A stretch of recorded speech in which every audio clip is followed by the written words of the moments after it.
Hi guys, my name is Arya and I'm going to be your instructor for this course today. So in this ethical hacking full course video, you'll be learning almost everything that is required for you to get started as an ethical hacker. So come, let's quickly go over the topics that we are going to be covering today. Firstly, we're going to be going through the basics of cybersecurity and cryptography, where we'll be learning the key concepts of confidentiality, integrity and availability, and how the cryptographic concepts also tie into the whole picture. Next, we'll be looking at some cyber threats. We'll be seeing how these cyber threats actually affect our computer, and then we'll also see how we can mitigate them. After which, we'll be looking into the history of ethical hacking. We'll learn how this all began in the Massachusetts Institute of Technology, and then we'll be looking into the fundamentals of networking and ethical hacking. In this, we'll be learning the various tools that are used in ethical hacking and also the network architectures that these tools are used in. After this, we'll be having a look into one of the most famous operating systems that is there, that is Kali Linux. Kali Linux is used by ethical hackers and penetration testers all around the world. We'll be learning how to install this on our local systems, we'll be learning the tools that come along with it and where we should be using them. After that, we'll be learning about penetration testing. And penetration testing is a subset of ethical hacking. So in this, we'll be learning about a tool called Metasploit, and using Metasploit, we'll be learning more about vulnerability analysis and how we can install backdoors in different computer systems and take advantages of these vulnerabilities.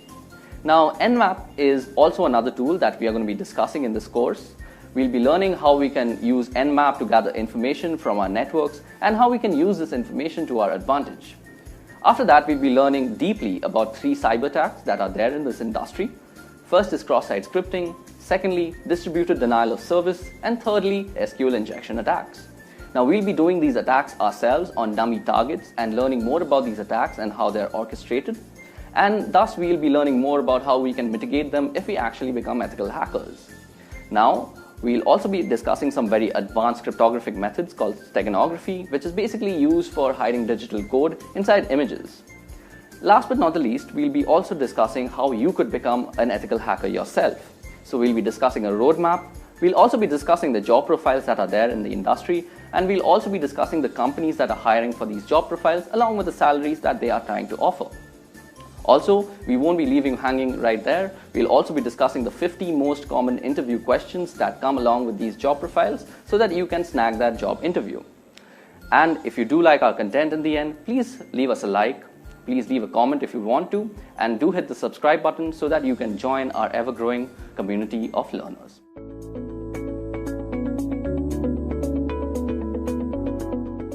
It can be rightfully said that today's generation lives on the internet, and we general users are almost ignorant as to how those random bits of ones and zeros reach securely to our computer. It's not magic, it's work and sweat that makes sure that your packets reach to you unsniffed. Today, I, Arya Paul from EduReka, I'm here to tell you guys about how cybersecurity makes this all possible. Now, before we begin, let me brief you all about the topics that we're going to cover today. So basically, we're going to ask 3 questions that are important to cybersecurity. Firstly, we're going to see why cybersecurity is needed. Next, we're going to see what exactly is cybersecurity. And in the end, I'm going to show you all through a scenario how cybersecurity can save a whole organization from organized cybercrime. Okay, so let's get started. Now, as I just said, we are living in a digital era. Whether it be booking a hotel room, ordering some dinner, or even booking a cab, we are constantly using the internet and inherently constantly generating data. This data is generally stored on the cloud, which is basically a huge data server or data center that you can access online. Also, we use an array of devices to access this data. Now, for a hacker, it's a golden age. With so many access points, public IP addresses, and constant traffic and tons of data to exploit, black hat hackers are having one hell of a time exploiting vulnerabilities and creating malicious software for the same. Above that, cyber attacks are evolving by the day. Hackers are becoming smarter and more creative with their malwares, and how they bypass virus scans and firewalls still baffle many people. Let's go through some of the most common types of cyber attacks now. So as you guys can see, I've listed out 8 cyber attacks that have plagued us since the beginning of the internet. Let's go through them briefly. So first on the list, we have general malwares.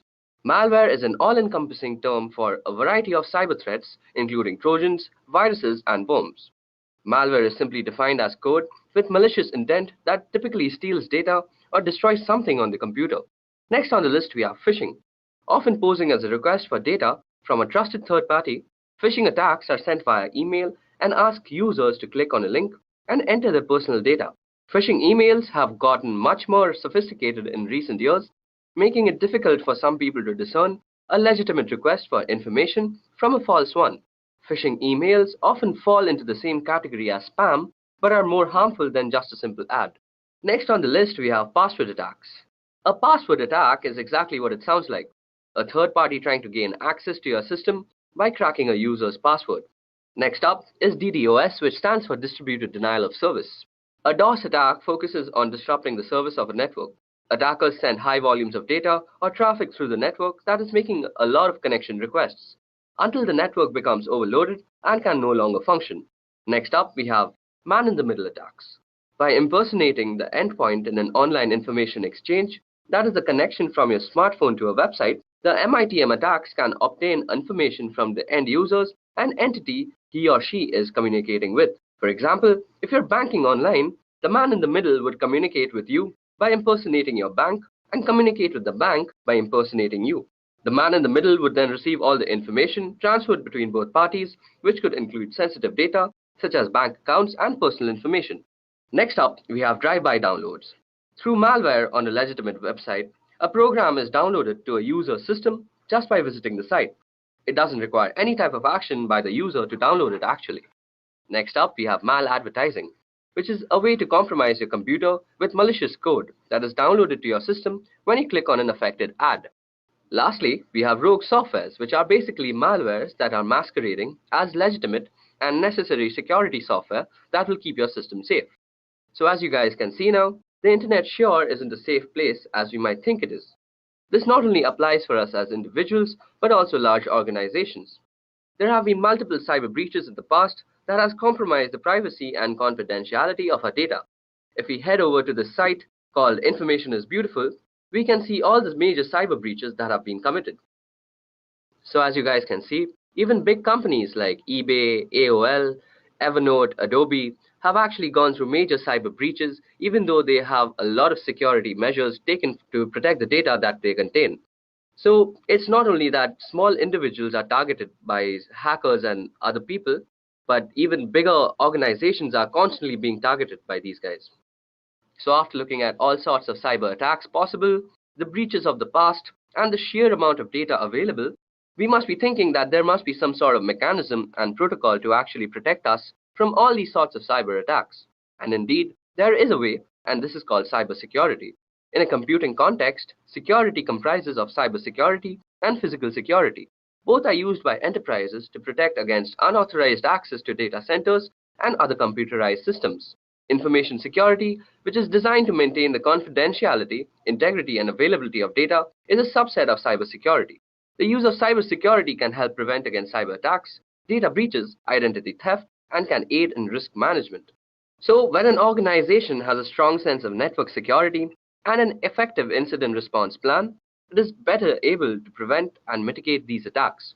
For example, end-user protection defends information and guards against loss of theft, while also scanning computers for malicious code. Now, when talking about cybersecurity, there are three main activities that we are trying to protect ourselves against, and they are unauthorized modification, unauthorized deletion, and unauthorized access. These three terms are very synonymous to the very commonly known CIA triad, which stands for confidentiality, integrity, and availability. The CIA triad is also commonly referred to as the three pillars of security, and most security policies of bigger organizations and even smaller companies are based on these three principles. So let's go through them one by one. So first on the list, we have confidentiality. Confidentiality is roughly equivalent to privacy. Measures undertaken to ensure confidentiality are designed to prevent sensitive information from reaching the wrong people, while making sure that the right people can in fact get it. Access must be restricted to those authorized to view the data in question. It is common as well for data to be categorized according to the amount and type of damage that could be done should it fall into unintended hands. More or less, stringent measures can then be implemented across to those categories. Sometimes safeguarding data confidentiality may involve special training for those privy to such documents. Such training would typically include security risks that could threaten this information. Training can help familiarize authorized people with risk factors and how to guard against them. Further aspects of training can include strong password and password-related best practices and information about social engineering methods to prevent them from bending data handling rules with good intention and potentially disastrous results. Next on the list, we have integrity. Integrity involves maintaining the consistency, accuracy, and trustworthiness of data over its entire life cycle. Data must not be changed in transit, and steps must be taken to ensure that data cannot be altered by unauthorized people, for example, in a breach of confidentiality. These measures include file permissions and user access controls. Version control may be used to prevent erroneous changes or accidental deletion by authorized users becoming a problem. In addition, some means must be in place to detect any changes in data that might occur as a result of non-human caused events, such as electromagnetic pulses or server crash. Some data might include checksums, even cryptographic checksums for verification of integrity. Backup or redundancies must be available to restore the affected data to its correct state. Last but not the least is availability. Availability is best ensured by rigorous maintaining of all hardware, performing hardware repairs immediately when needed, and maintaining a correctly functional operating system environment that is free of software conflicts. It's also important to keep current with all necessary system upgrades. Providing adequate communication bandwidth and preventing the occurrences of bottlenecks are equally important. Redundancy, failover, and even high availability clusters can mitigate serious consequences when hardware issues do occur. Fast and adaptive disaster recovery is essential for the worst-case scenarios. That capacity is reliant on the existence of a comprehensive disaster recovery plan. Safeguards against data loss or interruption in connection must include unpredictable events such as natural disasters and fire.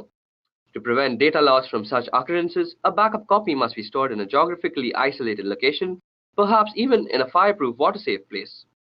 Extra security equipments or software such as firewalls and proxy servers can guard us against downtimes and unreachable data due to malicious actions such as denial of service attacks and network intrusions. So now that we have seen what we are actually trying to implement when trying to protect ourselves on the internet, we should also know the ways that we actually protect ourselves when we are attacked by cyber organizations. So the first step to actually mitigate any type of cyber attack is to identify the malware or the cyber threat that is currently going on in your organization. Next, we have to actually analyze and evaluate all the affected parties and the file systems that have been compromised.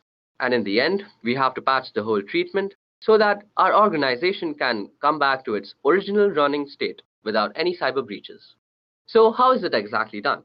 This is mostly done by actually calculating three factors. The first factor is vulnerability, the second factor is threat, and the third is risk. So let me tell you about the three of them a little bit. So first on the list of actual calculations, we have vulnerability. So a vulnerability refers to a known weakness of an asset that can be exploited by one or more attackers. In other words, it is a known issue that allows an attack to be successful. For example, when a team member resigns and you forget to disable their access to external accounts, change logins, or remove their names from the company credit cards, this leaves your business open to both unintentional and intentional threats. However, most vulnerabilities are exploited by automated attackers and not a human typing on the other side of the network. Next, testing for vulnerabilities is critical to ensuring the continued security of your systems by identifying weak points and developing a strategy to respond quickly. Here are some questions that you ask when determining your security vulnerabilities. So you have questions like, is your data backed up and stored in a secure offsite location? Is your data stored in the cloud? If yes, how exactly is it being protected from cloud vulnerabilities? What kind of security do you have to determine who can access, modify, or delete information from within your organization? Next, you could ask questions like, what kind of antivirus protection is in use? What are the license currents? Are the license current? And is it running as often as needed? Also, do you have a data recovery plan in the event of vulnerability being exploited? So these are the normal questions that one asks when actually checking their vulnerability. Next up is threat. A threat refers to a new or newly discovered incident with potential to do harm to a system or your overall organization. There are three main types of threat: natural threats like floods or tornadoes, unintentional threats such as employee mistakenly accessing the wrong information, and intentional threats. There are many examples of intentional threats including spyware, malware, adware companies, or the actions of disgruntled employees. In addition, worms and viruses are categorized as threats because they could potentially cause harm to your organization through exposure to an automated attack, as opposed to one perpetrated by human beings. Although these threats are generally outside of one's control and difficult to identify in advance, it is essential to take appropriate measures to assess threats regularly. Here are some ways to do so. Ensure that your team members are staying informed of current trends in cybersecurity so they can quickly identify new threats. They should subscribe to blogs like Wired and podcasts like the TechGenics Extreme IT that covers these issues, as well as join professional associations so they can benefit from breaking news feeds, conferences, and webinars. You should also perform regular threat assessment to determine the best approaches to protecting a system against a specific threat, along with assessing different types of threat. In addition, penetration testing involves modeling real-world threats in order to discover vulnerabilities. Next on the list, we have risk. So risk refers to the potential for loss or damage when a threat exploits a vulnerability. Examples of risks include financial losses as a result of business disruption, loss of privacy, reputational damage, legal implications, and can even include loss of life.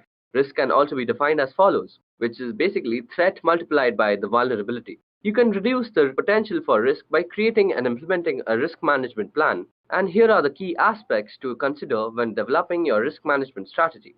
Firstly, we need to assess risk and determine needs. When it comes to designing and implementing a risk assessment framework, it is critical to prioritize the most important breaches that need to be addressed. Although frequency may differ in each organization, this level of assessment must be done on a regular, recurring basis. Next, we also have to include a total stakeholder perspective. Stakeholders include the business owners as well as employees, customers, and even vendors. All of these players have the potential to negatively impact the organization, but at the same time they can be assets in helping to mitigate risk. So as we see, risk management is the key to cybersecurity. So now let us go through a scenario to actually understand how cybersecurity actually defends an organization against very manipulative cybercrime. So cybercrime, as we all know, is a global problem that's been dominating the news cycle. It poses a threat to individual security and an even bigger threat to large international companies, banks, and government.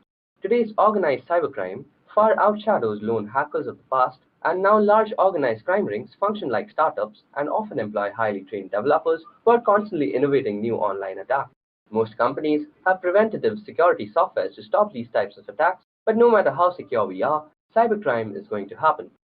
So meet Bob. He is the chief security officer for a company that makes a mobile app to help customers track and manage their finances. So security is a top priority. So Bob's company has an activity response platform in place that automates the entire cybersecurity process. The ARP software integrates all the security and IT software needed to keep a large company like Bob's secure into a single dashboard and acts as a hub for the people, processes, and technology needed to respond to and contain cyber attacks. Let's see how this platform works in the case of a security breach. While Bob is out on a business trip, irregular activity occurs on his account as a user behavior analytics engine that monitors account activity, recognizes suspicious behavior involving late-night logins and unusual amounts of data being downloaded. This piece of software is the first signal that something is wrong. An alert is sent to the next piece of software in the chain, which is the security information and event management system. Now, the ARP can orchestrate a chain of events that ultimately prevents the company from encountering a serious security disaster. The ARP connects to a user directory software that Bob's company uses, which immediately recognizes the user accounts belong to an executive who is out on a business trip, and then proceeds to lock his account. The ARP sends the incident IP address to a threat intelligence software, which identifies the address as a suspected malware server. As each piece of security software runs, the findings are recorded in the ARP's incident, which is already busy creating a set of instructions called a playbook for a security analyst to follow. The analyst then locks Bob's accounts and changes his passwords. This time, the software has determined the attempted attack came from a well-known cybercrime organization using stolen credentials. Bob's credentials were stolen when the hacker found a vulnerability in his company's firewall software and used it to upload a malware-infected file. Now that we know how the attack happened, the analyst uses the ARP and identifies and patches all the things. The ARP uses information from Endpoint tool to determine which machines need to be patched, recommends how to patch them, and then allows the analyst to push the patches to all the computers and mobile devices instantly. Meanwhile, Bob has to alert the legal departments of the breach, and the ARP instantly notifies the correct person of the situation and the status of the incident after the attack is contained. And Bob's account is secured. The analyst then communicates which data may have been stolen or compromised during the incident. He identifies which geographies, jurisdictions, and regulatory agencies cover the users and information affected by the attack. Then the ARP creates a series of tasks so the organization can notify the affected parties and follow all relevant compliances and liability procedures. In the past, a security breach this large would have required Bob's company to involve several agencies and third parties to solve the problem, a process that could have taken months or longer. But in a matter of hours, the incident response platform organized all of the people, processes, and technology to identify and contain the problem, find the source of the attack, fix the vulnerability, and notify all affected parties. And in the future, Bob and his team will be able to turn to cognitive security tools. These tools will read and learn from tens of thousands of trusted publication blogs and other sources of information. This knowledge will uncover new insights and patterns, anticipate and isolate, and minimize attacks as they happen, and immediately recommend actions for security professionals to take, keeping data safe and companies like Bob's out of the headlines.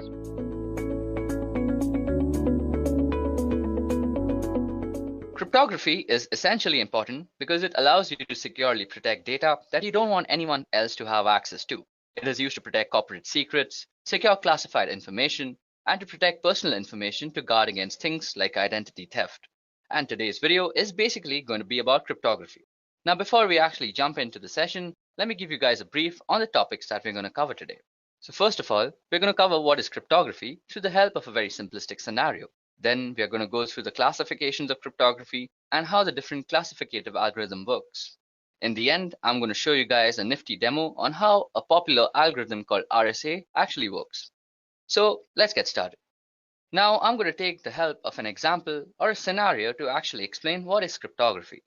Alright, so let's say we have a person and let's call him Andy. Now suppose Andy sends a message to his friend Sam, who is on the other side of the world. Now obviously, he wants this message to be private and nobody else should have access to the message. Now he uses a public forum, for example the internet, for sending this message. The goal is to actually secure this communication, and of course we have to be secure against someone. Now let's say there is a smart guy called Eve who has secretly got access to your communication channel. Since this guy has access to your communication, he can do much more than just eavesdrop. For example, he can try to change the message in itself. Now this is just a small example. What if Eve actually gets access to your private information? Well, that could actually result in a big catastrophe. So how can Andy be sure that nobody in the middle could access the message sent to Sam? The goal here is to make communication secure, and that's where cryptography comes in. So what exactly is cryptography? Well, cryptography is the practice and the study of techniques for securing communication and data in the presence of adversaries. So let me take a moment to explain how that actually happens. Well, first of all, we have a message. This message is firstly converted into a numeric form, and then this numeric form is applied with a key called an encryption key, and this encryption key is used in an encryption algorithm. So once the numeric message and the encryption key has been applied in an encryption algorithm, what we get is called a ciphertext. Now this ciphertext is sent over the network to the other side of the world, where the other person who the message is intended for will actually use a decryption key and use the ciphertext as a parameter of a decryption algorithm, and then he'll get what we actually sent as a message. And if some error had actually occurred, he'd get an error. So let's see how cryptography can help secure the connection between Andy and Sam. So to protect his message, Andy first converts his readable message to an unreadable form. Here he converts the message to some random numbers, and after that he uses a key to encrypt his message. After applying this key to the numerical form of his message, he gets a new value. In cryptography, we call this ciphertext. So now if Andy sends the ciphertext or encrypted message over communication channel, he won't have to worry about somebody in the middle of discovering the private message. Even if somebody manages to discover the message, he won't be able to decrypt the message without having a proper key to unlock this message. So suppose Eve here discovers the message and he somehow manages to tamper with the message and message finally reaches Sam. Sam would need a key to decrypt the message to recover the original plain text. So using the key, he would convert a ciphertext to numerical value corresponding to the plain text. Now after using the key for decryption, what will come out is the original plain text message or an error. Now this error is very important. It is the way Sam knows that message sent by Andy is not the same as the message that he received. So the error in a sense tells us that Eve has tampered with the message. Now the important thing to note here is that in modern cryptography, the security of the system purely relies on keeping the encryption and decryption keys secret. Based on the type of keys and encryption algorithms, cryptography is classified under the following categories. Now cryptography is broadly classified under two categories, namely symmetric key cryptography and asymmetric key cryptography, popularly also known as public key cryptography. Now symmetric key cryptography is further classified as classical cryptography and modern cryptography. Further drilling down, classical cryptography is divided into two, which is transposition cipher and substitution cipher. On the other hand, modern cryptography is divided into stream cipher and block cipher. In the upcoming slides, I'll broadly explain all these types of cryptography. So let's start with symmetric key cryptography first. So symmetric key algorithms are algorithms for cryptography that use the same cryptographic keys for both encryption of plain text and decryption of ciphertext. The keys may be identical, or there may be some simple transformation to go between the two keys. The keys in practice represent a shared secret between two or more parties that can be used to maintain a private information link. This requirement that both parties have access to the secret key is one of the main drawbacks of symmetric key encryption in comparison to public key encryption, also known as asymmetric key encryption. Now, symmetric key cryptography is sometimes also called secret key cryptography, and the most popular symmetric key system is the Data Encryption Standards, which also stands for DES. Next up, we're going to discuss transposition cipher. So, in cryptography, a transposition cipher is a method of encryption by which the positions held by units of plain text, which are commonly characters or groups of characters, are shifted according to a regular system, so that the ciphertext constitutes a permutation of the plain text. That is, the order of units is changed, the plain text is reordered. Now, mathematically speaking, a bijective function is used on the character's position to encrypt and an inverse function to decrypt. So as you can see that there is an example on the slide. So on the plain text side, we have a message which says, "Meet me after the party." Now this has been carefully arranged in the encryption matrix, which has been divided into 6 rows and the columns. So next we have a key, which is basically 421635, and then we rearrange by looking at the plain text matrix, and then we get the ciphertext, which basically is some unreadable gibberish at this moment. So that's how this whole algorithm works. On the other hand, when the ciphertext is being converted into the plain text matrix is going to be referred, and it can be done very easily. Moving on, we are going to discuss substitution cipher. So substitution of single letters separately, simple substitution can be demonstrated by writing out the alphabets in some order to represent the substitution. This is termed as substitution alphabet. The cipher alphabet may be shifted or reversed, creating the Caesar and upstash cipher respectively, or scrambled in a more complex fashion, in which case it is called a mixed alphabet or deranged alphabet. Traditionally, mixed alphabets may be created by first writing out keyword, removing repeated letters in it, then writing all the remaining letters in the alphabet in the usual order. Now consider this example shown on the slide. Using the system we just discussed, the keyword zebras gives us the following alphabets from the plain text alphabet, which is A to Z. So the ciphertext alphabet is basically zebras, then followed by all the alphabets we have missed out in the zebra word. So as you guys can see, it's zebras followed by S, C, D, F, G, H, and so on. Now suppose we were to actually encrypt a message using this code. So as you guys can see on the screen, I've shown you an example, which is a message, "Flee at once, we are discovered," is being actually encrypted using this code. So if you guys can see out here, the F letter actually corresponds to S, and then the L letter actually corresponds to I out here.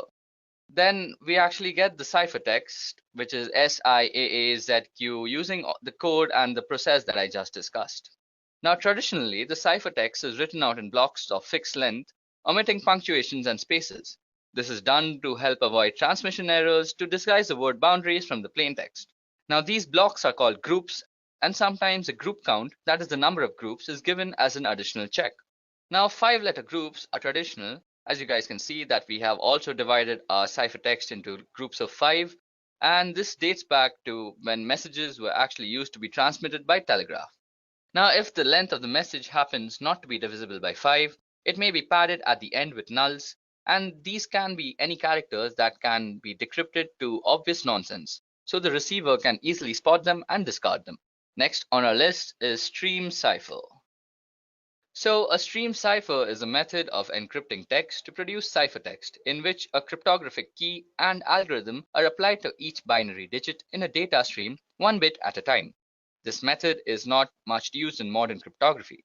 The main alternative method is block cipher, in which a key and algorithm are applied to block of data rather than individual bits in a stream. Okay, so now that we've spoken about block cipher, let's go and actually explain what block cipher does. A block cipher is an encryption method that applies a deterministic algorithm to the symmetric key to encrypt a block of text rather than encrypting 1 bit at a time as in stream ciphers. For example, a common block cipher, AES, encrypts 128-bit blocks with a key of predetermined length that is either 128, 192, or 256 bits in length. Now, block ciphers are pseudo-random permutation families that operate on the fixed size of block of bits. These PRPs are functions that cannot be differentiated from completely random permutation and thus are considered reliable until proven to be unreliable by some source. Okay, so now it's time that we discuss some asymmetric cryptography. So, asymmetric cryptography, also known as public key cryptography, is any cryptographic system that uses pair of keys, which is a public key which may be disseminated widely, and private keys which are known only to the owner. This accomplishes two functions: authentication, where the public key verifies that a holder of the paired private key sent the message, and encryption, where only the paired private key holder can decrypt the message encrypted with the public key. In a public key encryption system, any person can encrypt a message using the receiver's public key. That encrypted message can only be decrypted with the receiver's private key. So to be practical, the generation of public and private key pair must be computationally economical. The strength of a public key cryptographic system relies on computational efforts required to find the private key from its paired public key. So effective security only requires keeping the private key private, and the public key can be openly distributed without compromising security. Okay, so now that I've actually shown you guys how cryptography actually works and how the different classifications are actually applied, let's go and do something interesting. So you guys are actually watching this video on YouTube right now. So if you guys actually go and click on the secure part besides the URL, you can actually go and view the digital certificates that are actually used out here. So click on certificates and you'll see the details in the details tab. Now, as you guys can see, the signature algorithm that is used for actually securing YouTube is being SHA-256 with RSA.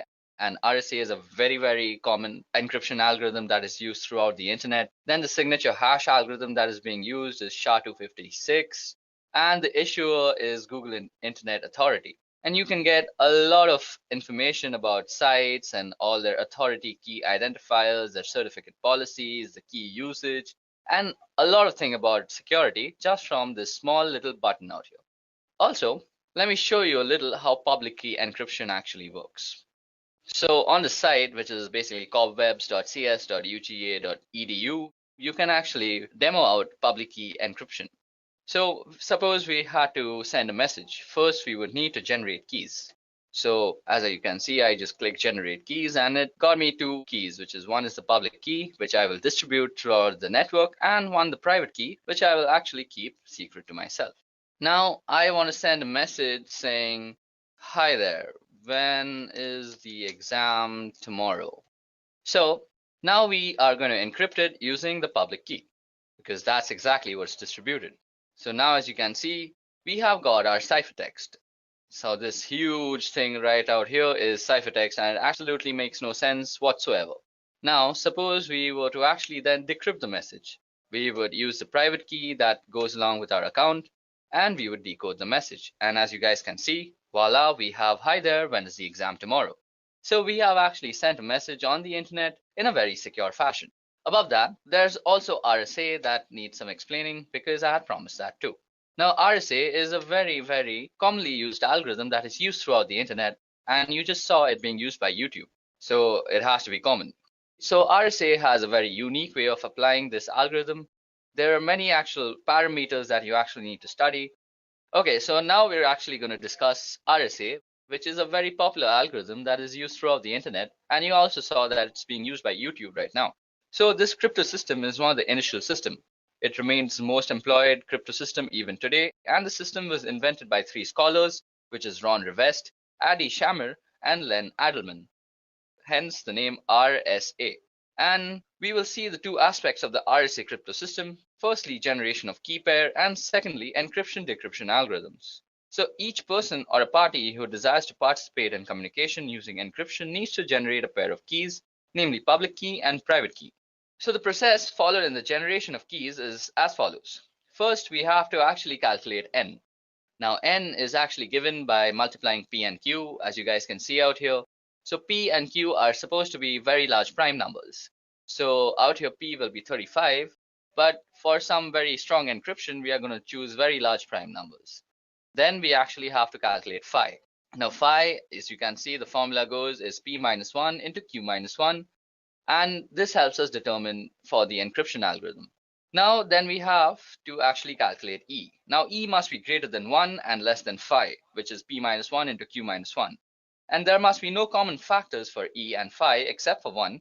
So in other words, they must be co-prime to each other. Now to form the public key, the pair of numbers n and e form the RSA public key system. This is actually made public and is distributed throughout the network. Interestingly though, n is a part of the public key, and the difficulty in factorizing a large prime number ensures that the attacker cannot find in finite time the two primes, that is p and q, that is used to obtain n. This actually ensures the strength of RSA.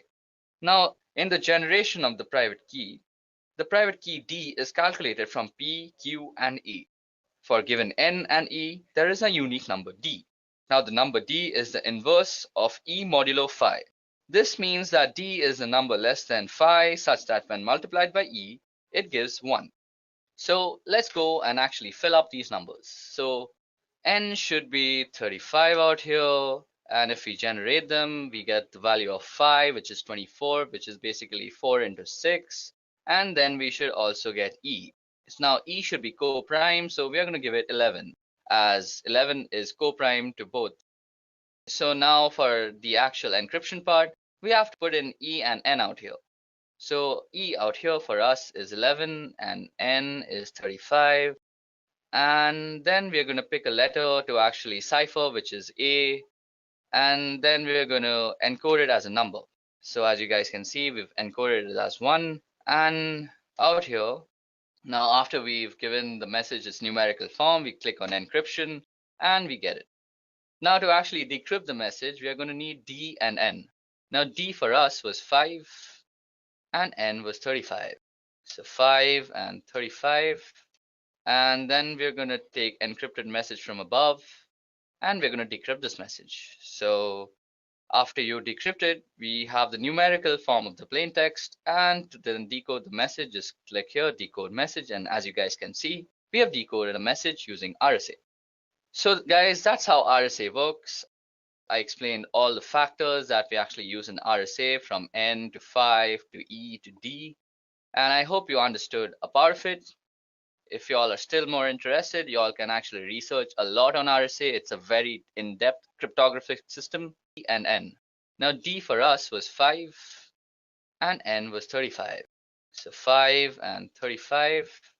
And then we're going to take encrypted message from above and we're going to decrypt this message. So after you decrypt it, we have the numerical form of the plain text, and to then decode the message, just click here, decode message, and as you guys can see, we have decoded a message using RSA.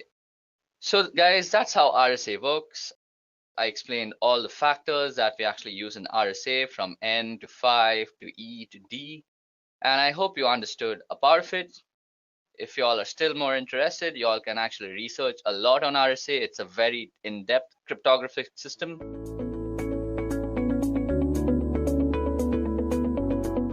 Just as pollution was a side effect of the Industrial Revolution, so are the many security vulnerabilities that come with the increased internet connectivity. Cyber attacks are exploitations of those vulnerabilities. For the most part, individuals and businesses have found ways to counter cyber attacks using a variety of security measures and just good old common sense. We are going to examine 8 of the most common cybersecurity threats that your business could face and the ways to avoid them. So before we actually jump into the session, let me give you how the session will actually work. We are going to discuss the most 8 common cyber threats. We're going to discuss in particular what they are, how the threat works, and how to protect yourself. Okay, so now let's jump in. Now, cyber attacks are taking place all the time. Even as we speak, the security of some organization, big or small, is being compromised.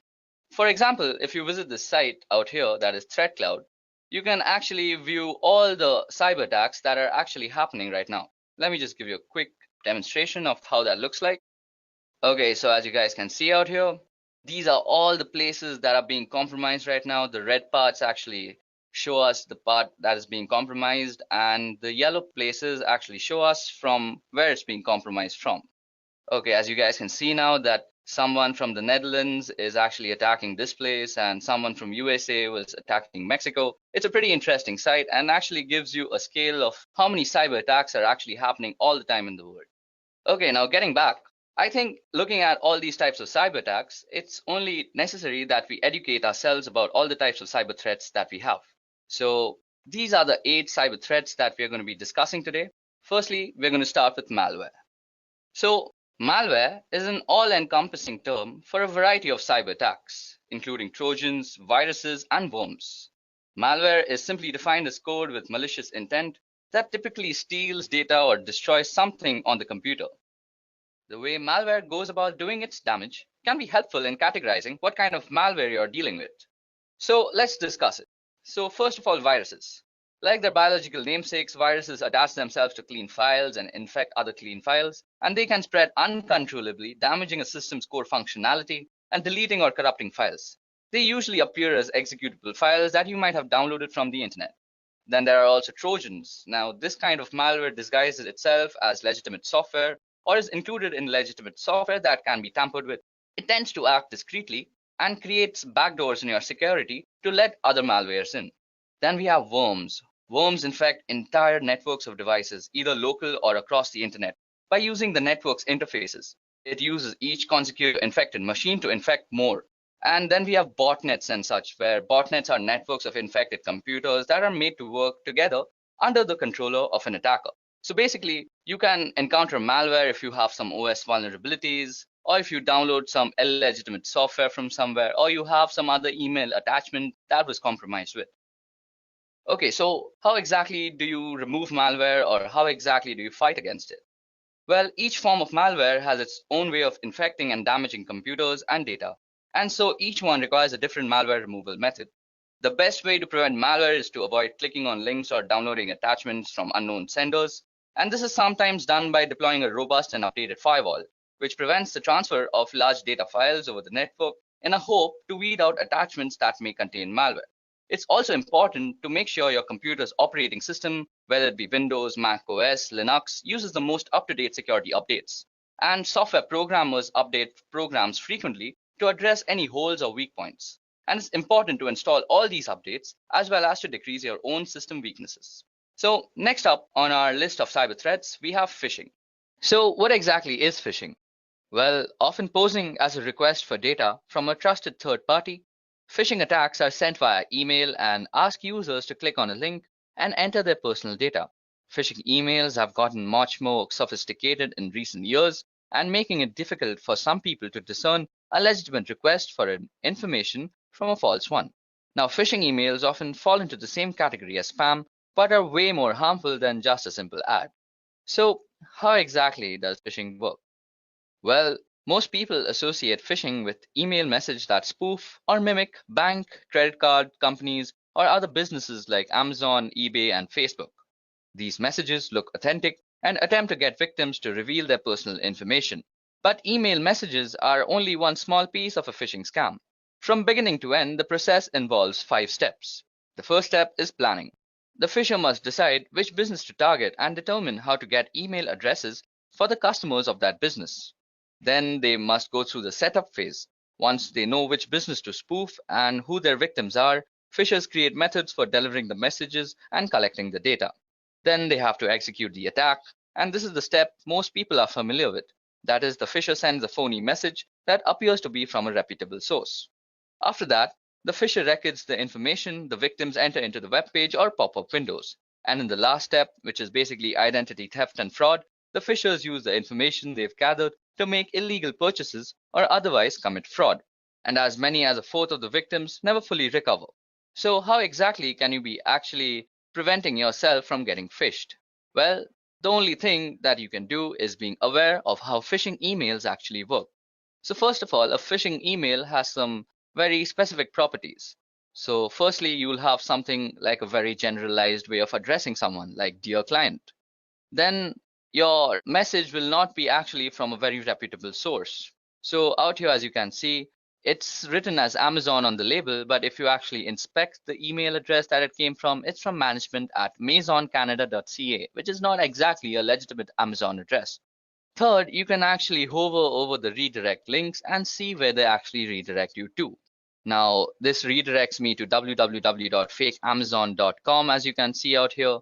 So basically, you know this is actually a phishing email, and you should actually report this email to your administrators or anybody else that you think is supposed to be concerned with this. Also, let me give you guys a quick demonstration on how phishing actually works from the perspective of an attacker.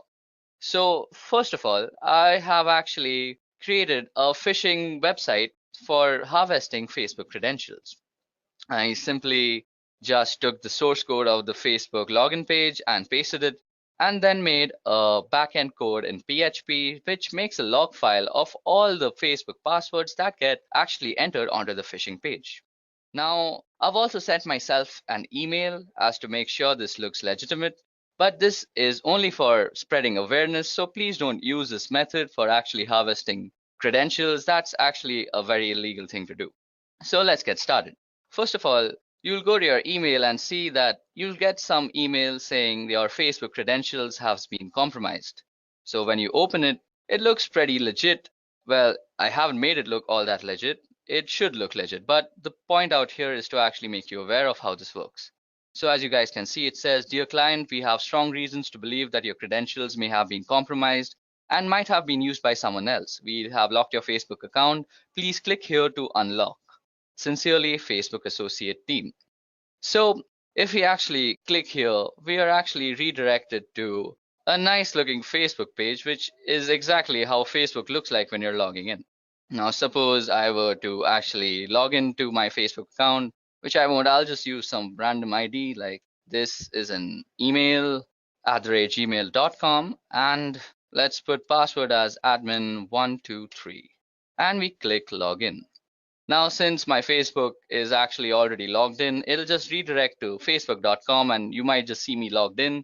But on a normal computer, it'll just redirect you to www.facebook.com, which should just show this site again. Okay, so once I click login out here, all that the backend code that I've written in PHP out here will do is that it's going to take all the parameters that I've entered into this website, that is my email address and the password, and just generate a log file about it. So let's just hit login and see what happens. So as you guys can see, I've been redirected to the original Facebook page that is not meant for phishing. And on my system out here, I have a log file, and this log file will show exactly, as you can see, I've fished out the email address. This is an email @gmail.com, and it's also showed the password, that is admin123. So this is how exactly phishing works. You enter an email address, and you're entering the email address on a phishing website, and then it just redirects you to the original site. But by this time, you've already compromised your credentials. So always be careful when dealing with such emails. So now jumping back to our session, the next type of cyber attacks we're going to discuss is password attacks. So an attempt to obtain or decrypt a user's password for illegal use is exactly what a password attack is. Hackers can use cracking programs, dictionary attacks, and password sniffers in password attacks. Password cracking refers to various measures used to discover computer passwords. This is usually accomplished by recovering passwords from data stored in or transported from a computer system. Password cracking is done by either repeatedly guessing the password, usually through a computer algorithm in which the computer tries numerous combinations until the password is successfully discovered. Now, password attacks can be done for several reasons. but the most malicious reason is in order to gain unauthorized access to a computer with the computer's owner's awareness not being in place. Now, this results in cybercrime, such as stealing passwords for the purpose of accessing bank information. Now, today, there are three common methods used to break into a password-protected system. The first is a brute force attack. A hacker uses a computer program or script to try to log in with possible password combinations, usually starting with the easiest to guess password. So just think, if a hacker has a company list, he or she can easily guess usernames. If even one of the users has a password 123, he will quickly be able to get in. The next are dictionary attacks. Now, a hacker uses a program or script to try to log in by cycling through the combinations of common words. In contrast with brute force attacks where a large proportion key space is searched systematically, a dictionary attack tries only those possibilities which are most likely to succeed, typically derived from a list of words, for example, a dictionary. Generally, dictionary attacks succeed because most people have a tendency to choose passwords which are short or such as single words found in the dictionaries or simple, easy predicted variations on words such as appending a digit or so. Now, the last kind of password attacks are used by keylogger attacks. A hacker uses a program to track all of the user's keystrokes. So at the end of the day, everything the user has typed, including the login IDs and passwords, have been recorded. A keylogger attack is different than a brute force or dictionary attack in many ways, not the least of which the key logging program used is a malware that must first make it onto the user's device. And the keylogger attacks are also different because stronger passwords don't provide much protection against them, which is one reason that multi-factor authentication is becoming a must-have for all businesses and organizations. Now, the only way to stop yourself from getting killed in the whole password attack conundrum is by actually practicing the best practices that are being discussed in the whole industry about passwords. So basically, you should update your password regularly. You should use alphanumerics in your password. And you should never use words that are actually in the dictionary. It's always advisable to use garbage words that make no sense for passwords, as they just increase your security. So moving on, we're going to discuss DDoS attacks. So what exactly is a DDoS or a DOS attack? Well, first of all, it stands for distributed denial of service, and a DOS attack focuses on disrupting the service to a network, as the name suggests. Attackers send high volume of data of traffic through the network until the network becomes overloaded and can no longer function. So there are a few different ways attackers can achieve DOS attack, but the most common is the distributed denial of service attack. This involves the attacker using multiple computers to send the traffic or data that will overload the system. In many instances, a person may not even realize that his or her computer has been hijacked and is contributing to the DOS attack. Now, disrupting services can have serious consequences relating to security and online access. Many instances of large-scale DOS attacks have been implemented as a single sign of protest towards governments or individuals and have led to severe punishment, including major jail time. So, how can you prevent DOS attacks against yourself? Well, firstly, unless your company is huge, it's rare that you would be even targeted by an outside group or attackers for a DOS attack. Your site or network could still fall victim to one. However, if another organization on your network is targeted. Now, the best way to prevent an additional breach is to keep your system as secure as possible with regular software updates, online security monitoring, and monitoring of your data flow to identify any unusual or threatening spikes in traffic before they become a problem. DOS attacks can also be perpetrated by simply cutting a table or dislodging a plug that connects your website server to the internet. So due diligence in physically monitoring your connections is recommended as well. Okay, so next up on our list is man-in-the-middle attacks. So by impersonating the endpoints in an online information exchange, the man-in-the-middle attack can obtain information from the end user and the entity he or she is communicating with. For example, if you are banking online, the man in the middle would communicate with you by impersonating your bank and communicate with the bank by impersonating you. The man in the middle would then receive all of the information transferred between both parties, which could include sensitive data such as bank accounts and personal information. So how does it exactly work? Normally, an MITM gains access through a non-encrypted wireless access point, which is basically one that doesn't use WAP, WPA, or any of the other security measures. Then they would have to access all of the information being transferred between both parties by actually spoofing something called address resolution protocol.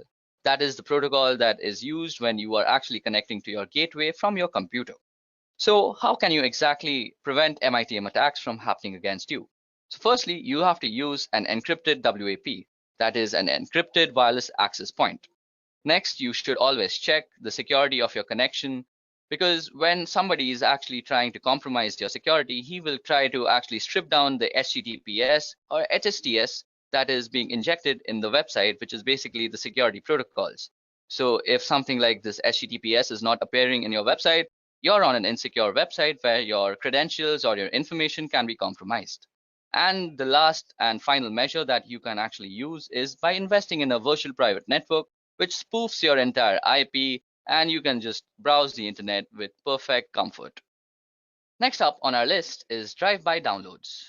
So gone are the days where you had to click to accept a download or install a software update in order to become infected. Now just opening a compromised web page could allow dangerous code to install on your device. You just need to visit or drive by a web page without stopping, or to click accept any software, and the malicious code can download in the background to your device. A drive-by download refers to the unintentional download of a virus or malicious software onto your computer or mobile device. A drive-by download will usually take advantage or exploit a browser or app or operating system that is out of date and has security flaws. This initial code that is downloaded is often very small, and since its job is often simply to contact another computer where it can pull down the rest of the code onto your smartphone, tablet, or other computers. Often a web page will contain several different types of malicious code in hopes that one of them will match a weakness on your computer. So how does this exactly work? Well, first you visit the site, and during the three-way handshake connection of the TCP/IP protocol, a backend script is triggered. As soon as a connection is made while the last ACK packet is sent, a download is also triggered, and the malware is basically injected into your system. Now, the best advice I can share about avoiding drive-by downloads is to avoid visiting websites that could be considered dangerous or malicious. This includes adult content, file-sharing websites, or anything that offers you a free trip to the Bahamas. Now, some other tips to stay protected include keep your internet browser and operating system up to date, use a safe search protocol that warns you when to navigate to a malicious site, and use comprehensive security software on all your devices like McAfee All Access and keeping it up to date. Okay, so that was it about drive-by downloads. Next up is maladvertising or malvertising. So malvertising is the name we in the security industry give to criminally controlled advertisements which intentionally infect people and businesses. These can be any ad on any site, often ones which you use as a part of your everyday internet usage, and it is a growing problem, as is evident by a recent US Senate report and the establishment of bodies like Trust in Ads. Now, whilst the technology being used in the background is very advanced, the way it presents to the person being infected is simple. To all intents and purposes, the advertisement looks the same as any other, but has been placed by a criminal. Like you can see the Mint ad out here, it's really out of place, so you could say it's been made by a criminal. Now, without your knowledge, a tiny piece of code hidden deep in the advertisement is making your computer go to the criminal servers. These then catalog details about your computer and its location before choosing which piece of malware to send you, and this doesn't need a new browser window and you won't know about it. So basically, you're redirected to some criminal server, the malware injection takes place, and voila, you're infected. It's a pretty dangerous thing to be in. So how exactly can you stop malvertising? Well, first of all, you need to use an ad blocker, which is a very must in this day and age. You can have ad blocker extensions installed on your browser, whether it be Chrome, Safari, or Mozilla. Also, regular software updates of your browser and other softwares that work peripheral to your browser always help. And next is some common sense. Any advertisement that is about a lottery that's offering you free money is probably going to scam you and inject a malware too. So never click on those ads. So the last kind of cyber attacks we are going to discover today and discuss about is rogue software. So rogue security software is a form of malicious software and internet fraud that misleads users into believing that there is a virus on their computer and manipulates them into paying money for a fake malware removal tool. It is a form of scareware that manipulates users through fear and a form of ransomware. Rogue security software has been a serious security threat in desktop computing since 2008. So now, how does a rogue security software work?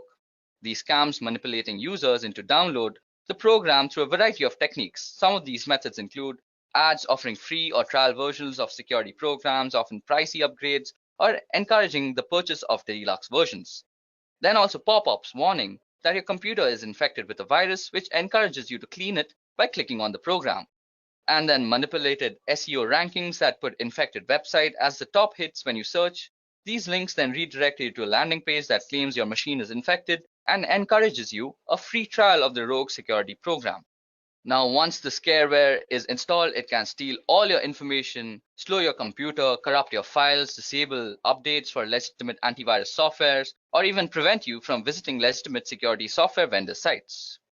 Well, talking about prevention, the best defense is a good offense. And in this case, an updated firewall makes sure that you have a working one in your office that protects you and your employees from these type of attacks. It is also a good idea to install a trusted antivirus or anti-spyware software program that can detect threats like these. And also a general level of distrust on the internet and not actually believing anything right off the bat is the way to go. Machine is infected and encourages you a free trial of the rogue security program. Now, once the scareware is installed, it can steal all your information, slow your computer, corrupt your files, disable updates for legitimate antivirus softwares, or even prevent you from visiting legitimate security software vendor sites. Well, talking about prevention, the best defense is a good offense. And in this case, an updated firewall makes sure that you have a working one in your office that protects you and your employees from these type of attacks. It is also a good idea to install a trusted antivirus or anti-spyware software program that can detect threats like these. And also a general level of distrust on the internet and not actually believing anything right off the bat is the way to go.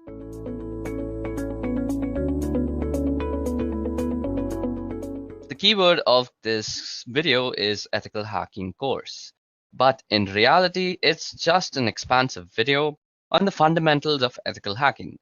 There is no such thing as an ethical hacking course, to be honest, because no course can teach you a discipline like ethical hacking. All the best that you can do in creating content for ethical hacking is that you can tell people about the fundamentals that are followed in this discipline. Okay, now before we start, let me just give you a general idea of the topics that I intend to cover throughout this video. Okay, now to be honest, we're going to cover a pretty broad range of material. We are firstly going to be going over footprinting and reconnaissance, where you get an idea of what's involved in the ethical hacking engagement that you're working on and information about the target that you're engaged with. Then we're going to talk about networking fundamentals, and here we're going to get our hands dirty with packets and the understanding of TCP/IP at a deeper level, and also understanding how the different protocols work and why they work that way. Now, we are also going to be talking about cryptography, where we talk about different cryptographic ciphers. We're going to deal with web encryption to SSL and TLS. We are also going to talk about certificates and the creation of certificates and how they actually operate. We will also talk about public key cryptography, and we are also scanning and enumeration, so Nmap, and dealing with Windows servers and using SNMP and LDAP and all that sort of stuff. Then we're going to be talking about penetration, where we deal with different ways of getting into systems and also go over using Metasploit, which is an exploit framework. And we're going to talk about how to use Metasploit and you actually get into systems and make use of the exploits that they have. Then we're going to talk about malwares, viruses, and worms and rootkits and all of that sort of stuff. We're going to take a look at the different pieces of malware and how you would pull that apart in order to understand what it's doing and potentially make use of that malware during an ethical hacking engagement. Then we're going to talk about different types of denial of service attacks or DOS attacks and the difference between a denial of service attack and a distributed denial of service attack. And there is a difference there. So we're going to go over those attacks. Now, we're also going to go over web application hacking and the types of tools that you would use during web application hacking and the different vulnerabilities that web applications have and how to make use of these exploits and those vulnerabilities. We're going to talk about wireless networking, how to probe wireless networks, what wireless networks are doing, and how to secure wireless networks. We're also going to talk a little bit about detection evasion. And to be honest with you, detection evasion kind of comes up in a lot of different areas through the many of the topics that we're also going to talk about programming attacks, and how to protect oneself against programming attacks. Okay, so that was the number of topics that we are actually going to cover through this video. Now, the approach that I'm going to be taking in the series of videos is whenever possible, we're going to be going to use a hands-on approach. So we're going to show you the actual tools I'm going to make use of and the tools to do some sort of demonstration and how they actually work. I am a big believer in getting your hands dirty as the best way to learn anything. So as we go through the series of videos, I strongly encourage you to get access to the tools that I'm going to be demonstrating wherever possible and dig in and get your hands dirty along with me. And there are places where we're going to be going over some theoretical material, and I'm not a big fan of PowerPoint slides, but sometimes they're a necessary evil in order to convey certain types of information. So wherever possible, I'm going to minimize their use, but you will run across places where they're just a necessity. And we're going to have to go through some slides where in order to get some particular points across, they are primarily of a theoretical nature. So that's the approach that we'll be taking through this video. And I hope you have fun as you go along the way. Okay, so let's begin. Now, the first topic that we're going to tackle is what is hacking? Okay, so let us take a trip to the early days of hacking to start with. Now, the Internet Engineering Task Force is responsible for maintaining documentation about protocols and various specifications and processes and procedures regarding anything on the Internet. They have a series of documents called the Request for Comments, or the RFCs. And according to RFC 1389, it says, a hacker is a person who delights in having an intimate understanding of the internal workings of a system, computers, and computer networks in particular. While the expression hackers may go back a long time and have many different connotations or definitions, as far as computers go, some of the earliest hackers were members of the Tech Model Railroad Club at the Massachusetts Institute of Technology. And what those people did and the various things that they did and were involved in are detailed in Stephen Levy's book called Hackers for Our Purposes. Now, for our purposes, we'll be talking about other types of hackers. Although the spirit of what we do goes back to those early days, now the definition of hacking or hackers has changed, particularly in the 1980s. And in part as a result of a couple of people, namely Robert T. Morris, who was a Cornell graduate, who unleashed a piece of software that was called a worm on what was an early version of the internet worm, went on to cause a lot of damage and create a lot of downtime on systems across the country and across the world. Now, the Morris worm did end up resulting in something good, however. That is, the Computer Emergency Response Team at Carnegie Mellon was created primarily in response to the Morris worm. Now, there's also Kevin Mitnick, who is another well-known hacker who was responsible for various acts of computer crime over a couple of decades. He was the first convicted in 1988. So the definition of hacker or hacking moved from something benign to something far more sinister in popular culture. Now, we see hacking or hackers in all sorts of popular culture. We've seen them in hacker movies called war games, also the movie Hackers. Of course, you also see it in the Matrix movies, where you can see, if you look really closely, that they are using a tool called Nmap, which we will get into the use of in great detail later on as we go on. Now, also the movie Sneakers and the movie Swordfish. And on television, in addition to other places, you can see the agents at NCIS regularly doing things like cracking complex cryptography in just a matter of seconds or minutes. So, what is hacking really? Well, hacking is about a deep understanding of something particularly with relation to computers and computing. It's also about exploring and the joy of learning new things and understanding them very clearly and being able to manipulate those things in ways that maybe other people haven't before. It's also about digging into problems to find out solutions in creative and interesting ways, and sometimes finding problems where there weren't problems previously. And that's a little bit about what is hacking. Okay, so now that we have talked about what exactly is hacking and how the meaning and connotations of that word has changed over time, how it came into existence, how it was coined, let's go over the reasons that people normally hack. Now, you may want to hack just for fun.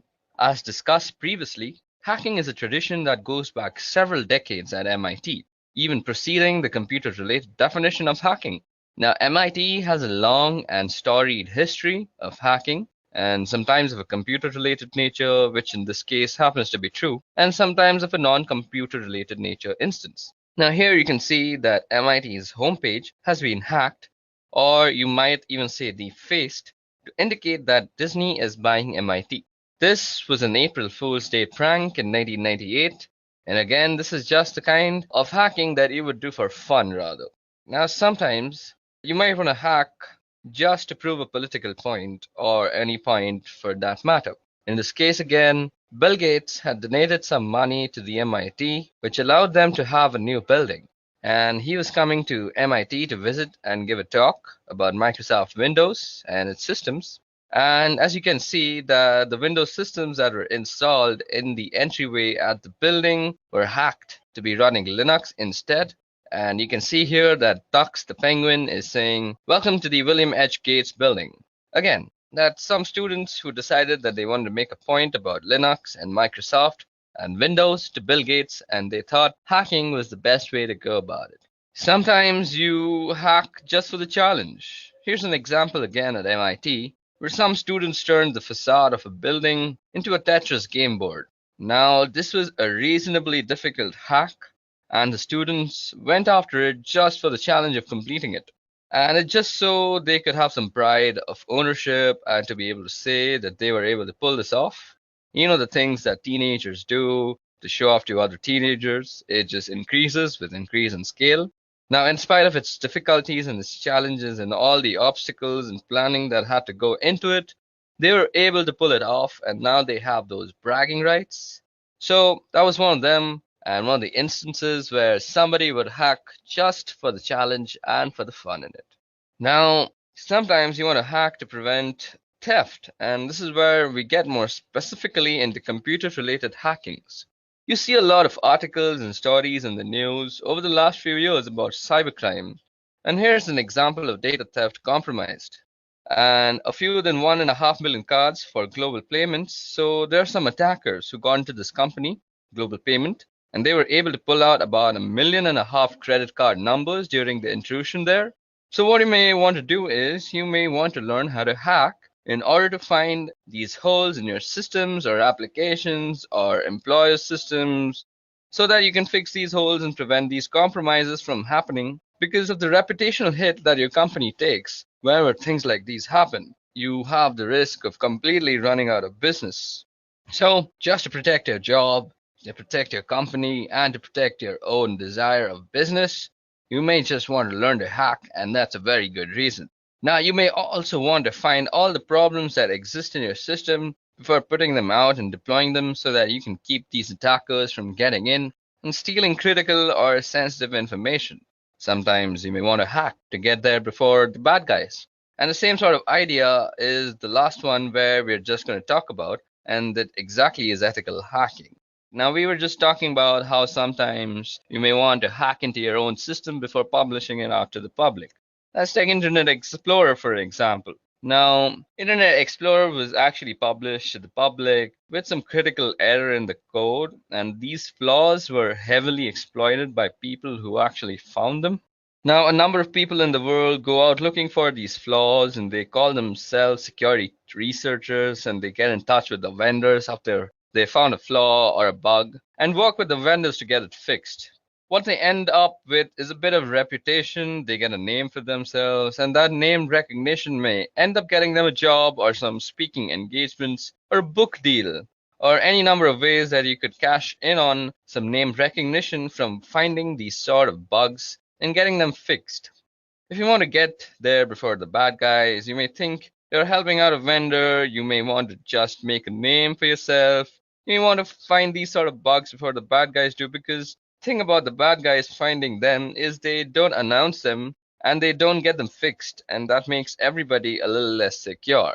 Finally, you may want to protect yourself from hacked computer companies and fight cybercriminals. And this is a new headline from June 18, 2012.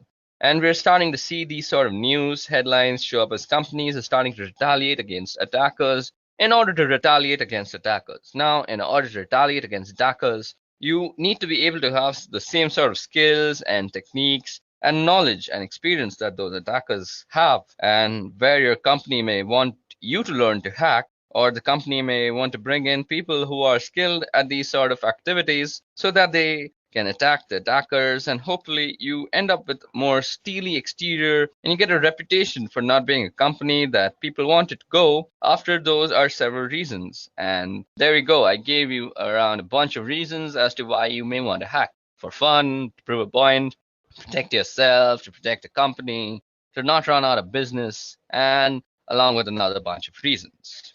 Okay, so now that we have talked about why you would want to hack, let's move on to the types of hackers that exist. Now, we're going to be talking about the different types of hacking, and the first type of hacking that I want to discuss is ethical hacking and ethical hackers, which is really what we're going to be talking about through the rest of these lessons. Now, an ethical hacker is somebody who thinks like a black hat hacker, or thinks like somebody who's intent on breaking into your systems, but follows a moral compass that's more in line with probably the majority of the population. So, their intent isn't to do bad things. Their intent is to look for bad things and get them fixed so that bad things don't happen. Ethical hackers aren't out to destroy anything, and they're not out to break anything unless it's deemed to be acceptable as a part of the engagement, and also necessary in order to demonstrate a particular vulnerability to the organization that they're working with. So, that's an ethical hacker, and there's a certification that's available from the EC Council. It's a certified ethical hacker, and if you find certifications valuable and this sort of thing is what you want to do, pursuing a certified ethical hacker may be something you might want to look into. Now, let's talk about black hat hackers. There's plenty of cases of black hat hackers through years, and let's talk about a guy in particular called Kevin Mitnick. This guy right here is a particularly good example, probably because he was a black hat hacker for a lot of his years. His goal was to cause mischief, to steal where necessary, and just to be engaged in the lifestyle of being a hacker and doing whatever was necessary to continue doing whatever he was doing. It crossed moral boundaries or ethical boundaries. And so Kevin Mitnick here was involved for well over a decade in computer crime and was finally picked up by the FBI, and he was charged and prosecuted, and he was eventually convicted of some of the activities that he was involved with. Now, you may be able to argue that Kevin is a grey hat hacker, and a grey hat hacker is somebody who kind of skirts the line between black and white hat hacking. And white hat hacking is really what an ethical hacker is. So instead of saying ethical hacker, you could say white hat hacker. It's the same idea. A white hat hacker is somebody who hacks for good. If you want to think of it like that, if you want to think of it as a good versus evil, and what they're really doing is they're in it for the technical challenge. They're looking to make things better, make things more efficient, improve them in some way. On the other hand, a black hat hacker is out for the money, for the thrill. It's really a criminal activity. And a grey hat hacker is somebody who may employ the tactics and technique of a black hat hacker, but have sort of a white hat focus. In other words, they're going to do things that may be malicious and destructive in nature, but the reason they're doing it is to improve the security posture of an organization that they are working with. So you can see there's actually a book called Grey Hat Hacking. It's a pretty good book, and it details a lot of the tactics and strategies and techniques we'll be going over in subsequent lessons in this video. Now, one other type of hacking that I want to talk about is a thing called hacktivism, and you'll find hacktivism all over the place. And one example in the last year or so, and certainly in recent memory, is called Lulz Security. Yeah, you heard that right. It's called Lulz Security. And you can argue that Lulz is actually a response to another type of hacktivism. An organization called Anonymous started hacking companies like Sony to protest their involvement in a lawsuit regarding a PlayStation 3 hacker. Now, Lulz Security was supposedly protesting the treatment of Anonymous, or was hacking in support of this group, Anonymous. So they hacked a number of companies and did things like pulled information, usernames, and passwords from the databases at these companies. And they said that the reason was to shine a light on the security of these companies, and also theoretically to embarrass the companies with their weak or poor security postures. And the problem with that they were doing this were posting information that they had found online. And that information often included details about customers for these particular corporations. And for an ethical hacker, a white hat hacker, that would cross the boundary of causing harm. So there's no reason for me as an ethical hacker to post information in a public forum about somebody, because I could be doing damage to them. But in this case, Lal Security and Anonymous, specifically Lal Security, were engaged in a form of hacktivism, and what they were doing was not only damaging to the corporation, that certainly was detrimental to those people. So different types of hackers and different types of hacking. We've got ethical or white hat hacking, we've got black hat, grey hat, and then we've finally got hacktivism. It's really the goal and the means that vary from one to the other. Okay, so now that we've discussed the types of hackers, let's also discuss the skills necessary to become one. So what we're going to discuss in this part are the different skills that are required or will be learned as a part of this video. So initially, just for basic computing, you need a basic understanding of operating systems and how to work them.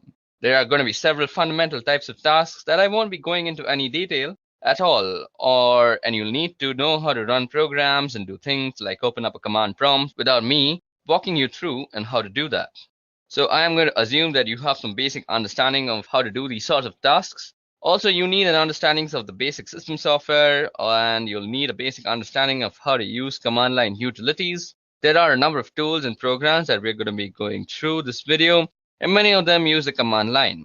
Now, whether it's on Windows or Linux, you'll need to be familiar with typing and being able to run programs from the command line and the various command line switches and parameters that those programs or types of programs are going to use.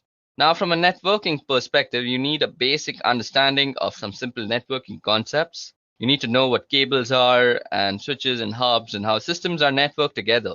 You don't really need a deep level of understanding. I'll be going through some protocols at a reasonably deep level because I think it's important as an ethical hacker to understand what's going on at the protocol level so that you can know better what you are doing and how to achieve the goals and tasks that you have before you. So we're going to be going over some protocols. So just understanding what protocols are and how they go together, those sort of things are necessary from a networking perspective. Now, we're going to also be learning a bunch of life skills. Yes, there are some life skills that it's important to have. I think the most important one is the ability to accept failure and persevere. And by that, I mean you're going to be just running across several things that just don't work the first time around. And it's going to take a little bit of time and stick-to-itiveness to plug away and keep going until you get something to work. And the way that you get things to work is having an ability to problem solve. And sometimes solving problems requires being a little creative. Sometimes you need to think out of the box and come at a problem from a different perspective in order to find a solution. Throughout the course of this video, you're going to run across a lot of sticky problems through the course of learning about being an ethical hacker and just doing the work because it's not as simple. So here's a little recipe for how to do this. Now go follow this recipe every time and you're going to be successful. Every situation is different. Every system is different. You're going to run across some pretty sticky problems. And you're going to have to just wait and get your hands dirty and keep failing and failing and failing and failing until you find a way to succeed. So I think those skills are very necessary to learn how to be an ethical hacker. Digging through some of the material that we'll be going over in this video, as far as what you're going to be learning, you're going to be learning about how to use a lot of tools. You're going to learn networking, and by that I mean we're going to be talking about different protocols that are involved in networking systems together. You're going to learn about security and security postures. Security is the heart and soul of ethical hacking. It's why we do ethical hacking in order to make systems and networks more secure than they were previously. That's the goal from a networking perspective. We're going to be talking about how to read packets from network captures. We're going to be going into TCP/IP related protocols in a fairly significant amount of detail. And you're going to understand how protocols interact with one another.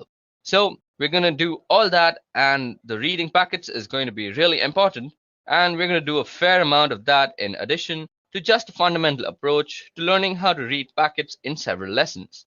We're going to read packets as a way of understanding the different tools that we're using and how they're going to learn tactics and methodologies. And you get to learn to use the information you've gathered in order to get more information. And information is really what is this all about. You can't do anything without information. And sometimes it takes a fair bit of digging in order to find that information. And what you're going to learn is the entry points and the stepping stones to get the information that you need. And then once you have that information, you're going to be learning about ways to exploit it in order to get deeper into the target. You're going to learn security awareness. We're going to talk about risk and understanding risks and vulnerabilities. primarily recognize the difference between a vulnerability and an exploit, and there's a significant difference. There's security awareness and understanding what a risk is and how that impacts your target, and it's going to be key to a lot of things that we talked about. So it sounds like a lot. We're going to cover a fair bit of ground, not all of it at a deep level. Sometimes we're going to skim the surface, but there's an awful lot of material to be covered. So let's get started into talking about the different skills that are required or will be learned as a part of the series of video. So initially, just for basic computing, you need a basic understanding of operating systems. So it sounds like a lot that we're going to cover, and a fair bit of it is going to be at a very deep level, and sometimes we're just going to skip the surface. But there's an awful lot of material to cover, so let's get started. Okay, so that was all about the skills that we're going to develop throughout this video, and that might be necessary for you to become an ethical hacker. Now let's talk about the types of attacks that you might be dealing with as ethical hacker yourself. So now we're going to be talking about the types of attacks. Now, one type of attack that you'll find common, particularly in cases of hacktivism, for example, or cases where people are trying to make a particular point or just be a general pain, is this idea of defacing. Now, defacing goes back for quite a while. It's the idea of sort of digital graffiti, where you've left your mark or your imprint behind so that everybody knows you were there. Primarily a website thing, and it's really just making alterations to something that used to be pretty common a long time ago.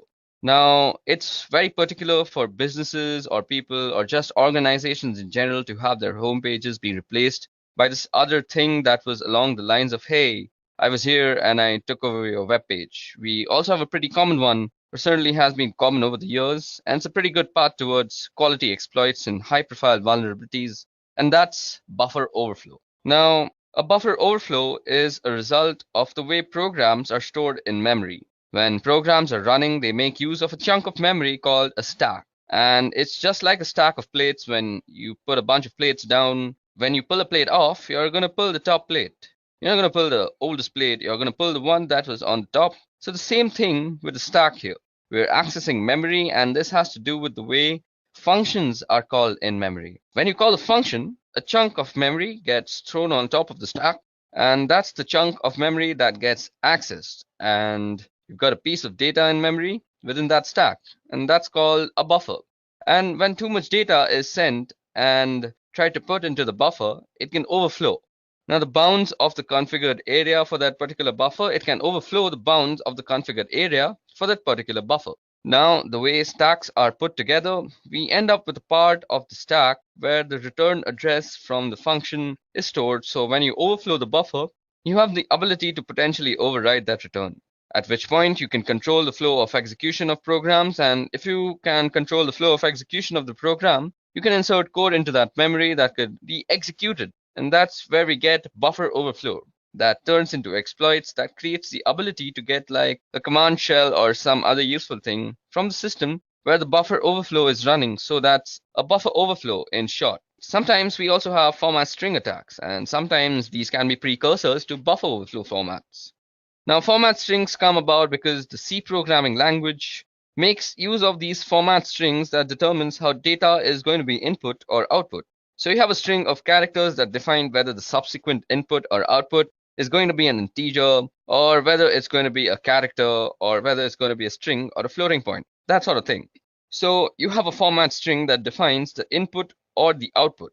Now, if a programmer leaves off the format string and just gets lazy and provides only the variable that's going to be output, for example, you have the ability to provide that format string. If you provide that format string, what then happens is the program starts picking the next piece of data off the stack and displays them, because that way we can start looking at data that's on the stack of the running program just by providing a format string. And if I can look at the data, I may be able to find information like a return address or some other useful piece of information. There is also a possibility of being able to inject data into the stack. I may be able to find some information like a return address or some other useful piece of information. There is also a possibility of being able to inject data into the stack. I may be able to find some information like a return address or some other useful piece of information. There is also a possibility of being able to inject data into the stack using this particular type of attack. Now, moving on to our next type of attack is a denial of service. A denial of service, This is a pretty common one and you'll hear about this a lot. This is not to be confused though with the one that I'll be talking about after this, and that is a distributed denial of service. So this one that you see is a denial of service attack. And a denial of service is any attack or action that prevents a service from being available to its legitimate or authorized users. So you hear about a ping flood or a SYN flood, that is basically a SYN packet being sent to your machine constantly, or a Smurf attack. And the Smurf attack has to do something with ICMP echo requests and responses using broadcast addresses. That one's been pretty well shut down over the last several years. You can also get a denial of service simply from a malformed packet or a piece of data, where a piece of data is malformed and sent into a program. Now, if the program doesn't handle it correctly, if it crashes, suddenly you're not able to use that program anymore. So therefore, you are denied the service of the program and thus the denial of service.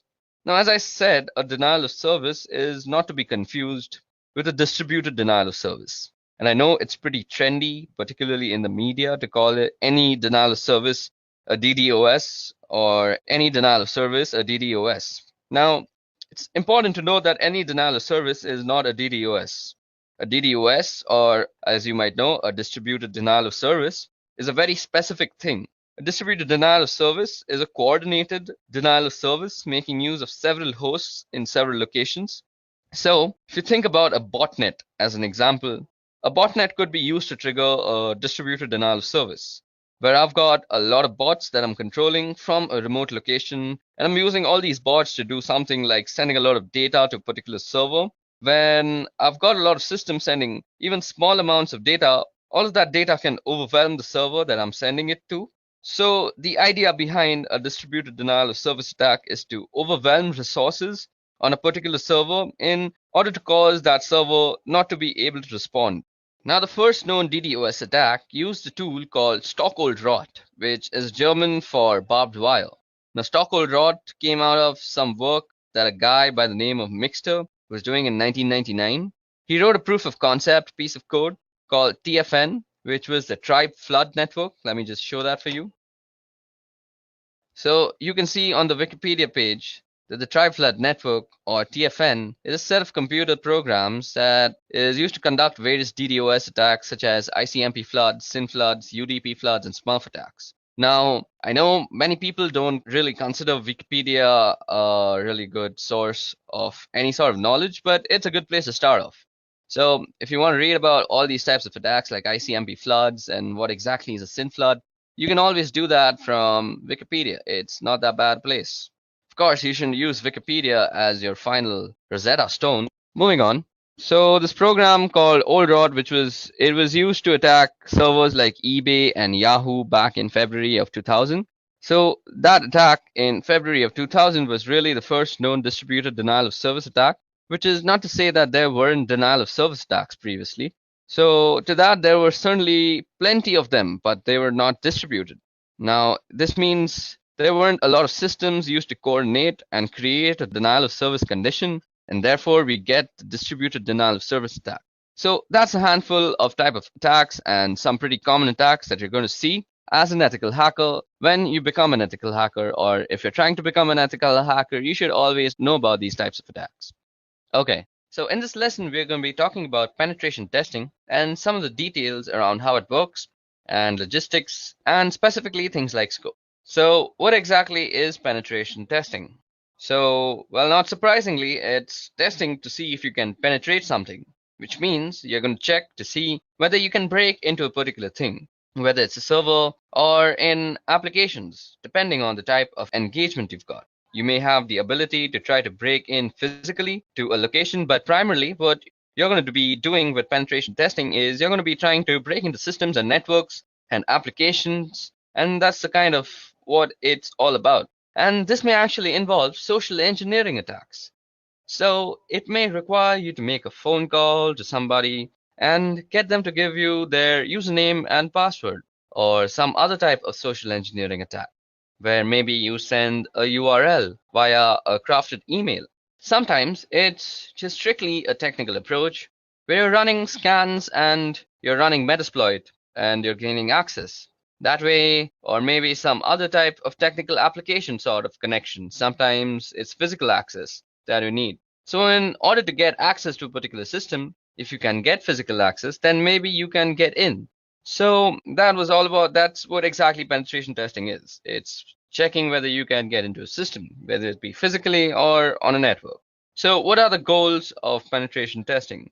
The goals would be to assess weakness in an organization's security postures. You want to figure out what they're vulnerable so that they can go and fix these problems. You want to help them understand their risk positions better and what they can or may be able to do to mitigate those risks. And ultimately, you want to be able to access systems in a particular way to find weaknesses. So those are really sort of the goals of penetration testing. Now, from a results standpoint, when you're done your testing, what you are going to do, well, you're probably going to generate a report. And by that, I don't mean you're going to run some automated tool and you're going to get it to generate a report for you. You're actually going to give that to the client. You're actually going to give your report to the client. And then they're going to write you a really large check. So that's not really how it works. You're going to write a report detailing the findings in a detailed way so that it includes what did you do to find out what you actually found out and how you can actually mitigate that particular risk. So you should really include remediation activities in order to fix these vulnerabilities that you find.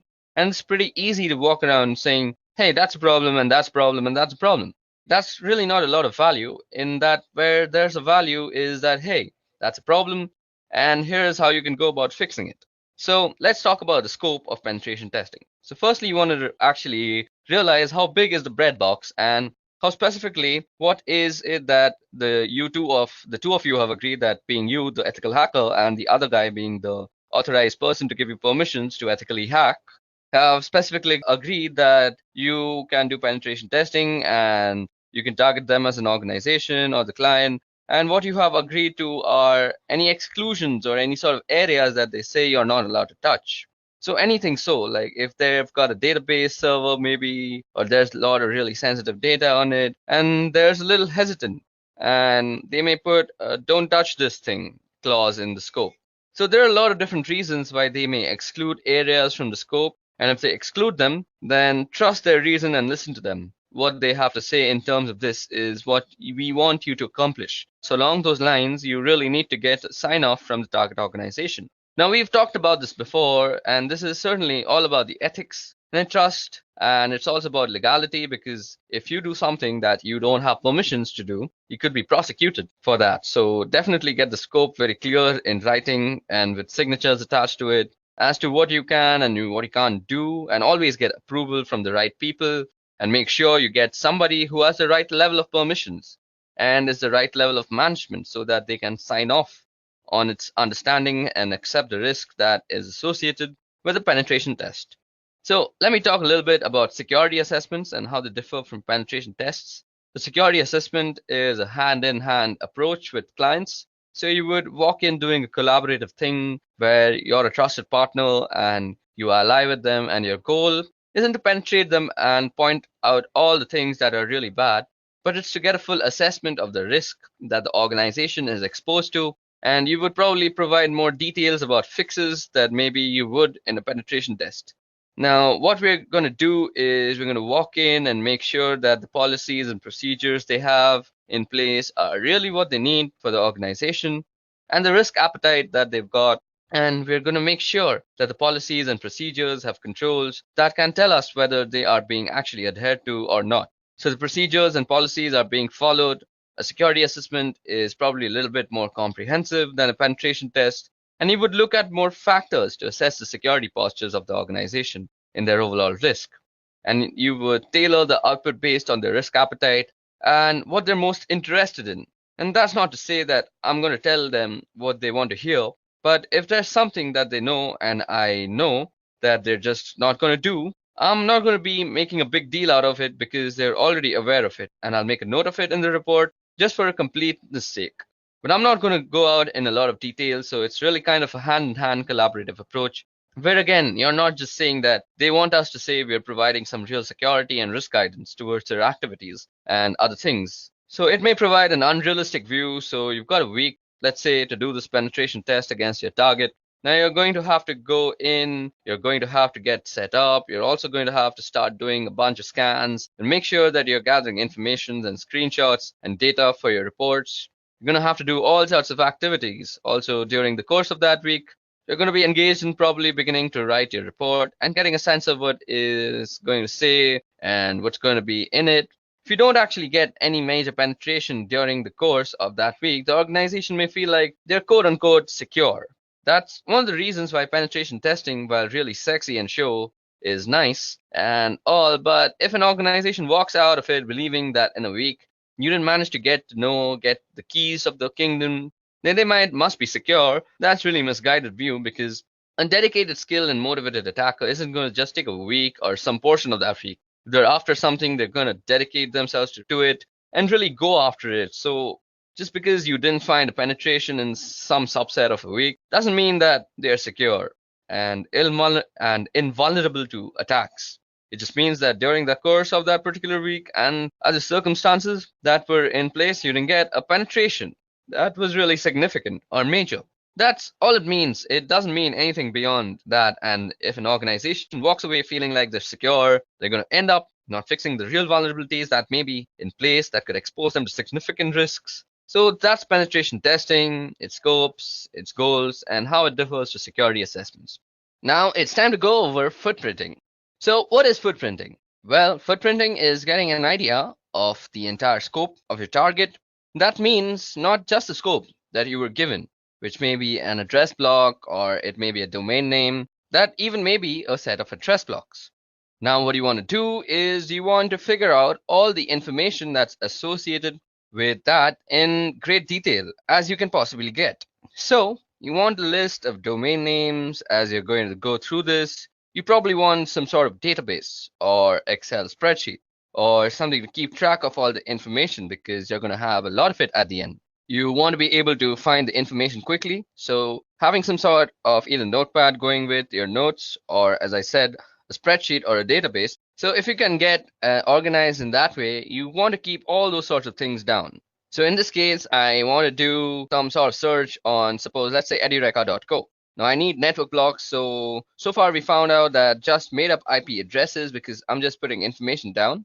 But I need network blocks. So you may have one IP address that you can find externally, or you're going to want a whole range of internal blocks, and you can do a little bit of digging if you aren't provided those. You want specific IP addresses for critical systems, web servers, email servers, databases, if you can find any of these things of those sorts. And you want system architectures. And what kind of stuff are they running? Are they running Intel? Are they running Windows? Are they running some Unix systems? What are they running? What kind of access control lists they have? These are going to be hard to get, but you may be able to guess them. And you can guess these by doing port scans. So what sort of responses you get back from the port scans with the filters, and or what you don't get back will tell you about if there's an IDS around, or you want to do a system enumeration, or you can get access to a system somehow. You want to know usernames, group names, so on. So the basic idea of footprinting is gathering information. Now, if you can get access to systems somehow, you want to know usernames, group names. So you want system banners, routine tables, SNMP information if you can get it, DNS host names if you can get those. So now this is for both internal and external on the side. If you're doing an internal penetration test or ethical hacking engagement, you want to know the networking protocols that are there. Are they using TCP/IP, or are they using some UDP, or are they on IPX or SPX? Are they using DECnet or AppleTalk? Or are they using some sort of split DNS? In other words, do they have internal DNS servers that give different form for their external? And will it give different information if you want to check for remote access possibilities? Now, in the footprinting process, you want to be very exhaustive. You might want to try and take out email addresses, server, domain name services, IP addresses, or even contact numbers. And you want to be very exhaustive with your approach. You don't want to miss anything out. Because if you do that, you can continue and also provide some launching points for additional attacks or tests that you may be able to do. But this is definitely a starting point of the types of information that you need to have as you go about footprinting your target. Now, next thing that we are going to see is very interesting. This is one of the many common tools that are out there on the internet, and that is the Wayback Machine, or also known as archive.org. Now, while it might not give you all the information that you need, but it certainly gives you a starting point. And what we're talking about out here is the Wayback Machine, or archive.org. So let me just give you a quick look at what archive.org looks like. Okay, I already have it open out here. So out here, what you can see is how a website looked like around some time ago. So for example, if you want to look at what Google looked like, so you just have to search for Google out here and wait for results to come back. Okay, so we see that Google goes way back to 1998. So that was the last capture, or the first capture rather. It was the first capture by the Wayback Machine, and we can see that it has a screenshot of November 11th and how Google looked. So let's see what Google looked like in November 11th of 1998. So this is what Google looked like. There was actually nothing to it. It just said, welcome to Google, Google search engine prototypes, and it has some link. So yeah, this is what the Google search engine looked like. It had a Stanford search, it had a Linux search, and you could do all sorts of stuff. You could just put the results. Now, what I'm trying to tell y'all is you can see the evolution of a website through time through the Wayback Machine. And this gives you rather informative look into how website has actually evolved. Okay, now that we know what footprinting is and how it falls into the whole reconnaissance process, so let's go over a couple of websites to do a little bit of historical digging about companies and the types of infrastructure that they may be using. And this information, of course, is useful so that we can narrow down our focus in terms of what we want to target against them for attacks. Now, over time, we've improved our awareness about what sorts of information we may want to divulge. So several years ago, you may have gone to a company's website and discovered that you could get email addresses and names of people in positions that you may find relevant. And there were all sorts of bits of information that could be used against the company. And over time, we have discovered that those sorts of pieces of information probably don't belong on a website where they can be used against a company, and so they've been pulled off. Now, it used to be also that Google had the ability to pull up information that it had cached so far. For example, if a website was no longer available, or if it was temporarily down and offline, there was a little cache button that you could click when you did, and the Google search, and you could pull up that cached information. So even though the website wasn't available, you could still get information from Google's servers. Now, Google's removed that, so we don't have that ability any longer. However, there is an internet archive that we can use. So this thing is called the Wayback Machine, and I have it open out here. So it's archive.org/web. So archive.org is a website that gives us information about other websites and how they looked like in years ago. And by so, I'm going to go to the Wayback Machine, which you can see is at the archive.org, and I'm going to go and try and search for edureka.co. So now we're going to take a historical look at edureka.co's website. And you can see we've got some years, and they've got information going back up to 2013. So let's look at what this website looked like when it was just 2013. Okay, there don't seem to be any snapshots out here. I wonder what's going on. Okay, so let's go to 2014. And the first snapshot seems to be on the September 12th of 2014. Actually, it's on May 17th too. So let's see what that looked like. Okay, so this is what Edureka looked like back in 2013, or rather 2014, September 12th, 2014 to be actually exact. Now, you can see that we have some live classes and all these pictures are there, and they've got this weird picture of this guy out here. I don't know why that was a thing back in 2014. Now we can browse more advanced screenshots, or rather the screenshots that were taken later on, and see how this company has evolved with its infrastructure and the way it actually lays out its content.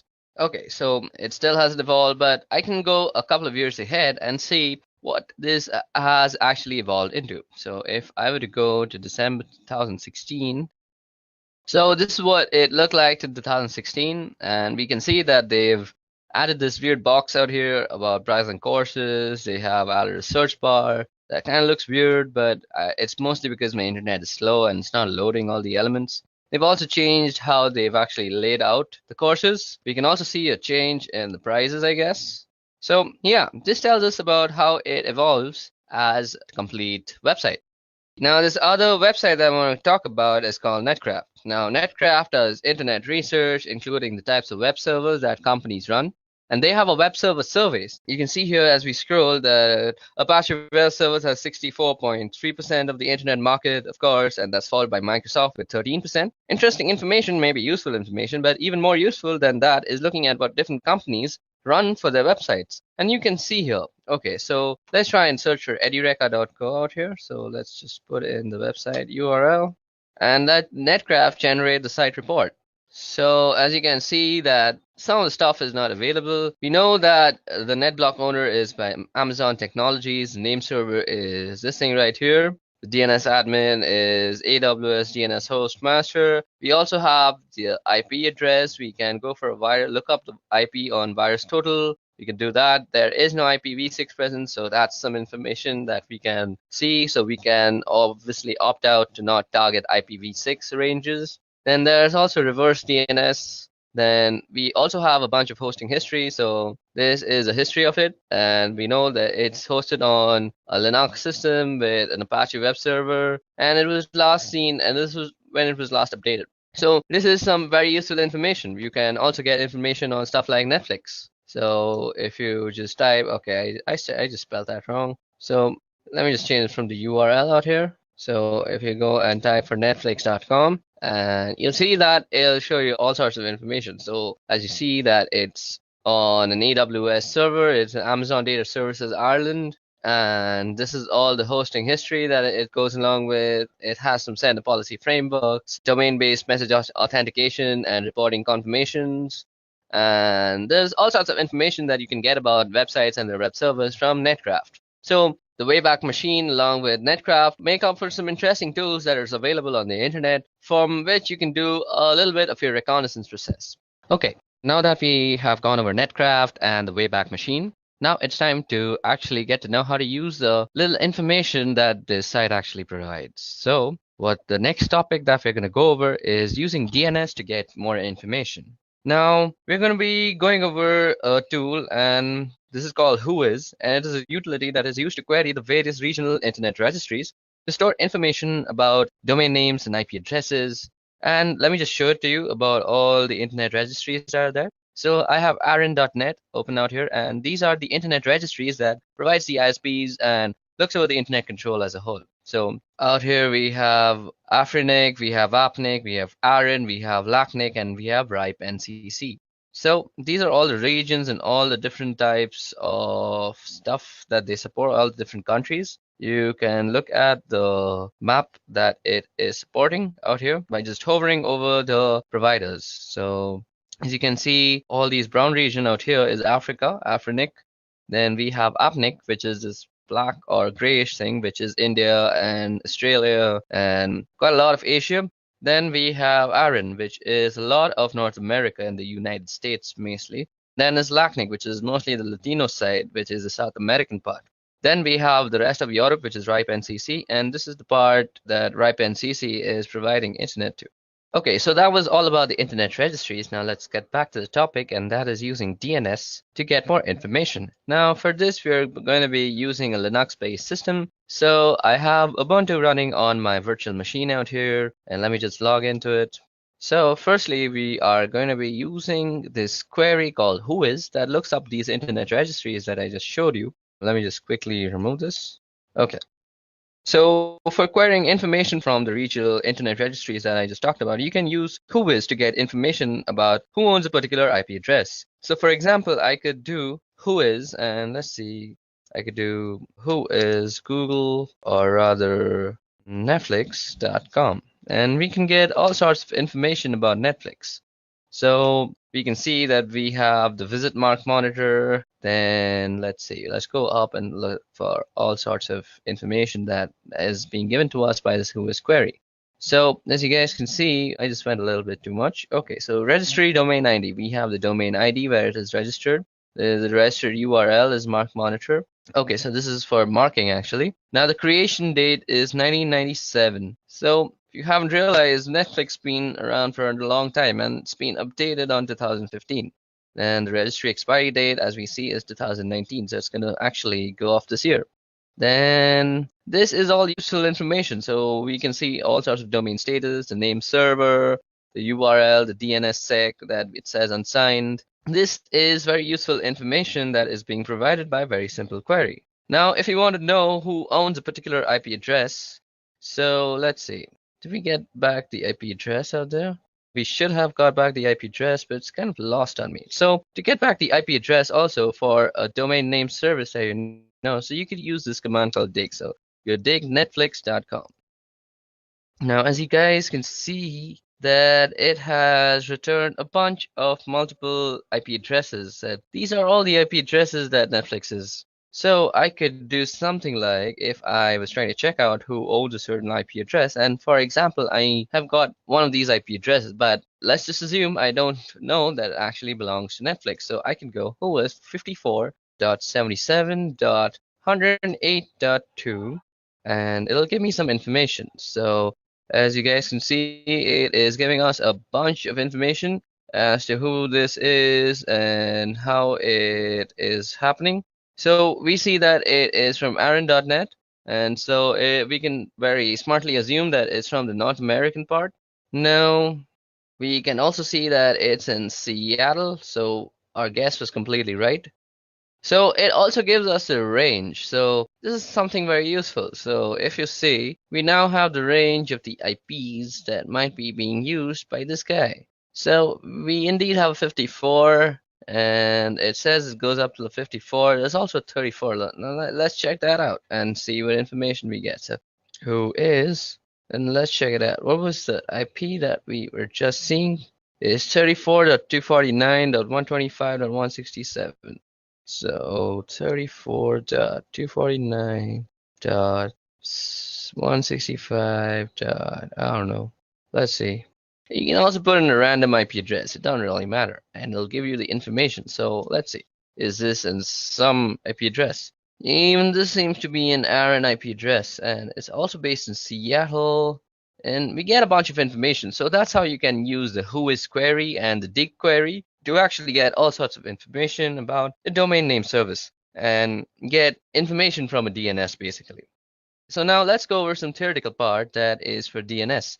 So using DNS to get information. So firstly, what is a domain name service and why do we need it? So a domain name service is a name given to an IP address so that it's easy to remember. Of course, it's easy to remember names and mnemonics rather than a bunch of random weird numbers. Now, this was mainly so that we can map names to IP addresses and we can get a bunch of information from the hostname resolution. So that's the purpose of IP addresses. Now, we will also be looking at how to find network ranges. Okay, now before we get on to actually moving on to how to find out the network ranges, let me just show you how you can also use whois. So whois, suppose you want to know the domains with the word foo in it. So you could go whois foo. And this will give you a whole bunch of things about how foo exists and all the sorts of foos that there is on the internet.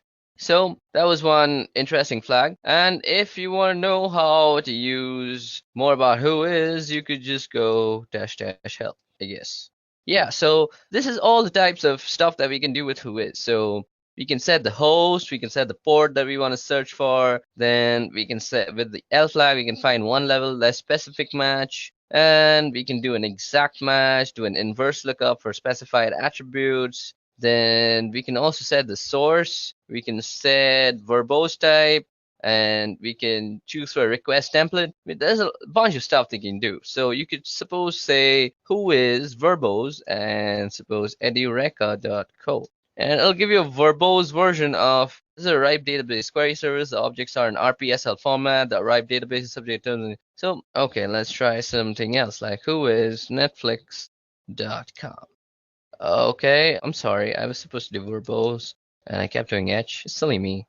So you do V and it'll give you a much more. Like this is a RIPE database. Again, I think I'm doing something wrong. Okay, just for that thing. Okay, V and type. Okay. Or let's just see. Let me just show you how to use it. Primary keys are returned. Only primary keys. Okay, let's see.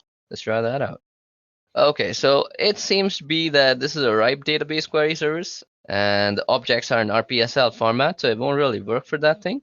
And it also says that no entries found because of this error. So this is for some later lesson. So for now, I hope I gave you a good idea of how to use whois. Like you could just go whois and some IP address like 192.168.101 or some gateway address like that. Or you could just go for a domain name service like Facebook and get all sorts of information about Facebook when the query actually returns you something.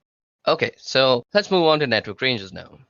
Now, in this part of the video, we're going to be going over the utility called whois, which is used for getting information from the DNS. Now, let me just show you a website out here. So this is the regional internet registries. So the internet registries are used to store information about domain names and IP addresses, and there are 5 regional internet registries. First is ARIN, which is responsible for North America, so that would be the US and Canada. Then we have LACNIC, which is responsible for Latin America and portions of the Caribbean. Then there's RIPE, that's responsible for Europe and Middle East and Central Asia. There's AFRINIC, which is responsible for Africa. And finally, we have APNIC, which is responsible for Asia Pacific Rim. So that's the regional internet registries. And as I said, whois is responsible for acquiring information from the various regional internet registries, as you can use whois to get information about who owns a particular IP address. So for example, let me just open up my Ubuntu system. Let me clear this out first.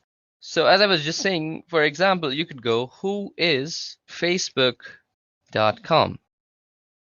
Okay, so as you guys can see, we could find out pretty quickly about who owns a particular IP address. So for example, I could do whois and just go facebook.com. It tells me about who it belongs to. It also gives you who owns a particular IP address and who's responsible for them. From the information, you can get email addresses that belong to a particular company. This one has an email address for tech contact of ipreg @ So you can get all sorts of email addresses, tech contacts, and all sorts of stuff out there. The registry database contains only .com and .net and all sorts of information.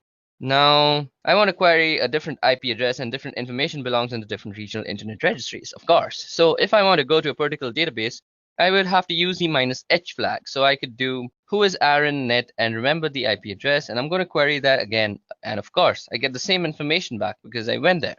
So you could just go whois h and then follow it with an IP address. So something like 34.205.176.98. So that's just some random IP address I just made up. And it says that whois option. Okay, so it's a capital H. Okay, so let's see that. And we get all sorts of information back from that. So area 8, ARIN, and all sorts of stuff. Now I can get information about domains as well. So if I can query something like netflix.com, and I can find out that this is actually Netflix, and there's an administrative contact and a technical contact, and you can see the different domain servers. So the servers that would have authority of information about the DNS entries for that particular domain. You can also see other information like when the record was created, and a whole bunch of different phone numbers that you can contact. And additional to storing information about IP addresses and domain names, sometimes it will store information about particular host names. And there may be other reasons why you would store a host name or particular information about a host name on the system with one of the RIRS. Now, if I wanted to look up something specifically, once I had found that, I could now do a lookup on whois, suppose, let's say, something like whois foo. So let's say whois foo.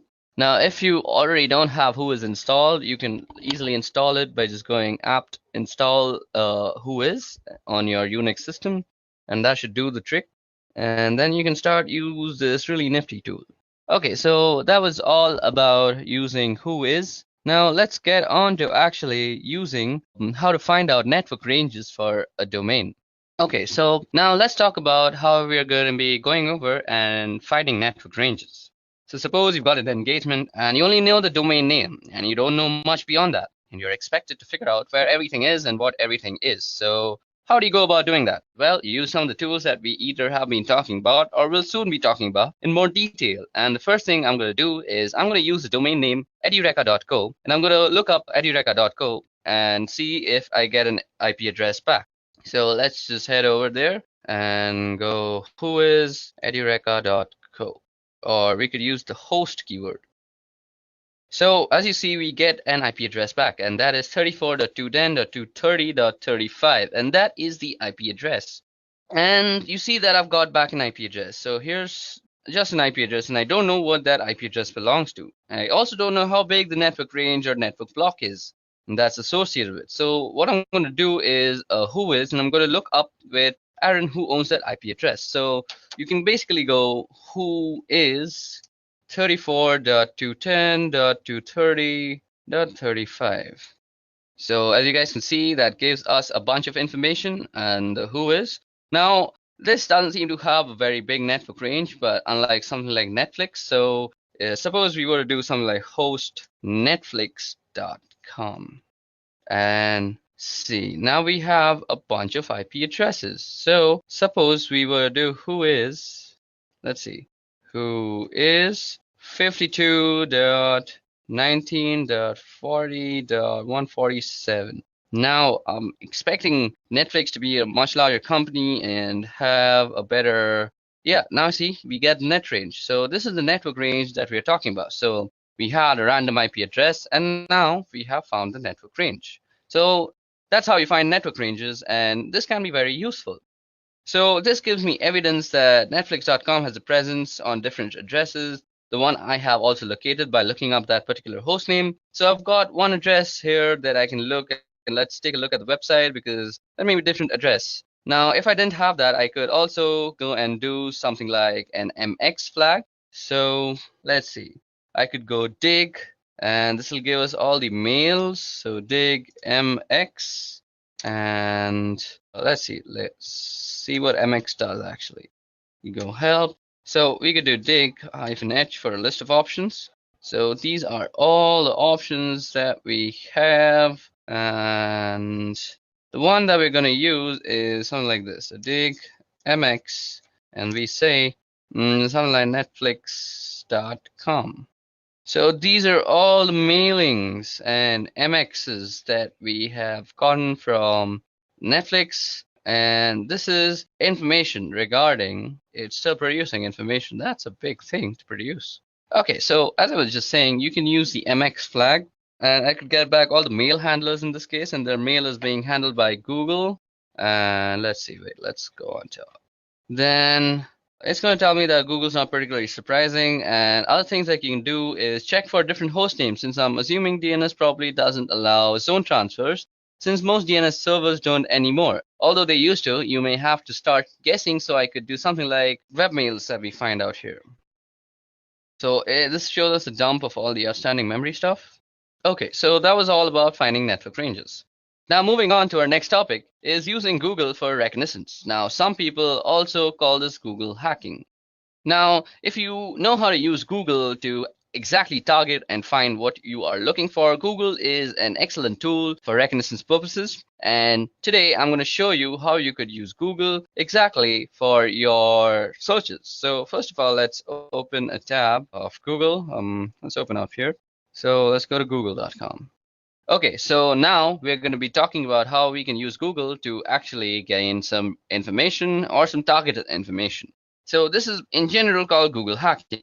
Now when I say Google hacking, I'm not meaning by breaking into Google to steal information. I'm talking about making use of specific keywords that Google uses to get the most out of the queries that you submit. So for example, a pretty basic one is the use of quotations.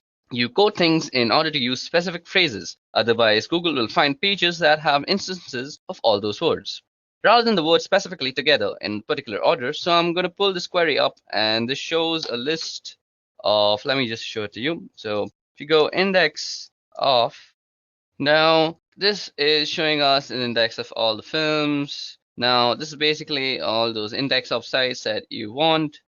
So as you guys can see, this shows us an index of all sorts of films that are there. Now you can use the index of, and you see that we have also an index of downloads or something like that, hyphen.com/download. And it is an index of all sorts of stuff. Now you can go into some folder and check them out. G Jones, G Worthy, G Perico. I don't know what these are, but some sort of stuff. And this is how you can use Google. Now let me just show you some more tricks. So you can use this. So suppose you're using Google to find for something like a presentation. So you could use something like file type PPTX, and it'll search for every type of file there that is PPT. Okay, let's try some other site, .ppt. So config. Okay, so this brings up all the types of files that have some configs in them. So this is some gaming configuration, as we see. This is some digital configuration of Liverpool.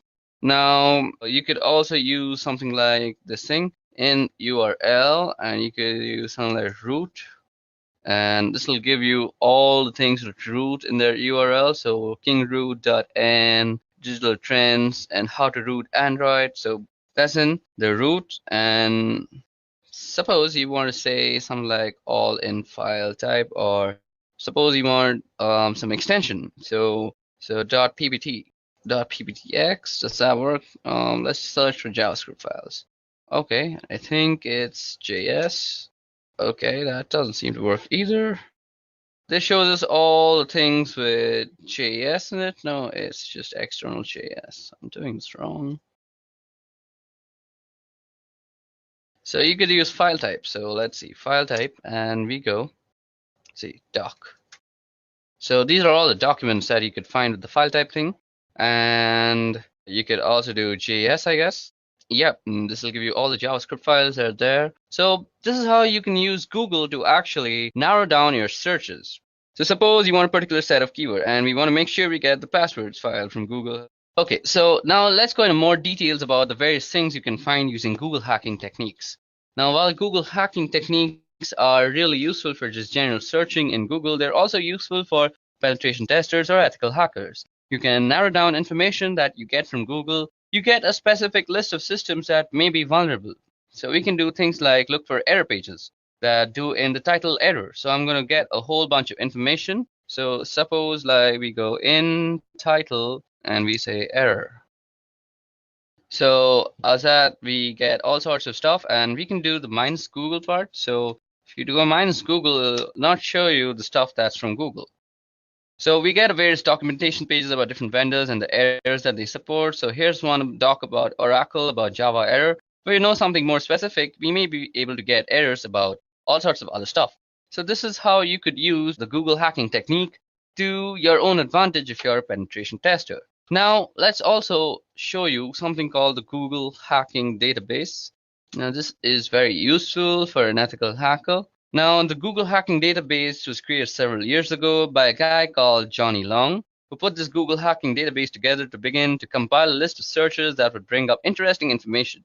Now, Johnny has written a couple of books on Google hacking, so we're at the Google hacking database website here, and you can see them talk about Google Docs and all sorts of stuff. Now, you can see that we can do all sorts of searches like in URL, SAP, BC, BSP. This brings up some portal pages. Now, out here, you can bring up some password, APS password in URL. Now, this will give you all sorts of stuff on Google. So suppose you go in URL, so like APS password. Now, you can get all sorts of stuff like which have passwords in their URL. So maybe you can just guess a password from there too. Now, that was Google hacking. So Google hacking entries, and they also have a number of categories and that you can look through to find some specific things. So you may be interested in, of course, and you can search specific information that you may be looking for with regards to a specific product. For example, let me just show you exploit database. These are all the types of stuff you can go through out here. And as you see, we have all sorts of stuff like this is an SQL injection thing. This is something regarding peer archive tars.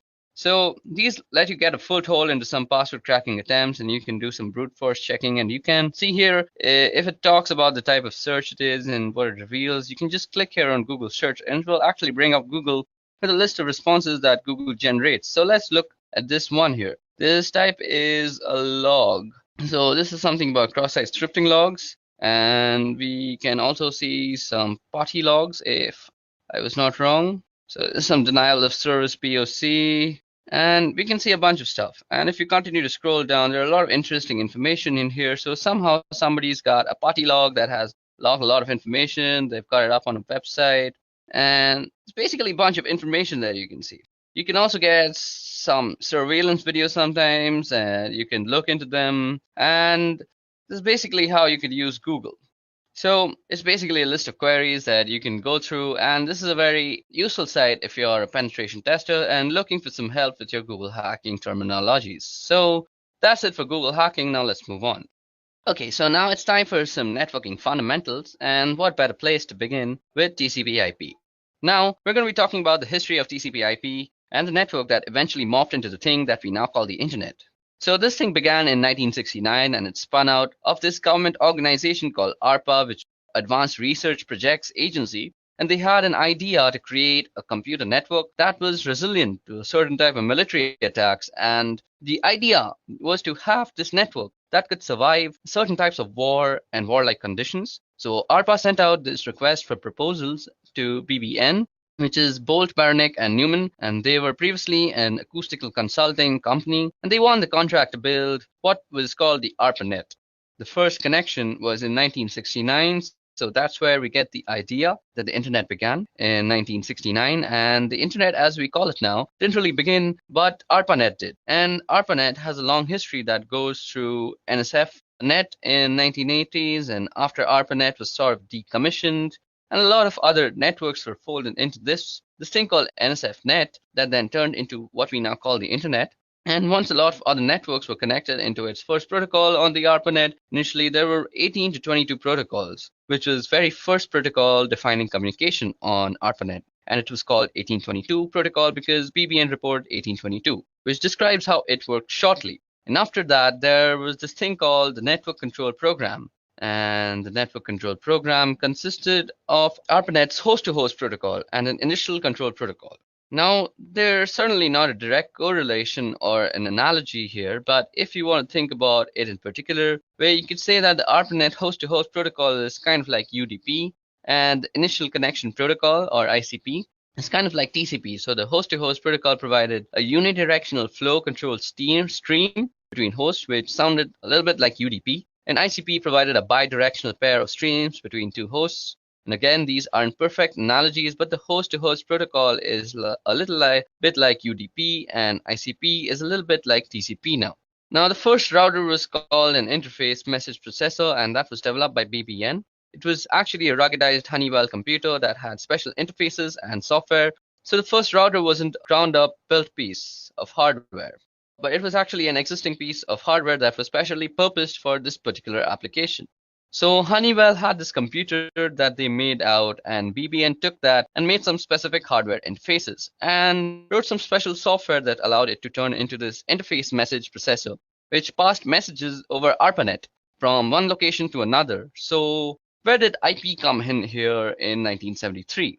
So IP came in here as well in 1973, as I just said, and a guy by the name of Vint Cerf and another guy by the name of Robert Kahn took the ideas of NCP and what the ARPANET was doing, and they tried to come up with some concepts that would work for the needs that the ARPANET had. And so by 1974, they had published a paper that was published by the IEEE, and they proposed some new protocols. They originally proposed a central protocol called TCP. Later on, TCP was broken into TCP and IP to get away from the monolithic concept that TCP was originally.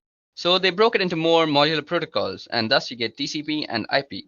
So how do we get to our version 4, which is IPv4, since that's the kind of internet that we're using right now? Version 6 is coming and has been coming for many, many years now, but we're still kind of version 4. So how did we get here between 1977 and 79? And we went through version 0 to 3 by 1979, and 1980 we started using version 4. And that's eventually became the de facto protocol on the internet. In 1983, when NCP was finally shut down, because of all the hosts on the ARPANET were using TCP IP by that point in 1992, work began on an IP next generation, and for a long time, all of the specifications in the RFCs talked about PNG eventually, and IPNG became known as IPv6. You may be wondering where IPv5 went. Well, it was a specially purposed protocol that had to do something with streaming, and certainly not a widespread thing. One of the differences between IPv4 and IPv6 is that IPv6 has a 128-bit address, which gives us the ability to have some ridiculously large numbers of devices that have their own unique IP address. IPv4, by comparison, has only 32-bit addresses, and as you've probably heard, we're well on our way to exhausting the number of IP addresses that are available, and we've done a lot of things over the years to conserve address space and reuse address space so we can continue to extending to the point till where we completely run off IPv4 addresses. Another thing about IPv6 is it attempts to fix some of the inherent issues in IP,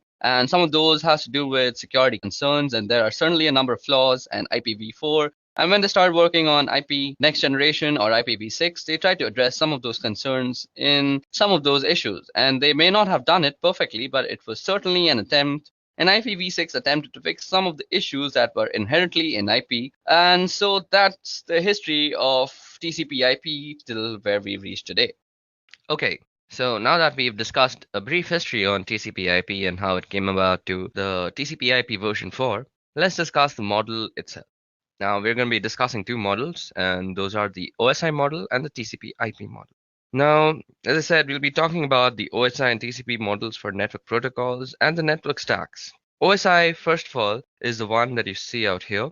It's the one on the left-hand side of the screen. And OSI stands for Open Systems Interconnect. And in the late 1970s, they started working on a model for how a network stack and network protocols would look originally. The intent was to develop the model and then develop the protocols that went with it. But what ended up happening was after they developed the models, TCP/IP started really taking off. And the TCP/IP model was what went along with it and matched better. What was going on with TCP/IP, which became the predominant protocol, and as a result, the OSI protocols never actually got developed. However, we still use the OSI model for a teaching tool, as well as a way of describing what's going on within the network stack. And in networked applications, you'll often hear people talking about different layers, like that's a layer 2 problem, or we're under a layer 3 space.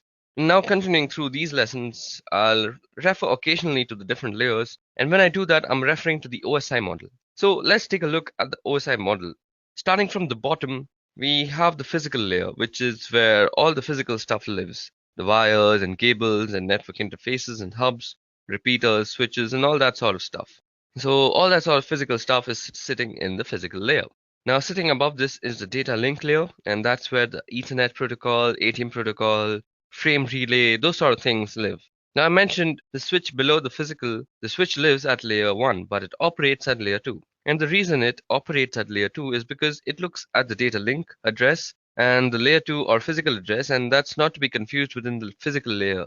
It does get a little mixed up sometimes, and we refer to the MAC address. Now, the MAC address is not the physical address that I'm talking about. It is the message authentication code address on a system the MAC address on a system as a physical address because it lives on the physical interface and bound physically.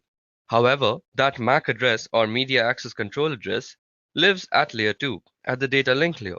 The network layer, which is right above at layer 3, that's where the IP lives, as well as ICMP, IPX, and from IPX, SPX suite of protocols from novel routers operate at layer 3, and at layer 4 above that is the transport layer. That's the TCP, UDP, and SPX again, from the IPX, SPX suite of protocols.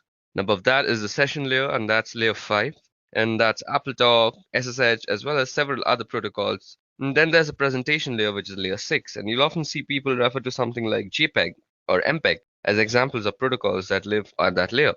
Then there's a presentation layer, which is the final layer, which is layer 6, and you'll often see people refer to something like JPEG or MPEG as examples of protocol that live at that layer. And then they live at that layer, which is the presentation layer. Finally, we have layer 7, which is the application layer, and that's HTTP, FTP, SMTP, and similar application protocols, whose responsibility is to deliver and use the functionality. So that's basically the OSI model, and that's the 7 layers of the OSI model. And there's some important thing to note here. That is, when we are putting packets onto the wire, the packets get built from top of the stack from the top of the stack to the bottom of the stack, which is why it's called a stack. Each layer sits on top of the other, and the application layer is responsible for beginning the process, and then that follows through the presentation session and transport layer and down through the network data link until we finally drop it on the wire at the physical layer. When it's received from the network, it goes from the bottom up, and we receive it on the physical, and it gets handled by the data link and then the network and till the application layer. So basically, when a packet is coming in, it comes in from the application, goes out from the physical, and then when it's going out also, it goes from the physical through the data link, then the network, transport session, presentation, and application, and finally to the target system. Now, what we're dealing with is an encapsulation process. So at every layer on the way down the different layers, add bits of information to the datagram or the packet. So that's when it gets to the other side. Each layer knows where its demarcation point is. While it may seem obvious, each layer talks to the same layer on the other side. So when we drop a packet out onto the wire, the physical layer talks to the physical layer, and in other words, the electrical bits that get transmitted by the network interface on the first system are received on the second system. On the second system, the layer 2 headers that were put by the first system get removed and handled as necessary. Same thing at the network layer. It's the network layer that puts the IP header, and it's the network layer that removes the IP header and determines what to do from there, and so on again. While it may seem obvious, it's an important distinction to recognize that each layer talks to each layer. While it may seem obvious, it's an important distinction to recognize that each layer talks to each layer. And when you're building a packet, you go down through the stack. And when you're receiving, you come up through the stack. And again, it's called a stack because you keep pushing things on top of the packet and they get popped off the other side. So that was detailed and brief working on how the OSI model is set up and how the OSI model works. Now let's move on to the TCP IP model, which is on the right hand side. And you'll notice that there's a really big difference here. That being that there are only 4 layers in the TCP IP model as compared with the 7 layers of the OSI model. Now we have the network access layer, the internet layer, the transport layer, and the application layer, and the functionality. Now we have the access layer, the internet layer, the transport layer, and the application layer. The functionality that the stack provides is the same, and in other words, you're not going to get less functionality out of the TCP IP model. It's just that they've changed where different functionality resides and where the demarcation point between the different layers are. So there are only 4 layers in the TCP IP model, which means there are a couple of layers that have taken in functions from some of the OSI models, and we can get into that right here. The difference between the models at the network access layer in the TCP IP model that consists of the physical and the data link layer from the OSI model. So on the right here, you see the network access layer that takes into the account the physical and the data link layers from the OSI model. On the left-hand side, similarly, the application layer from the TCP IP model encompasses all the session presentation and the application layer of the OSI model. So on the right, the very top box, the application layer, encompasses the session presentation and application layer. And on the left-hand side, that of course leaves the transport layer to be the same. And in the OSI model, they call it the network layer. And in the TCP IP model, it's called the internet layer. Same sort of thing, that's where the IP lives. And even though it's called the internet layer as compared to the network layer, it's the same sort of functionality. So those are the really big differences between OSI and TCP IP model. Anytime I refer to layers through the course of this video, that I'm going to be referring to the OSI model, and in part because it makes it easier to differentiate the different functionality. If I were to say layer 1 function in the TCP IP model, you would necessarily know if I was talking about a physical thing or a data link thing. Since there's more granularity in the OSI model, it's better to talk about the functionality in terms of the layers in the OSI model. And that's the predominant model, the OSI model and the TCP IP model for network stacks, network protocols, and applications. Okay, so now that we've discussed the TCP IP model, let's go over another important protocol, and that is UDP. So what you see out here on your screen right now is Wireshark, and we'll be going over the uses of Wireshark and what it's useful for in the upcoming lessons. But for now, let me just show you a UDP packet. Okay, so before we get into the analysis of the packet while it's still filtering, let me just tell you a little bit about UDP. So UDP is a protocol in the TCP IP suite of protocols. It's in the network layer. That's the network layer in the OSI.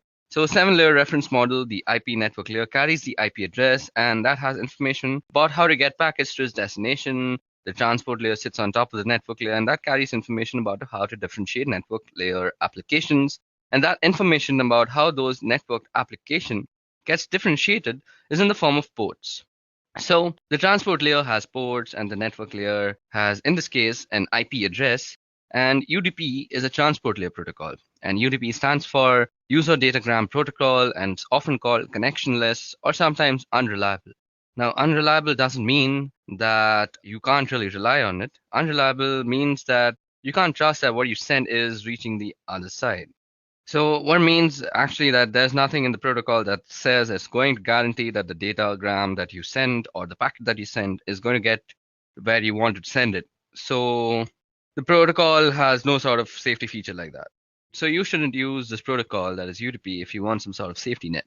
And if you needed that type of safety net, you would have to write it into your own application. So basically UDP is a fast protocol, and that's one of the reasons why it's good. It's also one of the reasons why it's unreliable, because in order to get that speed, you don't have all of the error checking and validation that messages are getting there. So because it's fast, it's good for things like games and for real-time voice and video, anything where speed is important, and you would use UDP. So right here, I have a packet capture. So I'm using Wireshark to capture some packets, and let's check out a UDP packet. So out here, you see that there are some frames that says it's 167 bytes on wire, 167 bytes have been captured. But we're not really interested in the frame part. We're interested in the user datagram protocol part. So out here, you can see that the source port is 1853 and the destination port is 52081. Now it has a length and it has a checksum and stuff. So as you guys see out here, well, we don't really see a bunch of information. What you only see is the source port and the destination port, the length, and there's also a checksum. So UDP doesn't come with an awful lot of headers because it doesn't need any of the things that you see in the other packet headers. The only thing it needs is to tell you how to get the application on the receiving host, and that's where the destination port comes in. And once the message gets to the destination needs to know how to communicate back to the originator, and that would be through the source port or a return message. So a return message would convert the source port to a destination port and send back to that port in order to communicate with the originator. So we have a source port and destination port, and the length is a minimal amount of checking, and to make sure that if the packet that you received is different from the length that's specified in the UDP header, then there may have been something wrong. So you may want to discard the message to check for more messages. So the checksum also makes sure that nothing in the middle was tampered with, although if there's some sort of man-in-the-middle attack or something like that, a checksum is pretty easy to manufacture after you've altered the packet. So you can see here in the message that there's a number of UDP packets. Some of them just say UDP. The one I look at happens to be from some Skype application, I guess. So talking to Skype servers, and we've already got the DNS. Now DNS also needs some fast response times because you don't want to spend a lot of time looking up information about servers that you're going to before, because just to go to them. So DNS servers throw out their queries onto the wire using UDP hopping to get fast sponsors. They don't want to spend a lot of time setting up connections and doing all the negotiating that comes with a protocol like TCP, for example. So here you see that the DNS is using UDP, and what we've got here is another UDP packet with port destination and all sorts of stuff. So you can see it out here. So you can see the checksum, it's unverified checksum status. So you can check out all sorts of stuff using Wireshark. So that was about UDP, or the user datagram protocol. Okay, so now that we're done with the user datagram protocol, let's talk about addressing modes. So addressing modes is how you address a packet to your different destinations. So there are three kinds of addressing modes. The first kind of addressing mode is unicast. This is a pretty simple one to understand. So there is one destination and one source, and the source sends the packet to the destination. And it depends on the protocol that you're using to actually address. So if it's something like TCP/IP, you're probably using a bidirectional stream, so the blue computer can talk to the red computer and the red computer can talk back to the blue computer. But you can also use a UDP stream, which is like one directional stream. So I'm not sure if I'm using the correct word. So it's a stream that's in one direction. I guess I'm driving home the point here. So if it's a UDP, only blue is talking, and when blue stops talking, then red can talk. But if it's TCP/IP, blue and red can talk simultaneously at the same time. Now moving on, there's also broadcast. Now broadcast means that you are sending your packet to everybody on the network. So broadcast messages are very common from mobile network providers. So when you get those advertisements saying something like you have a new postpaid plan from Vodafone or Airtel or something like that, those are broadcast messages. So it's one server that is sending out one single message to all the other systems. Now there's also multicast. Now multicast is like broadcast but selective. Now multicast is used for actually casting your screen to multiple people. So something like screen share, when you're doing it with multiple people, is multicast, because you have the option to not show a particular computer what you are actually sharing. So those are the three modes of addressing: unicast, broadcast, and multicast. Okay, now moving on. Let's look into the tool that we just used to understand UDP, that is Wireshark. So what exactly is Wireshark? So this utility called Wireshark is a packet capture utility, meaning that it grabs data that's either going out or coming in of a specific network. And there are a number of reasons why this may be useful or important. One of the reasons why it's really important is what's going on in the network is always accurate. In other words, you can't mess around with things once they're on the network, or you can't lie about something that's actually on the network as compared with applications and their logs, which can be misleading or inaccurate. Or if an attacker gets into an application, they may be able to alter the logging. Now, several other behaviors that make it difficult to see what's really going on. And the network, you can really see what's going on once it hits the wire. It's on the wire and you can't change that fact. Now, once it hits the wire, so we're going to do here is a quick packet capture. So let me just open up Wireshark for you guys. So as you guys can see, I have already Wireshark open for us. Let me just remove this UDP filter that was there. So Wireshark is recapturing. So let us go over the stuff that you can see on the screen. Some important features of Wireshark so that we can use it later. So what I'm doing here is a quick packet capture, and I'm going to show some of the important features of Wireshark so that we can use it later on. Now, when we're starting to do some more significant work, I select the interface that I'm using primarily, which is my Wi-Fi, and I'm going to go over here and we'll bring up a Google page so that we can see what's happening on the network. So let me just quickly open up a Google page. As you guys can see, it's capturing a bunch of data that's going around here. Now let me just open up a Google page, and that's going to send up some data. Let's go back. So it's grabbing a whole bunch of stuff off the network. I'm just going to stop that. I'm going to go back and take a look at some of the messages here. So some of the features of Wireshark, as you can see on the top part of the screen, here there's a window that says number, time, source, destination, protocol, length, and info. And those are all of the packets that have been captured. And they're numbering starting from 1, and the time has to do with being relative to the point that we've started capturing. And you'll see the source and destination addresses, and the protocol, the length of the packet in bytes, and some information about the packet. At the bottom of the screen, you'll see detailed information about the packet that has been selected. So suppose I'm still selecting this TCP packet out here. So we can go through the frames.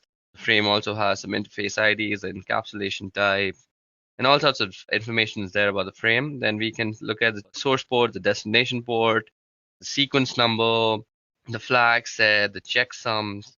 We can basically check everything about a packet because this is a packet analyzer and a packet sniffer. Now you'll see some detailed information about the packet that has been selected. So I'm going to select, so as I've selected this TCP IP packet, we see that in the middle frame it says frame 290. It means that it has a 290 A flag packet, and the packet that was captured is 66 bytes. And we grab 66 bytes and it's 528 bits later.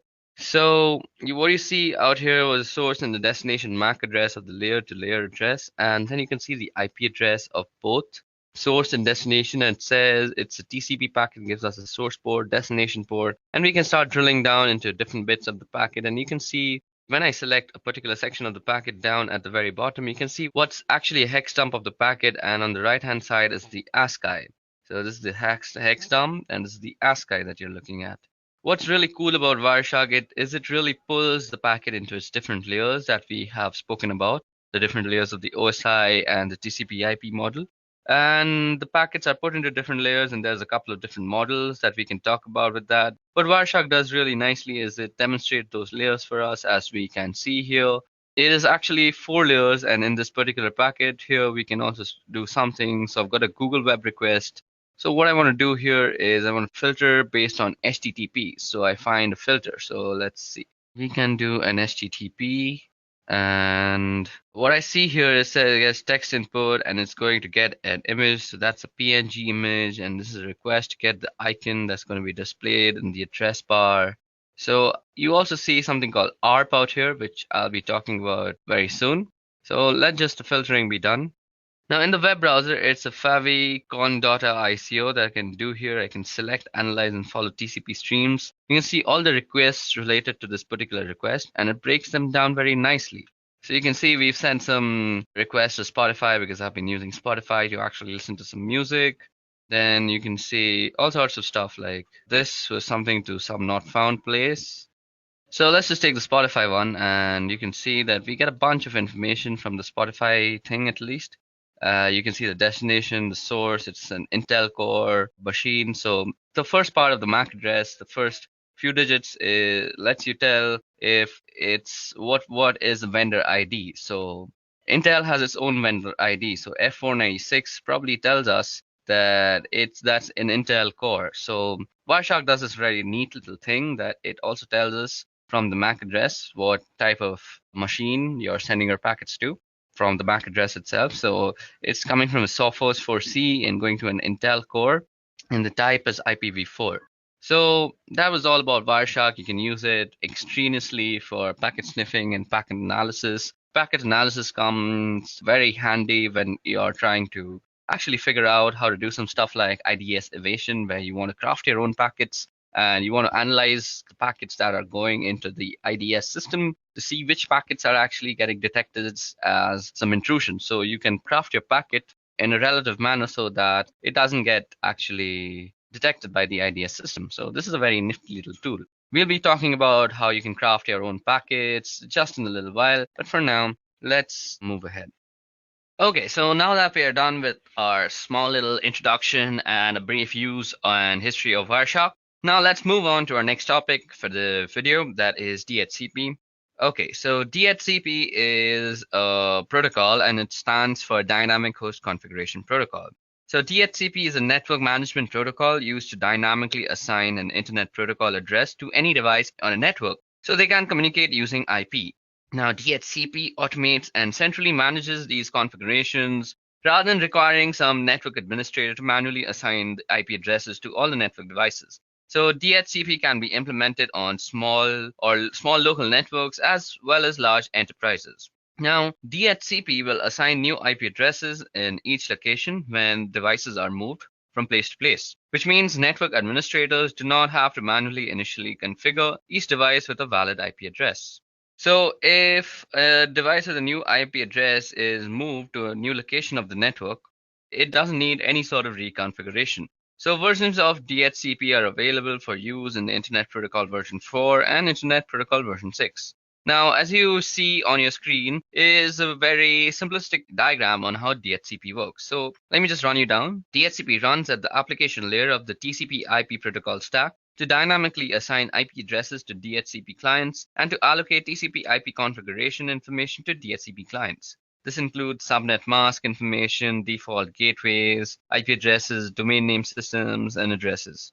So DHCP is a client-server protocol in which servers manage a pool of unique IP addresses, as well as information about client configuration parameters, and assign addresses out of those address pools. Now, DHCP-enabled clients send a request to the DHCP server whenever they connect to a network.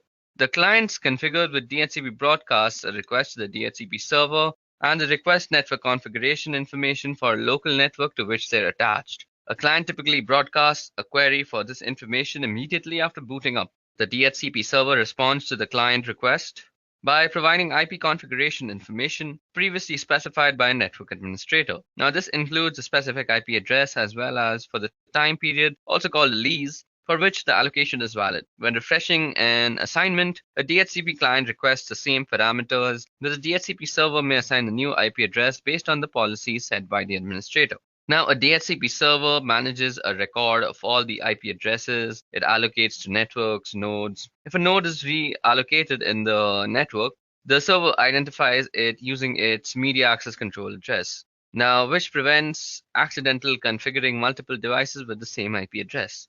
Now, DHCP is not a routable protocol, nor is it a secure one. DHCP is limited to a specific local area network, which means a single DHCP server per LAN is adequate. Now, larger networks may have a wide area network containing multiple individual locations depending on the connections between these points and the number of clients in each location.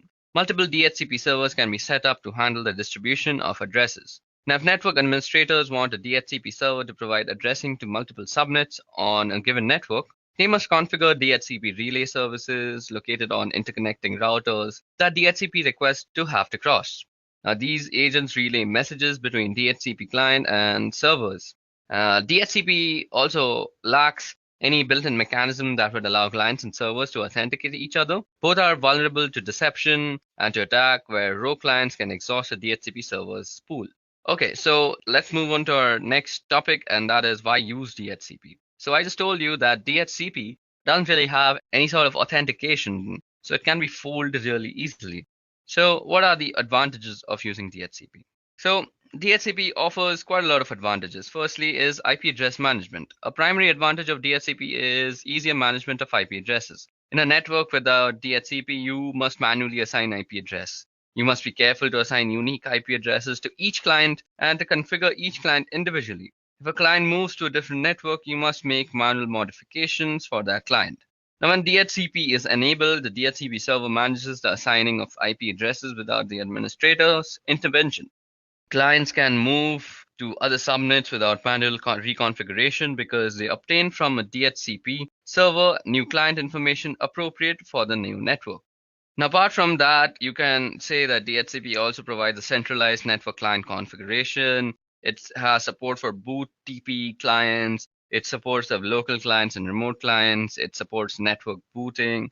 And also, it has a support for a large network, and not only for short, like small scale networks, but for larger networks as well.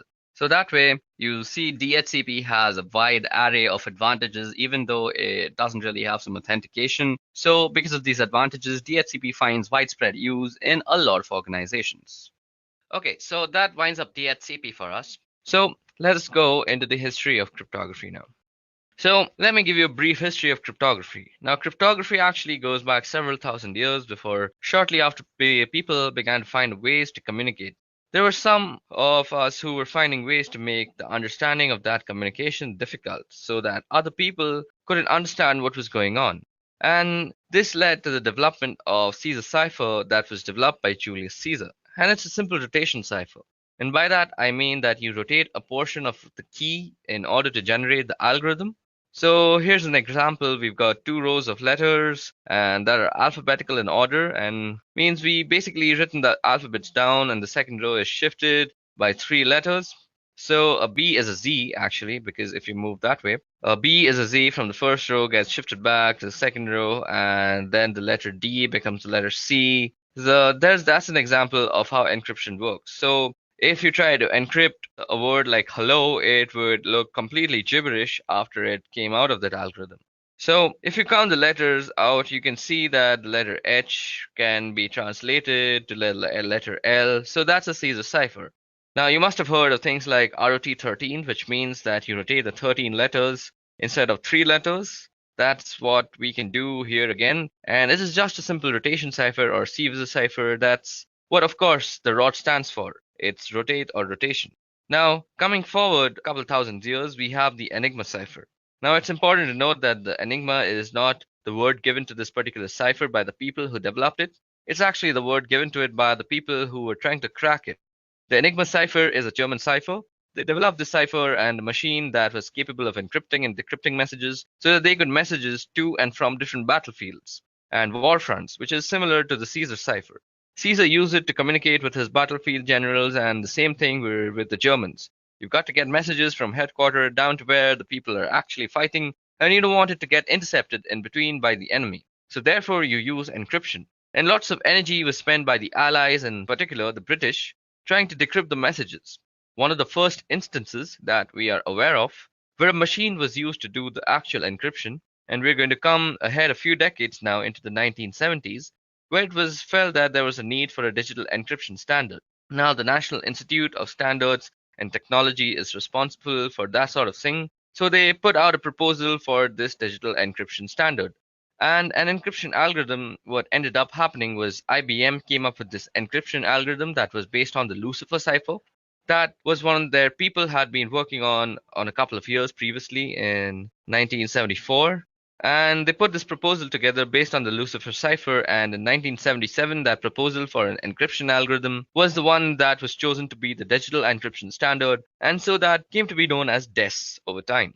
And it became apparent that there was a problem with DES, and that was it only had a 56-bit key size, and while in the 1970s that was considered adequate to defend against brute forcing and breaking of code, by 1990s it was no longer considered adequate, and there was a need for something more, and it took time to develop. Something that would last long for some long period of time, and so in the meantime a stopgap was developed, and this stopgap is what we call the triple DES. The reason it's called triple DES is you apply the DES algorithm 3 times in different ways, and you use 3 different keys in order to do that.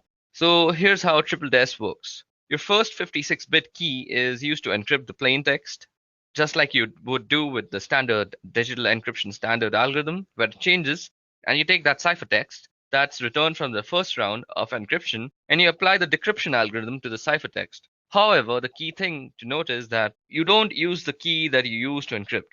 You don't use the first key to decrypt it, because otherwise you'll get the plain text back. So what you do is you use a second key with the decryption algorithm against the ciphertext from the first round. So now you've got some ciphertext that has been encrypted with one key, and decrypt it with a second key, and we take the ciphertext from that and we apply a third key using the encryption portion of the algorithm to that cipher. Encryption portion of the algorithm to that ciphertext to receive a whole new set of ciphertext, obviously. To do the decryption, you do the third key and decrypt it. With the second key, you encrypt it. And then with the first key, you decrypt it. And so you do reverse order and the reverse algorithm at each step to apply triple des. So we get an effective key size of about 168 bits, but it's still only 56 bits at a time. Now, I said triple des was only a stopgap. What we were really looking for was the advanced encryption standard once again. And NIST requested proposals so that they could replace the digital encryption standard in 2001. After several thousands of looking for algorithms and looking them over, getting them evaluated and getting them looked into, NIST selected an algorithm and it was put together by a couple of mathematicians. The algorithm was called Reindoll, and that became the Advanced Encryption Standard, or AES. It's one of the most advantages of AES is it supports multiple key lengths. Currently, what you'll typically see is as we are using 128-bit keys. However, AES supports up to 256-bit keys. So if we get to the point where 128-bit isn't enough, we can move all the way up to 256 bits of keying material. So cryptography has a really long history. Currently, we are in a state where we have a reasonably stable encryption standard in AES. But the history of cryptography shows that with every set of encryption, eventually people find a way to crack it. Okay, so that was a brief history of cryptography. Now what I want to do is let's go over and talk about AES, triple des, and des in themselves, because they are some really key cryptographic moments in history, because there are some really key historic moments in the history of cryptography. Now we're going to talk about the different types of cryptographic ciphers, and primarily we're going to be talking about des, triple des, and AES. Now, DES is the digital encryption standard. It was developed by IBM in the 1970s, and originally it was a cryptographic cipher named Lucifer. And after some modifications, IBM proposed it as the digital encryption standard, and it was selected by the digital encryption standard. Ever since then, it's been known as DES. Now, one thing that caused a little bit of controversy was during the process of selection, NSA requested some changes, and it hasn't been particularly clear what changes were requested by the NSA. There has been some speculation that wondered if the NSA was requesting a backdoor into this digital encryption standard, which would allow them to look at encrypted messages in the clear. So basically, it would always give the NSA the ability to decrypt DES encrypted messages. It remained the encryption standard for the next couple of decades or so. So what is DES and how does it work? Basically, it uses 56-bit keys rather than a stream cipher. It's a block cipher and it uses 64-bit blocks. And in 1998, DES was effectively broken. When a DES encrypted message was cracked in 3 days, a year later, a network of 10,000 systems around the world cracked the DES encrypted message in less than a day. And it's just gotten worse since then, with modern computing power being what it is. Since DES was actually created, we already had come to the realization that we needed something else. So along came triple DES. Now, triple DES isn't 3 times the strength of DES necessarily. It applies DES just 3 times. And what I mean by that is what we do is we take a plain text message, then let's call that P, and we're going to use a key called K1, and we're going to use that key to encrypt the message, and use a key that we will call K1, and we're going to use that to encrypt the message. And that's going to result in the ciphertext, and we'll call this C1. So C1, the output of the first round of encryption, we're going to apply a second key, and we'll call that K2 with that second key. And we're going to go through a decryption process on C1. Since it's the wrong key, we're not going to get plain text out on the other end. What we're going to get is another round of ciphertext, and we will call this C2. What we do with C2, we are going to apply a third key, and we will call this K3, and we're going to encrypt ciphertext C2, and that's going to result in another round of ciphertext, and we will call that C3. So we have 3 different keys applied in 2 different ways. So with key 1 and key 3, we do a round of encryption, and with key 2, we do a round of decryption. So it's an encrypt, decrypt, encrypt process with separate keys. While that doesn't really yield a full 168-bit key size, the 3 rounds of encryption yields an effective key size of 168 bits because you have to find 356-bit keys. So speaking of that, technical detail for triple DES, we're still using the DES block cipher with 56-bit keys, but since we've got 3 different keys, we get an effective length of around 168 bits. Triple DES was really just a stopgap measure. We knew that if DES could be broken, triple DES could surely be broken with just some more time, I guess. And so the NIST was trying to request a standard that was in 1999, and in 2001, NIST published an algorithm that was called AES. So this algorithm that was originally called Raindoll was published by NIST as the Advanced Encryption Standard. Some technical specifications about AES is that the original Raindoll algorithm specified variable block sizes and key lengths. And as long as those block sizes and key lengths were multiples of 32 bits, so 32, 64, 96, and so on, you could use those block sizes and key lengths. When AES was published, AES specified a fixed 128-bit block size and key length of 128, 192, and 256. AES with 3 different key lengths, but 1 block size. And that's a little bit of detail about DES, triple DES, and AES. So when AES was published, AES specified a fixed 128-bit block size and a key length of 128, 192, and 256 bits. So we've got with AES 3 different key lengths, but 1 block size. And that was a little bit of detail about DES, triple DES, and AES. We'll use some of these in doing some hands-on work in the subsequent part of this video. Okay, so now that I've given you a brief history of how we have reached to the encryption standards that we are following today, that is the Advanced Encryption Standard, let's go ahead and talk a little bit more about DES, triple DES, and AES. So DES is a digital encryption standard. It was developed by IBM in the 1970s, and originally it was a cryptographic cipher named Lucifer. And after some modifications, IBM proposed it as the digital encryption standard. It was selected to be the digital encryption standard, and ever since then, it's been known as DES or DES. One thing that caused a little bit of controversy was during the process of selection, the NSA requested some changes, and it hasn't been particularly clear what changes were requested by the NSA. There has been some sort of speculation that wondered if the NSA was requesting a backdoor into this digital encryption standard, which would allow them to look at encrypted messages in the clear. So basically, it would always give the NSA the ability to decrypt DES encrypted messages. It remained the encryption standard for the next couple of decades or so. And what is DES and how does it work? Now, DES remained the digital standard for encryption for the next couple of decades. So what does it do and how does it work? So basically, it uses a 56-bit key rather than a stream cipher. It's a block cipher and it uses 64-bit blocks. And in 1998, if you know, DES was effectively broken when a DES encrypted message was cracked in 3 days. And then a year later, a network of 10,000 systems around the world cracked a DES encrypted message in less than a day. And it's just gotten worse since then with modern computing being what it is today.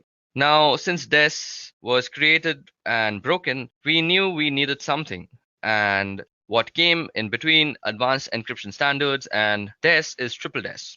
Now, triple DES isn't 3 times the strength of DES necessarily. It's really DES applied 3 times. And what I mean by that is we take a plain text message, then let's call that P, and we're going to use a key called K1. And we're going to use that key to encrypt the message, and that's going to result in the ciphertext 1. So we'll call that C1. Now, C1 is the output of the first round of encryption, and we're going to apply a second key called K2. And with that second key, we are going to go through a decryption process on C1. Now, since it's the wrong key, we are not going to get the plain text out of the decryption process. On the other end, we are going to get another round of ciphertext, and we're going to call that C2. Now with C2, we are going to apply a third key, and we are going to call that K3, and we're going to encrypt ciphertext C2, and that's going to result in ciphertext C3. So we have 3 different keys applied in 2 different ways. So with key 1, key 3, we do a round of encryption. With key 2, we do a round of decryption. So it's basically an encrypt, decrypt, encrypt process with 3 separate keys.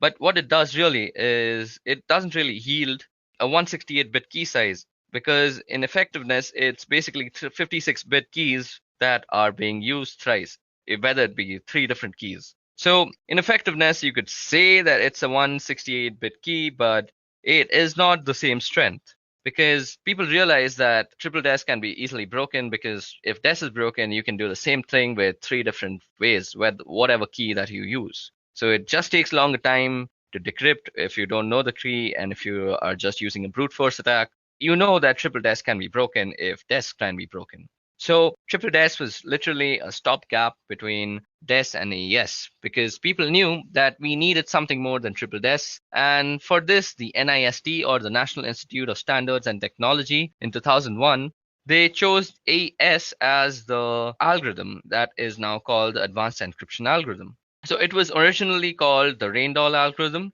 And the main thing about the Raindoll algorithm and the advanced encryption standard algorithm is that the Raindoll algorithm specifically states in its papers that it has a variable block size and a variable key size as long as they are in multiples of 32. So 32, 64, 96, like that. But what AES does differently is that it gives you one block size, that is 128 bits, and gives you three different key sizes, that is 128, 192, and 256. So with AES, three different key lengths, but one block size. Okay, so that was a little bit more information on AES, DES, and triple DES. And we are going to be using this information in some subsequent lessons. Okay, now moving on. Okay, so now that we've discussed the different history of cryptography and the more important cryptographic algorithms, let's discuss the different types of cryptography. Now, the first type of cryptography I'm going to talk about is symmetric cryptography. And by symmetric cryptography, I mean that the key is the same for encrypting or decrypting. So I use the same key whether I am encrypting the data or decrypting the data. One of the things about symmetric key cryptography is that they use a shorter key length than for asymmetric cryptography, which I'll get into a couple of minutes. It's also faster than asymmetric, and you can use algorithms like DES or AES, as those are both symmetric key cryptography algorithms, and you can use a utility like AES script. Let me just demonstrate how symmetric key cryptography works. So for this, we can use a tool called AES script. So in AES script is actually available for Linux and Windows and Mac, all the systems. So I'm using it on the Windows one, and I'm using the console version. So first of all, I have a text file called text.txt. So let me just show that to you. So as you guys can see, I have this thing called text.txt. Now to do text.txt, let me just show what text.txt contains.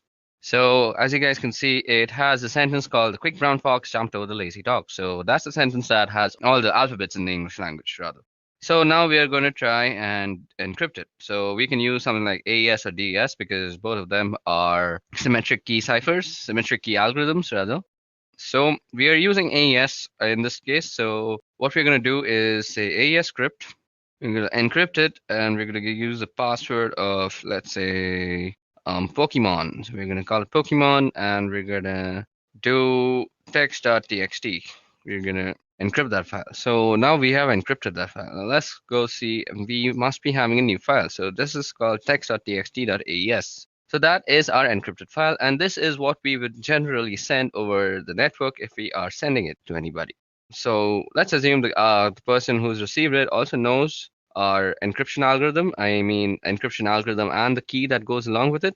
So let's try to decrypt it now. Now before I decrypt it, let me just show you what an encrypted message looks like. So this is what the ciphertext looks like. Type text.txt.aes. So yeah, as you guys can see, the Windows console can't really read everything, but if I were to go here, if I were to just go into the file and just edit Notepad++, you'll see that it's a bunch of crap. You really can't make out anything. What is being made here, we can't really decipher much. So that's the point of using encryption. Now, if you were to decrypt it, all we have to do is AES script. We're trying to decrypt. We're trying to give the password is going to be, what was the password? Pokemon. Okay, so, and we're going to try and decrypt text.txt.aes. Now let's dir that again.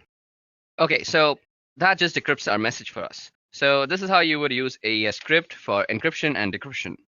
So that just decrypts it, and that's how you would use symmetric key encryption to encrypt a file for this example. Symmetric key uses either a stream cipher or a block cipher, and the differences between stream or block ciphers is that block takes a block of bits at a time, and it's a fixed length. So for example, 64 bits, if I were to use a block cipher with 64 bits, I would need to take in 64 bits before I could start encrypting. Now, if I didn't have 64 bits to encrypt, I would have to fill it with padding in order to get up to 64 bits a stream cipher. On the other hand, it will encrypt a bit at a time, so it doesn't matter how many bits you've got. You don't need to have some multiple of the block length in order to encrypt without padding. And another type of cryptography is asymmetric. Now, asymmetric, as you would expect, uses two different keys, and that's where we have public key and private key. Asymmetric key cryptography uses a longer key length, and it also has more computation, and the encryption process is slower with a symmetric key encryption. and the encryption process is slower than with the symmetric key encryption. One of the uses for symmetric key is for signing documents or emails, for example, where I would have the private key sign something and the public key would be used to verify a signature. And another reason for using asymmetric key encryption is to ensure that you got it from who actually sent it. Since you've got two keys, you always know who the other end of the equation is. Where with symmetric key, since it's just one key, if you can intercept the key, you can decrypt and also encrypt messages. And so if somebody can figure out the key, you can break into a communication stream using symmetric key encryption. So asymmetric gives you the advantage of ensuring that the other end is who the other end says, and they are, since they're the only ones who should have the private key. And in this particular instance, in practice, however, hybrid encryption models tend to be used, and that's where you would use asymmetric encryption to encrypt asymmetric session keys. So basically, you encrypt the message that you are sending using symmetric key encryption, and then when you're exchanging the key with somebody else, you use asymmetric key encryption. So this is going to be a slower process. You probably won't want to use it for smaller files. In order to do that, fortunately, the file example that I have is a smaller one. So I'm going to try and generate a key right now. So for this, we have to head over to our Ubuntu system. So let's see. Let me show you how public key encryption actually works. And we are going to first create a key. So let me just clear this out for you. So first of all, let's create a file and let's call that text.txt. Now, if you see, we are going to edit text.txt to have some file. So have some text in it. So there seems to be a warning with the GTK. I'll just use echo instead. So now let's see if that is in our file. Okay, so let me just show you how asymmetric key encryption or public key cryptography works. So first of all, we need a text file. So let me see. Do we have a text file? So there seems to be a text.txt. So let's see what this text.txt says. So it says that this is a random text file. Now, what we want to do is we want to create a public key first. So I'm going to use OpenSSL for doing this. So we go OpenSSL and we are going to use it with RSA. So we're trying to generate a key. So gen RSA, and we're going to use des3 to use this, and we're going to output it into a file called private.key. So we are also going to be using a 4096 bit. So this is going to be our private key. So this will create a private key using RSA algorithm. So let it work its way out. So first of all, it's asking me for a passphrase now. So since you can protect your keys with a passphrase, so I'm just going to use my name. Okay, so now we see if we ls, and we have a private.key, I guess. Yep. So we have this private.key. Now, we're using this private key, we are going to generate a public key. So for this, I'm again going to be using OpenSSL. And OpenSSL is a Unix based, so you will need a Unix system. So you go RSA-UTL, that's RSA utility, and what we want to do is encrypt, and we want the public key in key, and we want to use the public key that we just generated. I'm sorry, guys. So we are going to be using RSA. So first of all, we need to generate a public key. So for that, we use the private key. So we will give the private key as an argument after the in flag. So private.key, and we are trying to get out a public key. So pub out, and we're going to call it public.key. Okay, so there seems to be, okay, I messed it up a little. I forgot to give the output. So you go out, and then you use public.key. So it's asking me for a passphrase, and now it's writing the RSA key, and since the password was correct, we have a public key too. So if you see, now we have a public key and a private key. So we are going to encrypt our file using the public key. So we go OpenSSL, and we go RSA-UTL, and we go encrypt, and we can do pub in. So we are going to use the public key, and we want to put the text.txt as the file to be encrypted. So text.txt, and what we want to output is an encrypted file. So encrypted.txt. Okay, I call it OpenSSL. I need to go and edit that out now. Yeah, so that makes it a correct command. And now we have an encrypted file. So let's see, ls, and yep, encrypted.txt. So if we just cut that out, so we see it's a bunch of garbage and we really can't read it unless we decrypt it. So for decrypting the key, all we have to do is again use OpenSSL. Let's clear this out first. So OpenSSL, and we are going to be using the RSA utility again. So RSA UTL, we're going to decrypt this time. So we go with the decrypt flag, and then we are going to be giving the in key, and that is going to be the private key.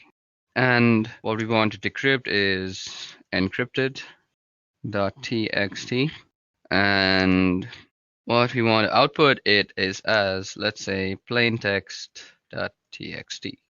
So it's going to ask me for my passphrase, which is my name, and I've entered the passphrase, and now we have a plaintext.txt. Now, if we are to go and ls, we see that we have a plaintext.txt out here, just beside info.txt. Now let me just cat that out. So plaintext.txt. So this is a random text file. And if we go up, we see that it was a bunch of garbage, and before that, it was a random text file. Now, you can also run this command called diff plaintext.txt text.txt. So this will give you a difference in the text strings. So it's 0, so it gives you, that's the difference. So both the files are the same, and that's how public key cryptography works and how symmetric key cryptography works. Okay, now moving ahead of cryptography, let's talk about certificates. Okay, so now that we're done with cryptography, let's talk about digital certificates. So what is a digital certificate? Well, a digital certificate is an electronic password that allows a person, organization to exchange data securely over the internet using public key infrastructure. So digital certificate is also known as a public key certificate or an identity certificate. Now, digital certificates are a means by which consumers and businesses can utilize the security application of public key infrastructure. Public key infrastructure comprises of the technology to enable and secure e-commerce and internet-based communication. So what kind of security does a certificate provide? So firstly, it provides identification and authentication. The person or entities with whom we are communicating are really who they say they are. So that is proved by certificates. So then we have confidentiality. The information within the message or transaction is kept confidential. It may only be read and understood by the intended sender. Then there's integrity, there's non-repudiation. The sender cannot deny sending the message or transaction. The receiver, we'll get to non-repudiation, and I'll explain how non-repudiation comes into digital certificates. So digital certificates are actually issued by authorities who are business, who make it their business to actually certify people and their organization with digital certificates. Now, you can see these on Google Chrome. Now, let me just open Chrome for you guys, and you can see it out here. You can see certificates, and you can go into the issuer statements, and you can go into all sorts of stuff. So you can see it's issued by Encrypt Authority X3. So that's an issuing authority for digital certificates. Now, that was all about the theory of certificates. Let's go and see how you can create one. So to create a digital certificate, we are going to be using the OpenSSL tool again. So first of all, let me show you how to create a certificate. So we are going to be using the OpenSSL tool for that. So first of all, let me clear the screen out. So in this case, I'm going to generate a certificate authority certificate. So I'm doing an RSA key here to use inside the certificate. So first of all, I need to generate a private key. So to do that, as I had just showed you guys, we can use the OpenSSL tool. You go OpenSSL and gen RSA, and we're going to use DES3. Then we're going to out it, and let's call it ca.key. And we're going to use 4096 bits. So I'm doing an RSA key here to use inside the certificate. So I'm generating a private key, and the private key is used as a part of the certificate.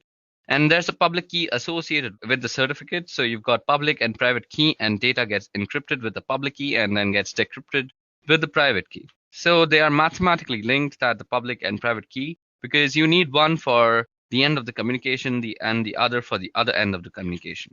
And they have to be linked so that the data that gets encrypted with one key gets to be decrypted with other key. So this is asking for a passphrase, and so I'm going to be giving my name as a passphrase.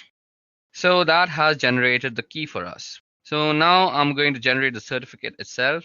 So I'm going to be using the OpenSSL utility. So first of all, you say OpenSSL, and you say request. So it'll be a new request, and it's going to be an X509 request.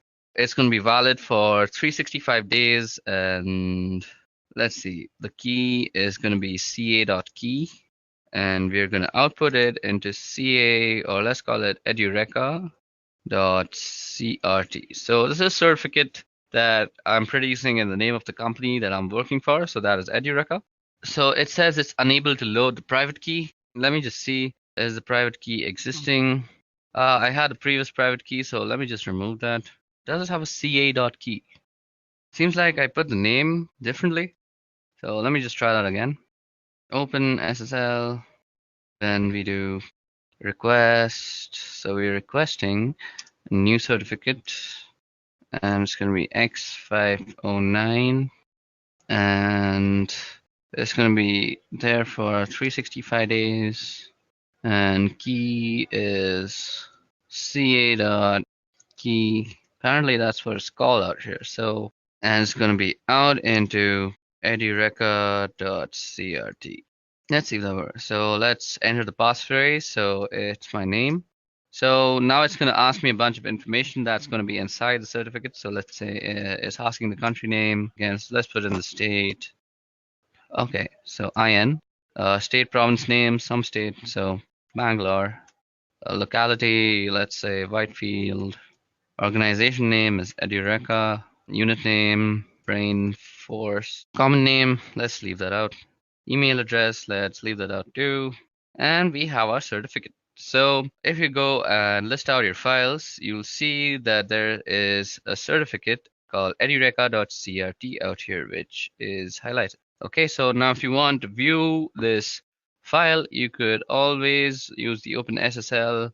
You could always use the OpenSSL utility. So you say you want to read an X059 request and you want it in text, and what you want to see is edureka.crt.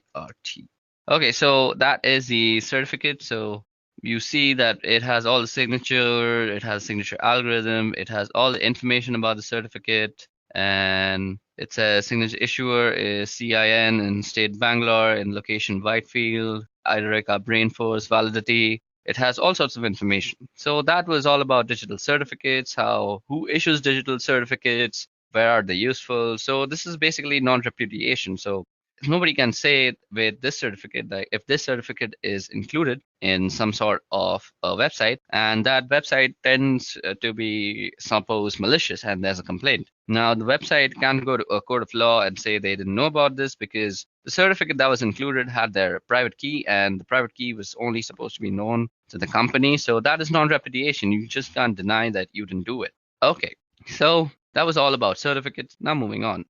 Okay, so moving on, we are going to be talking about cryptographic hashing.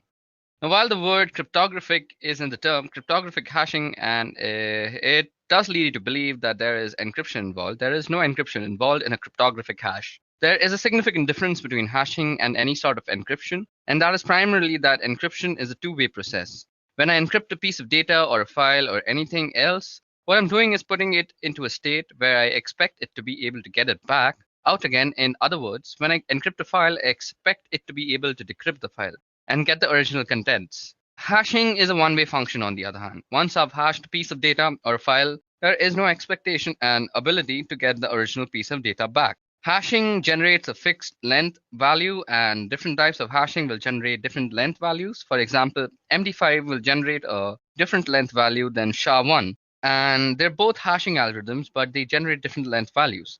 And the resulting value from a hash function should be in no relation at all to the original piece of data. As a matter of fact, if two inputs generate the same hash value, it's called a collision. And if you can generate collisions, you may be able to get a point where you can generate a piece of data that are going to generate the same hash values, and that leads you to the potential ability to break the particular hashing algorithm that you're using. So what we can use hash is for, well, one thing we can use hash is for file integrity. We can run a hash on a file and get a value back, and later we can check that the value to make sure if it's the same. If it's the same, I can be sure that the same file was hashed in both instances.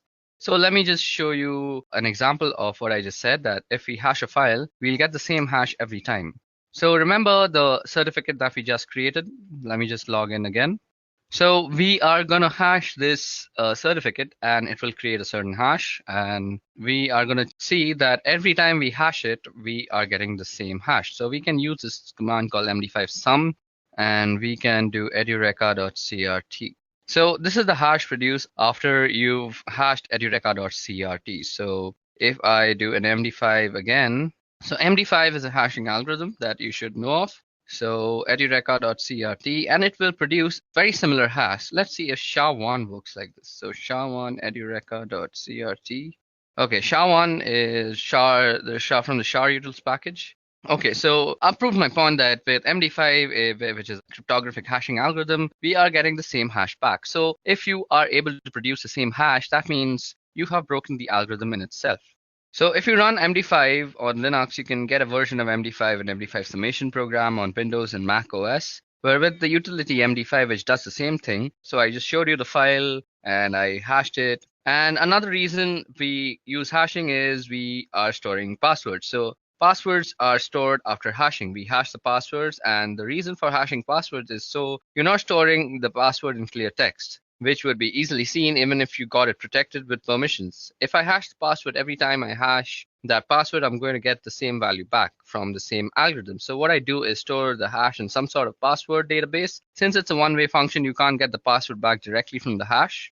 Now, what you can do with most password cracking programs, do some variation of this, and you just generate hashes against a list of words, and you'll get a hash value that matches the one in the password. Once you get the hash that matches the one in the password, you know what password is there and here, and we come back to the idea of collisions. If I can take two different strings of characters and get the same values back, then it's easier to crack the password because I may not necessarily get the password, but if the hash that I get back from a particular string of data is the same as that I get from the original password, then it doesn't matter whether I know the password because the string of data that I put in is going to generate the same hash value that you're going to compare when you log in. And this hash value will just give you that it's valid and you'll be able to log in. So suppose the password that you chose while making your account is dog, and the dog word produces this hash value. And if I were to hash cat with the same algorithm, and if the algorithm was prone to collisions, it might produce the same hash value as dog. So with the password cat, I could open up your password.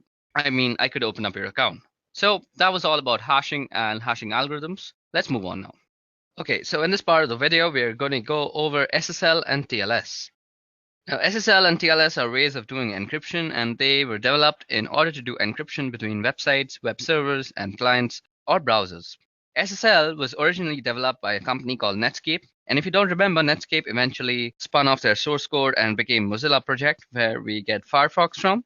So back in 1995, Netscape released version 2 of SSL, and there was a version 1, but nothing was ever done with it. So we got to version 2 of SSL, and that was used for encryption of web transmission between the server and the browser to do a whole number of flaws between the server and the browser. Now, SSL version 2 had a whole number of flaws, and SSL 2 has the type of flaws that can lead to decryption of messages without actually having the correct keys and not being the right endpoints. And so Netscape released SSL version 3 in 1996. And so we get SSL 3.0, which is better than 2.0, but it still had some issues. And so in 1999, we ended up with TLS. Now, SSL is secure socket layer and TLS is transport layer security. They both accomplish the same sort of thing, and they're designed for primarily doing encryption between web server and web browsers because we want to be able to encrypt the type of traffic. So let me show you what kind of traffic looks like. So first of all, let me open Wireshark. And out here, I already have a TLS scan ready for you guys that you can see. We have all sorts of TLS data. So you can see that here's my source and it's 1.32 and destination is 7612.4059.46, doing a client key exchange and a change cipher spec and an encrypted handshake message. And then we start getting application data. So there are some other steps involved here, and you're not seeing all of it with this particular Wireshark capture because, again, we get fragmented packets, and at some point it starts getting encrypted. And you can't see it anyways because Wireshark, without having the key, can't decrypt those messages. But what ends up happening is the client sends a hello, and the server responds with a hello, and they end up exchanging information as a part of that. Now, including version numbers supported, and you get random number, and the client's going to send out a number of cipher suits that may want to support an order, and it can support the server, and it's going to pick from those suite of ciphers. Now, then we start doing the key exchange and then do the change cipher spec and from the client and server, and eventually the server just sends a finished message. And at the point we've got this encrypted communication going on, but there's this handshake that goes on between the two systems. And there's a number of different types of handshakes depending on the type of endpoints that you've got. But that's the type of communication that goes on between servers and the client one. Important thing about using SSL and TLS is, as I mentioned, some of the earlier versions had vulnerabilities in them, and you want to make sure that the servers aren't actually running those. So you want to run some scans to figure out the type of calls and ciphers that different systems use. So for this, we can use something called SSL scan. So this is available for Unix. I'm not really sure if there is something that is similar for Windows or Mac, but on a Unix-based system that is Linux, we can use SSL scan. So let me just show you how to use that. Clear this part out. So what we can do is run SSL scan, again, suppose www.edureca.co. So I'm going to do an SSL scan here against the website, and you can see it's going out and probing all the different types of ciphers that we know on this system. Start with SSL v3 and are going to TLS version 1. And we could force SSL scan to try to do an SSL v2. If I scroll back up, here I get the surface ciphers, which is SSL version 3. It's using RSA.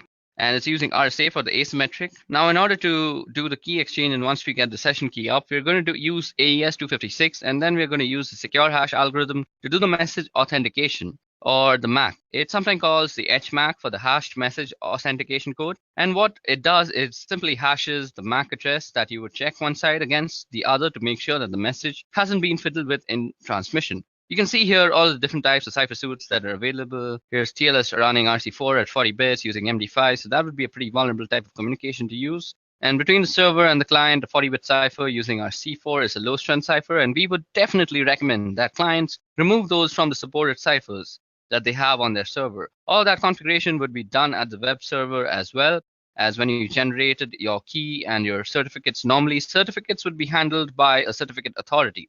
Now, you can also self-sign certificates and have those installed in your web server in order to do communications with your clients. The challenge with that is browsers today warn when they see a certificate against a certificate authority that is entrusted of it, and it doesn't have any certificate authority at all. So you'll get a warning in your browser indicating there may be a problem with your certificate. If your clients are savvy enough, and if the users are savvy enough, you may be able to make use of these self-signed certificates and save yourself some money. But generally, it's not recommended simply because clients are starting to get these bad certificates. And when they run across one that's really a problem, a real rogue certificate, they're going to ignore the certificate message in their browser and just go to these sites that could have malicious purposes in mind and may end up compromising the clients or your customers or users. So that's SSL and TLS and how they work and negotiate between servers and endpoints. Okay, so now that we've talked about TLS and SSL, let's talk about disk encryption. Now, disk encryption is actually something that was not really difficult to do, but sort of out of the reach of normal desktop computers for a really long time.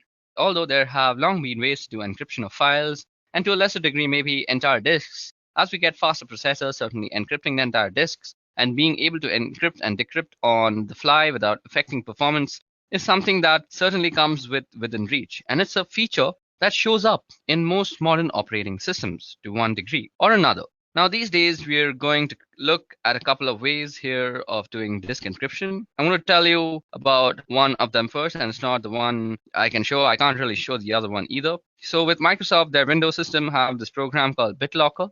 Now, BitLocker requires either Windows Ultimate or Windows Enterprise. I don't happen to have either version, so I can't really show it to you, but I can tell you that BitLocker has ability to do entire disk encryption, and they use AES for the encryption cipher. And the thing about BitLocker is that they use a feature that comes with most modern systems, particularly laptops. They'll have a chip in them that's called the Trusted Platform Module, or TPM. The TPM chip is what it does is it stores the keys that allows the operating system to be able to access the disk through this encryption and decryption process. And they use a pretty strong encryption cipher, which is AES, but you have to have one of the couple of different versions of Windows in order to be able to use BitLocker. And it's one of those things you would normally run in an enterprise, and so that's why they included it on its enterprise version. Now, on the macOS side, they have this thing called File Vault, and you'll see in the system preferences, on the security and privacy, if you go to File Vault, you can turn on File Vault. Now, if you have the little button that there says turn on firewall, then you can turn on the firewall and it would ask you about setting up keys, and it works similar to Windows BitLocker. Now, PGP happens to have the ability to do disk encryption, and you can see that in the case of this, you burn the system. They've got a package called GDE Crypt, which is a GUI that allows you to map and mount a created encrypted volume. So I could run GDE Crypt, and it would help me set up the process of encrypting the volumes that I've got on my system. Now, disk encryption is a really good idea because when you are working with clients, the data is normally very sensitive. So, as I mentioned, you can always use things like BitLocker and Windows Vault or other such softwares for disk encryption. So, what I mentioned before is now not only possible, it's very much a reality with current operating systems. Now, let's talk about scanning. Now, scanning refers to the use of computer networks to gather information regarding computer systems. And network scanning is mainly used for security assessment, system maintenance, and also for performing attacks by hackers. Now, the purpose of network scanning is as follows. It allows you to recognize available UDP and TCP network services running on a targeted host. It allows you to recognize filtering systems between the users and the targeted hosts. It allows you to determine the operating systems in use by assessing the IP responses. Then it also allows you to evaluate the target host TCP sequence numbers and predictability to determine the sequence prediction attacks and the TCP spoofing. Now, network scanning consists of network port scanning as well as vulnerability scanning. Network port scanning refers to the method of sending data packets via the network to a computer system specified service port. This is to identify the available network services on that particular system. This procedure is effective for troubleshooting systems issues or for tightening the system security. Vulnerability scanning is a method used to discover known vulnerabilities of computing systems available on a network. It helps to detect a specific weak spot in an application software or the operating system, which could be used to crash the system or compromise it for undesired purposes. Now, network port scanning as well as vulnerability scanning is an information gathering technique, but when carried out by anonymous individuals, they are viewed as a prelude to an attack. Network scanning processes like port scans and ping swipes and return details about which IP address map to active live hosts and the type of service they provide. Another network scanning method known as inverse mapping gathers details about IP addresses that do not map to live hosts, which helps an attacker to focus on feasible addresses. Network scanning is one of the three important methods used by an attacker to gather information during the footprint stage, and the attacker makes a profile of the target organization. This includes data such as organization's domain name systems and email servers, in addition to its IP address range. And during the scanning stage, the attacker discovers details about the specified IP addresses that could be accessed online, their system architecture, their operating systems and services running on every computer. Now, during the enumeration stage, the attacker collects data, including routing tables, network user and group names, simple network management protocol data, and so on. So now let's talk about intrusion detection evasion. So before we get into IDS evasion, let's talk about what exactly is an IDS. Now, an intrusion detection system, or IDS, is a system that monitors network traffic for suspicious activity and issues alerts when such activity is discovered. While anomaly detection and reporting is primary function, some intrusion detection systems are capable of taking actions when malicious activity or anomalous traffic is detected, including blocking traffic sent from suspicious IP addresses. Although intrusion detection systems monitor network for potentially malicious activity, they are also prone to false alarms or false positives. Consequently, organizations need to fine-tune their IDS product when they first install them. That means properly configuring their intrusion detection system to recognize what normal traffic on their network looks like compared to potentially malicious activity. An intrusion prevention system also monitors network packets for potentially damaging network traffic, but where an intrusion detection system responds to potentially malicious traffic by logging the traffic and issuing warning notification, intrusion prevention systems respond to such traffic by rejecting the potentially malicious packets. So there are different types of intrusion detection systems. So intrusion detection systems come in different flavors and detect suspicious activities using different methods. So kind of intrusion detection is a network intrusion detection system. So that is NIDS is deployed at a strategic point or points within the network where it can monitor inbound and outbound traffic to and from all the devices on the network. Then there is host intrusion detection system, that is HIDS, which runs on all computers or devices in the network with direct access to both the internet and the enterprise internal network. HIDS have an advantage over NIDS in that they may be able to detect anomalous network packets that originate from inside the organizations or malicious traffic that NIDS has failed to detect. HIDS may also be able to identify malicious traffic that originates from the host itself, as when the host has been infected with malware and is attempting to spread to other systems. Signature-based intrusion detection system monitors all packets traversing the network and compares them against a database of signatures or attributes of known malicious threats, much like antivirus softwares. So now let's talk about into IDS evasion. Okay, so now let's talk about IDS evasion. Now, IDS is an intrusion detection system, as we just spoke about, and is there to detect exactly the types of activities that we are engaged in sometimes. And sometimes you may be called in to work on a target where activities are known and should be known by the operators or the operations people involved in monitoring and managing the network. And the idea being not only do they want to assess the technical controls that are in place, but they also want to assess the operational procedures and ensure that the systems and processes are working the way that they are supposed to be working. Now, when you are engaged with a target that you are in full cooperation with, you don't need to do these types of evasion tactics. All these techniques may be actually avoided. But if you're asked to perform an assessment or a penetration on a target where they are not supposed to see your activities, then you need to know some different techniques to evade detection from an IDS. So we're going to talk about a couple of different things that you can do. So one thing that you can do is manipulate packets to look a particular way. Now, for this, there's a tool called Packet. So Packet is a really good way to actually manipulate traffic, and by actually manipulating the contents of a packet, like you can specify the destination and source. So it's a really useful tool to set up packets, look a particular way. One thing it can do is allow you to spoof IP addresses. So I could set a source IP address here that was something completely different from mine. Now, if I'm using TCP or UDP, I'm not going to see the response back. And in this case, TCP, I'm not even going to get the three-way connection made because the responses are going to go back to the source IP. But what you can do is, in addition to spoofing, you can set up particular ways that a packet may look, like changing the type of service, or by changing the fragmentation offset, or by different flag settings that may allow you through an IDS without maybe getting flagged. And it may also allow you through a firewall. Now, it's a slim possibility, but it's a possibility. Now, another thing you can do is use Packet to generate a lot of really bogus data. And what you might do is hide in the noise generated by Packet. So you could create some really bogus packets that are sure to set off IDS alarms, and then you can run some legitimate scans underneath and hopefully be able to get some responses different from mine. Now, if I'm using TCP or UDP, I'm not going to see the response back. And in this case, TCP, I'm not even going to get the three-way connection made because the responses are going to go back to the source IP. But what you can do is, in addition to spoofing, you can set up particular ways that a packet may look, like changing the type of service, or by changing the fragmentation offset, or by different flag settings that may allow you through an IDS without maybe getting flagged. And it may also allow you through a firewall. Now, it's a slim possibility, but it's a possibility. Now, another thing you can do is use Packet to generate a lot of really bogus data. And what you might do is hide in the noise generated by Packet. So you could create some really bogus packets that are sure to set off IDS alarms, and then you can run some legitimate scans underneath and hopefully be able to get some responses.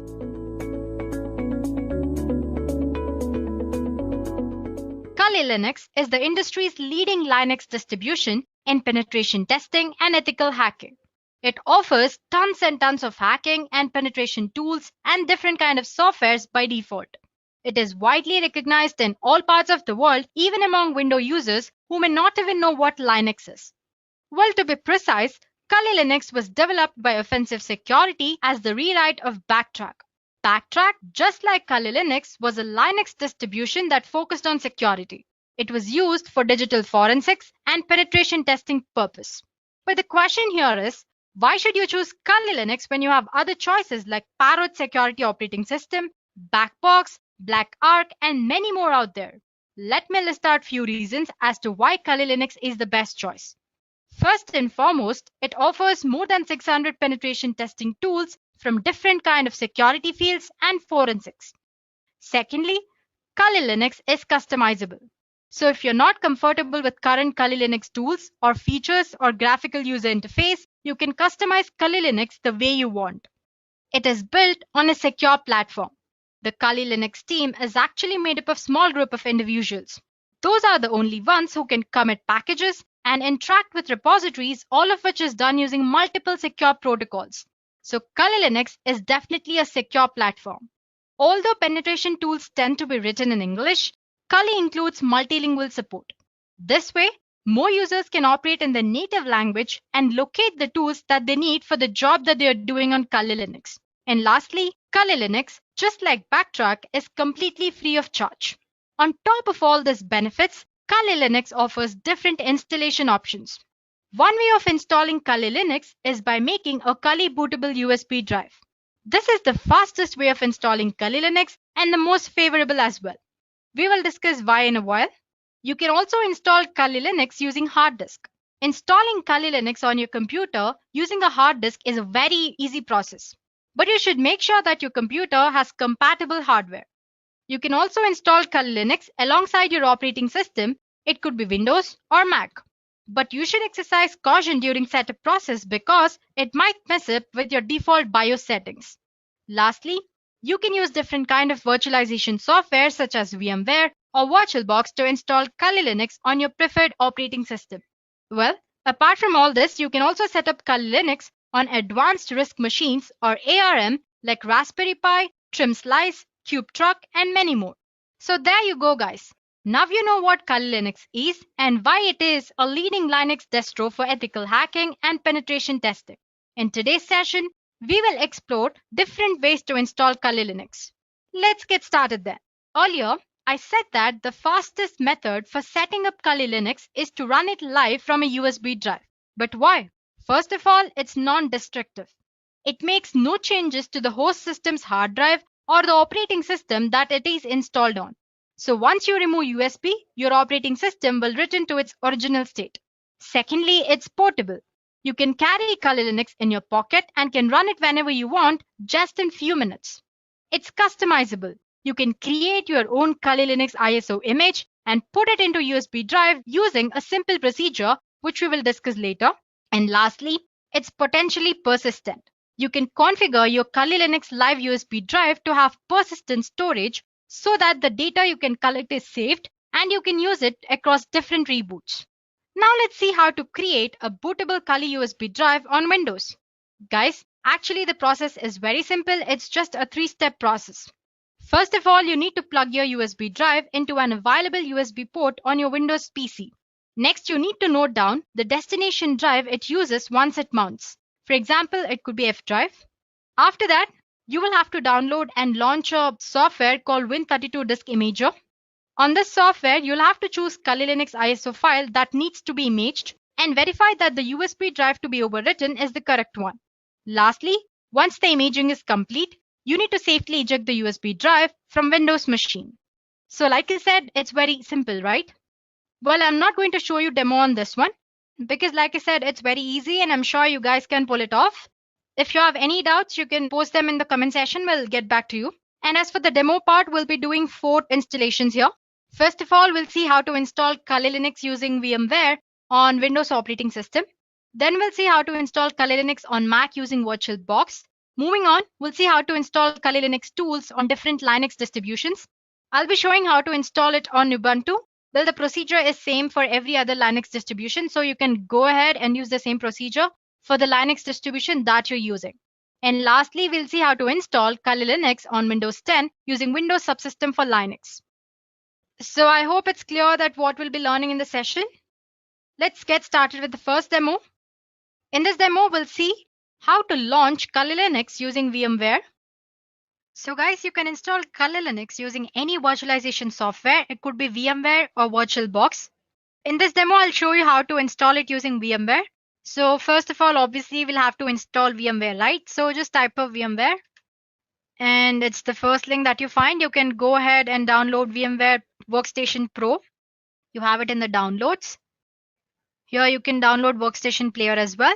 Or you can download VMware Workstation Pro. Now, once that is downloaded, you'll have to download a Kali Linux ISO image. For that, you'll have to go for official Kali Linux website. Just type for Kali Linux and it's the first link. You can see downloads option here. Click on download. And yeah, you can see different download options here. You have Kali Linux Lite for 64-bit as well as 32-bit. And then there is Kali Linux 64-bit and 32.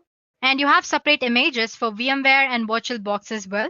Suppose you want to skip the entire lengthy procedure of installing it and you want to just use the image, then you can go ahead and use this Kali Linux 64-bit for VMware or VirtualBox. Same goes for the 32-bit as well. But since we are focusing on installing right now, let's just go ahead and download our ISO file and install it from the beginning until last step. I've already downloaded it. So I have a ISO file downloaded on my computer. So all you have to do is just click on the torrent link. It'll be downloaded. Let's open VMware then. So as you can see, I have VMware Workstation Pro installed here. So I already have about two virtual machines installed on my VMware workstation. As you can see on the home page, 3 different options. It says create a new virtual machine or open a virtual machine and connect to remote server.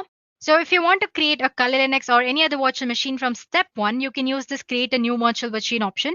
Well, if you have an image of a virtual machine already, and if you want to just use it and avoid installation procedure, then you can go ahead and use this open a virtual machine option. Well, just click on this create a new virtual machine and click on next.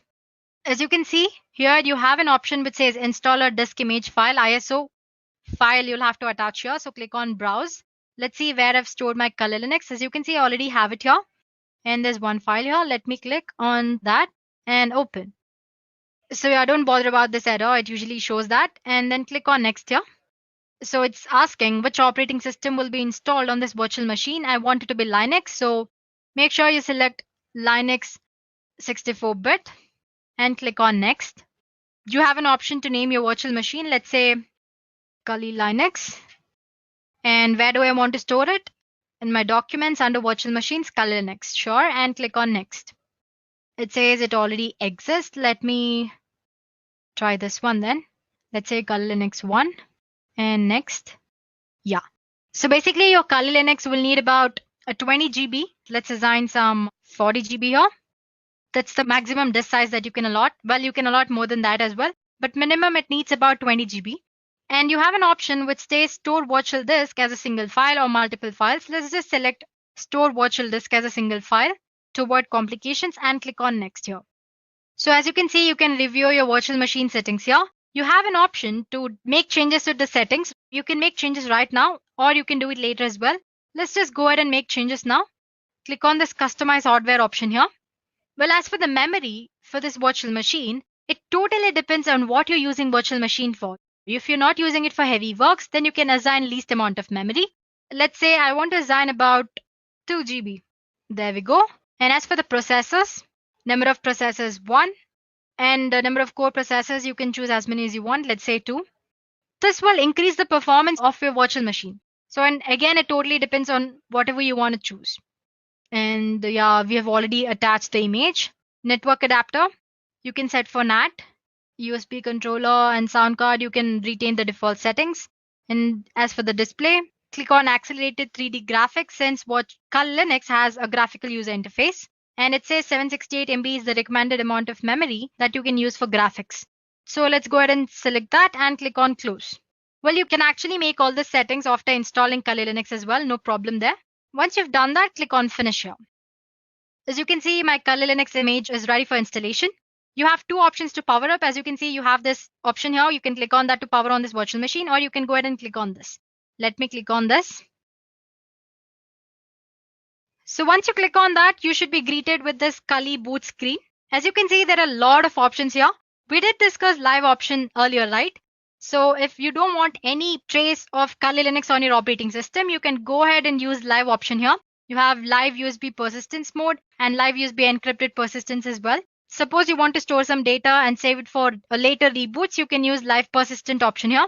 And most of the time people get confused with this install and graphical install. Just don't go ahead and click on install option. Do it only if you're well versed with command line interface. So basically that install option is for command line interface. So you'll be greeted with Kali Linux command line interface.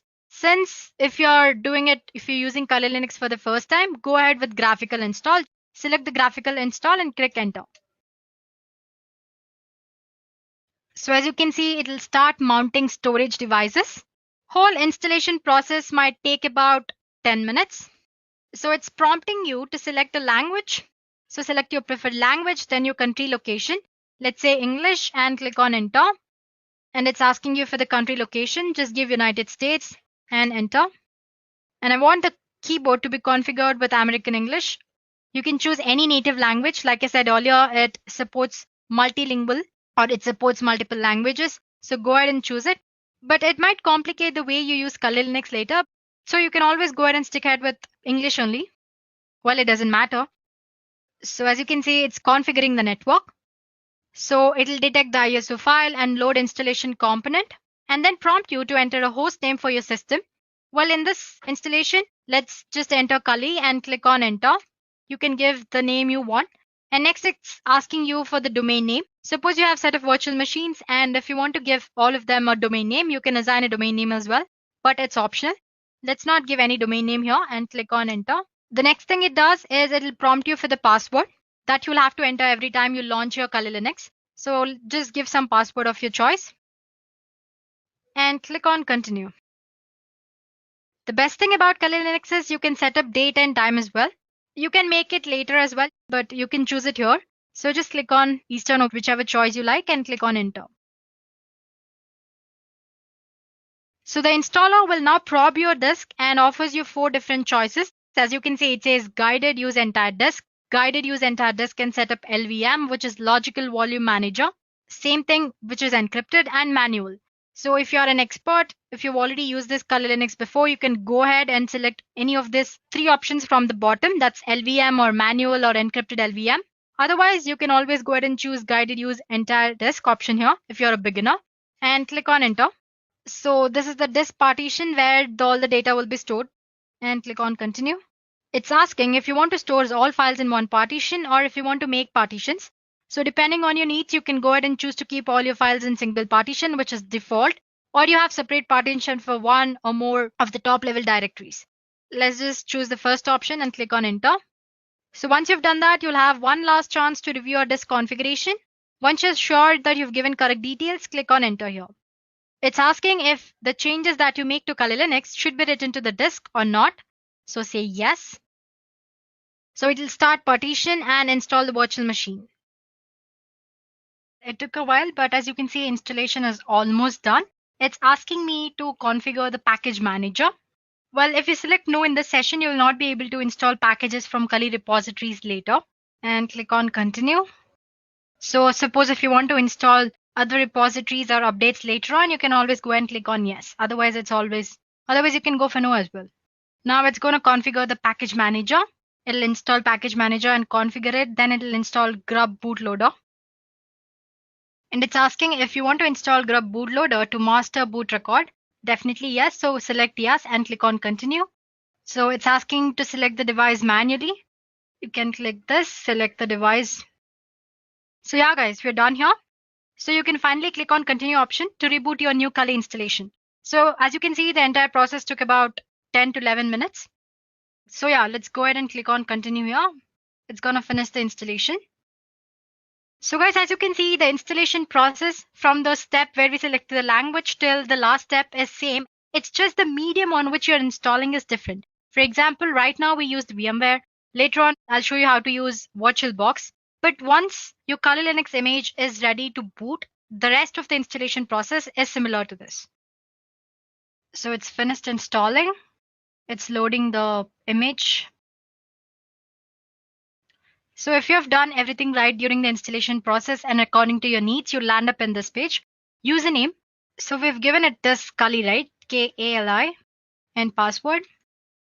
As you can see, it's showing an error. It says that didn't work. Please try again. This is mostly because first time when you log in, you should use word root as your default username. But later on, once you've already logged in, you can change the username according to your need. So root and password, you can use the same password which you set during installation process. So as you can see, login is successful. And here I go. My Kali Linux is up and running. So I can start using Kali Linux according to my needs. So once you've done that, you can go ahead and install VMware tools so that you can maximize it, full screen and all that stuff. You can also go ahead and change the date and time settings. As you can see here, you can go for the settings option here and do the settings. And you can start using Kali Linux for hacking and penetration testing purposes. So it's as easy as that, guys. So please go ahead and try installing it. Well, if you find any errors during installation process, let us know in the comment section. We'll get back to you as soon as possible. Now let's move on to our second demo. Now we'll see how to launch Kali Linux on Mac operating system using VirtualBox. In the previous demo, we used VMware, and now we'll be using VirtualBox. But actually, I'm not using any Mac system here, operating system. But I'll show you how to install using VirtualBox. The procedure is very similar. So all you have to do is on your Mac operating system, go ahead and click for VirtualBox download. So this is the VirtualBox official page. You can go ahead and click on downloads here. As you can see, you have different options here. It says Windows for Windows operating system, OS X host, Linux, and Solar host. Since if you're using Windows, then go ahead and select Windows host. But as for Mac, you'll have to select this. It's mostly a .exe file. Once you've done that, you can install VirtualBox. It's just click on next, and it'll work out and provide settings according to your need. I already have installed VirtualBox. The next thing you do is similar as what you've done with VMware. Go ahead and download official Kali Linux image. Make sure you don't download any duplicate versions of ISO file from other websites. Make sure you download it from original website. If you want to do it from the beginning, go ahead and install ISO file here, torrent, or you can just go ahead and download just the image for VirtualBox here for 64-bit, and you have option for 32-bit as well. I've already done that. So let me open my VirtualBox. Yeah, here it is. The procedure for VMware and VirtualBox is almost same, just slight difference. Let me maximize the screen for you guys. As you can see, I already have a virtual machine launched up here. I haven't powered it up yet. Anyway, I'll show you how to install new one. Just click on new option here. This is your VirtualBox homepage, guys. So click on new here and just give a name. We've already given Kali Linux earlier, right, for the virtual machine. So let's give it some other name. Let's say capital KL Linux, and choose the type of operating system, that's Linux. And here 64-bit, mine is 64-bit. According to your operating system needs, you can go ahead and choose 32-bit as well. Click on next. And again, like I said earlier, depending on what you're doing on Kali Linux operating system or virtual machine, you go ahead and assign the memory. Since I'm just showing you how to install, I'm not assigning much memory here. So let's just retain the default 1024 MB, that's 1 GB, and click on next. And it's asking, you have 3 options here. You have not to add virtual hard disk, create a virtual hard disk now, and you can go ahead and add a virtual hard disk here, use an external virtual hard disk. Go ahead and select the second option, click on create, and use VirtualBox image. Like I said earlier, we downloaded ISO image, right? And it's an ISO file with extension .iso. So basically it's nothing but image. So click on next, and I want to the storage on physical hard disk to be assigned dynamically, and click on next. So this is the name of the virtual machine which we just gave earlier. It's asking you to choose the path wherever you want to store your virtual machine. Let's say documents and virtual machines. Click on open and save. So that's the path I've set up. And as for the memory, Kali always needs you to assign at least 20 GB. So let's go ahead and give 20 GB. You can always assign more than that. And click on create. So this is the one we just created, right? It's ready. Just click on settings. Before you power up, you'll have to make certain settings. So if you want to change name or type and version, you can always go ahead and do that here. We don't have anything in advance. It's just the folder where your virtual machine will be stored. Go for systems. We won't be using any floppy disk here. So untick it or uncheck it. And yeah, this is memory. If you want to go ahead and change or assign more memory because the performance of your virtual machine is not that great, you can go ahead and do that. For the processor, make sure you enable this extended features. So basically, if you want to increase the performance of your virtual machine, the number of processors you assign should increase. Well, for now, since I'm just showing you how to install, I'm just going to assign 1. You have option to increase, just say 2, like that. And as for the display, you can enable 3D acceleration display. Storage settings, this is the most important one. Right now, we don't have any image attached here. So click on this empty and click on the CD image that you see here and choose virtual disk. And attach the image or the ISO file, torrent file which you just downloaded. Click on open. And audio, no settings, default, network. By default, you can always set it for NAT since we're using only one virtual machine here. But if you want to use your Kali Linux with any other virtual machine like Metasploitable 2, you can go ahead and use this host only adapter option here. Because when you use NAT and when you have 2 virtual machines, both of them will be assigned with same IP address, which will definitely a problem because both of these virtual machines need to interact, right? So yeah, well, I'm just saying all this for the information. So you can go ahead and click on host only adapter if you're using 2 virtual machines and you want them to interact. As for now, I'm just retaining it NAT. And rest you don't have to make any changes. And click on OK. Once you've made all the settings, click on this. Or you can go ahead and click on start option here. You can right click on it and start. Again, like I said, the installation process from step 1 is very similar to that we did using VMware. So again, you'll be greeted with Kali boot screen and you have multiple options. Again, I'm not repeating the entire thing here, so go ahead and click on graphical install, and if you're a pro in using command line, you can always go for install option. And if you want to just use it for one time purpose, you can always go for live option here. That's all, guys. I'm sure you can catch up from here, right? Because it's almost similar for the ones we did using VMware. If you have any doubt, just go back and take a look at it. Yeah, well, like I said, I showed you on how to use VirtualBox to install Kali Linux on Windows operating system. Well, it's same for the Mac as well. You just have to download your stuff there instead of Windows. You have another option with this operating system. You can dual boot your Kali Linux with Windows or Mac. It's not as easy as these installation process because it will involve you setting the BIOS changes that you get to see when you power up your computer initially. So make sure you refer to Kali Linux official documentation and make sure you've done the installation properly so that you won't mess up your default settings. So guys, we are done with two ways of installing Kali Linux, one on Windows and one on Mac. We saw how to install it using VMware as well as VirtualBox. In the third part, we'll see how to install Kali tools on any Linux distribution. It could be Ubuntu, Fedora, Peppermint operating system, or any other version or distribution of Linux. The procedure is actually similar in every Linux distribution. So if you follow up on one Linux distribution, you can go ahead and do it on the Linux distribution of your choice or the one that you're using.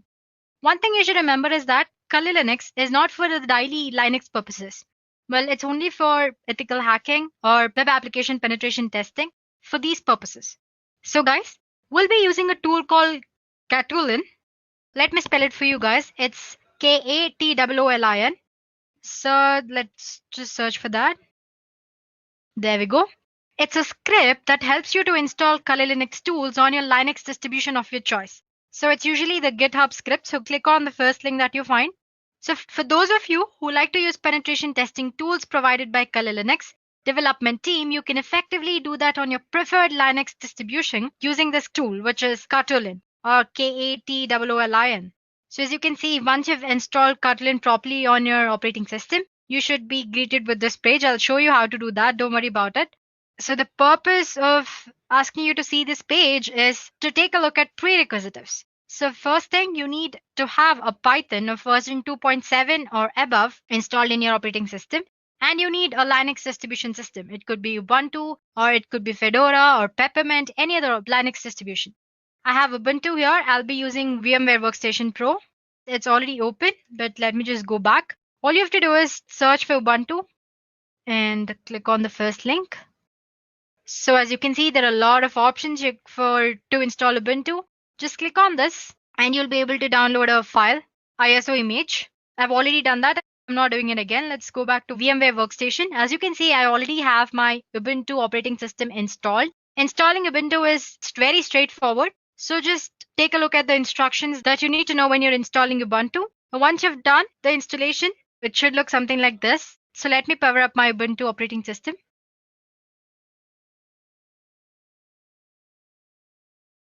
So as you can see, once you install, you'll land up on this page and it's asking for the password. You set up this username and password during the installation process, so don't worry about it. Click on enter. So let's say you are a Unix lover, you like using Unix platform, but right now you want to use certain tools for performing application penetration testing and ethical hacking. You just don't need all the tools, you need few tools. In that case, instead of installing Kali Linux on your operating system, installing only certain Kali Linux tools will be the best option, right? For that, like I said earlier, we'll be using Katulin. I have a set of 4 or 5 commands that you need to use to install Katulin. First of all, you need to have Git on your operating system. Let me check if I have it or not. Anyway, I have these 5 or 4 set of commands which we'll be using. I'm going to attach them in the description below. So if you want, you can use them. As you can see, install Git, first command. It says unable to use it because I have to log in as a root user. So let me just, it's asking for the password. Yeah, now I'm a root user. So let me try the command again. That's apt-get install Git. Yeah, installing Git. It's just going to take a few minutes. While this is happening, let's go ahead and explore Katulin tool. Let me go for Firefox here. Let's search for Katulin. So it's the first link, guys, like I said earlier. So let me scroll down. As we saw, this should be the home page, and we did take a look at the requirements. So let's just go back and see if it's done. It's still happening. So one thing, guys, make sure you have a Python of version 2.7 or above, otherwise the entire thing won't work at all. Yeah, guys, it's done. Now we are done with the first step. We need to install, or we need to clone the cartoolen, right? So what you do, like I said, I have a command right here. Just copy this and place it over there. Control C. Let's go back to terminal and let me clear the screen for you guys. Yeah, and paste. So basically I'm cloning it here. And the next command is I'm copying the Python file to this directory and click on enter. It's done. It's just quick process. Now we'll have to change permissions so that we have access to use cartoolen. For that, basically we are giving execute permission. So chmod +X. Make sure you take a look at that. +X and enter. We are ready, guys. Now our cartoolen is installed. Say lin. So as you can see, it's all ready. But the first thing that you should do is before you upgrade your system, it says please remove all the cartoolen repositories to avoid any kind of problems. So as you can see, it shows you like 5 options here. First one, it says add Kali repositories and update.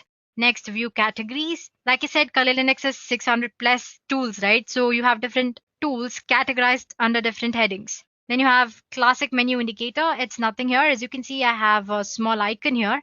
If you click on that, it'll just show you different menus. That's all. And if you want to install Kali menu for easy access, you can do that as well. So let me just click one. Under one, it says add Kali Linux repositories, update, remove, and view all contents. So let's try removing them. Let's try with adding repositories. It says there are certain duplicate signatures removed and all that. So let's just try to remove like they suggested earlier. They've been deleted. Now one. So if you guys want to go ahead and update the repositories, already existing ones, you can go ahead and do that. I'm not doing it now because it's going to take a while. So if you want to go back, just click back. It's as easy as that. Now let's say I want to view categories and install one tool of it. As you can see, there are like huge number of categories here. So I have web application penetration tools here. I have password attacks. I have exploitation tools.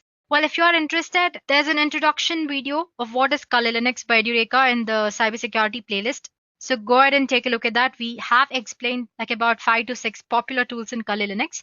Anyway, getting back to today's session, let me just say 4. As you can see, it lists all the web application tools. So if I want to install all tools, there's an option that's 0. But let's just say I want to install a tool called SQL Map. I'm sure you might have heard SQL Map. If not, it's okay. It's a tool which you use for checking out vulnerabilities that are present in application database system. So anyway, it asks insert the number of the tool that you want to install. Let's say 27. So as you can see, it's installing.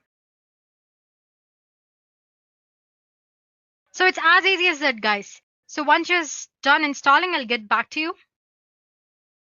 Any tool, I just showed you how to install SQL Map, which is there in web application tools. You can go ahead and do that for other different types of tools as well. Suppose you want to install all the tools, you can go for 0, as in click on 0 option.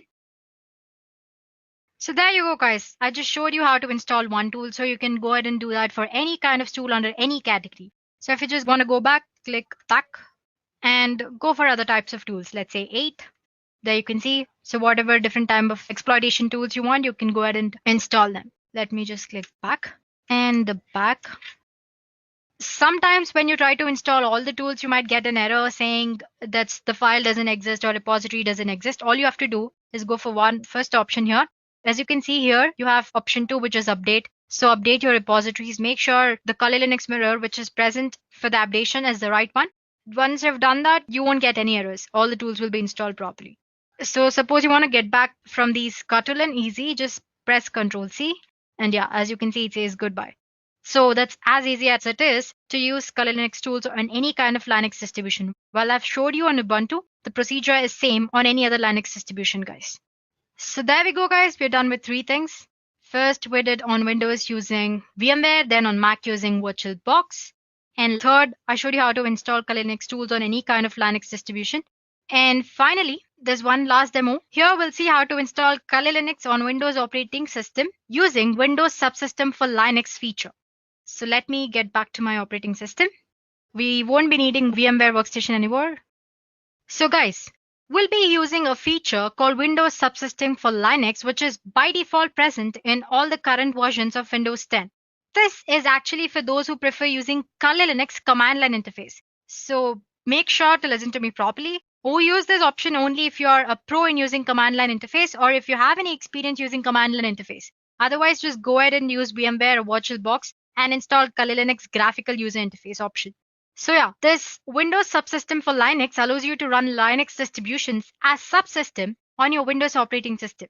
This feature is really a new feature. It exists only in Windows 10. So you need to use latest version of Windows 10 to perform this demo or use this option. And in addition to that, we also have other prerequisites, especially we need to have Git installed, or you can go ahead and zip the file, which is Windows Subsystem for Linux files normally, but having Git is also a nice thing. Secondly, you need to have Python of version 3 or above. Make sure you've installed Python and set up the path. To check if your Python is installed properly or not, just say cmd, go for your command prompt, and just type for Python version. It should show you version properly, only then you can be sure that your Python is properly installed. As you can see, for me it's showing 3.6.7, which is definitely above 3, and it's properly installed and the path is set. The first thing you need to do is enable WSL or Windows Subsystem for Linux. Just go for the control panel and there click on Programs and turn Windows features on or off. Make sure not to touch any other features. It might mess up your operating system. So scroll down, it's usually at the bottom. By default, it's never enabled. If you're using it for the first time, you need to enable it. So first thing you do is enable it. As you can see here, it says Windows Subsystem for Linux. Make sure you enable it, check mark it, and click on OK. Once you have done that, run your command prompt or terminal as an administrator. All you have to do is right click on it and click on Run as Administrator. And yes. Now we'll be enabling base distribution. That is, like I said, Windows Subsystem for Linux allows you to run a Linux distribution as subsystem, right? But for that, we need to enable this base distribution. For that, you need to install the base distribution or any kind of Linux distribution that you need. So just use lx-run and install. So once you type that, this is the output which you get. It says it's the legacy Windows system for Linux distribution. So you can go ahead and install other Linux distribution which are available in Microsoft Store. But unfortunately, Kali Linux is not available, but it doesn't matter, right? We are anyway installing it using the procedure. Just click on Y here, saying yes. I've already installed, so it's showing Legacy Windows System for Linux distribution is already installed on my system. For you, it might take a while. After installing, the most important thing is it'll ask for you to set up a password and username. Don't skip that step, wait for a while, and make sure you set up the password and username properly. Only then the entire thing will work out. Once you've done that, we are done here. You can close the command prompt. The next thing you need to do is install Git. I already have it installed. It's very easy. Install.exe file and click on the installation process. It's very straightforward. And open Git bash. Yeah. Before that, let me go ahead and create a folder called text here. And as you can see, it's stored on my desktop. Right now it's empty. Anyway, let me go back to Git here and cd desktop test. Earlier, we enabled Windows Subsystem for Linux, but now we have to download the script, right? For that, search for Windows Subsystem for Linux switcher. And the first link is the GitHub link. Click on that. There you go, guys. It says Windows Subsystem for Linux distribution switcher. It says the purpose is to let you easily download and install Linux distribution as subsystem on your Windows operating system. So yeah, as you can see, you have different options here for the base operating systems. So yeah, copy this link here, Control C, and go back to Git clone, and paste the link which you just downloaded, paste it. It shouldn't take very long. It's done, guys. So now if you check your test folder, Windows Subsystem for Linux will be downloaded properly. Let's just go back and check that. Here is our test folder. As you can see, Windows Subsystem for Linux is already there. Now open your command prompt, cd, let's go for the text file. And if you search for the directories under that, you can see WSL here. Now let's go for that as well. You can just press tab, directories under that. So as you can see, the two things, the most important things is this get prebuild.py and install py. This get prebuild.py will fetch Kali Linux Docker files, and install.py will install Kali Linux for you. I already have it installed, but I'll just show you how to do it. So go back to the browser and type Docker file. Click on the second link. I just wanted you to copy the command easily so that you won't make mistakes. This is the one which you'll have to copy to fetch the Kali Linux Docker file. So you can just copy this part and go for command prompt. Let me maximize this for you. Here you can say, so if you remember, I said Python is must. So make sure you've installed it properly and set up the path. Python get pre-built. Let me just pre-build.py and copy it. As you can see, it's installing. It's going to take probably like 2 minutes.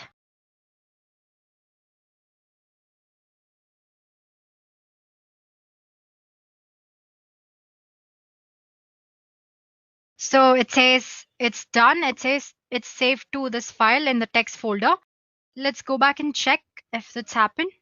Here is a test folder. Under WSL, you have Python. Yeah, as you can see, you have Python folder, a zip folder of Kali Linux installed or fetched. You'll have to install it now, right? So let me now just type Python. This is the command that you want to use. That's install.py. Install.py. And copy this, or just type and enter tab, root fs tab, and click enter.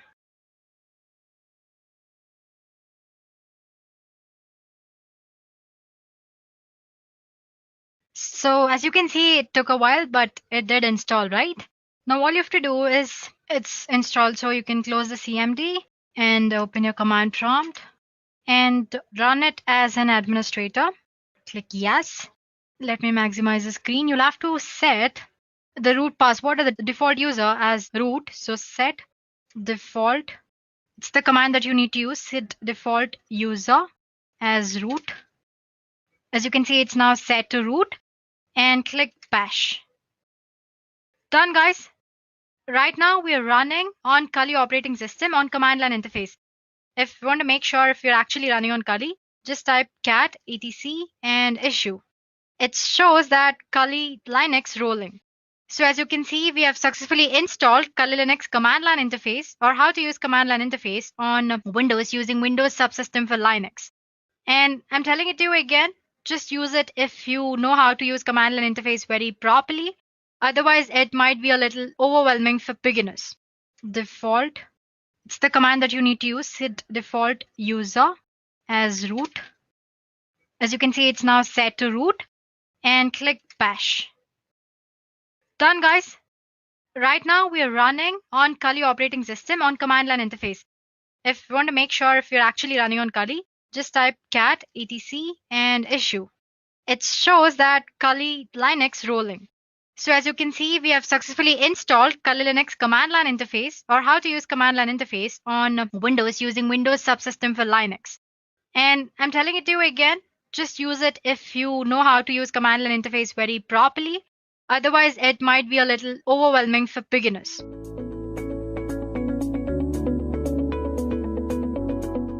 So now it's time that we go through the command line basics of any Linux terminal. Now the Linux terminal is a very powerful tool. It allows you to move around the whole operating system through the files and folders. It allows you to create files, change their permissions, change how they behave, and a bunch of other things. You can do filtering, you can grab stuff, the specific stuff from a specific file, and there's a bunch of interesting things that you can do. And as an ethical hacker, you will be working with a Linux distribution most of the time, whether it may be Kali Linux or some other thing like Parrot OS. But you will be working on Linux most of the time because it's a powerful tool for networking analysis and scanning and all sorts of stuff that you want to do as an ethical hacker. So the first essential step is to actually know how to use the tool that is available to you. And that is out here, which is the terminal. Now, as I'm running this on a virtual machine, you might find it that my execution times are much slower. And that is because I have a very, very slow laptop because my virtual machine is actually eating up a lot of my RAM. And I have a bunch of other processes that are also rendering. I do this on my free time. So let's go ahead and go through the commands that we are going to actually go through. Now, let me actually make a list of commands that I want to teach you guys. So let me see if LeafPad is available. Firstly, LeafPad is basically a text editor. So the first command that we are going to start off with is cd. Now cd stands for change directory.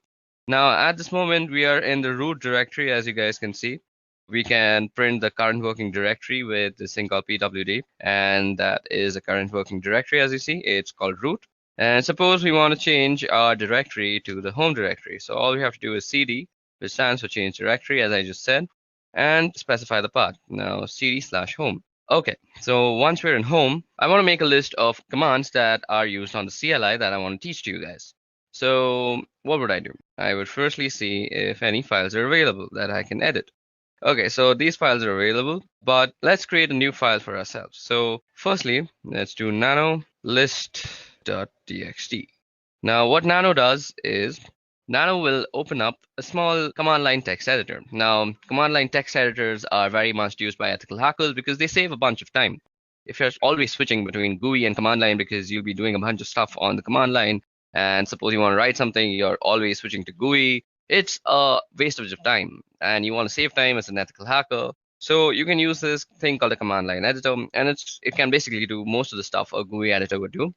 Now you say nano and the name of this file. So Nano basically has created this file now, and it has opened up this new fresh window which overwrites the command line that we were in, the bash. And this is the place where you can actually edit what goes into the file. Now let's see the list of commands that I'm going to teach you. I'm going to teach you ls. ls will be the list of files. We did cd. We saw a pwd. So that was the print working directory. We'll be looking at how you can copy stuff with the cp command. Then we'll be looking at mv, which is basically move. Then we'll be looking at cat, and that's an interesting one. And also less, which is another interesting thing. Then we'll be looking at grep, which is actually used for grepping or grabbing things from files that you might want to see. You'll see what I mean in a short while. We'll see echo, which probably does what you think if you have any experience with Linux. Then we'll be doing Dutch. And we'll be doing make dir, which is make directory. And then we'll do in chown, chmod. Then one of the most dangerous commands has rm. And then you can do man plus help. Okay, so these are the list of commands that we are going to go through in this part of the video. So suppose I was making this video and I wanted to save this somewhere. So if you see down here, there are a bunch of options that are shown to you. Now this caret sign might be not what you're thinking, that the shift 6 one, it's not shift 6. It's actually a control. So caret is control, and then G of course means G. So if you go control G, it will actually get help. Now what we want to do is save the file, and that is control O, and that is write out. So what we want to do is say control O, and now it's going to say if we want to name the file list.txt, and we want to name the file, and it says that we have written down 15 lines. So that's how you save a file. Now all we want to do is exit out of here. Okay, so first let's go ls and let's go through whatever there is. So ls shows us the list of files that are there in that directory. Now ls can also show you the list of files in a directory with the path that you specify. Like if I say ls var, it'll show me everything that is in var. Okay, there are a lot of interesting things in var, so let's head over to var. So cd/var, and you hit enter, and now we are in the folder var. So now to actually demonstrate how powerful ls is, we have a few flags. Now to see the flags of any command, you can just do --help universally throughout the Unix command line. So out here you see some information that is kind of tough to read, but if you go on top and scroll out here, you'll see all the flags that you can use with the command, that is ls, and how you can use them. So you can see what to use and you can read a little bit about it. So if you use the all, it ignores entries starting with dot. So suppose we were to do ls in var, let's see. So it shows us like this. Now if we do lsl, it'll show a long list with more information. So these are the permissions that you see out here. We'll be seeing how we can change the permissions of files soon enough. And this is who owns the file, the user and the user group. This is the file number, I guess. I'm not sure. This is when they were created. The name of the file. This is the time when the file was created, I guess. Okay, so that's how you get very detailed information about all the files.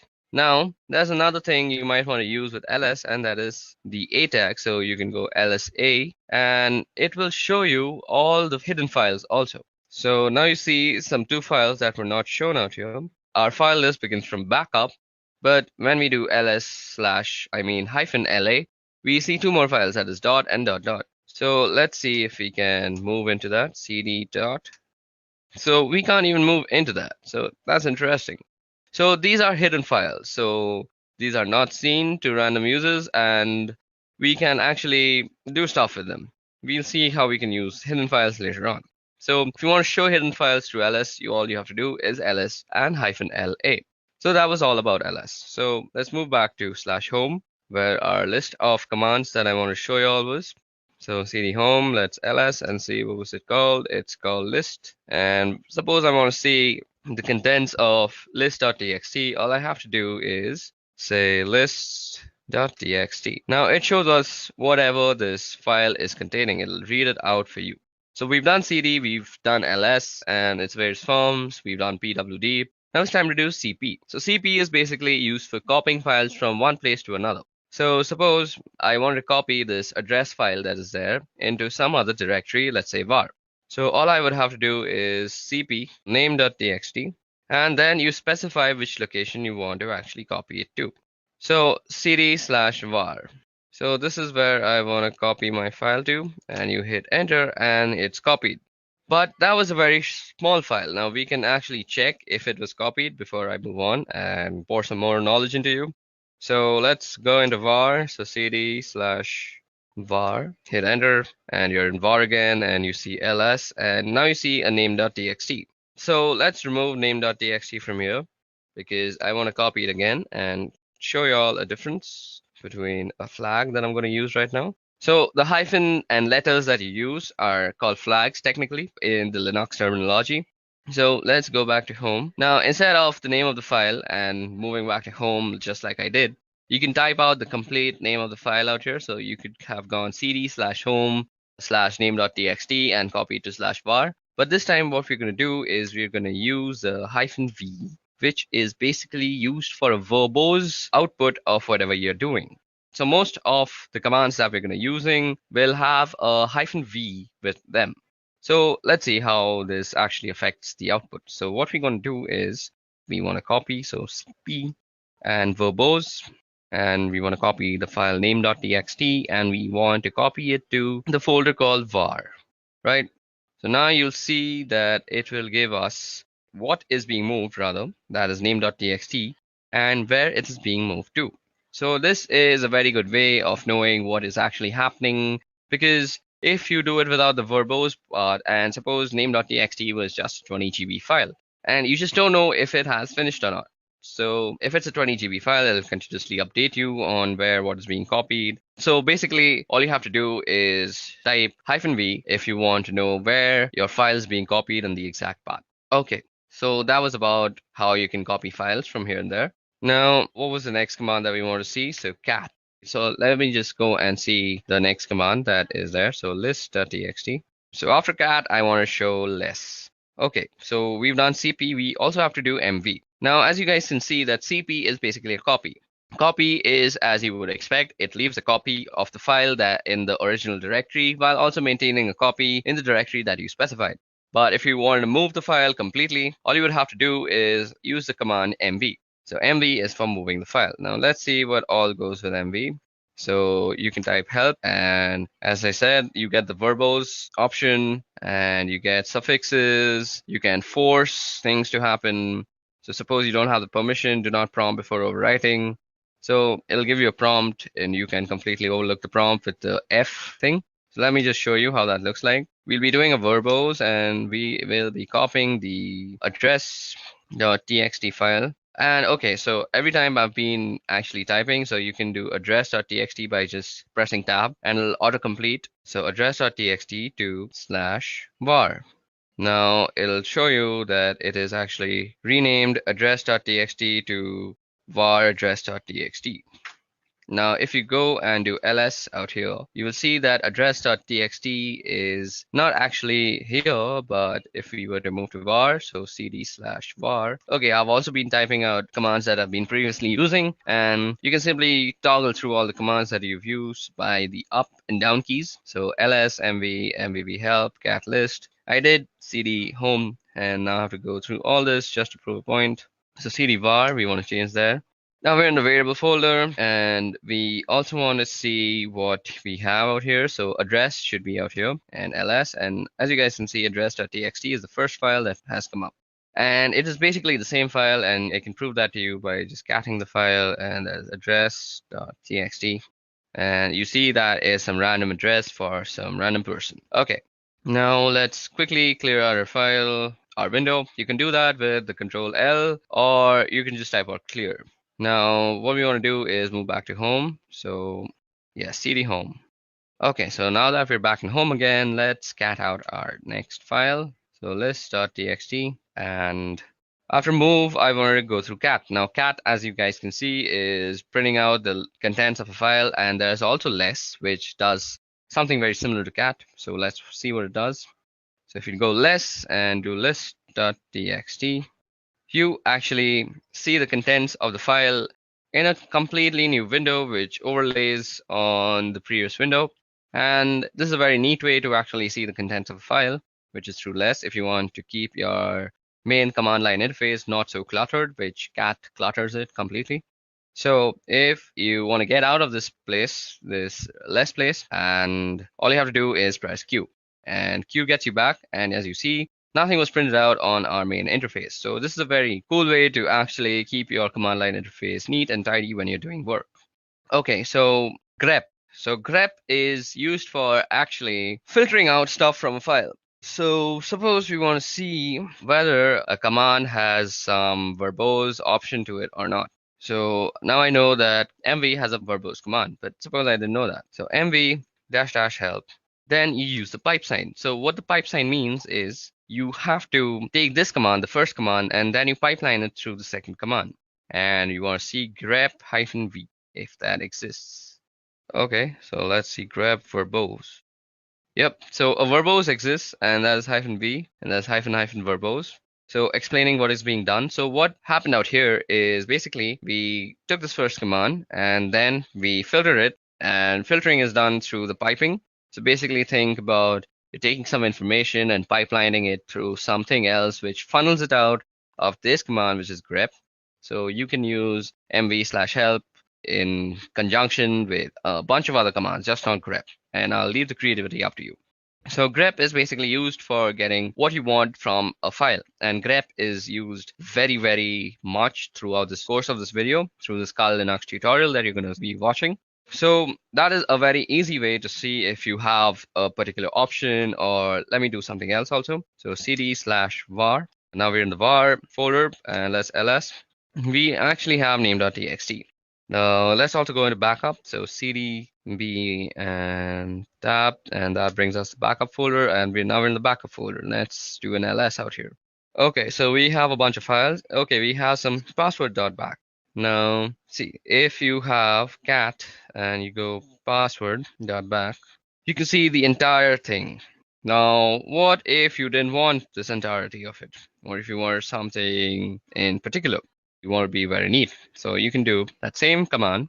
You can pipeline it, and you can say grep, and you want everything with no login. So we can see that there are a bunch of things that say no login, and we only want those. And these are all the things that say no login in them. And it's a much lesser list, and it gives us a very particular list that you are looking for. So that is how you use grep. So now let's head back to home. Okay, I typed that wrong. And again, let's see what the next command is. So now let's start txt. So we've done grep. We now have to do echo and then touch. Okay, let's go back. Q. We press Q and we get out of there. So what did I have to teach again? I'm such a dummy. We have to do echo. Okay, so what is echo used for? So suppose you were to say echo and open quote hello world. It would basically do what command says, and that is echo whatever you say. Now it'll say echo hello world, and that will basically echo whatever you typed out in the quotations, that is hello world, spelled very wrong. Okay, now suppose you want to actually put this into a file. So you could do echo hello world, let's spell it properly this time, and you want to insert into a file. We had a phone number, I guess, phone number.txt, yep, and we can echo it into that thing. Now that was done. Now let's see what is phone number.txt. Phone number.txt, and it says hello world. So you can basically input text into a certain file with the echo command, and that's how you do it. Okay, now let's also see how you can make directories, and that is with the make directory command. So, okay, we also have to do touch before that, I forgot. Now touch is used for quickly creating files. So touch, you could say touch and then the file name. So we can create a name file again, name.txt. Or that will create a name.txt. Let me just show it to you, lsl. And we have a name.txt. We can also create multiple files with touch. And we could say file 1, file 2, and file 3. So like this, you can create multiple files. And let me just ls that out and show it to you, lsl. And we have file 1, file 2, and file 3. Now we can also create a directory. So make dir and the name of the directory. So suppose you wanted to save all your movies in one directory. So make directory movie, and now you have a directory called movies. And you can also move into movies. So cd movie. Okay, so that's how you create directories, and you can move into them with the change directory folder. Now let's see what the next command was. So cd and dot dot. So with cd dot dot, you can move back to the previous folder if I'm already not told you that. And since we're in movies, we can just go back to home with cd dot dot after. Now let's see what else is there. So cat list.txt. And okay, now chown, chmod. Now chown will be a little tough to show because we don't have any sort of other user out here. The root user is the only user that we have on this VirtualBox that is set up. But if you want to change the ownership of a file, let's say, so you can see the ownership of a file through the lsl command, and you see that root and root. So this is the owner name and this is the owner group, and they're mostly the same thing. So our next command that we're going to actually see is called chown. So let's see how chown is actually used. Chown is used for changing the ownership of a file. So I actually don't remember how to use chown. So if you actually don't remember or you're getting stuck somewhere, just use the help function. So if a command line argument is symbolic, so let me just go through this once. So this is how you use it, owner and then colon group. Okay, and then the file name. So you go chown, and then you want to say the name of the owner and the group you want it to belong to, that is root and root. And then you specify the name of the file. So suppose I want to change file 1. Now it already belongs to root and root, so it doesn't really matter because I don't have any other username to actually change the ownership to. So this is how you would normally change ownership. So let me just show you where you can see the ownership, and that is ls-l. And out here, the root and root you see on file 1 is basically this is the owner and this is the owner group. They're normally the same thing and the same name, but if you had some different owner like a guest, you could change it by actually using the chown method, the command. Methods are different things. I always get confused because of the programming. Okay, now the next command that is left is called chmod. To actually show you how chmod works, let me show you an interesting file. So suppose, let me just do this once.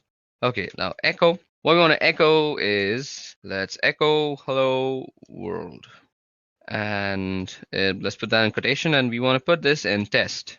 Now, once we've done that, let's ls, and we see that we have a test file out here. And we want to move test to test.sh. So test.sh is the executable file that is used in bash scripting. So we move test to test.sh, and the way you actually execute bash files on your command line is with the dot and the slash. So you say dot slash, and if I press T and I press tab, you see that there is no options that's coming up. That is because test.sh is not an executable file. So test.sh don't have the executable permission. So let me just show that to you. ls, and you see test.sh. It doesn't have the executable. Now you see movie, it is executable. I don't know why, it is a directory, so it is an executable. You can move into it. So it's blue in color. So the way you actually can make this an executable is by changing its permissions. So the way you do that is chmod, and basically you change it to an executable. So +X, that is making an executable. If you do +R, it'll make it readable, and if you do +W, it'll make it writable also. So if you do +X and do test.sh, and now you go and do lsl, you'll see that test.sh has become green because it is an executable file now. And now if you do // and you press T, you get test.sh if I press tab. So now it is an executable file, and if I execute it, it presses out hello world onto my screen. So that's how you can use the chmod, or which is basically the change of permissions of files. And we'll be changing permissions of files throughout the course of this video. It'll be very useful for us, and you'll see as we go along with this video. Okay, so the next thing that I want to show you all, only two are left, and I remember those now, and it is rm. And rm is used for actually removing files. So you should be very careful while using rm or any sort of removing command on a Linux system, because once you remove something, it is very difficult to get it back, and it's almost near impossible. It's not like Windows, where it's basically just disappeared in front of your eyes, but it's still there in the memory, cluttering it all up. That's why Linux always trumps Windows. That's one of the reasons. I'll make a video on that later on. But for now, let's focus on rm. Now, we can remove file 1. So let's see. So file 1 is going to be removed. So if we ls now, you see file 1 doesn't exist. But let me show you. rm, and if I do movie, it'll say cannot remove movie is a directory. But if you go into the help menu, I bet there will be a option that you can just forcefully remove it. So rm force will just remove.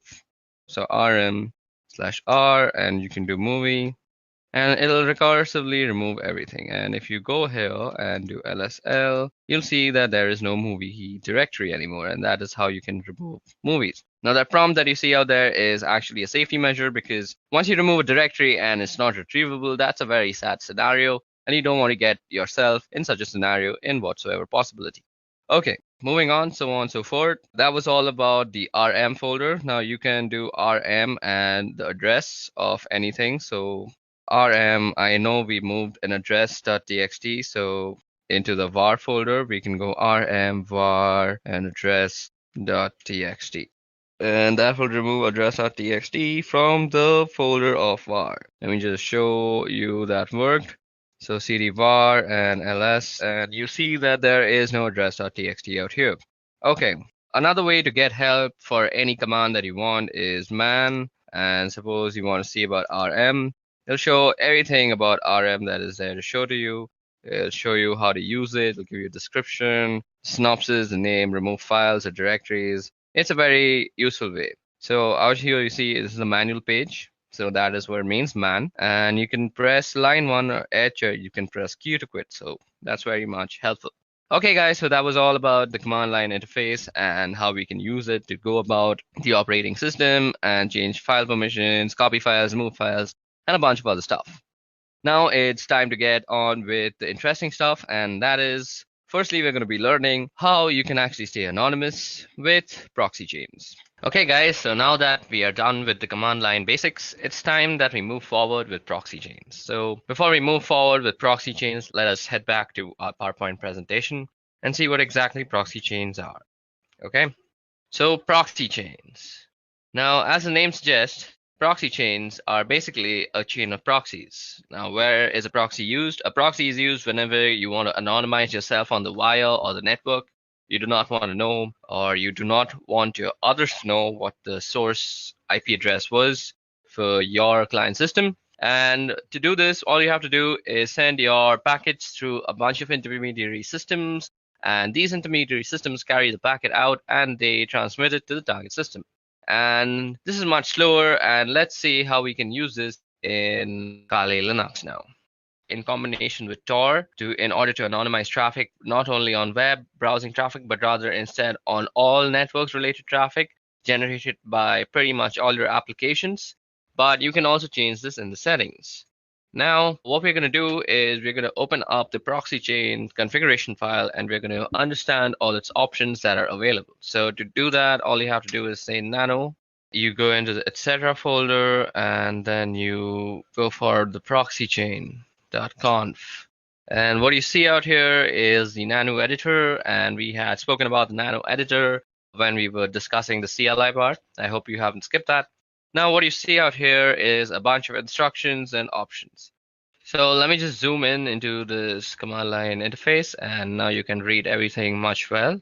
So what proxy chains is, well, it gives you the ability rather to route your traffic through a series of proxy servers and stay anonymous in such a fashion by hiding behind them or by having them forward your requests, so it looks that on the other side that your requests are coming from them as opposed to you. Now, surprisingly enough, there are a large amount of these proxy servers out there that you can use, but they're not very stable. They go up and down and they're not very fast. So for specific targets, they can be useful, but not for brute forcing and not for any sort of computing attack. So suppose you're doing something to a certain target. If you're trying to log in or you're already logged in, you can definitely do it through proxy chains. And it will be reasonably fast and reasonably stable as well. But if you're doing some sort of mass scanning or you're brute forcing a password or something of a kind of a proxy chain with a list of proxies selected from the internet, especially the free proxies, it's not going to work. I mean, it's going to work out eventually in a technical sense, but it will consume more time than you can spare. And by that, I mean, it can be a very, very long time. It can take about months or two to do a simple scan. So that's not an option. And there are other ways of doing that, but for the time being, I just want you to know how you can use proxy chains and how you can configure it. And actually, because it's really useful and I use it fairly often, and a lot of people do, and it's a fantastic piece of software. So first off, we have the types of proxies. So you see HTTP, SOCKS4, and SOCKS5. Now, there are fundamental differences between these protocols, and you always want to find yourself a SOCKS5 proxy, as that's the best possible one, and that has the ability to anonymize all sorts of traffic. HTTP, well, as the name it says, it's for HTTP traffic, and SOCKS4 is very similar to SOCKS5, but it does not support IPv6 protocol, and it does not support UDP protocol. So this can be SOCKS4 and it can be rather problematic, and you always want to make sure that you're using SOCKS5 wherever and however. Anyway, down below you have these other options, which we will go over. So basically, how you enable these options is that you don't need to type some complex lines of code or anything of any kind. Basically, all you have to do is just delete the hash out here. Let me just show you.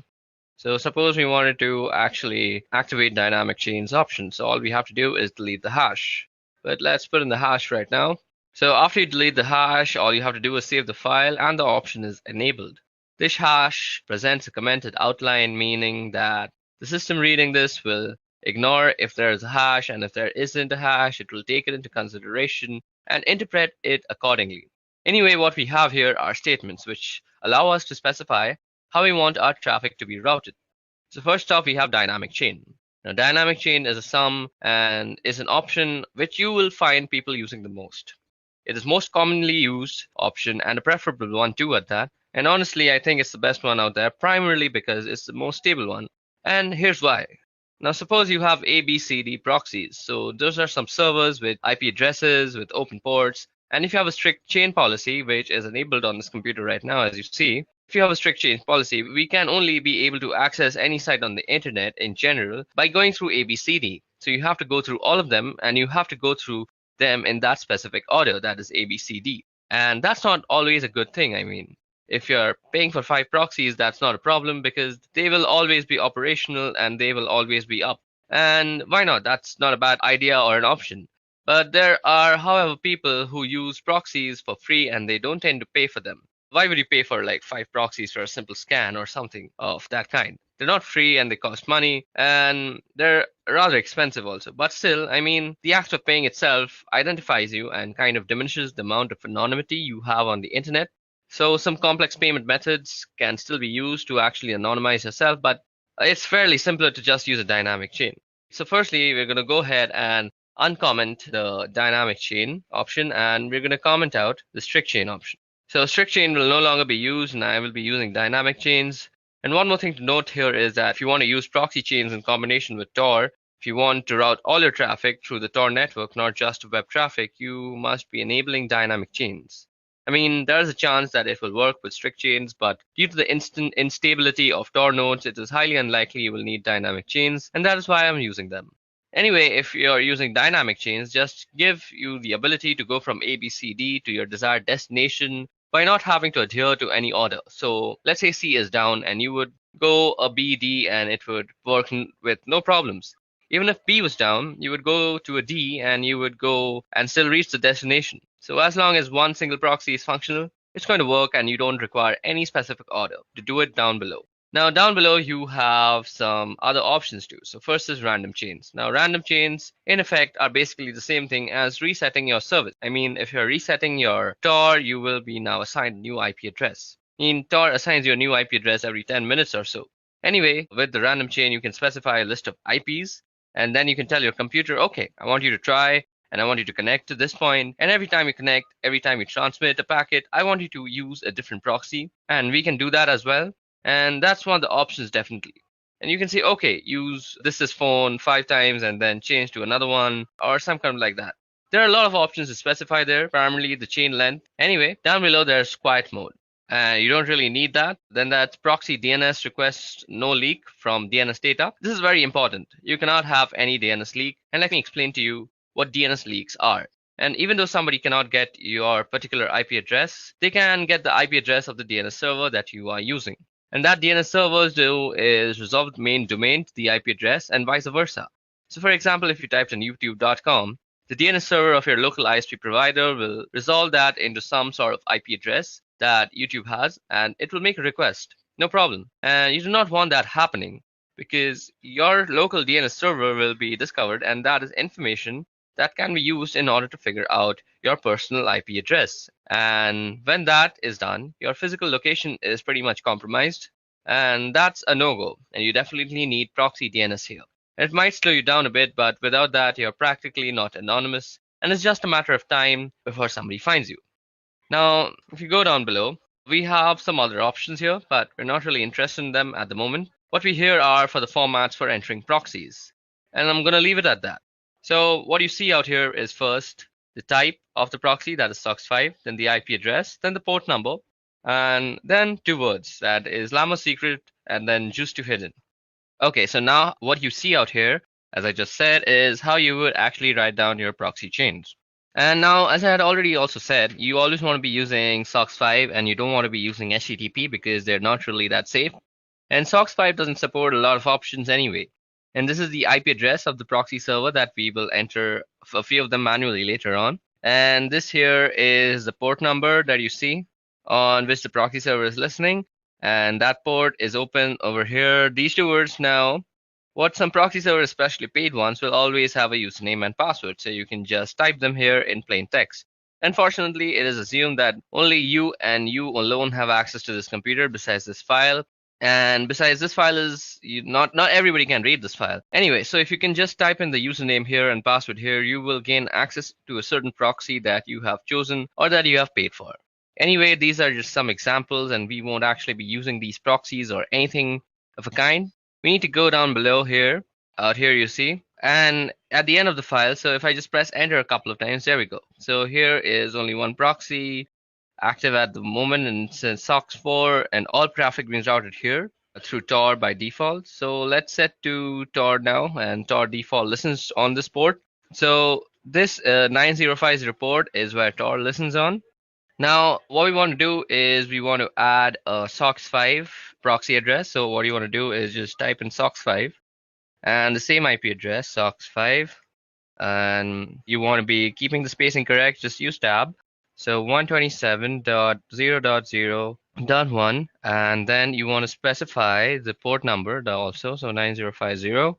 So what you see out here, the 127.0.0.1, this is the loopback address of your computer. So this is for inter-device communication, and if you ping this address, if you're pinging yourself basically, and usually people ping this address in order to make sure that the IP protocol is set up correctly, even though they don't have internet connectivity. So let's just type in 1.27.0.0.1 and the same port number and 9050.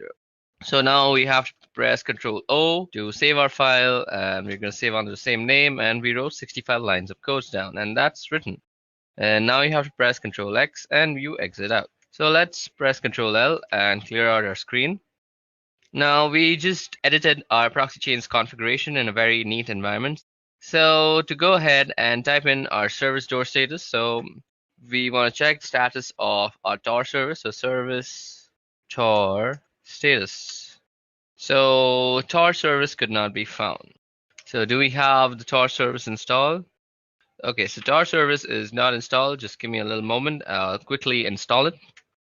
Okay, so now that we have set up our proxy chains configuration file and we have put in a SOC 5 proxy chain, giving it the Tor service. Now what we need to do first is start up our Tor service. Now to actually check if Tor is running or not, or if the Tor service is running or not, let me just clear that out. We need to go service Tor status. And you see it says it's inactive. So what you have to do is say service Tor start, and that will start the Tor service. It might take some time depending on the system that you're using, and voila, there it has started it for me. Now, what you have to do to actually use proxy chains before you go to any website. So all you have to do is say proxy chains. Then you specify the browser that you're using. So we're going to be using Firefox, and you could say something like www.duckduck.com. So now here you will see how your thing is being transmitted to duckduckgo.com. When I say thing, I mean your packets and your requests. I'm sorry for my vocabulary. So now your packets are going to be directed through a bunch of IP addresses, but we haven't actually put a bunch. We just have put the loop back for the Tor network. So we will let Tor do the rest of the things for us. Okay, so depending on your system, this might take a little bit of time to actually open up. Okay, so let's go ahead and see what's actually happening on the terminal while this thing is loading up. Okay, as you can see, it's going through a bunch of proxies out here, and some are denying it and some are saying it's okay. So as you guys can see, most of the time you might get denied and it'll be a lesser number of okays, and that is exactly what we're looking for. Because primarily we have gone a great extent for the anonymity, and what you want to do is stay like that. So this is basically how you use proxy chains. Now, if this computer just decides to open up duckduckgo.com on Mozilla, I could actually show you some interesting stuff, but it seems my computer has kind of given up on actually opening DuckDuckGo. It's still waiting for DuckDuckGo's actually confirmation, but that's about it. So this is how you can actually configure proxy chains. I'm really sorry that my computer isn't working right now so well, and nothing is actually opening on Mozilla. It's mostly because my RAM is overloaded. I think I should go ahead and get myself a new RAM. But for now, let me just also say that we can put some custom proxy lists, and instead of just saying, let me just go ahead and open up that file again. As you guys can see out here, I'm going to end this right now because my computer can't really take all this pressure. See, it's lagging so hard. Okay, let me just quit out of that and let me just open up a new one. Now, as I had said that you can put up some custom proxy lists. Not really going to do that, but let me just show you how you can do that. You go nano and you go etc. and proxy. So you basically have to go into the proxy chain. Okay, so I think I have to put this again. Yeah, now if you just go in and edit out here, all you have to do is set up dynamic chains, and you can go online and search for free proxy lists, and that'll give you everything with the port number to the IP address. Let me just show it to you. Free proxy server list. So all you have to do is search for free proxy server list, and you can see out here the proxy type is HTTPS, and you basically want to find a SOC 5 proxy. To find SOC 5 proxies, just add that into your keyword. And once you find those proxy addresses, all you have to do is take down this IP address and followed by the port number, and you go ahead and just put it down in this configuration file, and then you hit Control O and you just save it, and then you just go back. So that was all about proxy chains and how you can set up proxy chains to make yourself very anonymous. I'm sorry, the whole Mozilla part didn't work. That's the sad state of my computer. But moving on, let's go ahead and study about MAC changers. Okay guys, so that was all about proxy chains. Let's move ahead to MAC changer. Okay, now before we go into the tool called MAC changer, let's just see what a MAC address is. Now, MAC address actually stands for Media Access Controller Address of a device and is a unique identifier assigned to a network interface controller for communication purposes. Now, MAC addresses are used as a network address for most IEEE 802 network technologies, including Ethernet, Wi-Fi, and Bluetooth. Now, in this context, MAC addresses are used in the medium access control protocol sublayer, and as typically represented as MAC addresses are not recognizable as 6 groups of 2 hexadecimal digits each. Now, these are separated by a colon, and the first 3 hexadecimals are actually the organizationally unique identifier. So they actually represent your vendor, and the next 3 hexadecimals actually represent your network card uniquely. Okay, so when you are actually on a network, you are recognized on something called an ARP table. Let me just show you the ARP table, how you can see it. Let's go in. So the password is root. So an ARP table is basically an address resolution protocol table, and well, this is a virtual machine and it doesn't really know many machines on the local network. But if I were to go on my Windows system and show you my ARP table, let's see. Okay, so if I show you the ARP table of my Windows machine, on any machine that has a TCP/IP protocol suite installed, you will have this command that is working called ARP, and you give the -a, and now you see that your IP address or somebody else's IP address is actually mapped to a physical address. Now, the MAC address is very commonly used in the ARP protocol, and this is how you are actually identified on a network. Now, sometimes what you want to do is be unknown on this network. There are various reasons why you want to do that. Let me just give you an example of a very malicious reason that was done in my college. So we as students would actually change the MAC address of our own computer to the professor's computer. So we would somehow look up the professor's IP address and then come to know about his MAC address. And then we would spoof our MAC to be his MAC address. And then we would do some sort of malicious activity on the college internet. And then the internet administrators of our college would come to know that that MAC address is doing some sort of malicious activity, and that MAC address would get permanently banned for that session on the college network. So basically, our professor would not be able to use the wireless projectors that he would use to actually show us his presentations, and we'd end up getting a free class. Now, I am not actually promoting any sort of bad activity like this. I have just experienced this in my own college life, so that was something. But there are many other reasons that you might want to spoof your MAC. Now, MAC Changer is an amazing tool for actually spoofing your MAC. So first of all, how do you come to know your MAC address? So let's see, you go ifconfig, and this will give us our MAC address. Now, this address that you see out here is the MAC address of this machine. So you can also check out the MAC address by going MAC Changer.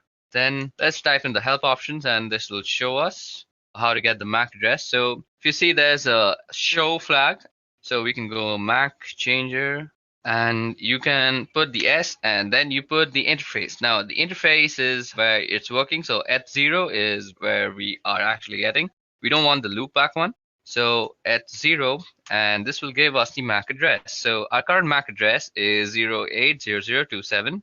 Let's see if that was the same one shown. Where is that MAC address? Okay, so ether 080027. So I'm sorry, this was the MAC address. I selected the wrong thing. What I was showing you is the IPv6 address, and you can see that's very, very long. So this is our MAC address. Now, what you might want to do to change your MAC address, well, let's see. With V, we can get the version. With S, you can show. We can do the E. And as I said, if you remember that the first 3 bits is about the vendors, so you can also get the vendor list by going -L. So you go -L, and this will give you a list of MAC addresses and which vendor they belong to. So sometimes if you know the vendors that are actually being used on the network of your college, for example, and you want to just stay anonymous and not raise any flags of suspicion, so you could hide yourself as a Cisco router. So suppose your college was using all sorts of Cisco routers, and you decided that today I'm going to spoof myself as a Cisco router and I'm going to screw around with the network. So it would not raise any flags before you actually decided to do some malicious activity. In some deeper inspection of your MAC address, people would actually realize that you are actually spoofing the address. And after some investigation, they would indeed take some time to actually reach to you and how you spoofed it. But the point of changing your MAC is not raising any flags, and that is exactly what you should try to do. So MAC Changer is also very useful for getting the list of all the MAC addresses and their vendor IDs. Now let me just clear the screen out quickly.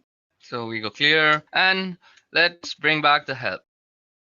So we go MAC Changer and --help. Now what we want to do is give ourselves a random MAC address. Now MAC Changer, so that is done with the R flag, and we want to do it on eth0. So once you run that, you will be given a new MAC address. So our new MAC address is F6C649. Now you can verify that by running ifconfig. Now we could just do ifconfig, and you see our new MAC address is on Ether. So we could also do something like this, ifconfig, and you could grep ether.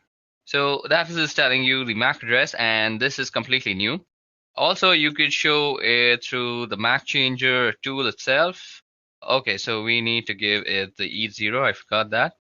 Now you see that this is our current MAC address and this is our permanent MAC address, and they two are completely different. Sometimes you also might want to actually change your MAC when your laptop is or your system is booting up, because you might want to stay anonymous all the time. Who knows? And sometimes you might think, I'll actually change it when I want to change it. But let's face it, we are forgetful as human beings, and we tend to forget things that we are supposed to do. So what else is better than to actually automate the whole process yourself and forget about remembering all these stupid nitty-gritty stuff? So you can tell Linux or Kali Linux to actually change your MAC address on boot up is use this tool called crontab. Now, crontab is actually used for scheduling tasks on Linux. So let me show you how to do that. Firstly, let's clear our screen and go crontab and go help.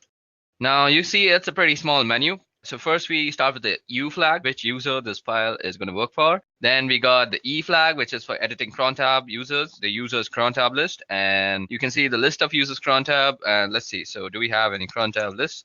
So there is no crontab at this moment, so we can set up one for ourselves by going to the E. Then there's the R, which is delete users crontab. And I want to tell you all, be very careful when deleting anything of that sort, because once you delete something from Linux, as I've already said, that it is very, very difficult to actually retrieve it back. You might get fragmented pieces of what you had actually deleted, and that will only leave you with sadness and devastation. Now, what you want to do is go through crontab and press E, and this will bring us to select an editor. To change, later run select editor. So we'll do it with nano. So what you have out here is the readme file of crontab, and if you read this entire thing, you will get how to use crontab completely. But if you have any sort of doubts even after reading it, you can leave them down in the comment section below. Now, what you want to do is actually set up a crontab so that you can change your MAC address whenever you reboot your computer. So all you have to do is say at reboot, what you want to run is MAC changer. And if you remember, we want a random MAC address and we want it on ETH0. So that's done. Now all you have to do is save this thing. So you go Control O, and that will write it out to crontab. And you press enter and you have written down one line. Now you go Control X and you have exited out. So now let's us clear the screens by pressing Control L and enter. And let's go ahead and get our MAC address. So if we go ahead and run that, our MAC address is set to F6, C6, 49. So just remember the first few letters, F6, C6, and 49.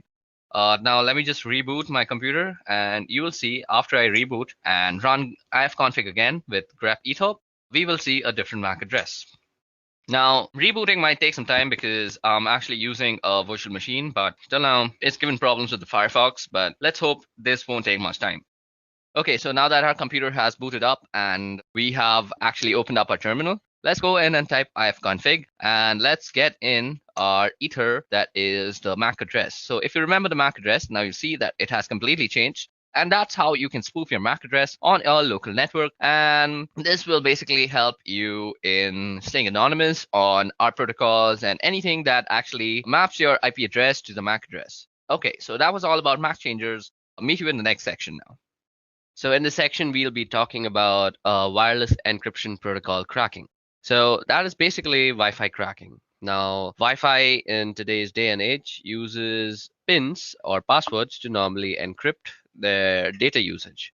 Basically, if you want to access the wireless access point, you need a password or a pin to actually gain authorization. Now, this authorization is done using a four-way handshake, which we will try to capture using a tool called aircrackng. And then we will try to crack into the password using a wordless generator called crunch. Now you can use aircrackng to crack WPA and WPA2. There's also another protocol called WEP or WEP, and that is not normally used these days. If you find anybody using that, you should always advise them to actually upgrade to WPA or WPA2, because WEP is actually very easily cracked in these days, and people are generally punished for using WEP by hackers all around the world. Okay, so now you can actually go ahead and go into a terminal and type ifconfig to actually look at your network card name. As you guys can see out here, it's called WLO1. So the first step that we need to do to actually go into the process of Wi-Fi cracking is set up our network access card or our access point into monitor mode. So as you guys can see out here, after typing ifconfig, it shows me that my Wi-Fi access card is WLO1 interface.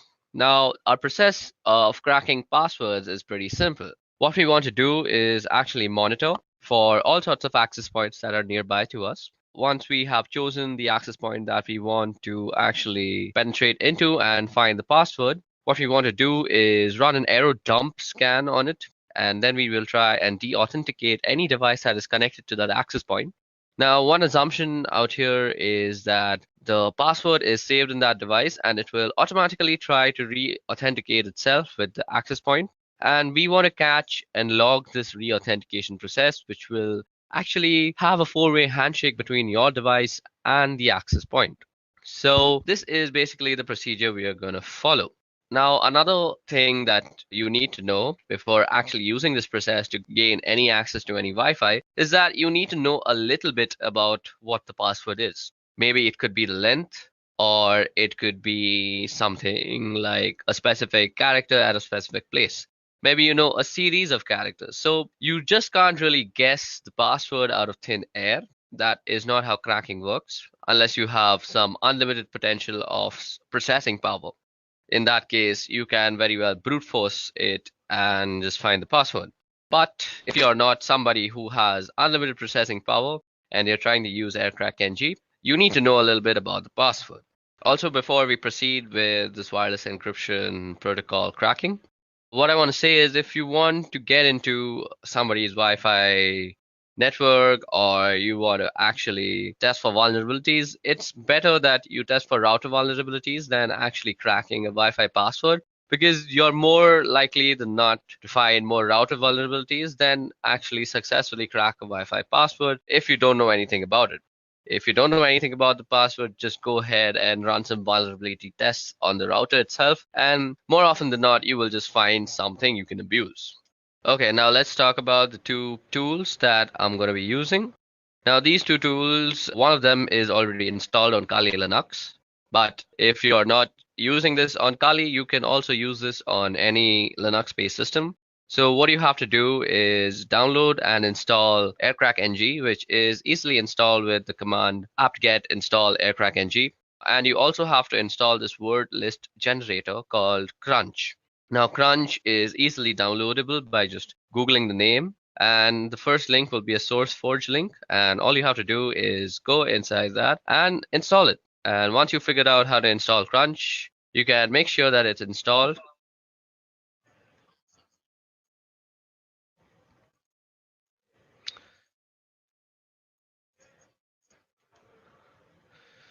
Now, once you have installed both the softwares, you can check out if the manual pages are opening up. Let me just open the manual page of AirCrackNG and show you that it has been properly installed. Now, as you guys can see, the manual page of AirCrackNG opened up, and the manual page of Crunch is also opening up. So that means both of our softwares have been successfully installed on our system. Now, before we go ahead, let me just show you how Crunch actually works. So Crunch is basically a word list generator. What you would do is you try and generate a word list with given characters. So what you can see out here is I've typed in Crunch 35. So that means the minimum length is 3 and the maximum length is 5. And I've given it a series of numbers. So it will use these numbers and generate all the words that are possible from length 3 to length 5. So the way we are going to use Crunch in conjunction with AirCrack is that we are going to use Crunch to generate the word list. And then we're going to pipe the word list through AirCrackNG when we are actually trying to capture and crack what we will capture in a certain log file. Now, what you want to do first is actually put your network interface card on a monitor mode. Now, you can do that by typing in ifconfig and then the interface name, which happens to be WLO1. And first, you have to put it down. So ifconfig WLO1 down. Now to put your interface card into monitor mode, you have to type in iwconfig and you go the name of the interface and then you go mode monitor. Okay, it seems I've spelled it wrong, so let me just do it once again. So that has put our network interface card into monitor mode. And what we need to do after that is we need to start up our network interface. So all we have to do is type in ifconfig wlo1 up. Now, once it is up and running, you can check by typing in ifconfig that indeed your network interface card is up and running. Don't worry, it's running in monitor mode if it's up and running.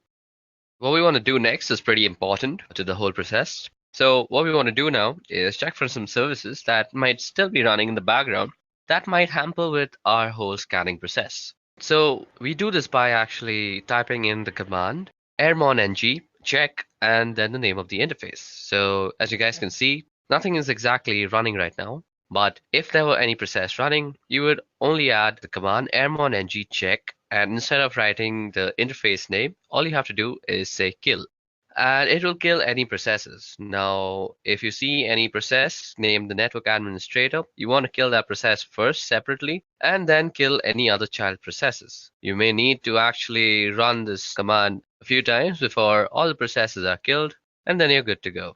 Okay, so now that we have finished killing all the sub-processes, what we want to do is run an error dump scan on the network card. So that is WLO1. So for this, we go error dump -ng and then we put in the name of the interface. And this will start up a scan that will look something like this. So after you run the error dump scan on your interface, what you see out here is a result of all the access point that is found out through the monitoring mode. Now, if you see, we have a bunch of columns out here. First of all, we have the BSS ID column. Now, the BSS ID column is basically the MAC address of all the routers that are found. Now, every router obviously has a MAC address. So those are the MAC address that is tied to the router names, which is shown by the ESS ID. Then we have the PWR column, we have the beacons column, we have the data packets column. Another important column is the channel column. It's important to know which channel your router is working on. Then we can see the cipher column, the authentication. So out here, we can see the encryption that is used. So most of it is using WPA2. So what we will be cracking is basically WPA2. So from this list, what you need to recognize is basically the Wi-Fi router that you want to crack into. Now, I'm performing this particular test in my office, and I don't really have the permission to actually go in and test them for these vulnerabilities. I'm not the security analyst of here, so I don't really have the permissions to penetrate into them. So what I have done is I have run a similar test at home using my own Wi-Fi, and I will show you the results for that. But for this working example, you will see the scans that I'm running in this office. So as we intend to stay ethical, what we are going to do out here is we are going to capture whatever we find in our office for only educational purposes. But when we are doing the actual cracking step, that is the last step of this whole procedure, I'll be running it on a file that I had generated at home, as I just said, because I have permissions to do whatever I want with my own Wi-Fi and passwords. Okay, so for this example, I'm going to pick this Wi-Fi that is called Edureka Wi-Fi, and it's running on channel number 6. So what we want to pick from here is the BSS ID and the channel number. We need to remember these two things. First, the BSS ID, and second, the channel number. Now, what you want to do after that is open up a new window on your terminal and log in as root. Now, what we want to do here is run a separate error dump scan on this specific BSS ID and check for all the devices that are actually connected to this access point. Now, we do this by running the command error dump ng, and while we're doing this, we also want to capture all the scan outputs that we actually get into a certain file. So we'll be actually storing it in a file called capture, and then we just have to pass in the BSS ID and the interface. We also have to specify the channel. So let's see what the channel is one. So the channel is channel 6, so that's what we want to do. And we specify the channel with the -C flag.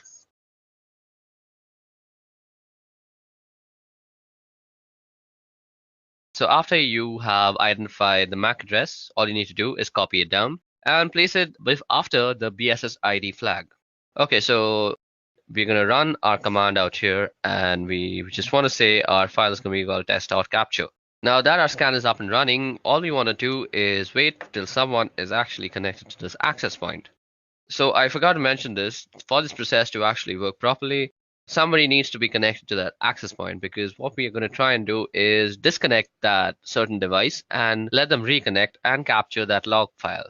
Okay, so it seems like nobody is actually connecting to it. So at this time, all I'm going to do is go back to our error dump scan that we had run on our network interface and look for some other MAC address or other access point to actually penetrate into. And let's see if something has actually connected to that. Okay, so, oh, voila. Now what you see out here is that somebody has actually connected to this access point, and his MAC address can be seen under the stations tab. Now, what we want to do is run a deauthentication broadcast message on that station and deauthenticate that guy.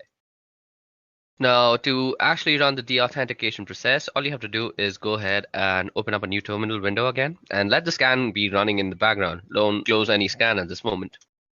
Okay, so the information that we need to remember is the BSS ID, or rather the MAC ID of the station. Now, you also want your monitoring to be running on the same channel, so that your deauthentication message is being already broadcast on the same channel. So we can do that easily by going airmon ng and saying WL1, and you can say start on the specified channel. So what we want to be doing is running this on channel 6. Then we want to go and use the third suite of tools, that is Air Replay. Now Air Replay is used for broadcasting deauthentication messages and all sorts of stuff. Now you can see all this in the help menu also, and you can do that by typing in --help. If you go down, you see that you can send a deauthentication message using the -0 flag, and that's exactly what we're going to do. Then we say 0 again because we want to constantly send a broadcast of deauthentication, so it's looping basically, and until and unless we stop the scan, nobody will actually be able to access the Wi-Fi. So it's basically like a small DOS attack. And then we want to specify the BSS ID. Okay, so it seems like I forgot the whole A tag before the BSS ID, and that should get it working. Okay, so it seems like I have copied some wrong BSS ID, I guess. So let me just go ahead and copy that once properly. Okay, so now that we have the proper BSS ID, as you guys can see, we are running a deauthentication broadcast message on that particular network access card. And now you want to run this for around a couple of minutes so that you become sure that all the devices have disconnected. Now, while this is happening, what you're doing is basically sending a DOS attack to that small little Wi-Fi, and you want to catch the handshake that occurs between devices and the router that it is connected to while reconnecting themselves. Okay, so now that we've let the scan run for a couple of minutes, let us just stop it. Let's stop this other scan too. Now, if I go and list out the files on my desktop, you should see that there's something called the test capture. Now, the test capture is given to us in various formats. We have the capture format, which is test capture -01.cap, and then we have test capture CSV. We have a Kismet CSV. So it gives you a bunch of formats to actually run your cracking on. Now, if you remember, I had told y'all that I have already generated a similar file at home, basically, when I was trying to crack into my own home password. So I will be running the test on that file, or the cracking procedure on that file, and that is the last step of this whole procedure. So let me just go ahead and move into that folder. So I go cd scan. Now, as you guys can see out here, if I list down the files, you can see a capture1.cap, capture1.csv, there's a Kismet CSV, and there's a netxml. So I was not lying when I said that I have already done this at home. So we are going to run our cracking process on capture01.cap. Now, let me just tell you guys, the password for my home Wi-Fi is sweetship346. So you can say that I know the entire password, but I'm going to act like somebody who only has a general idea of what my password looks like. So let's say I know that my password contains sweet ship, but I don't really know the last 3 numbers or letters or whatever they may be. Okay, so we are going to use Crunch once again to generate a list of words that might include sweet ship 346. And let me just open the Crunch manual for once. Now, if you go down in the Crunch manual, what you'll see is the -T So as you guys can see, there is a pattern that is specified like @God, and then followed by 4 other @, and all the @ will be replaced by a lowercase character. Now you can remove @ and use a comma, and it'll be replaced with an uppercase character, or you can use percentages, which in case it'll be numbers, or you could use the caret sign, in which case it'll insert symbol. So when you know the length of the password and also a certain degree, a few letters, you can use the -t flag. So that is exactly what we're going to use with Crunch out here for this example. So let me just remind you guys that the password for my home Wi-Fi is sweetchip346. Now what we can do is we can ask Crunch to actually generate something that looks like sweetchip346. So what I could do is say Crunch. So the minimum length is 12. I already know that. And the maximum length is also 12. Now let me just input in the pattern. So we put in the pattern after -t. So now I'm going to just show you how long it can take. So we are just going to say sweet and then put in some @, and then also try and guess in the numbers. So after you've put in the pattern, you want to also input which letters and numbers they could be. And I'm just going to input my entire keyboard out here. Now what you want to do is pipe this command through aircrackng's cracking procedure. Okay, so now what we want to do is pipe this command through aircrackng, and we want to write from, or rather read from, the capture file. So what we go is -w and then hyphen and then the capture file name. So capture01.cap. And then we also have to specify the ESS ID, which is given through the E flag. And the ESS ID for my home Wi-Fi is nestaway_C105. So that's exactly what I'm going to type in. And this will start up the cracking process on my Wi-Fi from the captured file. So as you guys can see, this is going to take a long time, and I'm not really actually going to complete it. So in this time, I'm actually just going to try and explain why this is not very feasible on a virtual network. So basically, this is not feasible because at this moment, my computer is using all 4 of its cores and all the memory that is possible. So what this means is, on a virtual box, this is not really possible. Your virtual box doesn't really have that much power. If you're using a 4-core processor computer, only 2 of its maximum cores can be actually allotted to your VirtualBox machine. Above that, you can't really give it the entire memory because that will make your computer crash. So if you want to do something like this, it's better that you install Kali Linux as a dual boot or as your own daily driver, and then you can do this. So this is why I have not done this on a virtual machine and instead done this on Deepin Linux, which is my daily driver operating system. Now, as you guys can see, it is constantly trying to actually guess the password by actually going through all the permutations and combinations. That is basically, it's taking in all the words generated from Crunch, piping it into the current command, that is the aircrackng command, and it's comparing everything. So what I'm going to do is I'm actually going to end this because this will take a very long time. And what we're going to do is we're going to actually try and shorten the command of the amount of guessing that we're trying to do. So let me just try and do that. So as you guys can see out here, I have reduced the number of alphabets that might be actually tested. But even in this case, this will take a humongous amount of time. And let me just show that to you. So as you guys can see, the test is running, and there's not really much you can do. You can just let this run, go out for a cup of coffee, and then come back. And you might still see that running. It really depends on what the password is and how much time it takes to crack it. And how much processing power you have directly affects how much time this will take. So let me just show you guys that this is taking a bunch of time.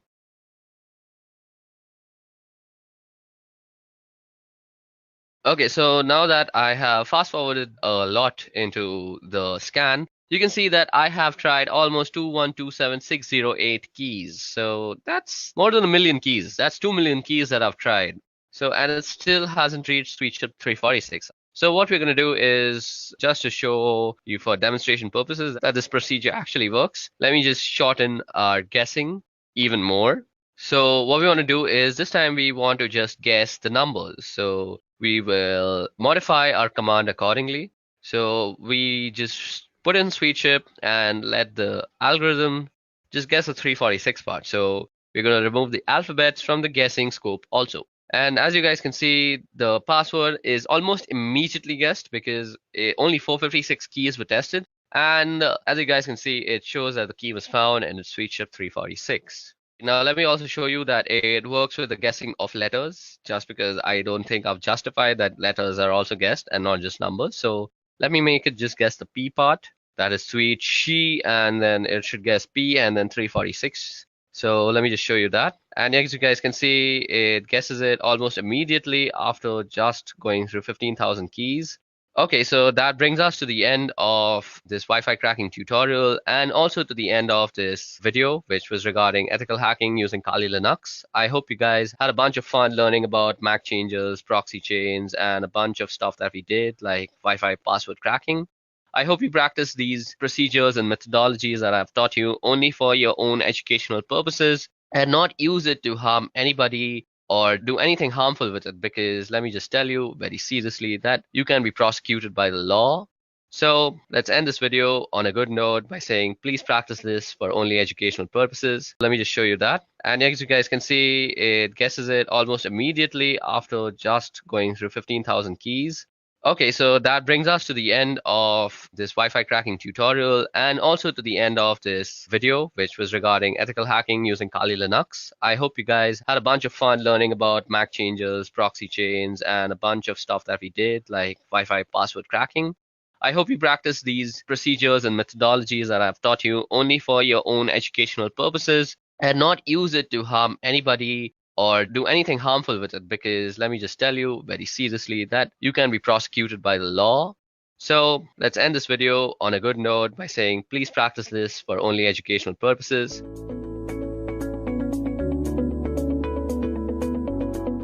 If you are a hacker, pen tester, security researcher, or just another person who pings Google in front of friends to look cool, then it's likely that you must have already known about some Linux distros which are particularly made for them. Today, we are going to explore one such Linux distro, Parrot Security OS, one of the leading Linux distribution in penetration testing and ethical hacking. So let's quickly go through today's agenda first.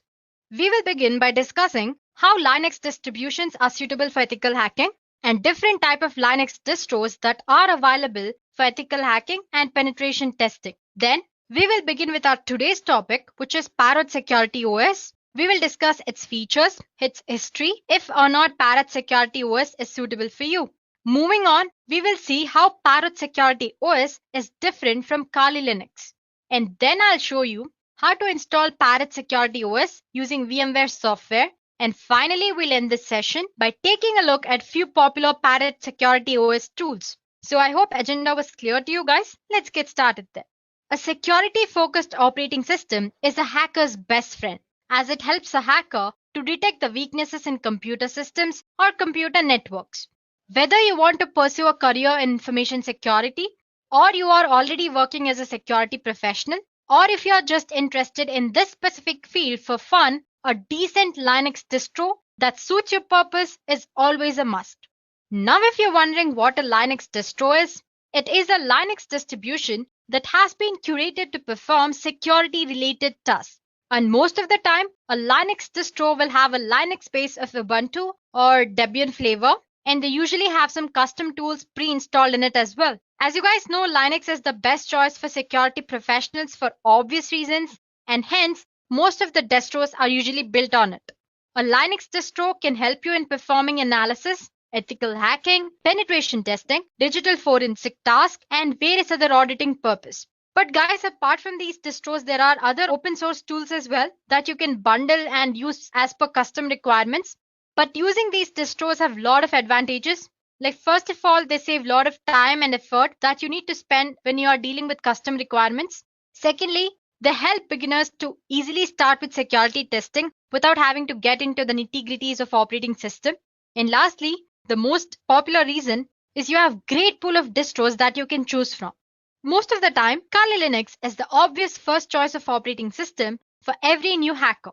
If you ask me why, the obvious answer would be because Kali Linux has a lot of cool things. It comes bundled with a curated collection of tools. Moreover, these tools are organized into easy to navigate menu and a live boot option that's very newbie user friendly, as in it's very friendly to new ethical hacker. But guys, Kali Linux isn't the only distribution which is targeted at pen testers. There are many exciting alternatives that may better fit your use case. Anyway, let's begin our discussion with Kali Linux. It was developed by Offensive Security as a rewrite of Backtrack. Kali Linux distros tops the list of best operating system for ethical hacking purposes. And then there is Parrot Security OS, which is our today's discussion. It is a mixture of frozen box operating system and Kali Linux. It's the second most popular operating system for ethical hacking and penetration testing as well. And then you have Backbox Linux. It's a Ubuntu-based operating system with its focus mainly on security assessment and penetration testing. Then you have Pen2, an excellent hacking operating system with wide variety of tools that you can choose from. Apart from these, you have Deft Linux, Blackout Linux, Cyborg, Bugtrack, and many others. But as for today's session, we will be discussing about Parrot operating system. Parrot OS is the second most popular Linux distro for ethical hacking after Kali Linux. It is a comprehensive portable security lab that you can use for cloud penetration testing, computer forensics, reverse engineering, hacking, cryptography, and many other security purposes. Now, a little bit about its history.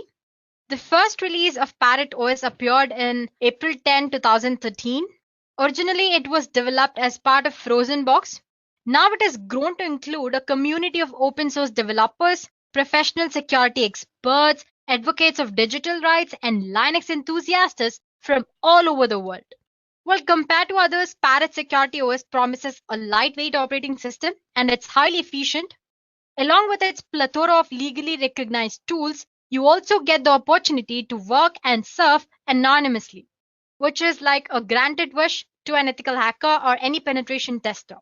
We'll learn about other features in the later part of the session. So moving on, since its release in 2013, Parrot has grown rapidly and currently offers many different flavors targeted towards different use cases. For example, like I said, we have Parrot Security. It's the original Parrot OS and is designed with penetration testing, forensics, hacking, development, and privacy in mind. Then you also have Parrot Home, which is targeted towards desktop users. It strips out the penetration testing packages and presents a nicely configured Debian environment. Then you have Parrot Air. It's focused on wireless penetration testing.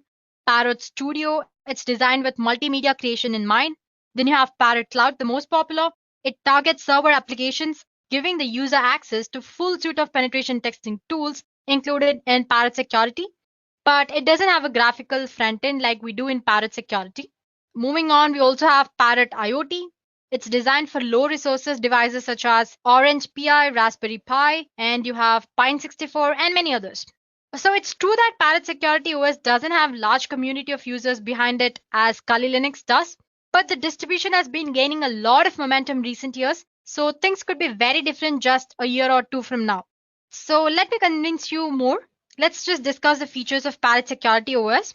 Let's start with the system requirements. It's based on Debian 9. It runs on a custom hardened Linux 4.5 kernel. It uses a made desktop and LightDM display manager. It requires a minimum of 256 MB RAM and works with both 32 and 64-bit systems as well as ARM compatible version. Apart from this, Parrot OS can also be installed on cloud and updated to perform cloud-based security testing. So basically, it runs on Debian 9. It is compatible with 32 as well as 64-bit systems and ARM systems as well. And it requires a minimum of 256 MB RAM. So those are the system requirements. Moving on, it also supports anonymity. It offers a tool called AnonServe, including anonymization of entire operating system. It comes with custom-built anti-forensic tools, interfaces for GPG and CRISP setup. Additionally, it also supports encryption tools such as LUKS, TrueCrypt, and VeraCrypt, and many others. Moving on, it also supports forensic boot option to shut boot automounts plus many more. It braces Falcon programming language, multiple compilers, debuggers, and beyond. It also provides full support for developing frameworks for embedding systems and many other amazing features. So guys, these are a few features of Parrot OS. So basically, Parrot operating system supports anonymity. It offers different kind of cryptography tools. It also supports forensic mode And it also provides opportunity to develop frameworks for embedded systems and many other amazing features. Moving on, before you go ahead and use Parrot OS, there are some important considerations that you need to take a look at. First of all, Parrot OS provides general purpose features like any other normal operating system. But guys, before you go ahead and use Parrot OS, there are some important considerations that you need to take a look at. First of all, it provides general purpose features like any other normal operating system does, but at its core, it is still tuned for security and forensics. Now let's see how different Parrot OS is from other distributions. Parrot is different from a general purpose distribution because it does not try to hide its features. For example, there is a tool called Parrot Update Reminder. It's simple yet powerful program. Using this program, you can check for system upgrades once a week. But instead of hiding the upgrade process behind a progress bar like any other operating system, it shows the user the full upgrade process from the app output. So you can see the upgrade process going on. Secondly, Parrot was designed to be a very comfortable environment for security experts and researchers. It includes many basic programs for daily use, which other penetration testing distributions usually exclude. Parrot security includes its own sandbox system. It provides a secure distribution. User applications in Parrot are protected to limit the damages in case if the system is compromised anytime. So this way, no harm is caused. So like we discussed earlier, it also supports digital forensics. Digital forensics experts need an environment that does not compromise their proof. So Parrot comes with auto-mount functions which are disabled by default to allow forensics acquisitions to be performed in a very safe way. So before you go ahead and choose any of these operating systems, make sure you check out their features or the services they offer and make sure if they are suitable for the task which you want to perform. But as for Parrot OS, these are its features we discussed earlier, and these are the certain points that you should take into consideration before you go ahead and use it. Now, if you're wondering who the Parrot security is made for, well, it's made for security experts, digital forensics experts, engineering and IT students, researchers. You have journalists and activists as well in the list, and you have the newbie hackers, police officers, and special security institutions. So basically, if you ask me, it's suitable for a student or the entry-level security experts as well. So first, I'll show you how to install Parrot Security OS on VMware. So basically, when it comes to installation, you have two options. You can install Parrot Security OS alongside your operating system using dual boot option, or you can install it using any of these virtualization software like VirtualBox or VMware. As for today's session, I'll show you how to install it using VMware. So let's get started with our installation. So guys, just search for the Parrot Security OS and it's most probably the first link that you find on the net. This is Parrot Security OS official website. As you can see, there's a little bit about its history, its features. It says it's based on Debian.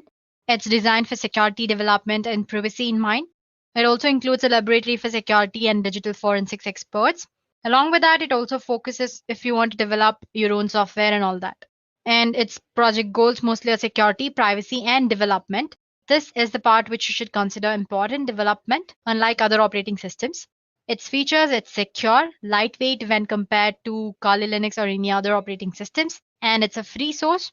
So go ahead and explore it. So as for the download options, you can go for Security Edition here. In the download menu here, you can see other options as well. It says Home Edition, Security, and other builds. We discussed few of the flavors of Parrot OS earlier. We discussed Parrot Home, Parrot Air, Parrot Studio, and many others. Anyway, today we're concerned with Parrot Security. 4.5.1 is the current version that's running. So you have two options here to download. First of all, take a look at the size. It's 3.7 GB and 5.9 GB. So make sure whichever you want, you're downloading it depending on your operating system requirements. And as you can see, this is a live plet installer ISO. This is a virtual appliance. You can choose any of these. If download is taking a little longer than you've expected, maybe you can go for Mirrors or a torrent. So I've already installed it. I'm not doing it. I have both ISO file as well as this OVA format installed as well. Next thing we need to do is install VMware. So VMware Workstation Pro. So you have a download option here. You can go ahead and download it. You have for the free option here. You also have VMware Player, I guess. Wait, here I go for the link. Sorry about that. Here in the downloads. So you can go for Workstation Pro or you can also go for Workstation Player here. Any of this, whichever suits you. I've already downloaded it. It's going to take for a while, and then all you have to do is install, click on next, and finish the installation process. So before you start your virtual machine, make sure you have your Parrot OS image, ISO file or UVA format, whichever is of your choice. And then here we go, VMware Workstation homepage. Yeah, as you can see, I already have a Parrot OS operating system installed here, a virtual machine installed here. I've installed it using ISO file. It's very easy. I'll show you how to do it. But if you have OVA format, all you have to do is click on this file menu here, open. And as you can see, I have a Parrot Security OVA here, and click and import it. That's all. Click, select it and click on open. So I'm not going to show you how to do that. So it's very straightforward process. That's it. This is my ISO file. Let me show you again how to install it anyway. Click on file, or you can just go for create a new virtual machine here. Click on next and attach the ISO file. Browse. I have it in my local disk D. Here I have Parrot Security and open. Next, it's a Linux. It Debian, the latest version, which is 64-bit, and click on next. Give any suitable name for your virtual machine. Let's say Parrot Security. Okay. OS, and click on next.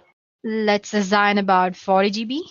It again depends on what you want to do. If you're doing heavy tasks, maybe you can assign more disk.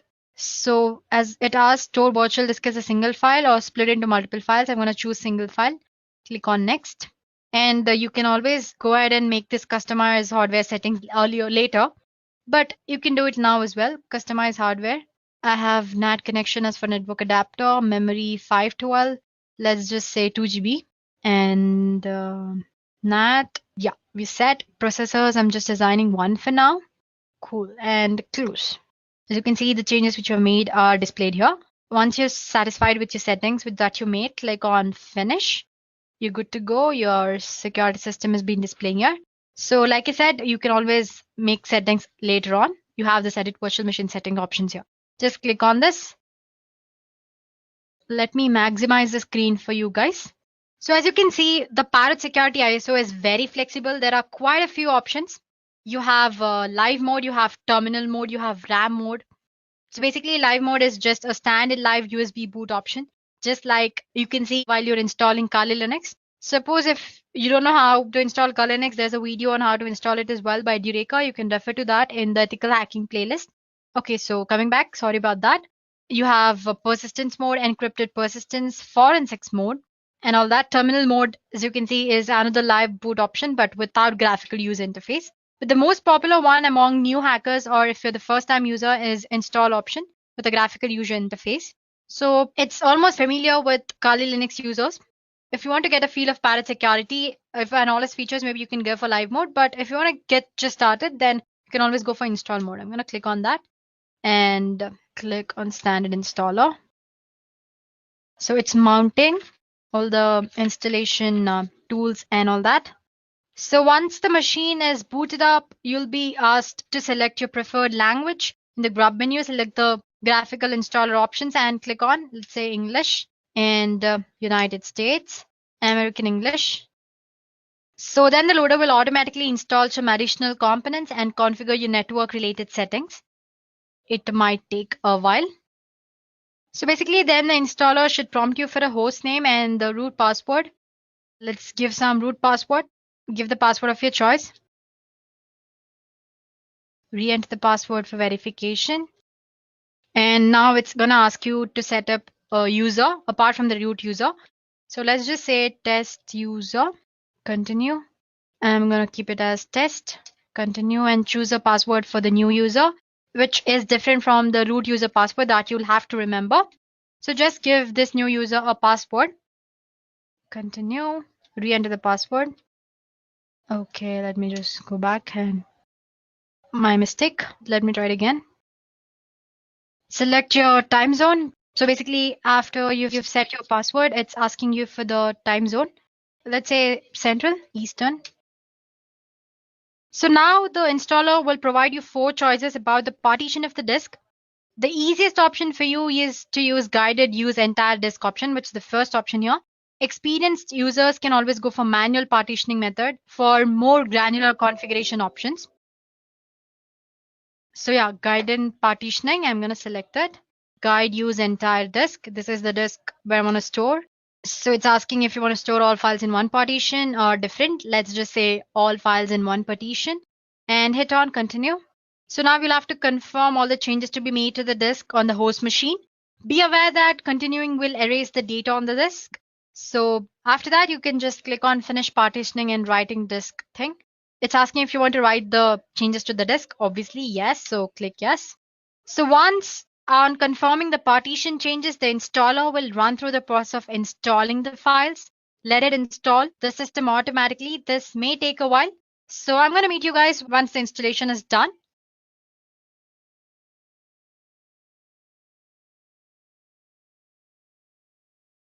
So once the installation is done, it'll ask you if you want to install the grub bootloader on your hard disk. Just say yes and click on enter device manually. Oh, sorry, just click the device which is already there. Go back. The installation process is now almost complete. So guys, the installation is done. Once the installation is done, you can see the machine boots you into made desktop environment. As in, if you have chosen the install option, you'll be presented with a light DM login screen. So basically, you'll have to enter the password and the which you set up for the test user earlier, not the root password. Please do remember that. I'm sure you remember setting up a password for the user, right? That password. And login. So here we go. So guys, here we are. As you can see, the machine boots you into the mate desktop environment. Let me pronounce it MATE. You can call it whatever you want, mate or mate desktop environment. So as you can see, it's very good looking. Apart from that, Parrot Security will automatically detect when updates are available and prompt you to update the system as soon as you install it. Here, it's not showing it to me because I've already updated it. But otherwise, all you can do is just go to the terminal here. You can see a terminal option here, right? Go to terminal there and just say sudo apt-get update. It'll ask me for the password. Here we go. Might be I might have updated in another virtual machine anyway. I installed the other one as well. Maybe it's in that. Anyway, it'll update for you. So let me just minimize this. While it's updating, let's go ahead and do other things. Oh, it's almost done, I guess. Yeah, as you can see, it's almost updated. And it says 116 packages more can be upgraded. And if I want, I'll have to run update list. If I want to see which of those packets are, I have to just list out those using apt command here. I'm not showing you to you guys. So anyway, when you're making use of it, make sure your system always stays updated. Okay, let's go back to exploring Parrot OS. So as you can see, system is laid out in a very straightforward manner with a collection of tools that you might be familiar with if you've used Kali Linux before. The menu system is almost similar to Kali Linux and it's very easy to navigate. The real difference is that Parrot Security is meant to be used as a daily driver, as in your regular operating system, to do the other things as well. To prove that, you can see you have sound and video options here, a lot of programming languages options as well. You have system tools and you have graphics included. You have office applications or softwares. You have base, you have math, writer and planner, just like any other normal operating system. So while you can use Kali Linux as a desktop workstation, it is a penetration testing distribution first. I'm talking about Kali Linux. So with Kali, you need to build the system towards being a daily use system. As in, you start using Kali Linux, you need to modify or you need to customize it in such a way that you make it more plausible or easy for you to use for the daily purposes. But that's not the case with Parrot Security OS. Its interface and everything is so good, it almost appears like a normal operating system, and it is like a very normal operating system. So you have your penetration testings, which are there, and along with that, you have your day-to-day applications are also there in this. Now talking about the system requirements, the default Parrot Security install uses about 313 MB of RAM. So as you can see here, you can see this quite little bar. It's like a task manager, which you can find it in your Windows. You can click on that. It'll show you all the progress that's going on. First of all, it says the Parrot GNU Linux system and the release and the kernel, all the information about your ISO file. And you have made desktop environment here and the hardware, which is this, and the processor it's based on, available space and all that. When you click on the processes, it shows all the processes which are currently running, sleeping, just like your task manager and your Windows operating system. So yeah, like I said, it requires about 313 MB of RAM, approximately around that. But of course, this is only system related process running. When compared to Kali Linux, it's very lightweight. Kali Linux install requires about 604 MB of RAM, and that too only with system-related process running. So like I said, it's a very lightweight system. So yeah, the bar is a task manager. It lists all the processes that are running and all that. You obviously have a terminal, which I showed earlier. The cool thing with terminal is that it goes with their interface. Other than that, it's pretty much like any other normal terminal. And then there is appearance of the interface, I mean. My first reaction when I saw it was, wow, amazing, right? When compared to the plain Kali Linux. So yeah, you get to use cool collection of wallpapers as well. You have change desktop background here. You have fonts, interface, and see you have quite a lot of collection of wallpapers. And you can go ahead and add your customs as well. That's all about the interface. And like I said, it's like any other normal operating system. So it comes with a lot of programming languages and a bunch of text editors. You also have IDs as well. It uses Pluma as your default text editor. So that's it when talking about the normal operating system. Now talking about the performance, almost all of us know that Kali Linux is a bit laggy. And when you run it on a low-end system, sometimes it's like a nightmare when you have brute force attack going on in the background or you're doing something else. It's gonna, stuck or it's very slow. But in Parrot OS, it's very lightweight and doesn't lag much. As you can see, it's smooth. Now talking about hardware requirements, pretty much both Kali Linux and your Parrot require high-end hardware, but Parrot needs low specification hardware as compared to Kali.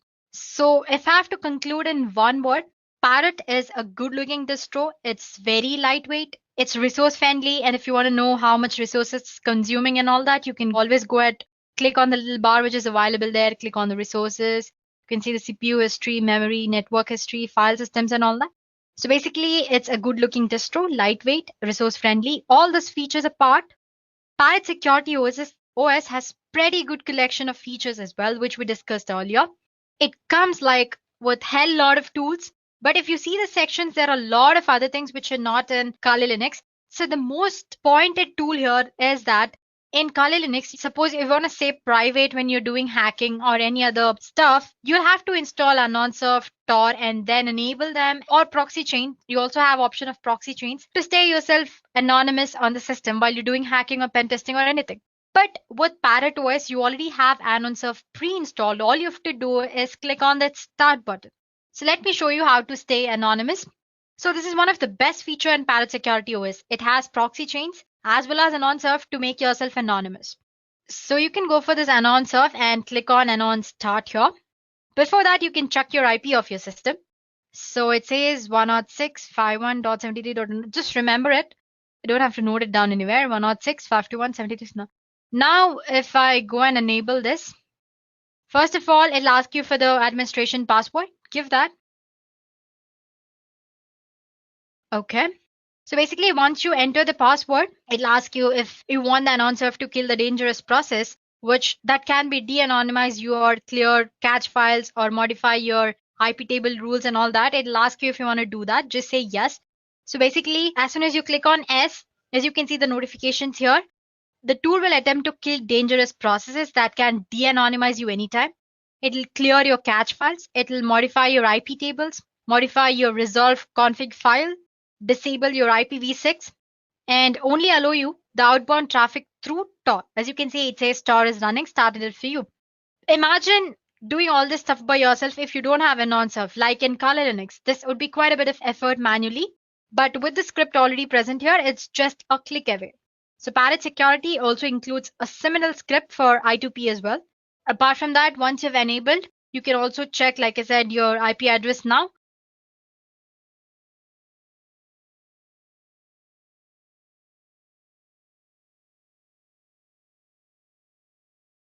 So as you can see, it says global anonymous proxy activated, dance like no one's watching, encrypt like everyone is. So basically, it's saying that Surf is started up. As you can see, my IP address has been changed. It was something of 160 something, but right now it's 182. So AnonSurf has made me anonymous. Now I can do whatever you want in an anonymous mode. So that's all I wanted to show you here. Now back to Firefox. It has quite a documentation part. Well, it's still in the creation stage here, as you can see, documentation. It's not all that well prepared or created yet. So if you have any minor doubts, you can go ahead and refer to the documentation part here. So yeah, here you go. Okay, then let's go back to the distro. One thing that you can point out about Parrot OS is that it has a lot of cryptography tools, such as it has Zulu script, Zulu mount, a graphical utility that will help you mount your encrypted volumes. Then there is something called Crypt Keeper. It's another graphical utility that allows you to manage encrypted folders and much more. These utilities makes confidentiality easily accessible even with the minimal experience. I mean, if you do not have any idea about cryptography, you can easily start learning here. That's what I meant. So it just doesn't stop with cryptography or non-stuff. You have a lot of other tools which you might not find in Kali Linux. So let me show you guys that Parrot, as you can see, you have a lot of tools. You have most used tools, which is Armitage, you have Wireshark, ZenMap, OWASP and all that. Then you have wireless testing tools. Give me a second. Yeah, post-exploitation. This set of tools, mostly you can't find them in the Kali Linux. You have OS backdoor tools, web backdoor tools. You have Webku, Weavly, and all that. And you have something called Social Engineering Kit. If I'm right, it should be in the exploitation tools. Where's exploitation? Here. You can see a social engineering toolkit. Just click on that. Password. So it has started up, all that. So if I just click one, you have a lot of options. The update, set configuration, you have social engineering attacks. So you have different type of attacks here. You have PowerShell attack vectors. You have mass mailer attack. You have phishing attack vectors and all that. So basically you can click on that and enable all the attacks. I'm not going to show you in this demo how to do it. This is just the basic introductory video about Parrot OS. So let me just close the terminal. Well, there are common tools like you have Nmap. I'm sure you know how to use Nmap. Let me just show you anyway. Nmap is one of the scanning tools. You can find it in information gathering. I'm sure Nmap is here. Yeah, it's one of the basic tools. Okay, let's just explore Nmap and Dimitri here. Let me just show you how to use Nmap first. Just click Nmap. You have all the help or the Nmap configuration options are displayed in front of you. If you don't know how to use, just go through them. It's pretty easy. A simple example, I'm already using the one which is already there. Just say scanme.nmap.org. Okay, here I go, making spelling mistake again. Sorry about that. It's gonna take a little while, that's all. While it's scanning, let me just show you another tool, which is Dimitri. It's a deep magic information gathering tool. It has ability. So here it is. It should be in the information gathering only. You have, yeah, here it goes. So basically, like I said, it has ability to gather as much information as possible about a host subdomains, its email information, TCP port scan, who's lookup, and all that. Well, let's just check out if the Nmap scanning is done. Here is the terminal. Yeah, it's going to take a little while. So once the scanning is done, it's going to show you how many seconds it took, what are the ports which are open, and the closed ports and all that. Now about Dimitri, you can enable it from your terminal, but you can also do it from here, information gathering, and click on Dimitri. Password. So let's say, here we go. So let me maximize. All you have to do is you have a lot of options here. You have W, which performs a who's lookup. You can do it online as in using Firefox. As well, you have a lot of websites where you can gather all the information once you have your IP address and all that. And you have retrieve ncraft.com information on a host, perform search for possible subdomains, email address, and all that. So basically, you can give all these options in one go. Let's say try -o option says the output your host.txt or to the file specified by -o. So I just press click 0. Let me just give sudo. Let me just check if I have given any file here. I do have a file called test.txt. Okay. So like I said, in the -o option, it'll save your output to the .txt file or to the file specified by -o option. So basically just specify the file name where you want to store all the scan info and the website where you want to, website of whose information you want to scan. So let's say www.pinterest.co. Here you go. It started as scanning. Let me just scroll up. The host name and the host IP address it's showing. Once you have IP address, as you know, you can gather almost all the information. It's also showing the places where it's originated, it's created, lost, modified. You have sources, you have address here, and then, yeah, last, modified, created, source, and all that. So basically, it's showing a lot of information here. Similarly, you can, using Dimitri or a deep magic information gathering tool, you can actually gather information about any other website you want to know. Let's just check out if Nmap is done scanning. So see, as you can see, it's done. So I've given a website name here. Instead of that, you can go ahead and give the IP address, which is this one, and it will show you the same results. As you can see, there are a lot of ports. Usually Nmap scans about more than 1,000 ports. As you can see, it says 992 are the closed ports and these are the open ports. And suppose you want to know information about each port, because basically if you're an hacker, if you try to hack something, you don't need information about all the ports. It's basically the one port which you want to. So to know that, there are a lot of options which are provided by Nmap. If you want to know more about by Nmap, there's a video in the Edureka playlist all about Nmap. It's under network security. So you make sure to take a look at that. So while you are taking a look at Parrot Security OS, make sure you go ahead and watch a video on Kali Linux as well. So you will know how different Parrot OS and Kali Linux are, though they are similar in few parts. So yeah, that's it about system as in Parrot OS. So like I said, it's one good looking distro, which is lightweight when compared to Kali Linux, and lot of tools, lot of unique tools as well when compared to Kali Linux. And it's very smoother, way smoother. Apart from all these good things, there are a few things that are problematic with Parrot OS. First of all, like you don't find a search bar here. That's not a problem, but that's one demerit you can say. And it's also a little problematic when it comes to launching your application. The process is a little slow, unlike Kali Linux. So guys, this is your Parrot OS. So basically, this was a crisp video on what Parrot OS is, its review, its features and all that. And make sure to watch a video on Parrot OS versus Kali Linux.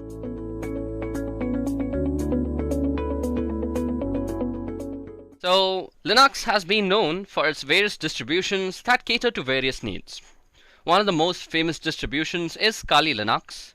That is a penetration testing oriented distribution which was built to bring about much needed corrections in its previous iteration known as Backtrack OS. Now, since the release of Kali Linux, it has gone under various iterations in the form of updates, while other penetration testing and security related distributions were also being developed all around the world. So in this session, we will compare Kali to one such distribution that has come under the spotlight, and that is Parrot OS. So today in this video, I will first be giving you guys a brief introduction to what exactly is Kali Linux, and then I will also give a brief introduction to what Parrot OS is. Then we will be comparing Kali versus Parrot according to various parameters. So let's move ahead. Now let me give you guys a brief introduction to what Kali Linux is. So Kali Linux is a penetration testing and security focused operating system. As the name suggests, Kali has a Linux kernel at its core. Above that, the creators of Kali, Matti Aharoni and Devon Kearns, also added the latest injection packages to help pen testers save some time.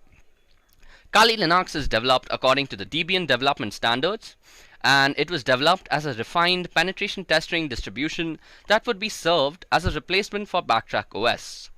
Currently, the development of Kali is being handled by Offensive Security, which is the organization that provides prestigious certifications like OSCP, OSCE, and OSWP. Over the years, Kali has developed its own cult following, with people who would swear by the word and by the power provided by Kali.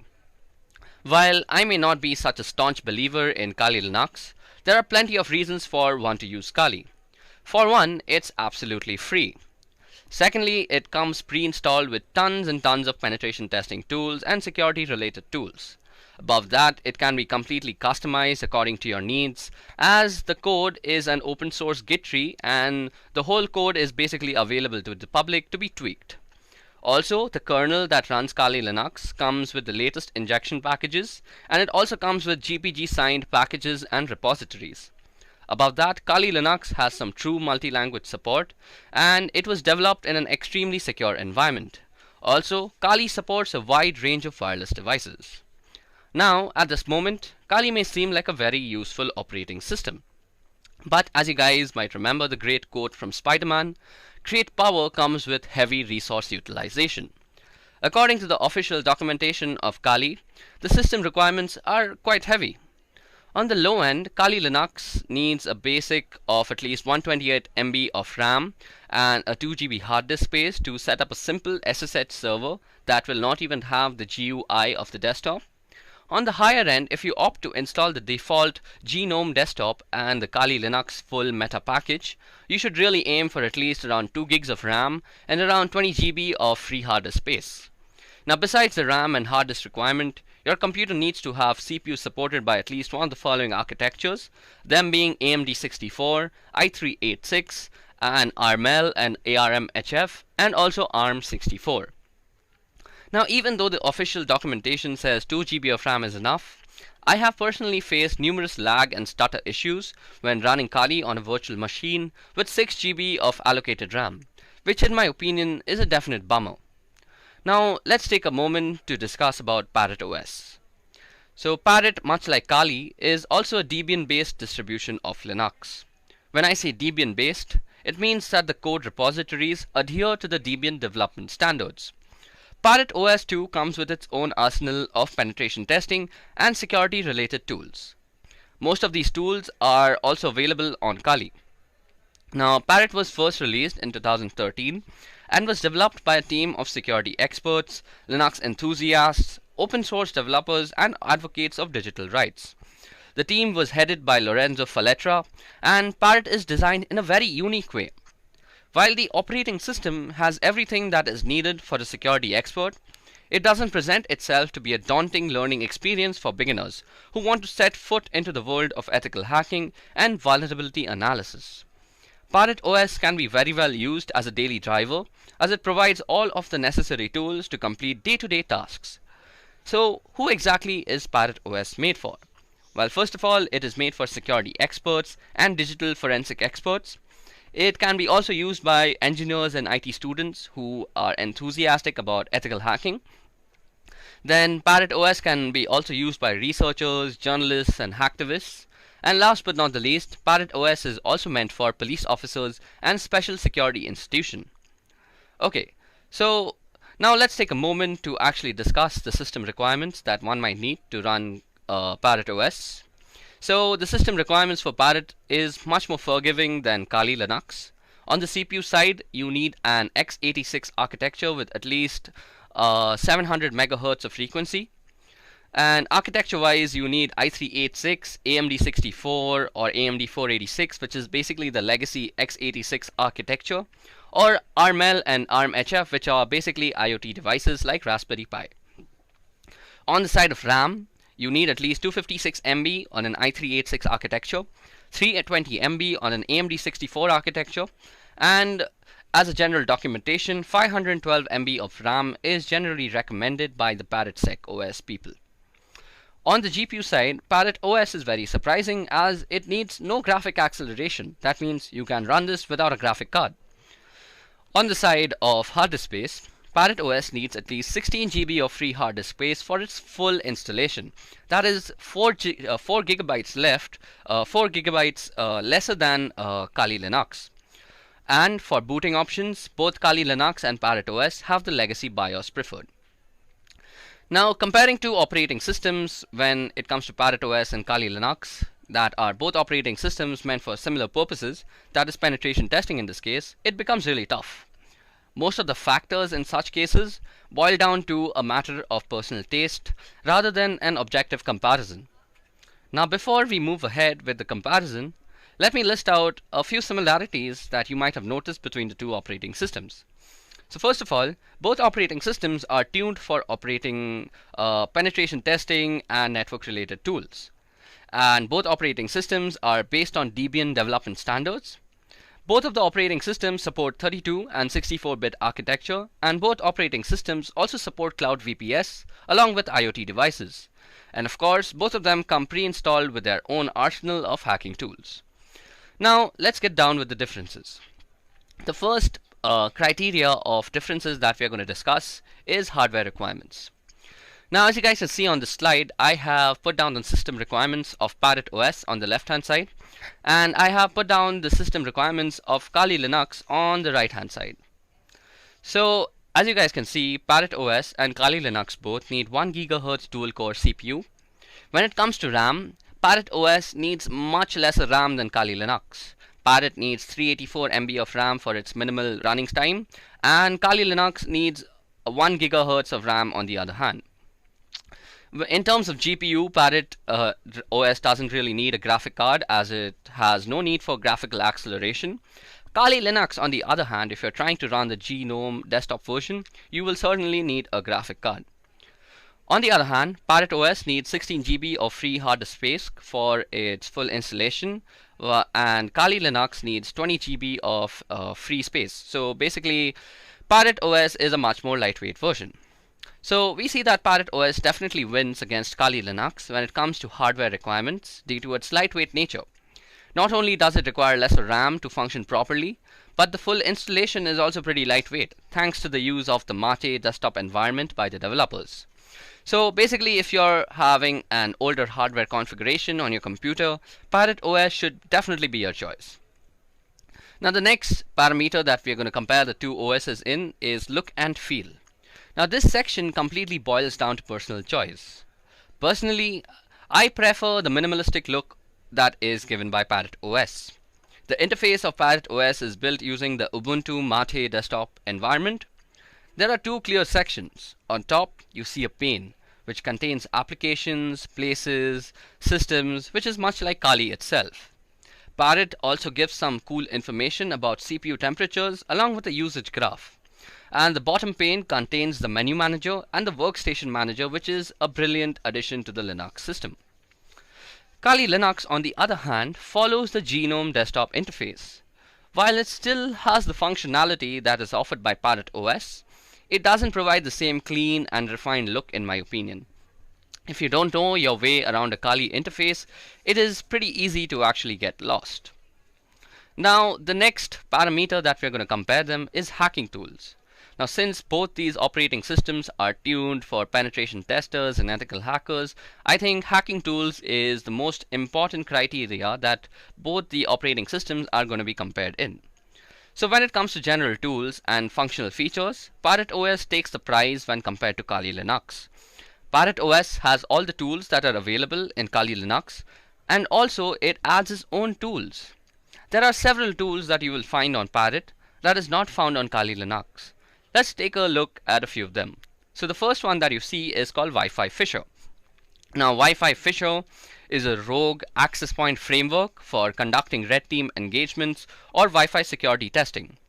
Using Wi-Fi Fisher, penetration testers can easily achieve a man-in-the-middle position against wireless clients by performing targeted Wi-Fi association attacks. Wi-Fi Fisher can be further used to mount victim-customized web phishing attacks against the connected clients in order to capture credentials or infect the victim stations with some sort of malware. Another tool that is seen on Parrot and is much appreciated that is not seen on the Kali side is called Anon Surf. Now, being anonymous for a hacker is the first step before hacking a system. And anonymizing a system in an ideal way is not an easy task. No one can perfectly anonymize a system, and there are many tools available on the internet that say that they anonymize system. One such tool is Anon Surf. Now, Anon Surf is pretty good as it uses the Tor IP tables to anonymize the whole system. Also, if you guys have not already realized this, Tor also comes pre-installed on Parrot, while it has to be externally installed on Kali. Now, these things that you see, that Wi-Fi Fisher, Tor browser, and Anon Surf, surely they can be imported and downloaded on Kali, but they don't really come pre-installed, and that is what counts right now. So, since Parrot OS also is designed with development in mind, it also comes pre-installed with a bunch of useful compilers for various languages and IDEs for their respective development, which is completely absent on the Kali Linux side. So for this part of hacking tools, Parrot OS definitely takes the prize. Now the next thing that we are going to compare both these operating systems is release variations. Now both operating systems come with a variety of variations, but Parrot OS has much more diversity in terms of variety. So let me just explain what I mean. So as you guys can see on the left hand side, I have listed down the release variations that are available for Parrot OS. Now, aside from the full editions, which is both provided by Parrot and Kali, they also both provide the light editions on Parrot side and the light edition on Kali side.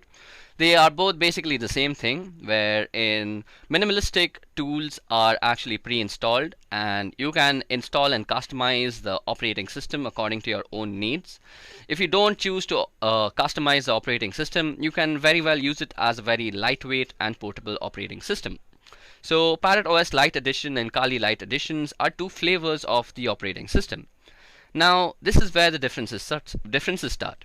So Parrot OS Air Edition also exists. So this is an edition that is used for wireless penetration testing and wireless vulnerability testing. So basically anything wireless, Parrot OS Air Edition does it faster and does it better. Then there's also Parrot OS Studio Edition, which is used for multimedia content creation. Yes, you heard that right.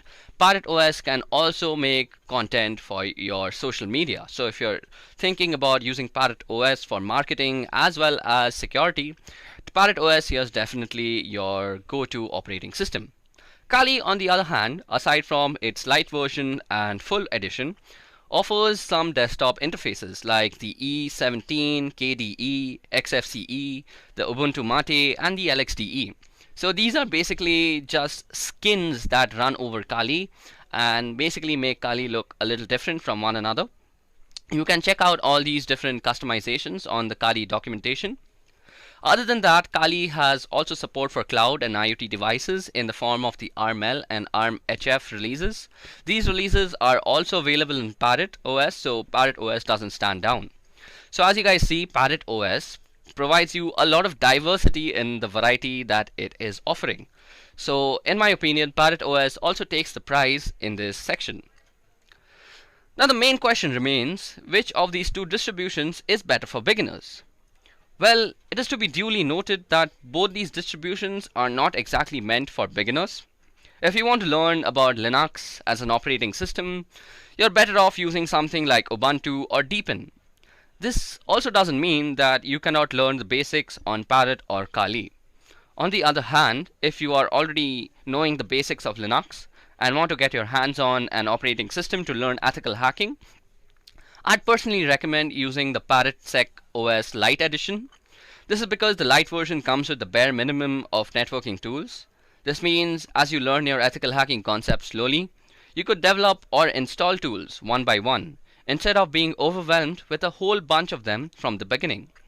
Not only does this allow yourself to evolve as an ethical hacker and penetration tester, but it also makes sure your fundamentals are built in a methodical manner. Now, I recommend Parrot OS over Kali for one other reason too. That is because the default user for Kali is root. This makes the environment a whole lot more aggressive, and mistakes tend to be punished and a whole lot more difficult to deal with. So this means that Parrot OS is generally the winner in my opinion.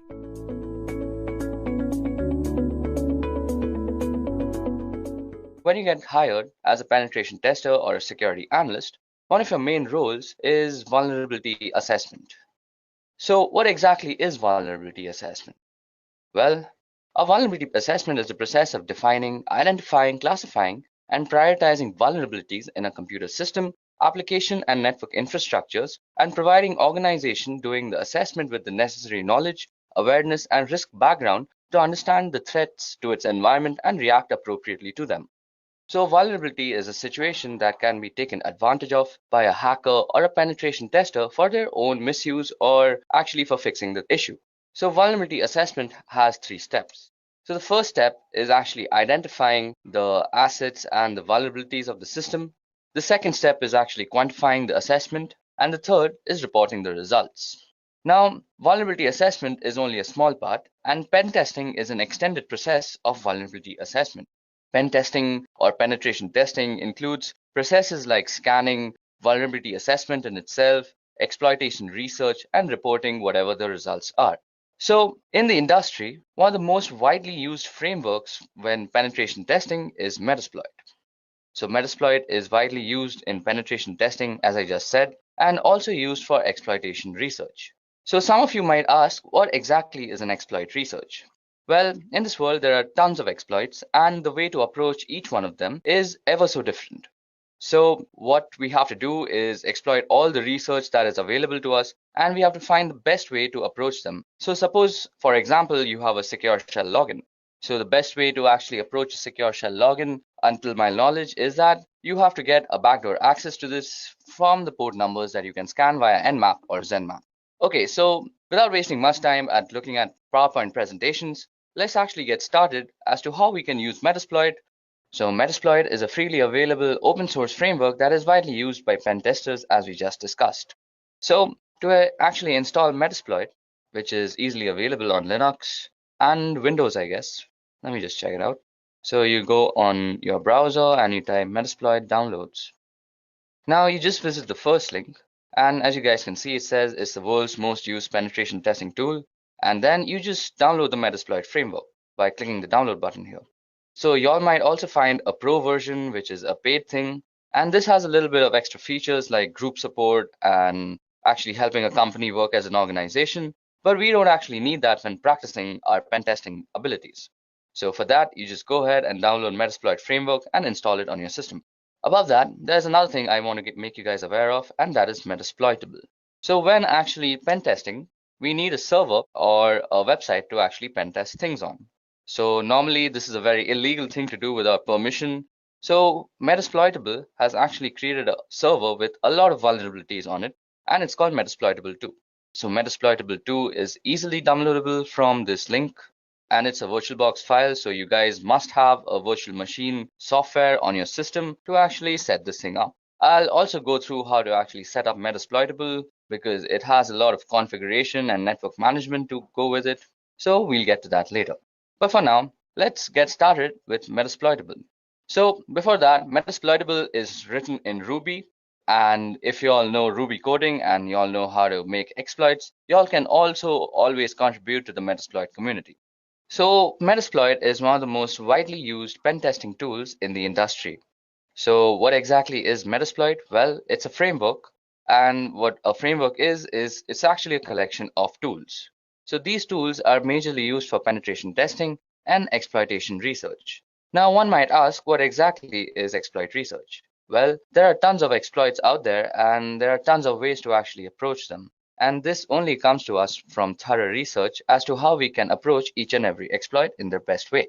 So talking about Metasploit, well, it's open source and it's free, and it's also written in Ruby. So if you guys know Ruby coding and know how to make exploits, y'all can always contribute to the Metasploit framework. Now talking about the download part, well, y'all can easily download Metasploit from its download page, which is www.metasploit.com/download.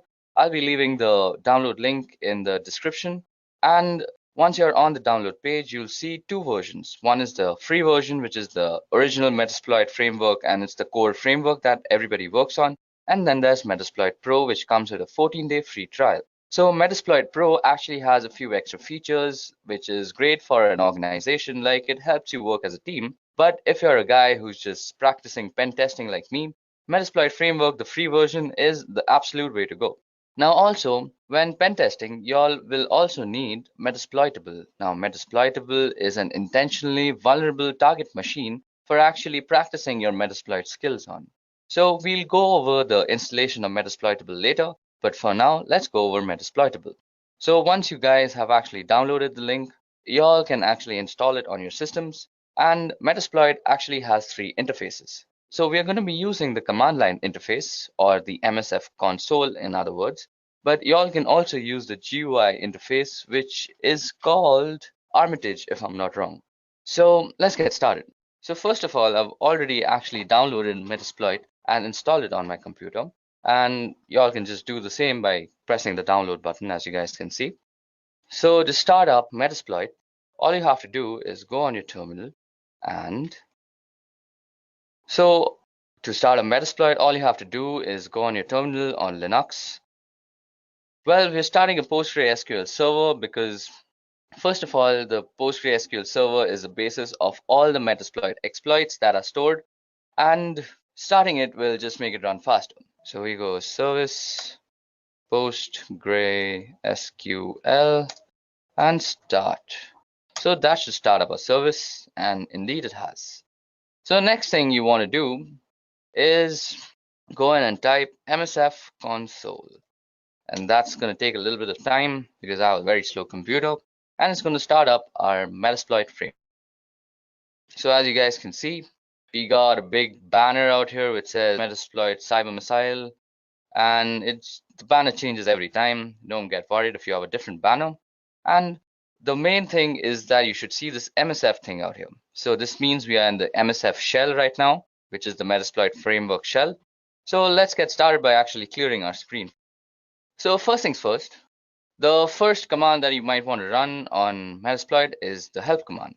So help will tell us everything that we can do with this framework. So as you guys can see, there are a bunch of commands and their descriptions to go along with it. Y'all can give it a quick read and find the things that are interesting to you. So as you guys can see, banner is display an awesome Metasploit banner. Y'all can change the banner. As you guys can see, there are a lot of juicy commands, like there's a banner command which I just had used. So if you go and type banner, it'll give you a nice cool banner about Metasploit. And there are other commands which work very similar to Linux, like cd, which changes the current directory. You can change the color by toggling colors. And then you can connect with a host and all sorts of stuff. So Metasploit has a bunch of exploits. So before we go further, I want to make you guys aware of 3 important terms regarding Metasploit. So the first is a vulnerability, and we had already discussed this, that a vulnerability is a situation which can be taken advantage of by a system or a person who access. So the second part is an exploit. So what exactly is an exploit? Well, an exploit is a module which is a bunch of code written in Ruby on Metasploit that is used to target different vulnerabilities. And the third thing is a payload. So a payload is the action that you do once you actually have access to somebody's system. So basically, suppose you've hacked somebody and you've gained access to their system. Now the activities you do after gaining access is defined as the payload. So we just spoke about exploits, and I told you guys that Metasploit has a bunch of exploits. So how do we see all the exploits that are there? So you go show exploits.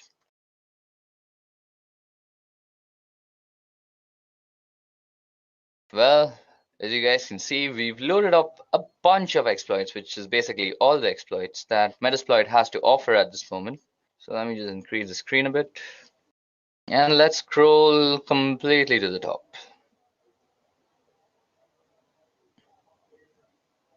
Yep. So as you guys can see, show exploits gave us a bunch of exploits, and it shows their name, a description, a disclosure date, and a rank. So the name and description is, as it says, it's the name of the exploit and it's a short description about it.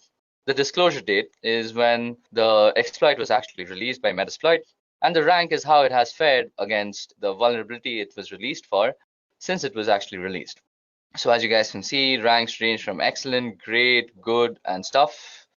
And we have a bunch of exploits. So as you guys can see, there's an Android exploit, there's a Samsung Galaxy Knox Android exploit, there are a bunch of Windows exploit, Adobe Flash exploits, FTP exploits, MySQL exploits, ASP.NET exploits, and a bunch of other stuff. So as you guys can see, there are a bunch of exploits to use, and it can get confusing and rather troublesome to search for the exploit you actually want to use. So as a pen tester, you can always go for the search keyword, which is basically, suppose you know that you have a MySQL server which has a bunch of vulnerabilities and you want to test those out. So you simply go search MySQL. Now I'll search the database for all the exploits that are related to MySQL and present them to you.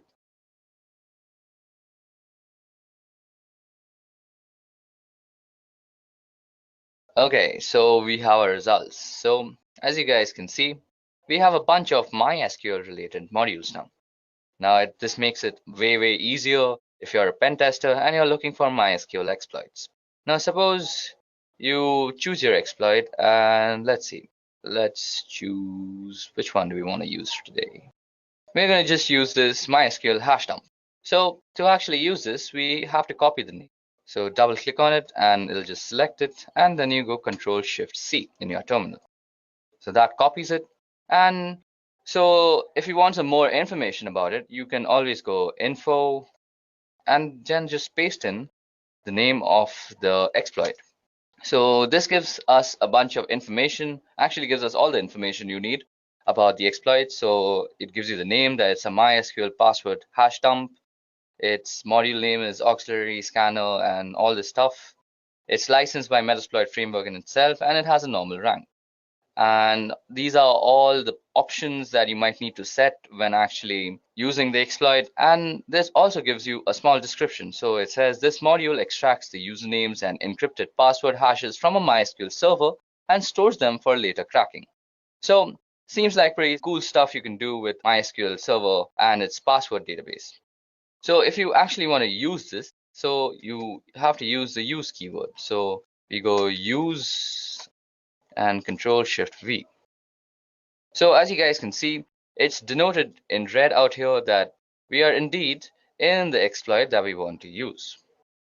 Now, the first thing you want to do when you're using an exploit is you want to go and say show options. Now, as you guys can see, these are the options that we actually need to set before using the exploit. Now, the options can be necessary or they can be optional. Like, so there's a password field out here, which is not really necessary, but will help your exploit if you actually provide it. But you need to provide the R hosts, which is the targeting host machine, and the port and the threads is already set. Now, suppose you want to set the R hosts, so you can just go set R hosts, and you can set it to whatever IP address you want. Like suppose you want to address 192.168.2.56, something like that. So that will set the R hosts. You can also set the number of threads. Now threads are actually what the threads mean in parallel processing. That means how many parallel threads you're going to run so that you have faster computation. So this means you need GPU power if you have multiple threads running. So let's set threads to 30 for now. So we've set the threads to 30, and then you can go show options again and see that you have indeed actually set your options. So we've set the threads to 30 and our host has also been set. So that was all about how you can get into a module, get some information about a module, and how you can also use the module. So once you're done using the module, or once you're done setting up the options rather, you can go ahead and run the command run or even exploit. And this will start actually running the exploit on the system that you want to. Now I've put in a very arbitrary IP address and that does not have MySQL port running, so our exploit failed. Now, once you have tested out your exploit and you want to go back to the main MSF Unix shell, just go ahead and type back. It's as simple as that. So that brings us back to the MSF command line. So let's go ahead and clear our screen now. Okay, so it's time we do something interesting. So to do that, first of all, we need to go ahead and actually download Metasploitable 2.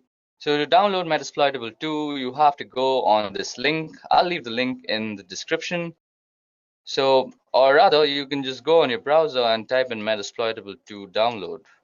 So Metasploitable, as we had earlier discussed, is a Linux-based distribution, and it's mostly meant for actually practicing your pen testing skills. So basically, it has a bunch of ports open on it. So it's basically just for your ease so that you don't go ahead and test it out on some valid website and then get thrown into jail, because that's a very illegal thing to do.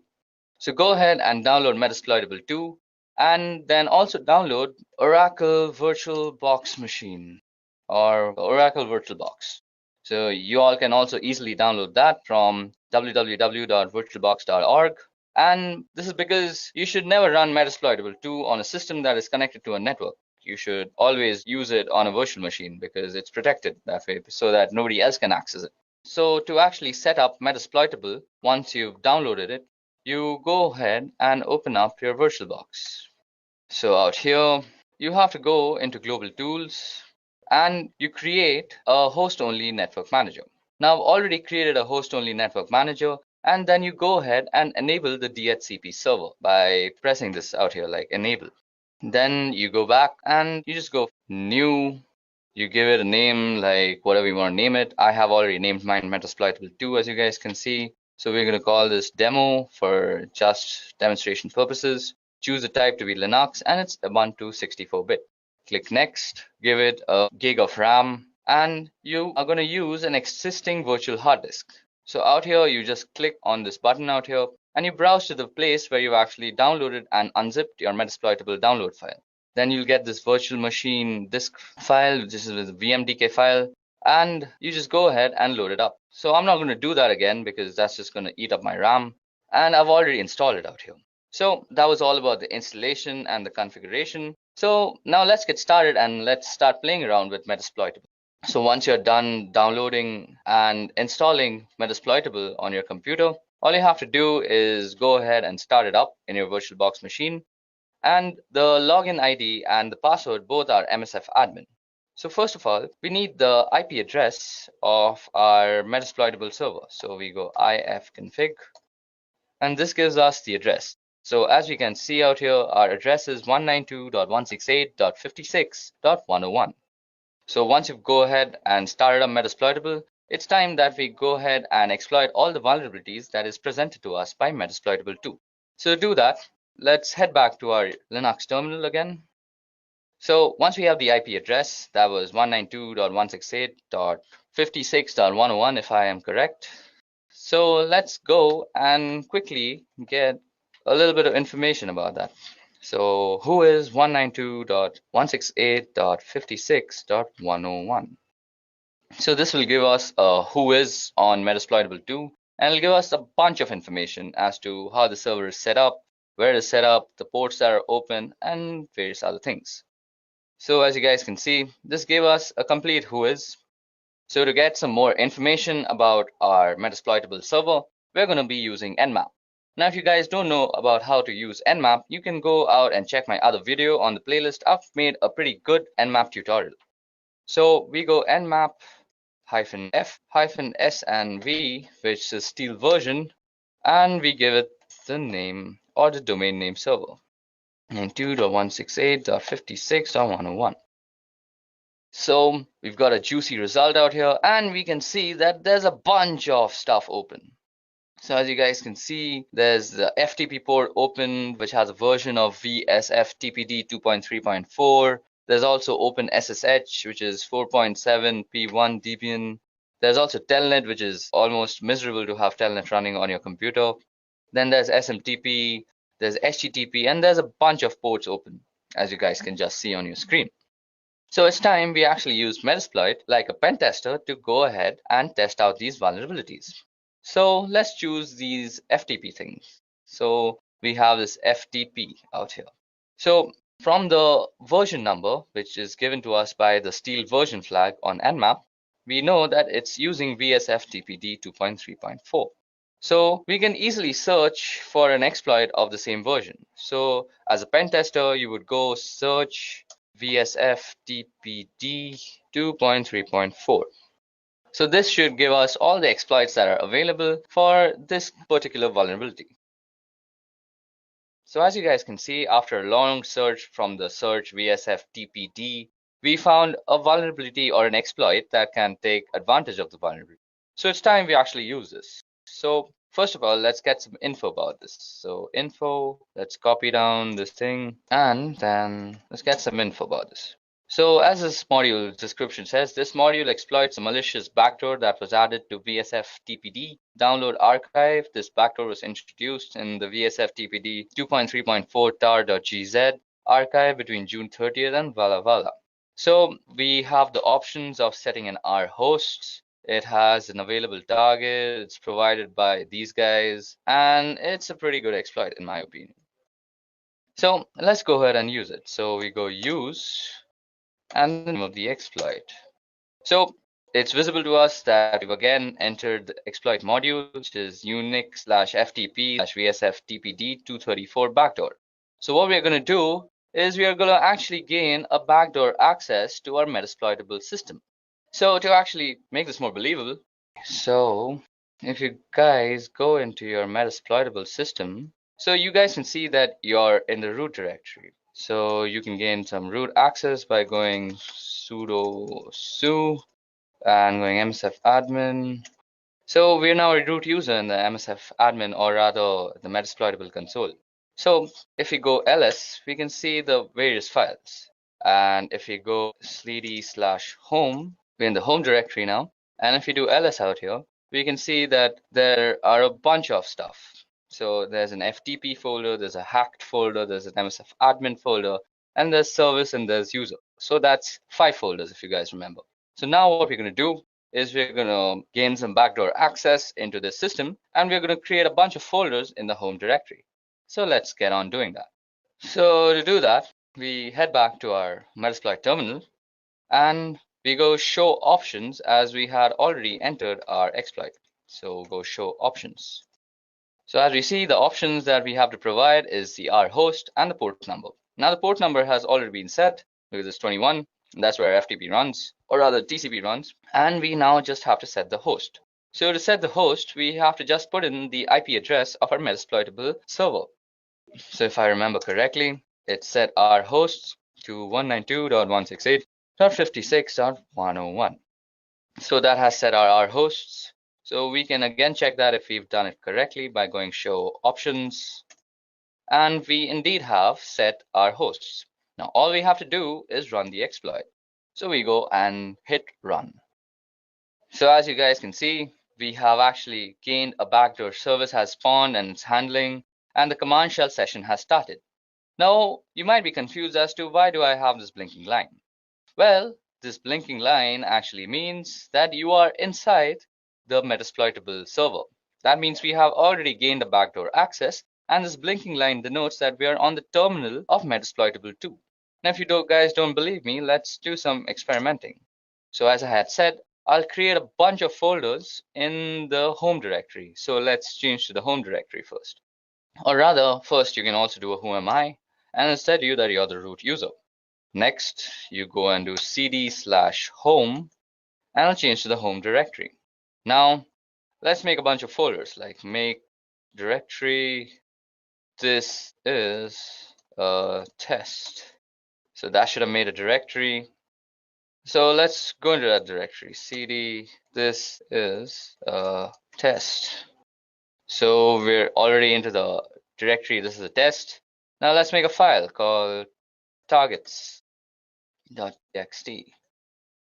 So that creates a file.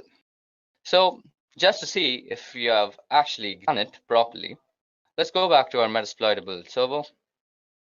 Now in the home directory, you go and type in ls again. Okay, so let's type in ls and see. So as you guys can see, we have created a this is a test folder, and it's already available there. So let's go and move into that folder. So this is a test, and we are already in that folder. So, and we had also created a text file, which was called targets. So that was ls, and it should give us a targets.txt. So as you guys just saw, we gained a backdoor access into a remote system through a vulnerability that was available to us on the FTP port. So we first did that by scanning the entire domain name server of Metasploitable via Nmap and gaining some intelligence as to what ports are running and what ports are actually open. Then we found out that the FTP port was open. Then we went on to Metasploit and we found out exploit that vulnerability very successfully. We found out how to use the exploit, some information about that exploit, and in the end, we actually executed our commands. And we're already in that folder. So, and we had also created a text file, which was called targets. So that was ls, and it should give us a targets.txt. So as you guys just saw, we gained a backdoor access into a remote system through a vulnerability that was available to us on the FTP port. So we first did that by scanning the entire domain name server of Metasploitable via Nmap and gaining some intelligence as to what ports are running and what ports are actually open. Then we found out that the FTP port was open. Then we went on to Metasploit and we found out exploit that vulnerability very successfully. We found out how to use the exploit, some information about that exploit, and in the end, we actually executed our commands.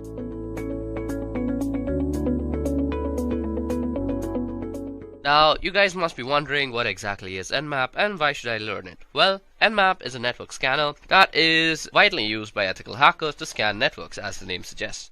Now, you might wonder, why do I need a network scanner? Well, let me give you an example.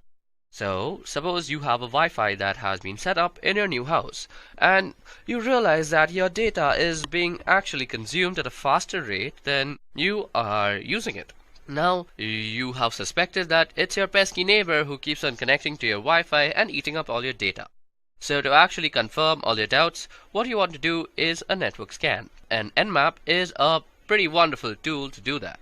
Now, Nmap runs on Linux, Mac OS and Windows, and I'm mostly going to be running this on Linux because that's what I do most of my penetration testing and network testing on. So let's go ahead and get on with the installation of Nmap on your computer. So what you do is go apt-get install Nmap. Now for this you have to be logged in as root. If you're not logged in as root, just add sudo before this whole command and it will install it. Now I already have Nmap installed, so I'm not really going to install it again and again. So let's just go ahead and just do a few scans on our website, that is www.edureka.co, and we are going to see what we get back as results. So first of all, let me just show you how you can scan a certain domain name service or DNS. So Nmap, we are going to use a flag all the time. Now let me just tell you what are flags. So if you just go into Nmap and type --help, this will give you all the flags and options that are available to actually use on Nmap. So if you are actually stuck and you can't remember stuff, just go in and type nmap --help and it will give you all the stuff. Now, network scans generally take a long time, so I'm going to be using the fast mode most of the time. So for fast mode, all you have to do is type in edureka.co and sit and wait for this scan to get over. Now when the scan gets over, you will see a bunch of information, and let me just wait till that information pops up and then we'll talk about the information together. Okay, so as you guys can see, our scan has been completed. It took 13.71 seconds to actually do the scan. Now as you guys can see, it shows us the ports, the states and the services. Now the ports is basically the port number which our service, that is also bind to, is working on. So we can see that SSH service is working on port number 22, SMTP on 25, HTTP on 80, RPC bind on 111 and HTTPS on 443. So that is how you can use Nmap to scan a certain website. Now if you see, Nmap has also given us the public IP of the DNS, because what Nmap does is it looks up the DNS and then translates it to an IP that is recognized to the DNS server.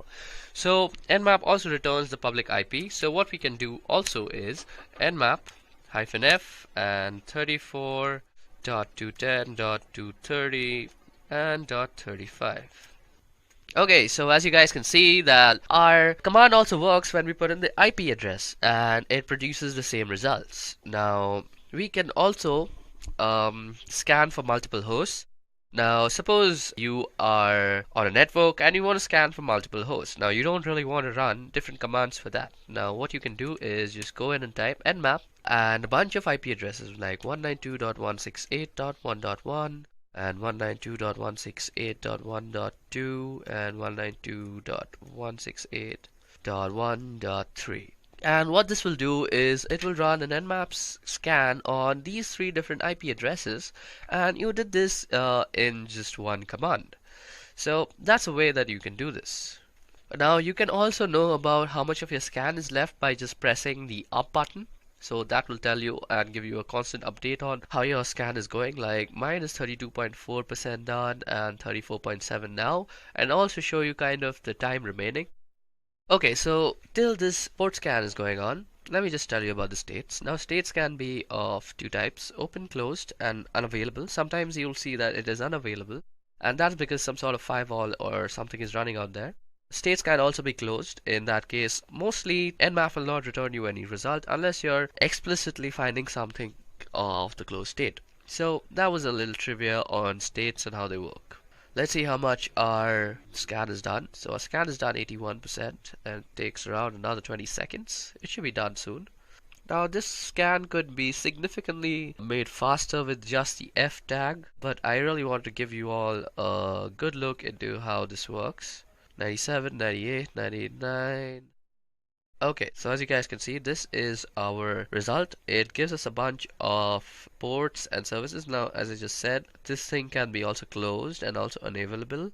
So open and closed, we see both the examples. Okay, so that was about how you can scan multiple ports. So you can also scan multiple ports with this command, as I will show you. So 192.168.1.1 to 30. Now what this will do is basically scan everything from 192.168.1.1 to 192.168.1.2 up till 30, like that. So this is a very useful way of actually scanning multiple IP addresses, and let me just show you how that works.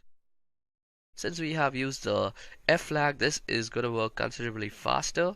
Now as you guys can see out here, this had taken around 119 seconds, so that's around 2 minutes. Now this will take a considerably lesser time.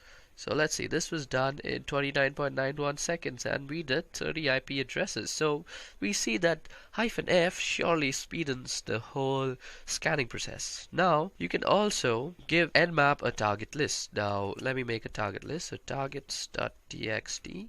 Let me just cat it out for you. So there's nothing in it. Now all I want to do is edit this file.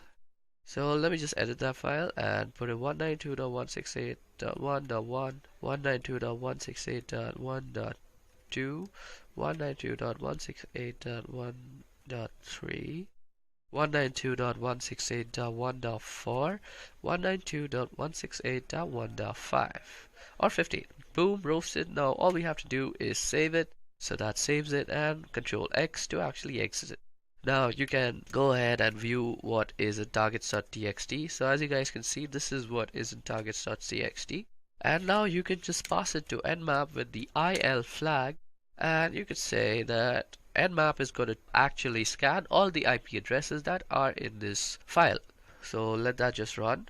So this will take a little bit of time because it's 5 IP addresses and it's not really running on the fast mode. 83% of our work is done. Okay, so as we see, our scan has been completed. Now what you see out here is the scan results for whatever we had provided in the targets.txt list. So that's how you can also provide Nmap input file, and it will give you the results for all the targets that were specified in the file. Now let's go ahead and talk about a little bit on port scanning. So Nmap is also a brilliant tool for scanning ports, and if you have a server or a website, you know that there are around 65,535 ports out there on every server, and almost 99% are unused. So sometimes scanning ports is really a necessity. Now you can scan ports by just using the P flag and specifying the port number, and this is how you would do it, and you would just specify the IP address after that. So I'm going to use www.edureka.go, and what you can also do is this will scan only the port number 20, but you can also scan from port number 20 to 25. You can also put in commas and tell Nmap you also want to scan all these other port. 80 is HTTP and 443 is HTTPS. So you can surely do that. So let me just go ahead and run this. Okay, so that gives us an information on the ports that is there. Now something about ports also. You suppose you know you want to scan for some HTTP ports, so you can just say Nmap, and with the -p you can just say that I want to scan the HTTP port on www.edureka.go. So that will just go ahead and do that, and as you guys can see, that gave us the result. And you can also add in stuff like MySQL, FTP, and stuff like that. So let me just see and show you how that runs. Okay, HTTP is not a port. HTTP. Okay, so as you guys can see, these are the ports that are running, and it gave us according to the name. Now if you want to scan all the ports, you can use -p and then the IP address at www.edureka.go. Now this generally takes a lot of time because you're basically doing 65,000 scans, so I'm not really going to do that. I'm going to quit this out. Another thing that I wanted to show you all that generally takes a lot of time to actually execute is called something like an aggressive scan. So as you guys can see out here, I have done an aggressive scan on Edureka. So to do that, all you have to do is nmap -a and then you go edureka.go. So let us see how much time did this take to actually execute. This took 459 seconds. That's a long time for a scan. but it gives us a bunch of other information. For example, it gives us the trace route. So what is a trace route, first of all? So trace route is the route taken by a packet to actually reach the clients and the target server. So as you guys can see, our packet had 22 hops. First it went to the first hop was to the gateway router, that is 192.168.1.1. Then it went to the Airtel lease line, then it went to this IP address, then it went to the BSNL VSNL.net, and it went to London, New York, then Chicago, and it went all the way up to wherever this thing is hosted.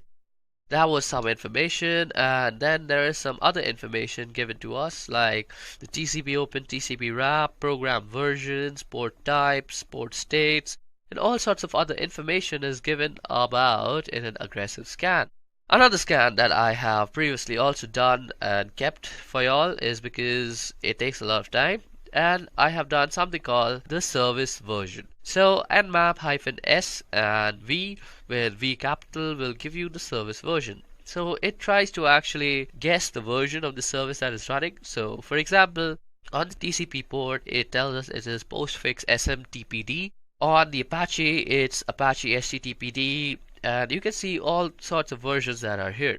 Another thing Nmap is generally brilliant is for guessing the operating system that is running. Now I have already done this scan previously because this takes a humongous amount of time that I don't really have, and that is 386.34 seconds, and this scan together basically took me more than 10 minutes, and I don't really have that kind of time for explaining all this stuff.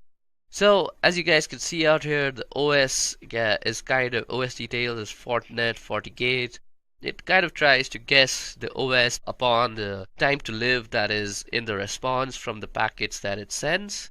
So -SV, -O, and -A are some really cool stuff that you might want to know.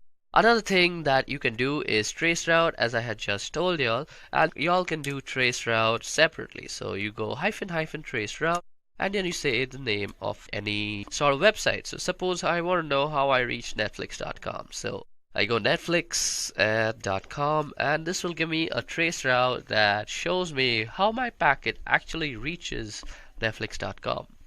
Okay, so this is basically it was a direct one hop. Okay, so that was surprising. On the other hand, if I were to do this on edureka.co, it would take a bunch of hops to actually reach there. Okay, this might just take some time to run. Okay, so it's 94% done. I'm just waiting for it to get completed. Okay, so this gave us the hop, and as you guys can see, we took 22 hops to actually reach edureka.co, and it's the same process. You go through a bunch of IP addresses, and then you reach this thing called US West to compute.amazon AWS. Okay, so that was about traceroute.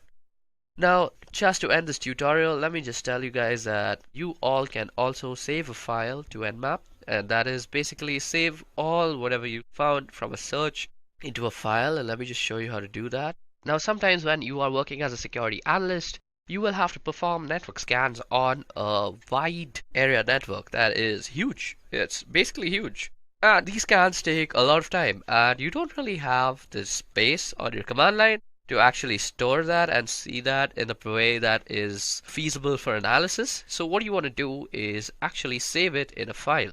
So what you can do is say nmap on, and then you can say the name of the file. We could say results.txt, and we could save this in file. So www.edureka.co. So whatever search result is going to be generated is going to be stored in this file called results.txt. Now this file need not exist from before. It will just be created by nmap, and now you see if I do ls, we have a targets or a results.txt. Now if I just cat out that file, let me just less it actually, results.txt, and what you see out here is an nmap scan result that is stored. Another thing that I would like to show you all before I end this Nmap tutorial is a verbose mode. So for verbose mode is basically when we were pressing up arrows to see how much of our scan is done, you can basically do that with verbose mode. So you go -F and -V for verbose, and you could say www.edureka.co. And this will basically give you a verbose mode of what is actually going on. I'll tell you everything, and boom, roasted, there it's done. And we have finished our nmap tutorial. And now you see if I do ls, we have a targets or a results.txt. Now if I just cat out that file, let me just less it actually. Results.txt. And what you see out here is an nmap scan result that is stored. Another thing that I would like to show you all before I end this nmap tutorial is a verbose mode. So for verbose mode is basically when we were pressing up arrows to see how much of our scan is done, you can basically do that with verbose mode.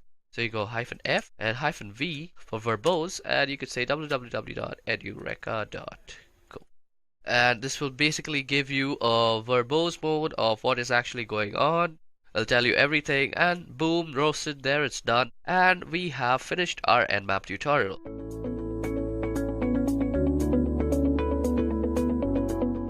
So first of all, what exactly is cross-site scripting? Well, cross-site scripting refers to client-side code injection attacks wherein an attacker can execute a malicious script, also commonly referred to as a malicious payload, into a legitimate website or web application. Now, XSS is amongst the most rampant of web application vulnerabilities and occurs when a web application makes use of something like an unvalidated or unencoded user input within the output that it generates. Now, by leveraging XSS, an attacker does not target a victim directly.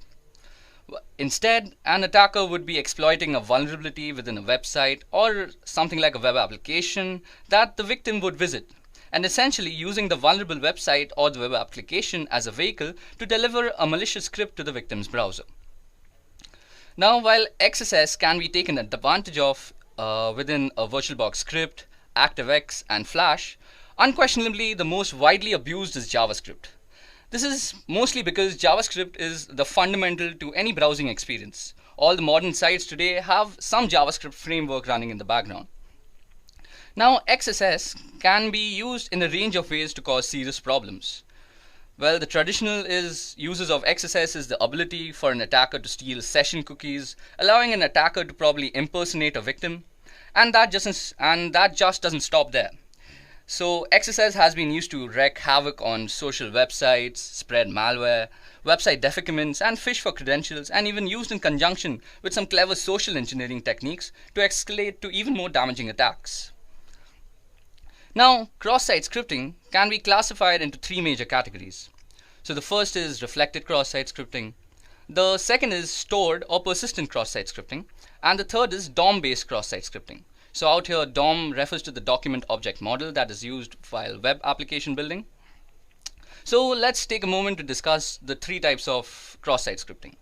So the first one we're going to be discussing is reflected cross-site scripting.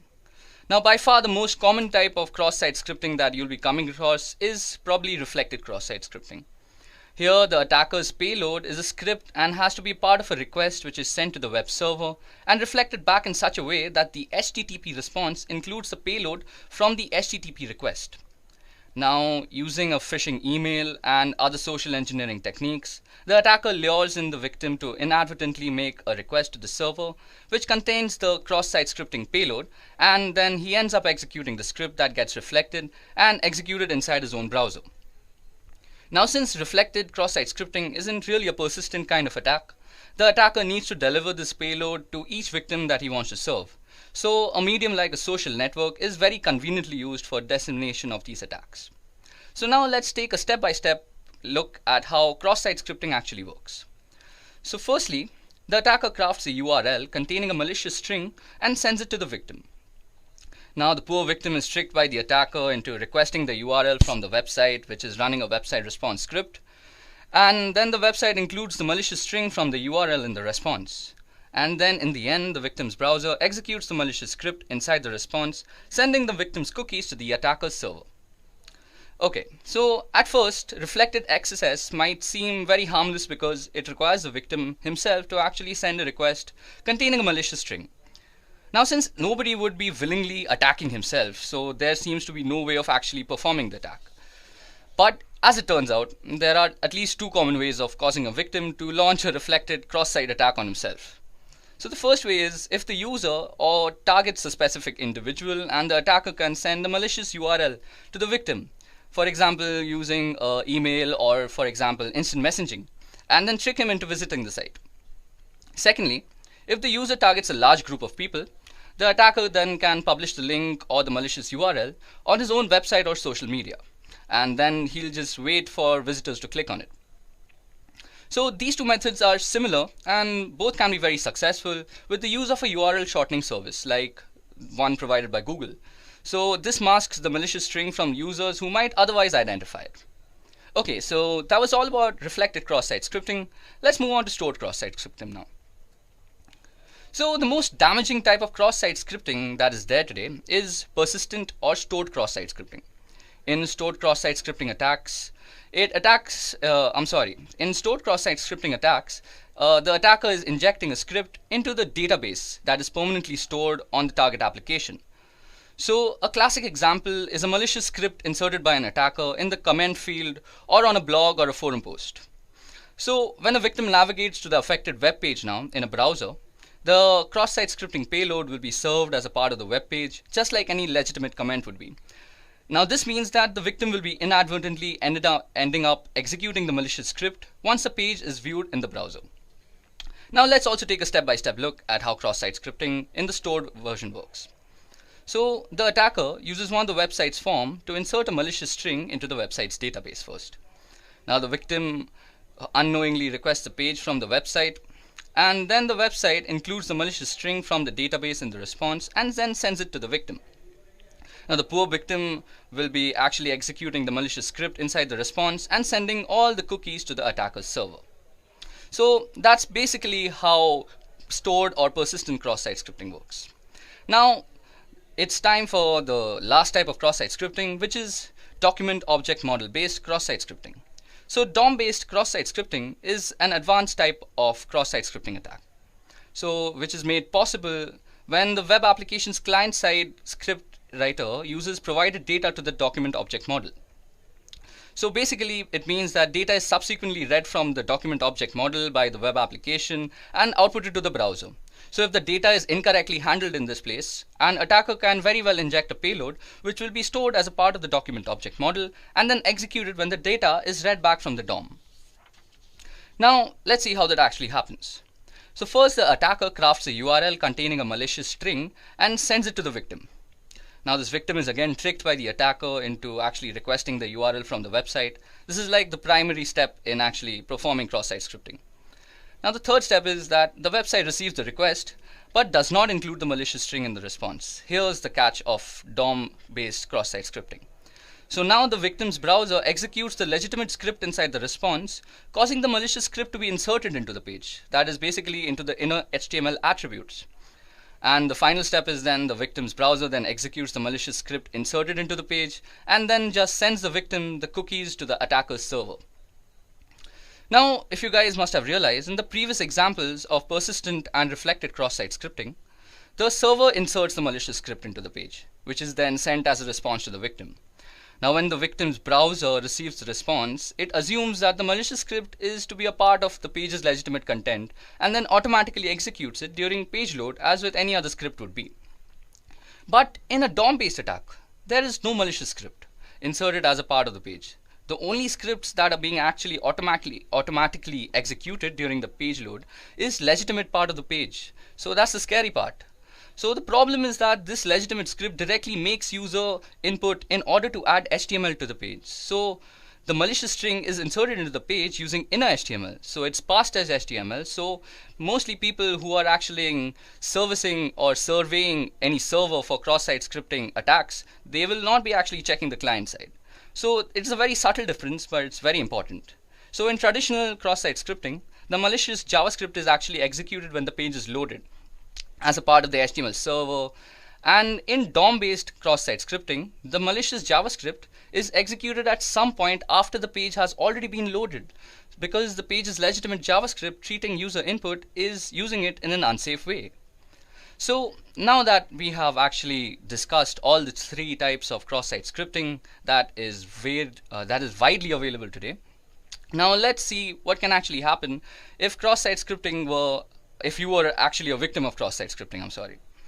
So let's see what can happen if you actually were a victim of cross-site scripting. So the consequences of what an attacker can do with the ability to execute JavaScript on a web page may not immediately stand out to you guys, but especially since browsers like like Chrome run JavaScript in a very tightly controlled environment these days, and JavaScript has very limited access to users' operating systems and user files. But when considering that JavaScript has the access to the following that we're going to discuss, we can only see how creative JavaScript attackers can get. So firstly, with malicious JavaScript has access to all the same objects that the rest of the web page has. So this includes a thing called cookies. Now cookies are often used to store session tokens, and if an attacker can obtain a user session cookie, they can impersonate that user anywhere on the internet. Secondly, JavaScript can read and make arbitrary modifications to the browser's document object model. So your page will just be incorporated with all sorts of scripts and viruses without you even knowing from the server side. Now JavaScript can be used with the XML HTTP request to send HTTP requests with arbitrary content to arbitrary destinations. And the most scary part is that JavaScript in modern browsers can leverage HTML5 APIs, such as accessing a user's geolocation, webcam, microphone, and whatnot, and even specific files from the user's file system. Now, while most of these APIs require the users to opt in, cross-site scripting in conjunction with some very clever social engineering can bring an attacker a very long way. Now the above in combination with social engineering, as I just said, allows an attacker to pull off advanced attacks including cookie theft, key logging, phishing, and identity theft too. Now critically, cross-site scripting vulnerabilities provide the perfect ground for attackers to escalate attacks to more serious ones. So now that we understand what cross-site scripting attacks are and how damaging they can be to your application, let's dive into the best known practices that are actually followed to prevent them in the first place. So the first mechanism that is used is called escaping. So escaping data means that taking data an application has received and ensuring that it's secure before actually rendering it for the end user. Now by escaping user input, key characters in the data received by a web page will be prevented from being interpreted in any malicious sort of way. Now in essence, you're censoring the data your web page receives in a way that will disallow characters, especially those brackets that begin the HTML attributes, like in HTML and IMG. So these will be stopped from being rendered, which would otherwise cause harm to your application and users and database. But if your page doesn't allow users to add their own code to the page, a good rule of thumb is normally to escape any and all HTML, URL, and JavaScript entities.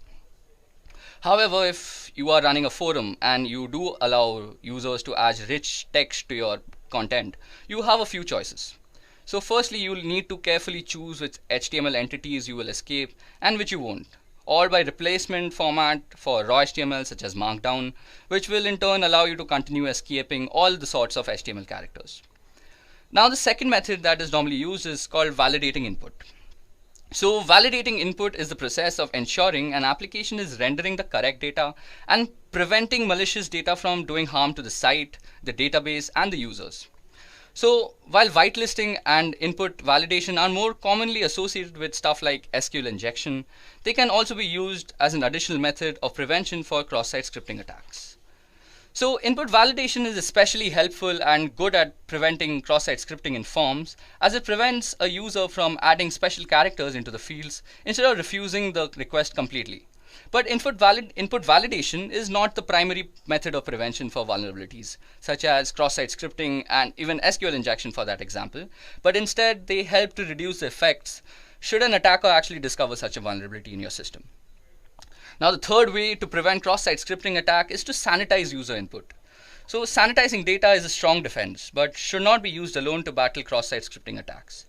It's totally possible that you find the need to use all three methods of prevention in working towards a more secure application. Now, as you guys might notice, that sanitizing user inputs is especially helpful on sites that allow HTML markup to ensure data received can do no harm to users, as well as your database by scrubbing the data clean of potentially harmful markup and changing the unacceptable user input into an acceptable format. Okay guys, so that was all the theory about cross-site scripting. It's time for the demo right now. So for the demonstration now, I'm going to be showing you guys the three types of cross-site scripting that we have discussed throughout the course of this session. So not only will this be rather interesting to see how cross-site scripting works on a vulnerable web application, but it will also give us a better understanding of cross-site scripting in itself. Now, to perform cross-site scripting is a very big crime, so we really can't target any random website or web application for that matter. So keeping that thing in mind, I have chosen the Broken Web Application project.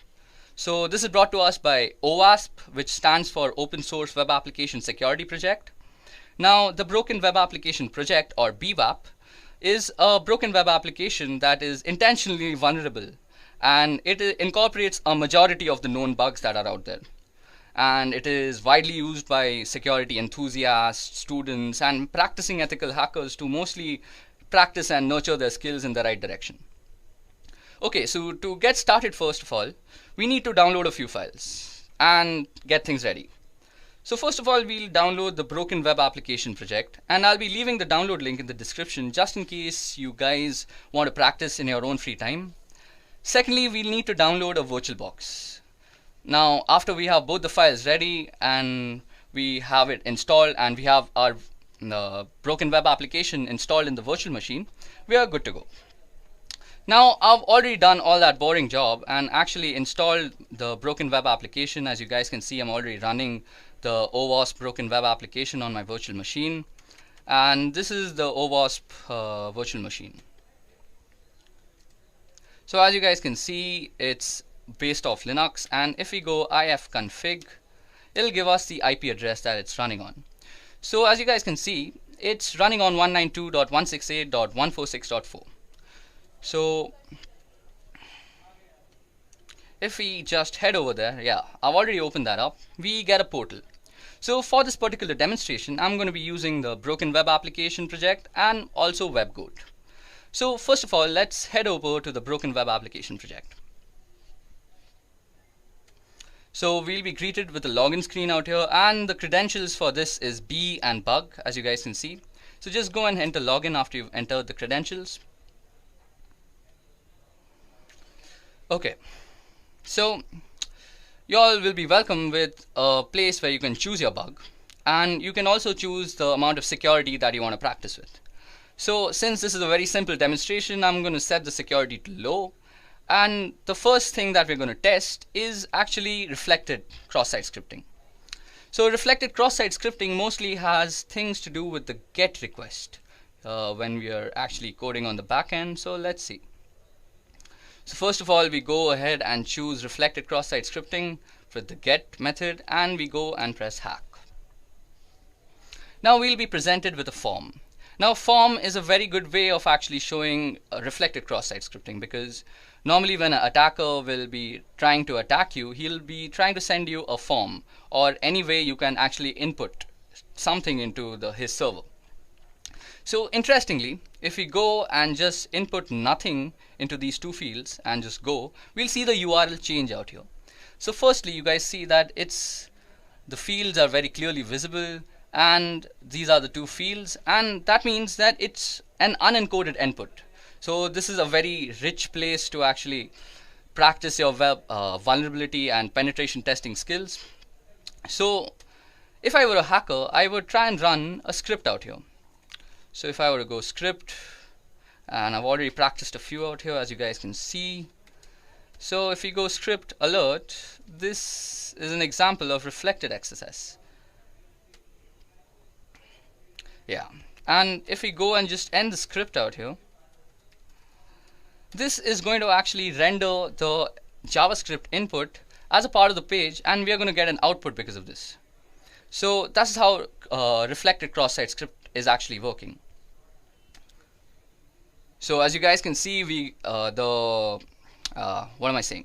As you guys can see, the web application has actually rendered our JavaScript, and now we can see that reflected cross-site scripting is actually working out here. So now you guys must have realized that in a practical scenario, this form must be sent to the victim and must be tricked into filling the form for the attack to be successful.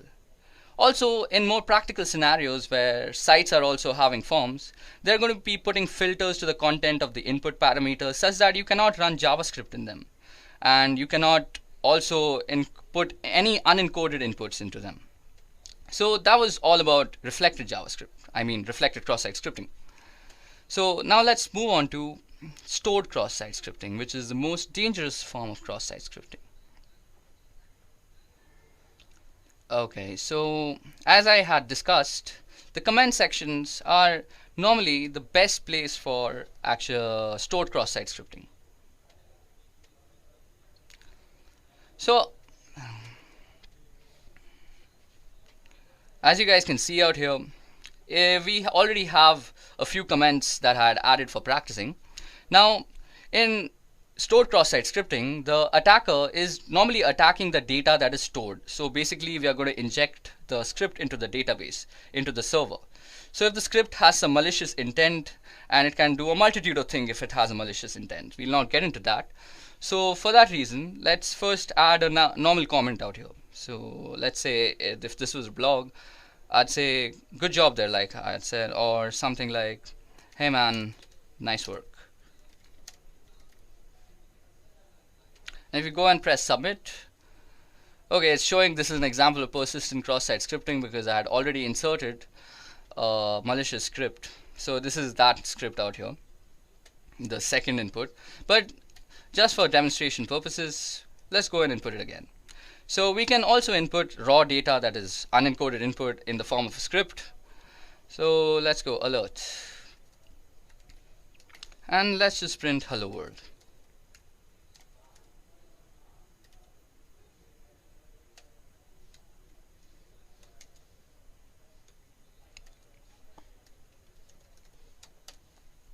So if we go and press submit, so it first runs that other cross-site script, and then it'll say that this page isn't working. So this is also a very good example. Now we have two scripts actually running on this page. So the first one is actually, this is an example of cross-site scripting, persistent.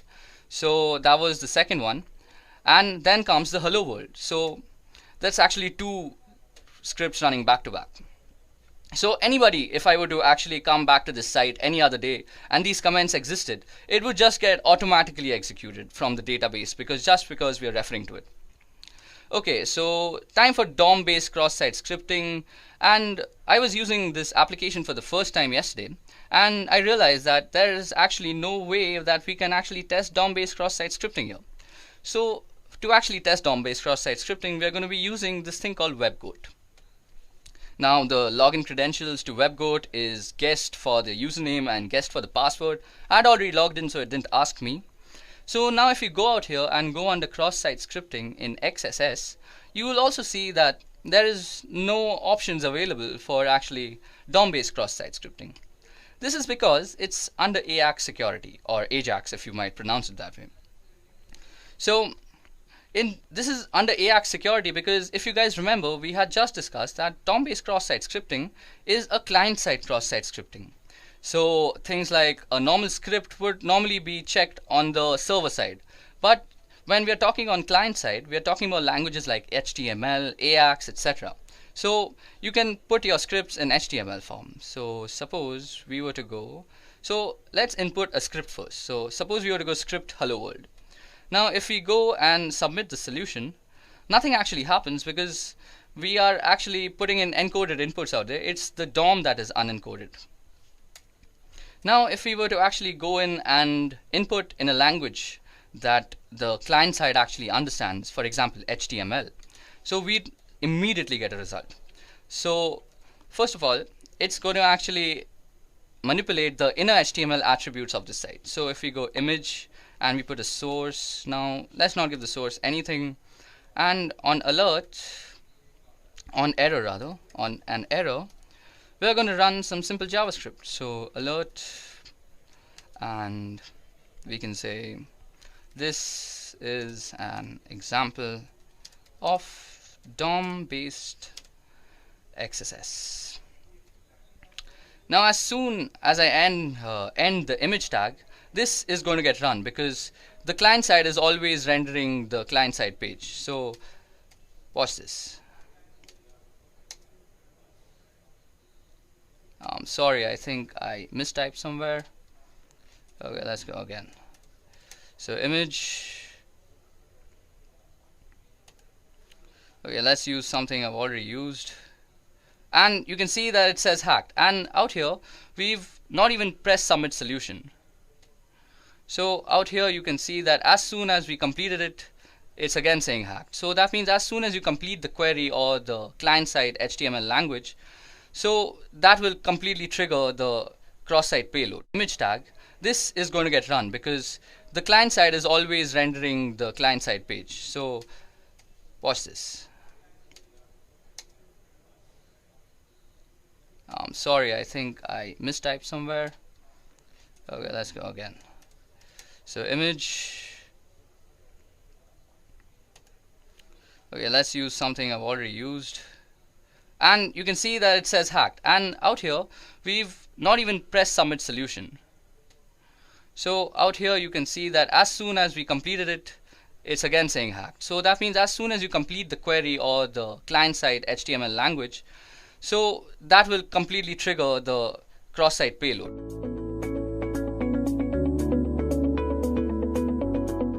Firstly, let's go over what DOS and DDoS means. Now, to understand a DDoS attack, it is essential to understand the fundamentals of a DOS attack. DOS simply stands for denial of service. This service could be of any kind. For example, imagine your mother confiscates your cell phone when you are preparing for your exams to help you study, without any sort of distraction. While the intentions of your mother is truly out of care and concern, you are being denied the service of calling and any other service offered by your cell phone. Now, with respect to a computer and computer networks, a denial of service could be in the form of hijacking web servers, overloading ports with requests, rendering them unusable, denying wireless authentication, and denying any sort of service that is provided on the internet. Attacks of such intent can be performed from a single machine. While single machine attacks are much easier to execute and monitor, they are also easy to detect and mitigate. To solve this issue, the attack could be executed from multiple devices spread across a wide area. Not only does this make it difficult to stop the attack, but it also becomes near impossible to point out the main culprit. Such attacks are called distributed denial of service or DDoS attacks. Now let's see how they work. The main idea of a DDoS attack, as explained, is making a certain service unavailable. Since everything that is attacked is in reality running on a machine, the service can be made unavailable if the performance of the machine can be brought down. This is the fundamental behind DOS and DDoS attacks. Now, some DOS attacks are executed by flooding servers with connection requests until the server is overloaded and is deemed useless. Others are executed by sending unfragmented packets to a server which they are unable to handle. These methods, when executed by a botnet, exponentially increase the amount of damage that they are doing, and their difficulty to mitigate increases in leaps and bounds. To understand more about how these attacks work, let us look at the different types of attacks. Now, while there are plenty of ways to perform a DDoS attack, I'll be listing down the more famous ones. These methodologies have become famous due to their success rate and the damage they have caused over time. It is important to note that with the advancement in technology, the more creative minds have devised more devious ways to perform DOS attacks. Now, the first type of methodology that we're going to discuss is called ping of death. Now, according to the TCP/IP protocol, the maximum size of a packet can be 65,535 bytes. The ping of death attack exploits this particular fact. In this type of attack, the attacker sends packets that are more than the max packet size when the packet fragments are added up. Computers generally do not know what to do with such packets and end up freezing or sometimes crashing entirely. Then we come to reflected attacks. This particular attack is more often than not used with the help of a botnet. The attacker sends a host of innocent computers a connection request using a botnet, which are also called reflectors. Now, this connection that comes from the botnet looks like it comes from the victim, and this is done by spoofing the source part in the packet header. This makes the host of computers send an acknowledgement to the victim computer. Since there are multiple such requests from the different computers to the same machine, this overloads the computer and crashes it. This type of attack is also known as a Smurf attack. Another type of attack is called mail bomb. Now, mail bomb attacks generally attack email servers. In this type of attack, instead of packets, oversized emails filled with random garbage values are sent to the targeted email server. This generally crashes the email server due to a sudden spike in load and renders them useless until fixed. Last but not the least, we have the teardrop attack. So in this type of attack, the fragmentation offset field of a packet is abused. One of the fields in an IP header is the fragment offset field, indicating the starting position or offset of the data contained in a fragmented packet relative to the data in the original packet. If the sum of the offset and the size of one fragmented packet differs from that of the next fragmented packet, the packets overlap. Now, when this happens, a server vulnerable to teardrop attacks is unable to reassemble the packets, resulting in a denial of service condition. Okay, so that was all the theoretical portion of this video. Now it's time to actually perform our very own DDoS attack. Okay, so now that we finished the theoretical part of how DDoS actually works and what it actually is with its different types, let me just give you guys a quick demonstration on how you could apply a denial of service attack on a wireless network anywhere around you. Like this could be somewhere like Starbucks where you're sitting, or this could be a library also, or your college institution. No matter where you're sitting, this procedure will work. So the first thing we want to do is actually open up a terminal, as because we will be doing most of our work on a command line basis. Now for this particular demonstration, we will be actually using two tools. First is AirCrackNG, which is a suite of tools which contains AirCrackNG, AirmonNG, AirReplayNG, and AeroDumpNG. So these are the four tools that come along with it. And the second one that we'll be using is called MacChanger. Okay, so let me just put my terminal on maximum so you guys can see what I'm actually writing out. So first thing we want to do is actually log in as a root. So let me just do that quickly. So because we need to log in as root because most of the stuff that we're going to do right now will need administrator access. Now, the first thing we want to do is check out our wireless network card's name, and we can do that easily by typing ifconfig. Now you can see that my wireless card is called WLO1, and we get the MAC address and we also get the IPv6 address. So that's my wireless network card, and we'll be actually setting that up in monitor mode. Now, before we actually go into and start up our network card in monitor mode, let me just show you how you can install the two tools that I just spoke about, that is AirCrackNG and MacChanger. So to install AirCrackNG, you can just go apt-get install AirCrackNG, hit enter, and this should do it for you. I already have it installed, so it's not going to do much.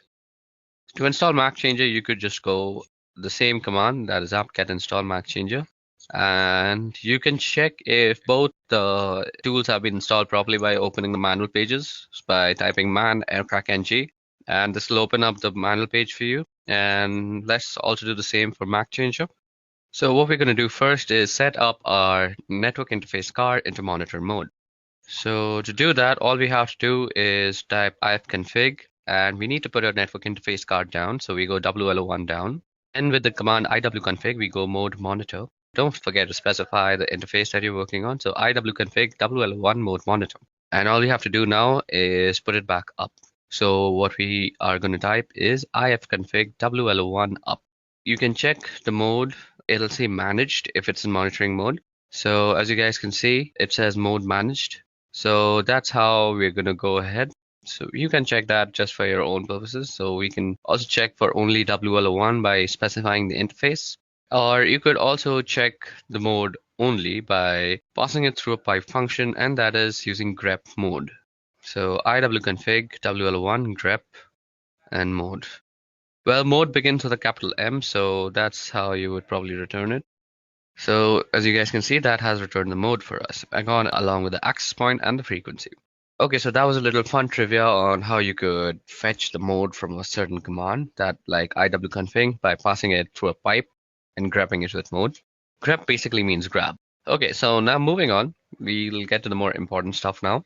So firstly, we need to check for some sub-processes that might still be running and that might actually interfere with our scanning process. So to do that, what we do is airmonng check and then the name of the interface. Now, as you guys can see, I have the network manager that is running out here, and we need to kill that first, and that can be easily done by going kill with the PID. After that, you can run a general command called airmonng check and kill. So whatever it finds, it will kill it accordingly. And when it produces no results like this, that means you're ready to go, as there are no sub-processes running that might actually interfere with our scan. Now what we want to do is we want to run a dump scan on the network interface card and check out all the possible access points that are available to us. So as you guys can see, this produces a bunch of access points, and they come with their BSS IDs. They also have the power, which is the PWR, that is the power of the signal. And let me go down back again. So yeah, you can see the beacons, you can see the data, you can see the channels available. And what the BSS ID is, it's the MAC ID that is actually tied in with the ESS ID, which basically represents the name of the router. Now what we want to do from here is we want to choose which router we want to actually DOS. Now the whole process of DOSing is actually we will continuously de-authenticate all the devices that are connected to it.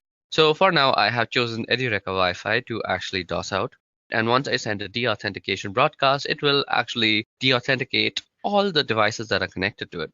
Now this de-authentication is done with a tool called Air Replay, which is a part of the AirCrack NG suite of tools. Now let us just see how we can use Air Replay by opening up the help command.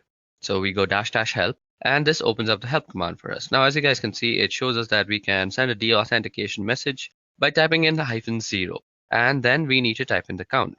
So what we are going to do is type in -0, which will send a de-authentication message, and now we can type 1 or 0. So 1 will send only one de-authentication message, while 0 will continuously loop it and send a bunch of de-authentication messages.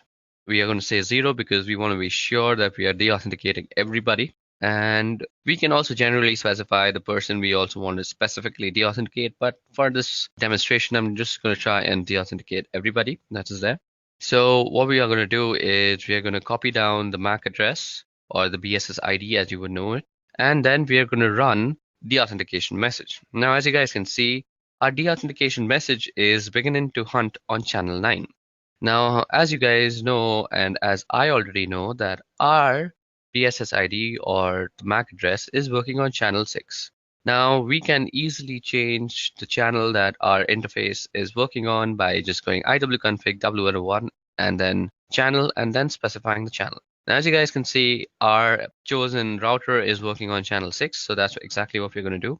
Now, as you guys can see, it immediately starts sending de-authentication codes to the specified router, and this will actually make any device that is connected to that router almost unusable. You might see that you are still connected to the Wi-Fi, but try browsing the internet with them. You will never be able to actually reach any site, as I'm constantly de-authenticating your service. You will need that 4-way handshake all the time, and even if it completes, you are suddenly de-authenticated again because I'm running this thing on a loop. Now, you can let this command run for a few moments or how much of a time you want to DDoS that guy for. Well, this is not exactly a DDoS because you're doing it from one single machine, but you can also optimize this code to actually look like it's running from several different machines. So let me just show you how to do that. We're going to write a script file to actually optimize our code a lot. So this script file will actually automate most of the things that we just did and also optimize a little by changing our MAC address every single time. So we become hard to actually point out. So the first thing that we want to do is we want to put our wireless network card down. And maybe that's not the first thing that I want to do. Just give me a moment to think about this. I haven't actually thought this through, and I'm doing this on the fly. Okay, so the first thing that we're going to do is we're going to start a while loop that is going to continuously run until we actually externally stop it. So we go while true, and then we're going to say do. And the first thing that we want to do is send out a de-authentication message, and we are going to send it around 10 de-authentication messages. And we want to run it on a specific BSS ID. So that is the BSS ID that I had copied. So let me just put in that. And then we just put in the interface that it's supposed to work on. Now, what we want to do after that is we want to change the MAC address after we have sent all these 10 packets. So what we will need to do is put down our wireless network. And as I already discussed, we can do that with ifconfig w1 down. And now what we want to do is change our MAC address. So we can do that with the simple tool that we had installed and saying MAC changer -r. So let me just open up a quick tab and show you guys how MAC changer actually works. Now you can already check out my other video called the ethical hacking course, which actually covers a lot of topics, and MAC changer is just one of them. And you can check how to use it in depth in that video. But for now, let me just give you a brief introduction to how MAC changer works. The MAC changer will basically give you a new MAC address every time. Let me just open up the help menu for you guys. So as you guys can see, these are the options that are available to us. We can get a random MAC address. We can also tell it to show our MAC address. And we also have to specify the interface when we want to show us the MAC address. Now let me just generate a new MAC address. So you see out here that interface up or insufficient permissions is being shown. So this means we always have to put down our interface first. So let me just do that quickly. ifconfig w1 down. And now what we want to do is give ourselves a new MAC address. and boom, roasted. We already have a new MAC address, as you guys can see from the new MAC part. Now, if we put back our network interface card and then try and show our MAC address again, we see that our current MAC and our permanent MAC are two completely different MAC addresses. And our current MAC and the new MAC are identical. So this is how you can actually generate new MAC addresses to spoof your own identity on the wire. And that is very useful in this case because the person you're attacking will be so confused as to what to do because your MAC address is changing every time. And there's no real solution to the situation that you're creating for him. At least I don't know of any solution. If you do know how to stop this for yourself, please leave it down in the comment section below and help the world a little bit. Now, we want to also get to know what our MAC address is every time. So let me just pipe my function through the whole thing and let me just try and grab the new MAC address. So MAC changer are 001 and grep MAC, and then we want to put our network card in the monitor mode, and then we also want to put up our network interface card. Now what we want to do out here is optimize it. So we can't be attacking constantly. So let us put a sleep timer. So this will make our program sleep for a particular amount of time. I'm going to make it sleep for 5 seconds. So after every 5 seconds, it's gonna send that particular BSS ID 10 deauthentication messages. Then it's going to bring down my interface card. It's going to change my MAC address. It's going to put back the interface card into monitor mode and sleep for 5 seconds and then repeat the entire process. And to end the script, let's just say done. So that will denote when the loop is done. Now let me just save it. Control O, Control X to exit. And there we go. Okay, so first of all, to actually run this, we need to give it some more permissions. So as you guys can see, we already have it. Let me just put it in a much more readable format. Okay, so as you guys can see, our dos.sh doesn't really have executability. So we can do that with the command chmod. So I'm going to give it some executable permissions. So chmod plus x and then the name of the file. So this will actually change our dos.sh into a executable bash script. Okay, so it seems that we have done some error. So let's just go back into our bash script and check for the error that we have probably done. So nano dos.sh. Okay, so the thing that I am missing is that I forgot the -a that I'm supposed to put before putting the BSS ID in the air replay ng part of the code. So let me just go ahead and quickly do that. Okay, so now that that is done, let me just save it and quickly exit and see if this thing is working. Okay, so now we are trying to work out our script. Now, you guys should know that this Edureka Wi-Fi is my company's Wi-Fi and I have complete permission to go ahead and do this to them. Also, my company's Wi-Fi is kind of secure, so every time it senses that a deauthentication message is being sent like that, it kind of changes the channel that it is working on. So these guys are really smarter than me most of the time. And this time, I'm just going to try and force them to work on channel 6. So let me just go ahead and run my script once. Okay, so let me just check that they're still working on channel 6. Yep, they're still working on channel 6. Let me just check my script once if it's correctly done, if I have the perfect MAC ID. Let me just copy in the MAC ID just to be sure once again. So there you go, we've copied it. Let's go into the script and let's paste it out. Okay, so now that that is done and we have the MAC IDs and everything set up properly, let me just show you how to run the script. So you go dot and // and then you said dos.sh. Now you see that our thing is working on channel 8. So this will definitely not work and will say that BSS ID is not there. So what we need to do, as I had showed to you guys earlier, we can go iwconfig w1 and change the channel to channel 6. Oops, I changed it to channel 8 again. This will not work. I'm sorry, that was my bad. So now that we have changed it to channel 6, you can see that it is sending everything immediately. Okay, so that is actually running our script very well. And as you guys can see, the security measures that are taken by my company, it will not always work on channel 6. It'll keep rotating now until it finds a safe channel. So it really can't find a safe channel. I will always be DOSing on channel 6 and it will run sometimes and it won't run sometimes, but mostly with unsecure Wi-Fi that is running at your home mostly, this will work 100% times. So let me just stop this because my company will go mad on me if I just keep on DOSing them. So this brings us to the end of our demonstration. This is how you can always DOS your neighbors if they're annoying you, but remember, if you're caught, you could be prosecuted. So this was about how DDoS works, what DDoS actually is, and the different types, and how you can do one on your own with your own system. And by my company, it will not always work on channel 6.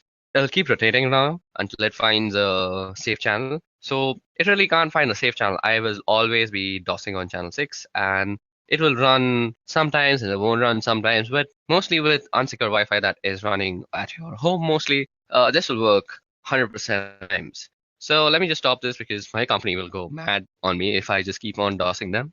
So this brings us to the end of our demonstration. This is how you can always DOS your neighbors if they're annoying you. But remember, if you're caught, you could be prosecuted. So this was about how DDoS works, what DDoS actually is, and the different types, and how you can do one on your own with your own system.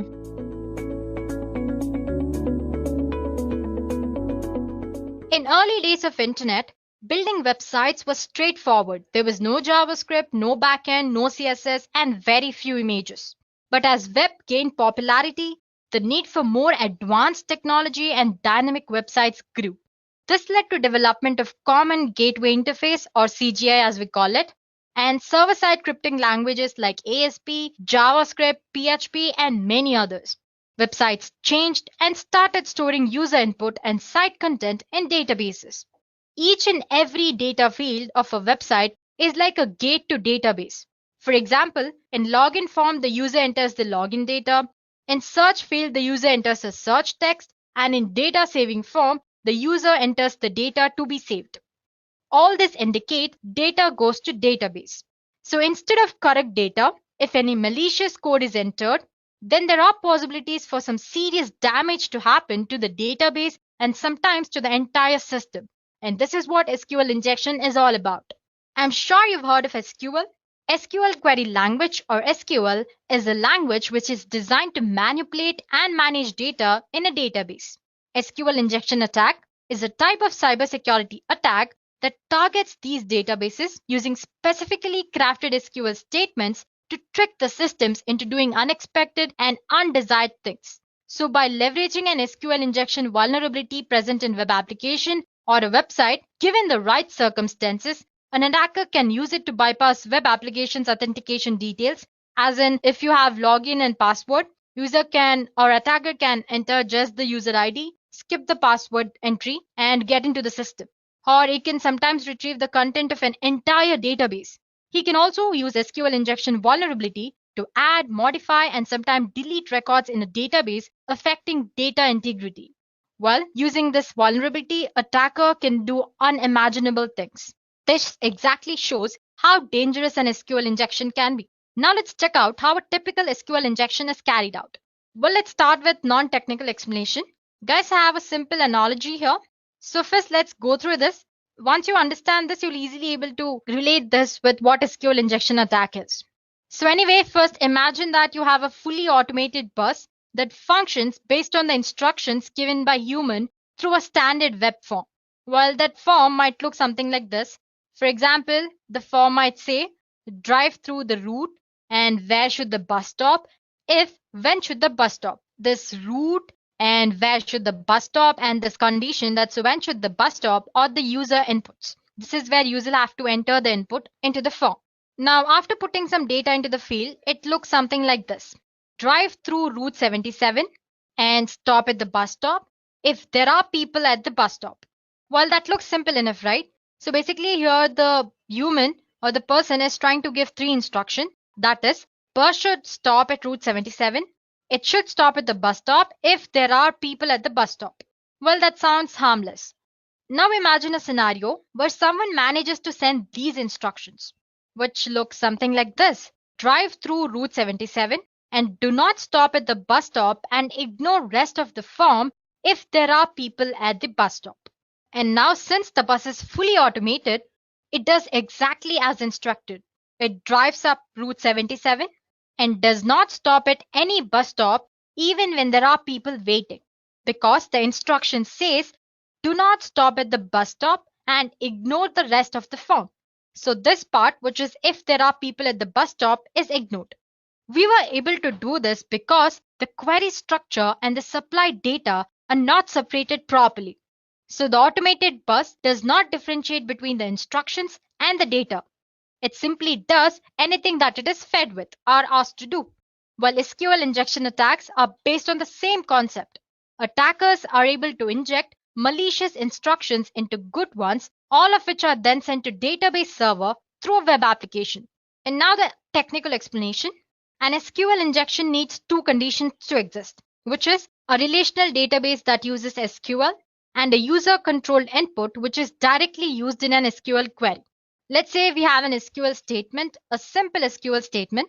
The statement says select from table users where username is so-and-so and password is so-and-so.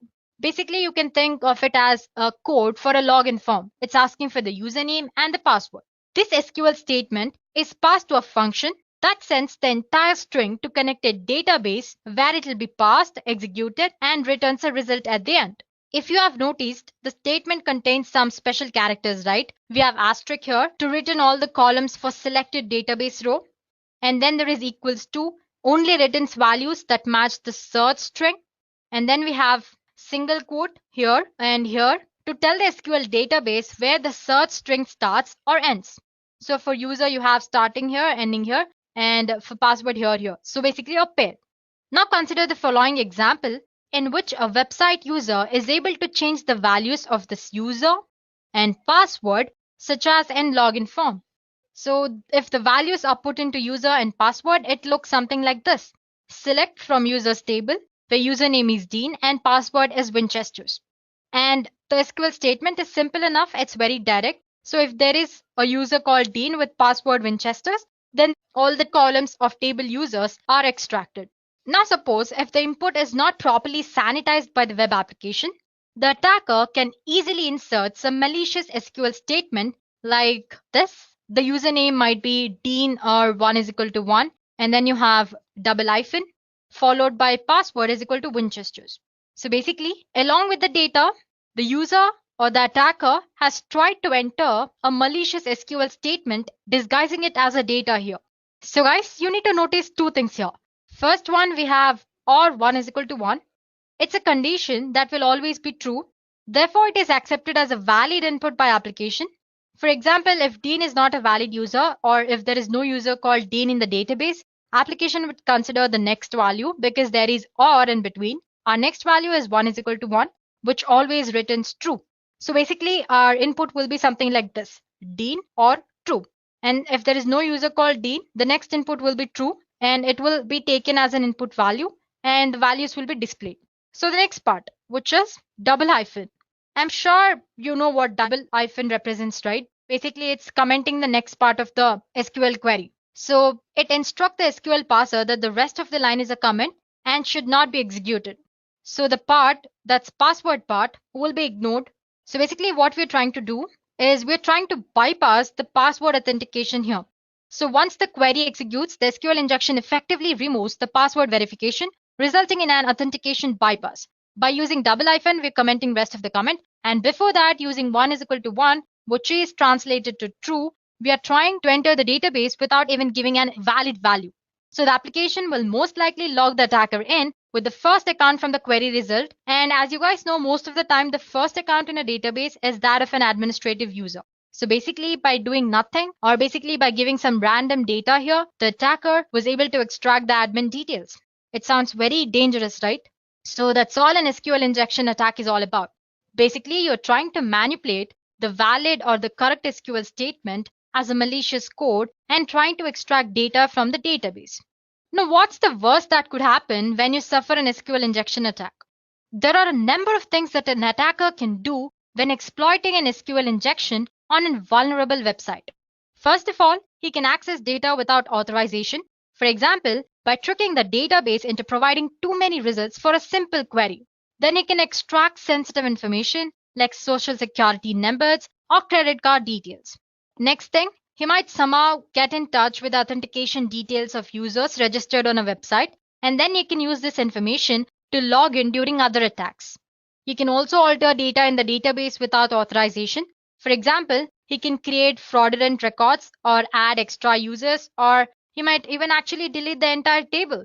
Or an attacker can easily control application's behavior that's based on data in the database.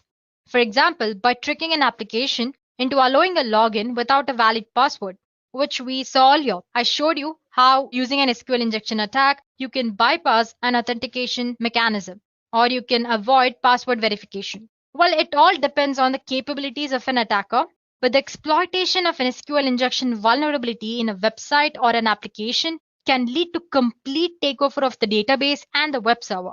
It sounds as dangerous as it looks. Well, guys, there are different types or categories in SQL injection. Attackers can exfiltrate data from servers by exploiting SQL injection vulnerabilities in multiple ways. So, guys, till now we've learned what SQL injection attack is and what worse could happen as a result of an SQL injection attack. Now, let's explore different type of SQL injection attacks that there are. Attackers can exfiltrate data from data servers by exploiting SQL injection vulnerabilities in multiple ways. SQL injection mainly can be classified into three major categories, and that would be in-band SQL injection, inferential SQL injection or blind SQL injection, and then there is out-of-band SQLI. So let's begin with in-band SQL injection. In-band SQL injection is one of the most common and very easy to exploit when compared to other SQL injection attack types. In-band SQL injection occurs when an attacker is able to use same communication channel to both launch the attack as well as gather the result. It's further divided into error-based SQL injection and union-based SQL injection.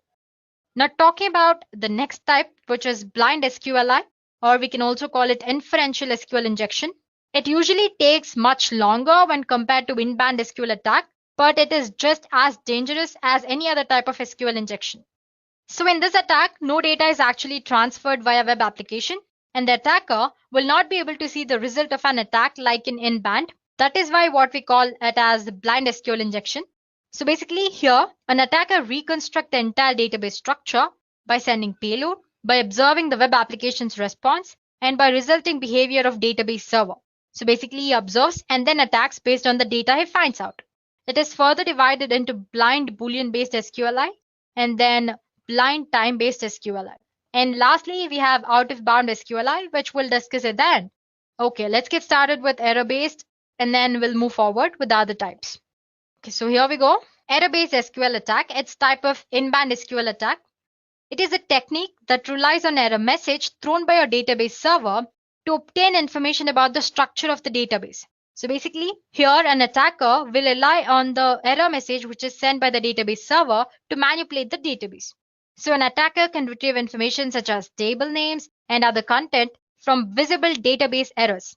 If you guys notice, most of the times the errors are too detailed. Well, it's not necessary for the errors to be so detailed. Well, that's one, you can say, a drawback of database errors here. For example, let's consider this query. Well, don't get overwhelmed by the complicated way it looks. Anyway, you have a request here. With this valid data, I'm attaching an injection point, which says extract the version basically. That's all it is doing. The above query returns an error in which it displays version of MySQL that I'm using. So guys, as you can see, basically I'm using version parameter here, and this is my entire injection point. And using this version parameter, the query will result an error. In the error, it will display version of MySQL that I'm using. Similarly, I can fetch existing database, tables in the database, and finally the content which is present in the table. So the best way or the way to avoid here is you can avoid displaying database error messages in very detailed format, which in turn prevents hackers from fetching the information. So basically make errors as little informative as possible, up to the point. So that's all about the error-based SQL attack. So in simple terms, the attacker makes use of the information which is provided in the error to extract data from the database. Next type of attack is union-based. I'm sure you can understand by the name itself. Anyway, in this attacker, the attacker uses union SQL operator to combine the results of two or more select statement into a single result. And this result is then returned as a part of HTTP response. So here's an example. So as you can see, I have an HTTP response here, which ID is equal to 1. Till here, it's a valid statement. After that, it's our injection point. We are trying to use select MySQL, which is a standard database name, and union operator select version.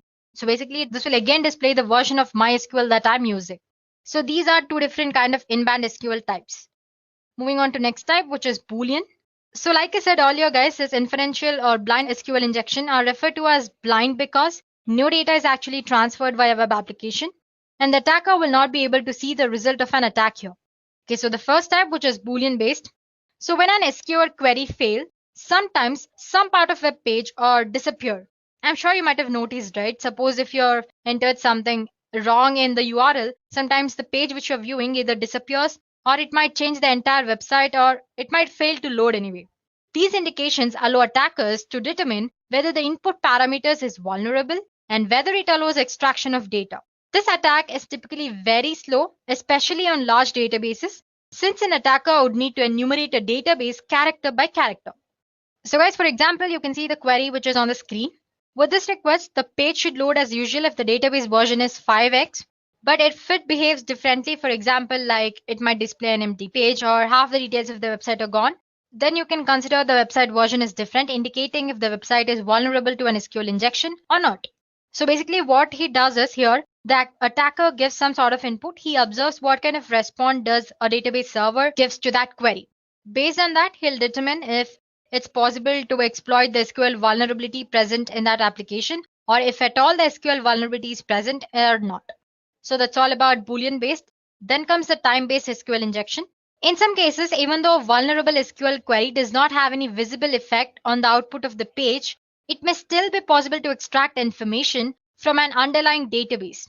Hackers determine this by instructing the database to wait or sleep a stated amount of time before responding. So basically here, if there is no visible output from the database server, the attacker will ask the entire database to sleep for a while. If the page is not vulnerable, it will load quickly. If it is vulnerable, it will take longer than usual to load in response to the query.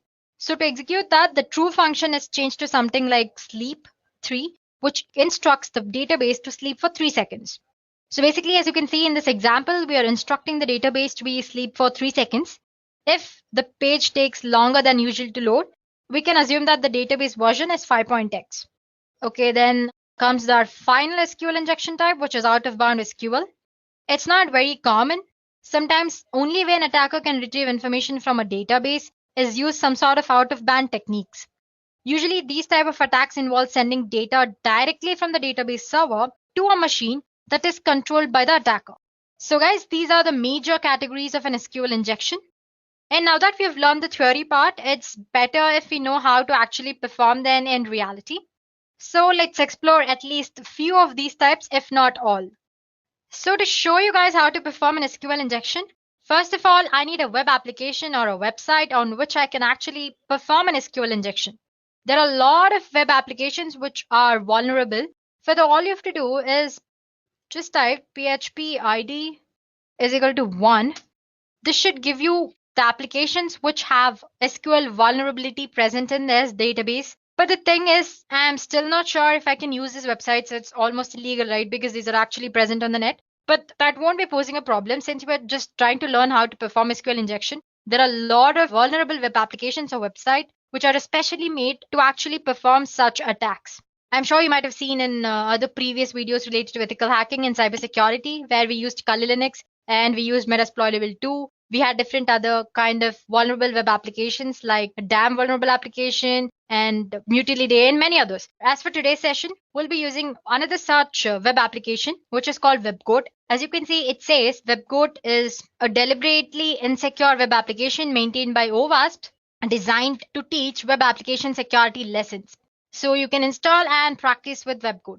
It not only has SQL injection, it also has other kind of vulnerabilities, which you might have seen when we were discussing the WordPress website vulnerabilities, like cross-site scripting, SQL injection, and content delivery, many others. Okay, the latest version of WebGoat that's running right now is version 8. So basically all you have to do is you can search for WebGoat 8. So here you go, you have a GitHub version here, you can click on that. So that's a brief introduction about WebGoat. So basically it's a vulnerable web application where you can test your skills or actually see how the attacks happen. So all you have to do is install WebGoat. Right now the current running version is WebGoat 8.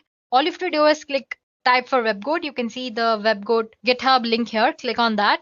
And if you scroll down here, it says download the latest release of Webboot. You can run it as a container using Docker. Anyway, you can just click on this. And there you have your jar file. Just click on that, it'll be downloaded. I already have it downloaded. You can store it in your favorite folder or the folder which you access very easily. So one more point is that there's a prerequisite which you need to have to use Webgoat, which is your Java, latest version of Java. So let's say cmd command prompt. Let me just check if I have Java version. So as you can see, I have latest version, which is Java 11.0.2. So if you have older versions, delete them or just update them to the new version. And sometimes it also says that to actually use Webgoat, you need to have Tomcat, but it runs without Tomcat as well, as when it comes with the pre-installed JVM and Tomcat. But to be on the better side, please do make sure you are using JVM. Okay, guys, I have my Webgoat stored in my D folder. So all I have to do is dir. Let me maximize the screen for you guys. So here you go. You can see my Webgoat jar file here. So now to start using that, all you have to do is java -jar and Webgoat. Let me just press tab. There it goes. Click enter. Well, it starts a Webgoat application for us. It might take about like half a minute.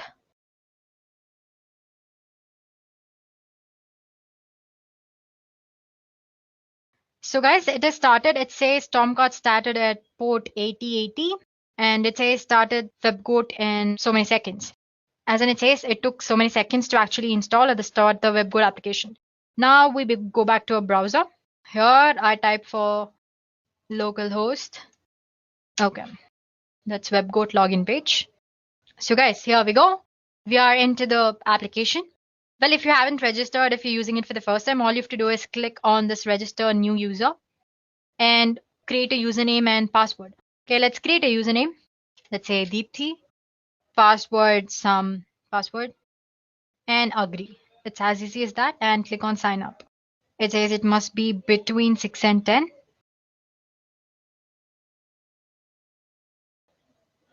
So yeah, and I'm gonna say save. Here you go. This is the Webgoat application. As you can see, it's a deliberately insecure application that allows interested developers just like you to test vulnerabilities, which are commonly found in Java-based applications that use common and popular open source components like SQL and other components. So you have different other kinds of vulnerabilities here as well discussed. You have insecure deserialization. You have access control flaws. You have cross-site scripting. Under that, you have different categories. And then you have authentication flaws like JWT tokens. Then you have authentication bypass. You have password reset. And then there is injection flaws, which we're going to discuss today. Under that, you have cross-site scripting as well, or XXE. And then other general like HTTP basics and proxies. So let's go for our today's topic, which is SQL injection.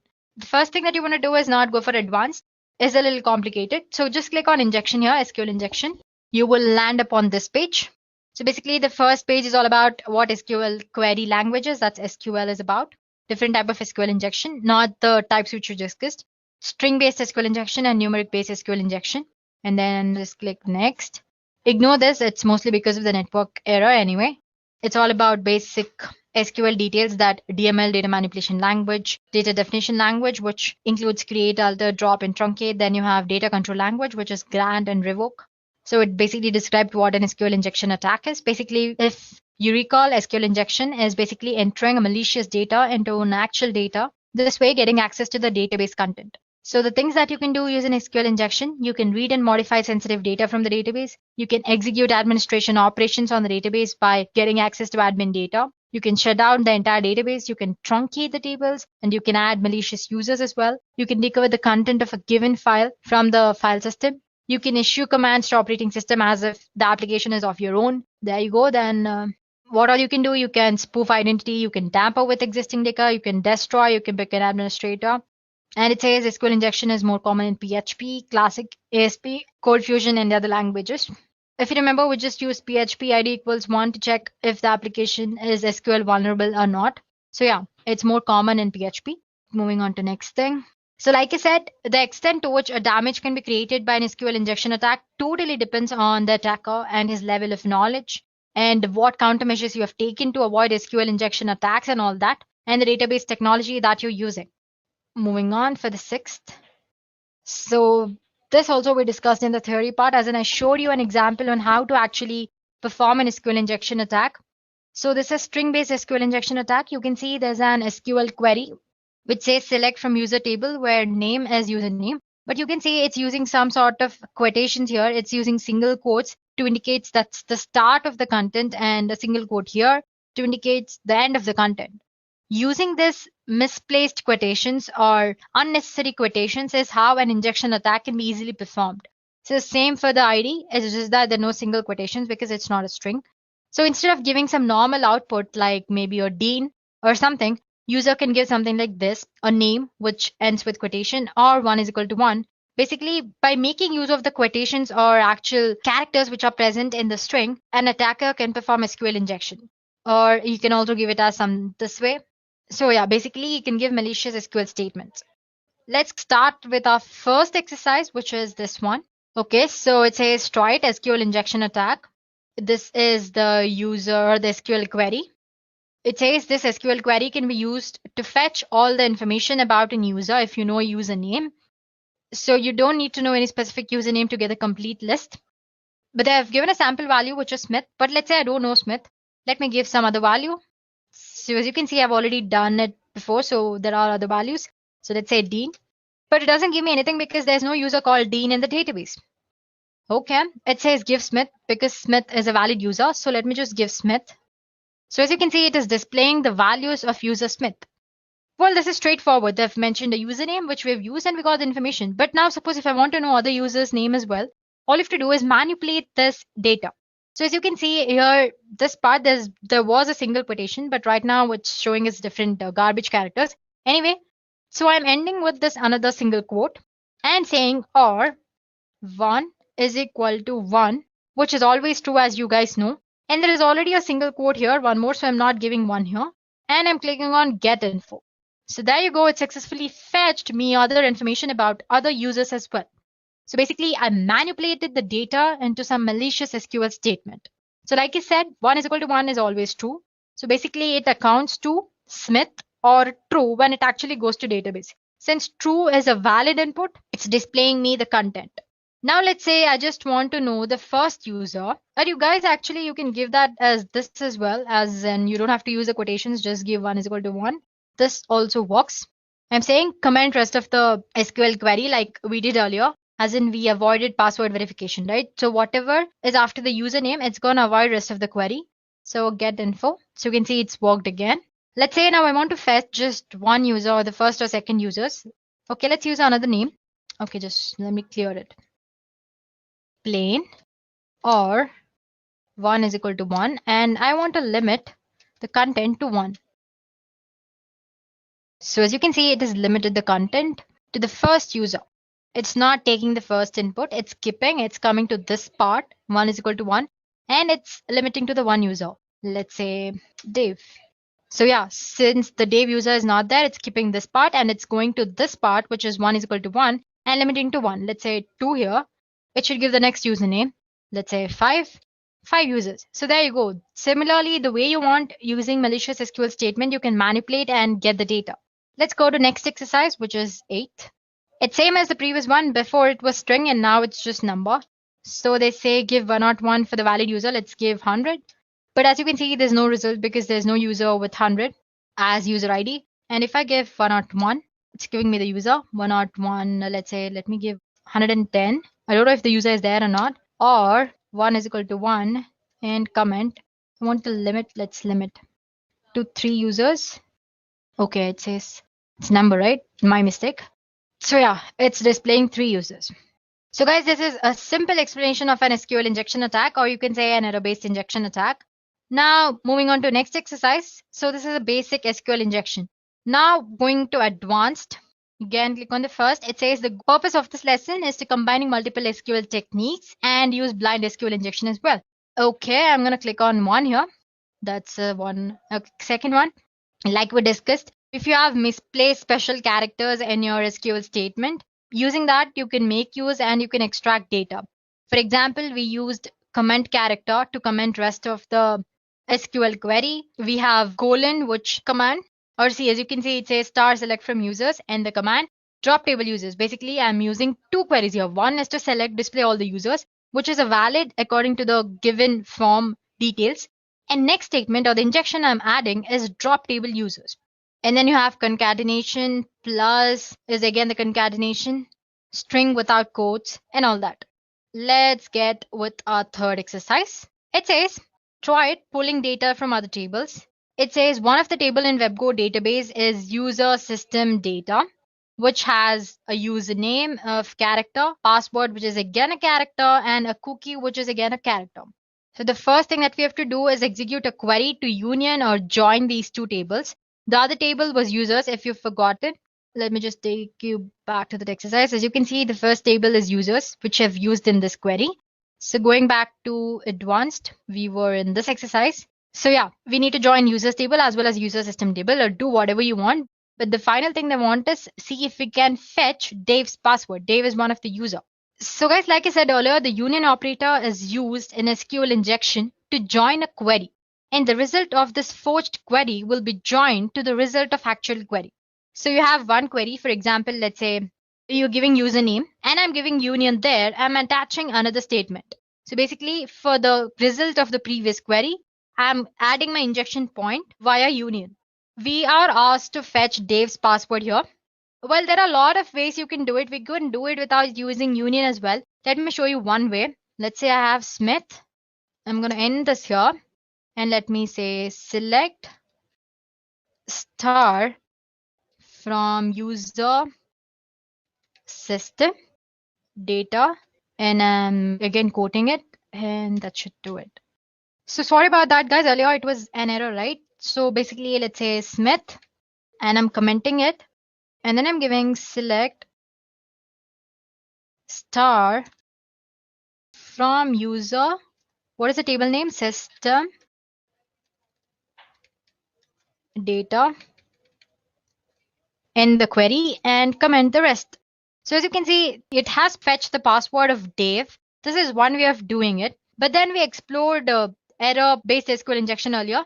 Now I want to show you how to use union command to extract or to perform this exercise. Anyway, so basically, like I said earlier, again, you can use union to combine two results. So the first thing you need to do is you need to know the number of columns in your user tables. For that, the simple thing that you can do is Smith. You can use group by or order by. Both of them works fine. I'm using order by 1, and let me comment it. It is giving me some sort of output. So I can say number of columns is more than 1 or actually 1. Let me try one more. 2, comment. It's still giving output. Let's give 3, 4, 5, 6, 7. It's still giving me output. Let me try go for 8. Yeah, as you can see, when I've given till 8, it says invalid order by expression. It's because, as you can see, if I give 7, the number of columns here is 7. User ID, that's 2, first name, 3, 4, 5, 6, and 7. Total number of columns is 7. And when I give it 8, it's giving me error because the number of columns are just 7. So this way, based on the error it's displaying, you can actually extract data, or you can actually know. So now that we know there are 7 columns, I'm going to use union statement. Remember guys, when you're giving union, in the select statement, the number of fields or the number of columns that you're giving should be the same number of columns as in the users table. That's 7. That's why we found the number of columns. The values are needed because the two queries must have equal number of columns in order to avoid syntax error. If you have like 5 columns in your second table, and if you have 7 columns in the first table, the union won't happen properly and you're going to get a syntax error. To avoid that, we found out the number of columns so that you can manipulate it in the query. For example, let's say Smith, and now the union select user ID, 7 columns, user ID, then password. Let's give username as well, username, password, then cookie. Make sure the data types is right as well, matching, then cookie, then user ID. Let me just count. So I have 1, username 2, that's 3, password 4, 5, 6 the field, and 7 user ID. from which user table, that's user SYSTEM system. Sorry about the mistakes, guys. Data, and comment the rest of the session. Now if I give get info, as you can see, it is fetching the information. So basically we used union operator. We combined that with actual getting, which was name. So basically we gave Smith as the username. Along with that, we attached our next query, which is select. We found there are 7 columns in our user tables. Since we're using union, we are adding 7 tables in the query as well and asking it to display the information. So as you can see, it displays Dave password, which was same as before. That was when we performed Smith in the query, and select star from user data system data. Okay. So as you can see, the password now and the password earlier was also different, as in same. Sorry about that. Now if I give this to check pass W0, and then I have R and capital D. So it says, congratulations, you have successfully completed the assignment. There you go, guys. I've showed you error-based SQL by finding out number of columns, and in the simple SQL as well. After that, we also learned how to use union operator to extract the data. So like I said, we have learned at least 2 types of SQL injection attacks here. Then going to next one, it says blind SQL injection attack. We've already learned about blind SQL injection attacks. Basically, no output, or an attacker can't actually see the database input here. So basically, the attacker determines the answer or the data he wants based on the application's response to the query he gives. And next part is about difference. So it says in a normal SQL injection, error messages from database are displayed and given enough information to find out how query is working. Or similarly in the case of union-based SQL as well. So in case of this blind SQL, nothing is displayed. You will start asking questions based on true or false statement, and depending on the response the system or database server gives to you, you determine what kind of attack can you actually perform. So for example, you have this SQL query and it'll change to URL in this form. That's HTTP. This is the query is equal to 4 and 1 is equal to 1. This will be translated to this form. You know the website is vulnerable for a blind SQL injection. But if the browser responds with page not found or something else, you know that a blind SQL injection might not work, or that there is no vulnerability present in that application. Similarly, you can go ahead and change 1 to 2, which will not return anything because obviously the query returns false, which 1 is not equal to 2, right? So basically it equates to some content or data and false. Now, how do we actually take the advantage of above true or false thing? So here you go. I have my actual data, which is http myshop.com, article is equal to 4. And this is my injection point, substring. I'm trying to find database version here. Similarly, you can also find the number of databases present, the database's names, tables present in database, and actual content of the database and all that. If the Boolean blind SQL injection doesn't work, you can always go for time-based blind injection. Basically here, instead of true, you're replacing by some time limit, say sleep for 3 seconds. Even after giving that, if the application actually loads properly, it means there's no SQL vulnerability. If it takes a little time to load, then it means that there is some sort of SQL vulnerability and you can exploit that. So there you go. And our next assignment is, it says, now that you know all the basics of SQL injection, go ahead and log in as a Tom. Well, you can obviously cannot do the thing which we did earlier, that's try Smith or 1 is equal to 1, because as you know, there's no user called Tom there. So guys, go ahead and try this exercise on your own and see if you have understood the concept properly. If not, you can always post in the comment section below and we'll get back to you guys. So as for this session, this is more than enough. We have explored the basic SQL injection as well as advanced. So there you go, guys. Now you know what SQL injection attack is and how an actual SQL injection is performed in reality.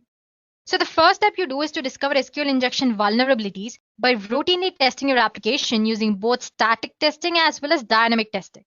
Secondly, you avoid and repair SQL injection vulnerabilities by using parameterized queries. I'm sure you know that programming languages talk to SQL databases using database drivers, right? These database drivers allow an application to construct and run different types of SQL statements against the database, extracting and manipulating data as they need it.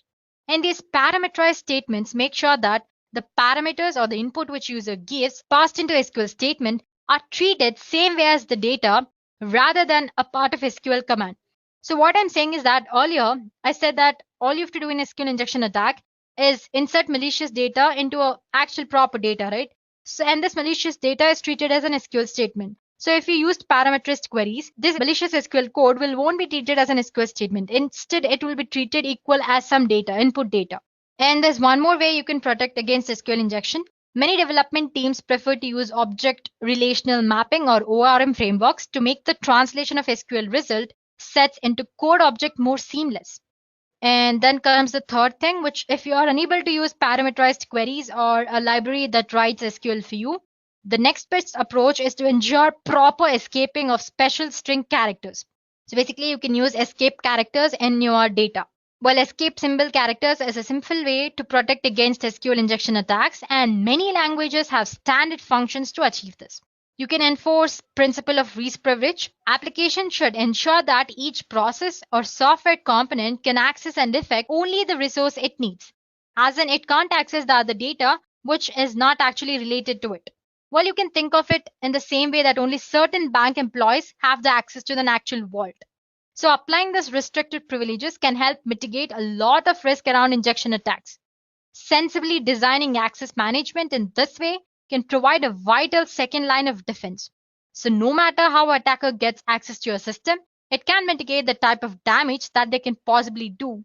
And finally, you can use a web application firewall. Well, they're not as effective as other measures, but they can help you identify SQL injection attempts and sometimes help you prevent SQL injection attempts from reaching the application as well. So guys, SQL injections are popular attack methods for cyber criminals. But by taking proper precautions such as ensuring that data is encrypted, performing security tests, and by being up to date with patches, you can take meaningful steps toward keeping your data very secure. There are a variety of ways an hacker may infiltrate an application due to web application vulnerabilities. So guys, stay informed and stay alert. No matter how an attacker gets access to your system, it can mitigate the type of damage that they can possibly do. And finally, you can use a web application firewall. Well, they're not as effective as other measures, but they can help you identify SQL injection attempts and sometimes help you prevent SQL injection attempts from reaching the application as well. So guys, SQL injections are popular attack methods for cyber criminals. But by taking proper precautions such as ensuring that data is encrypted, performing security tests, and by being up to date with patches, you can take meaningful steps toward keeping your data very secure. There are a variety of ways an hacker may infiltrate an application due to web application vulnerabilities. So guys, stay informed and stay alert.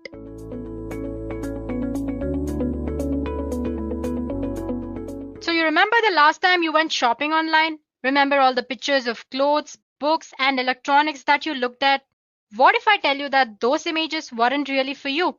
What if those pants you were looking at were really detailed blueprints of military installments? You would never know, right? This is the nature of steganography. Steganography is science of hiding information from plain sight.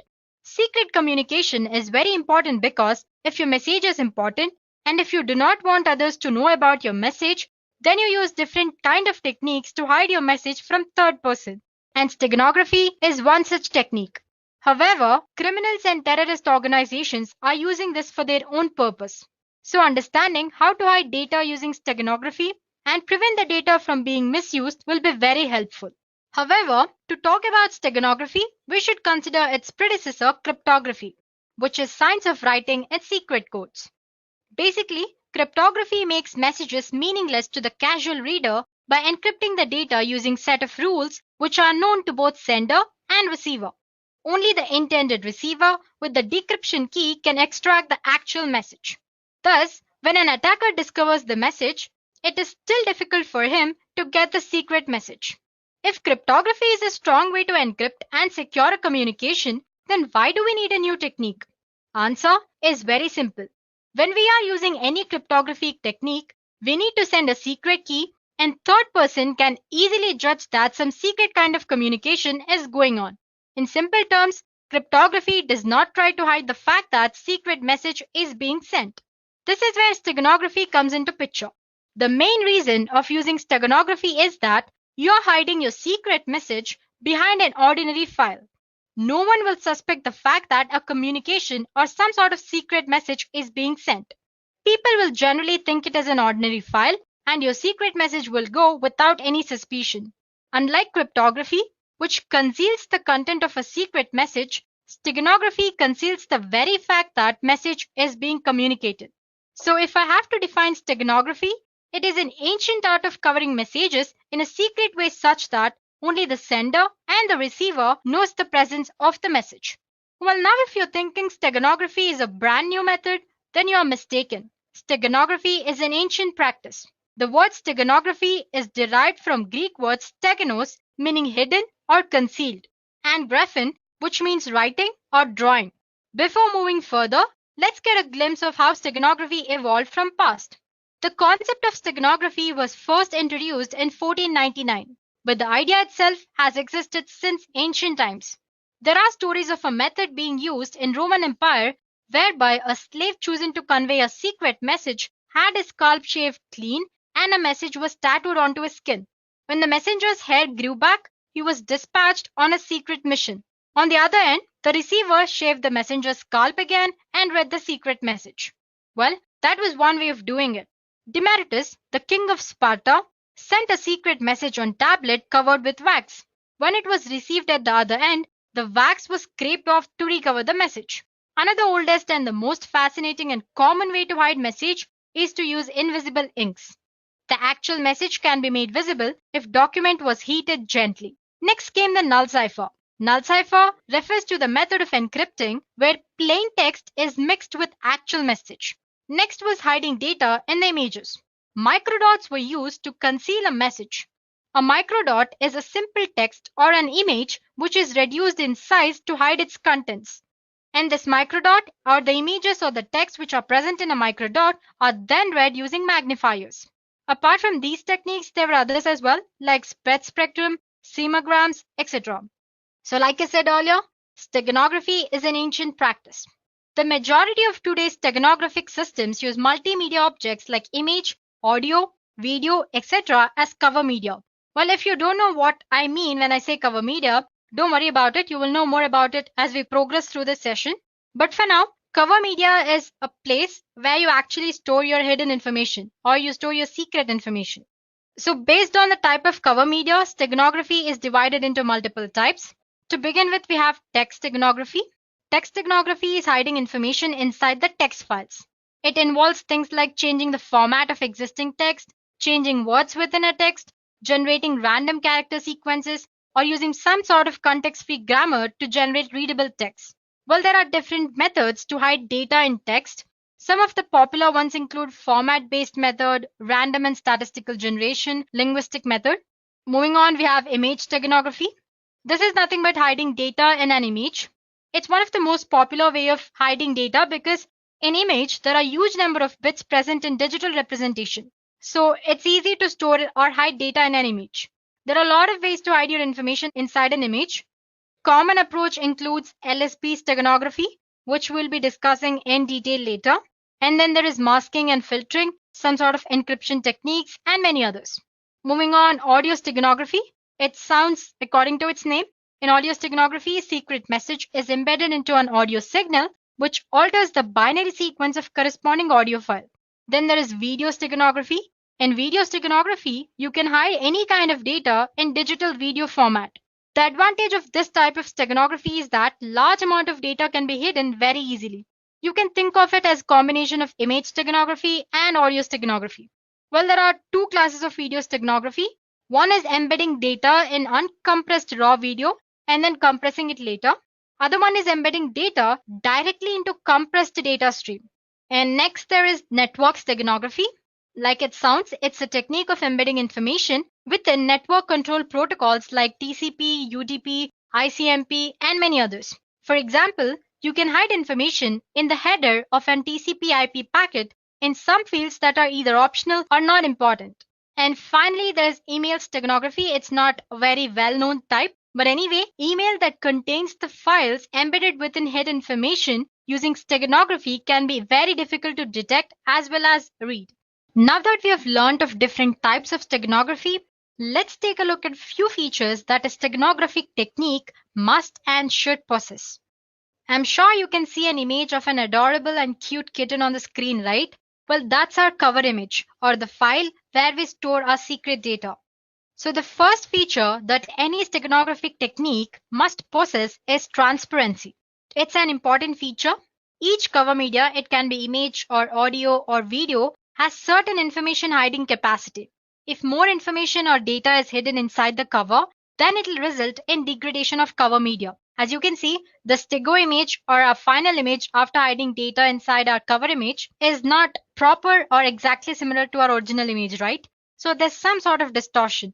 So if attacker notices this distortion, then our steganographic technique fails, and there is possibility that our original message can be extracted and damaged by attacker.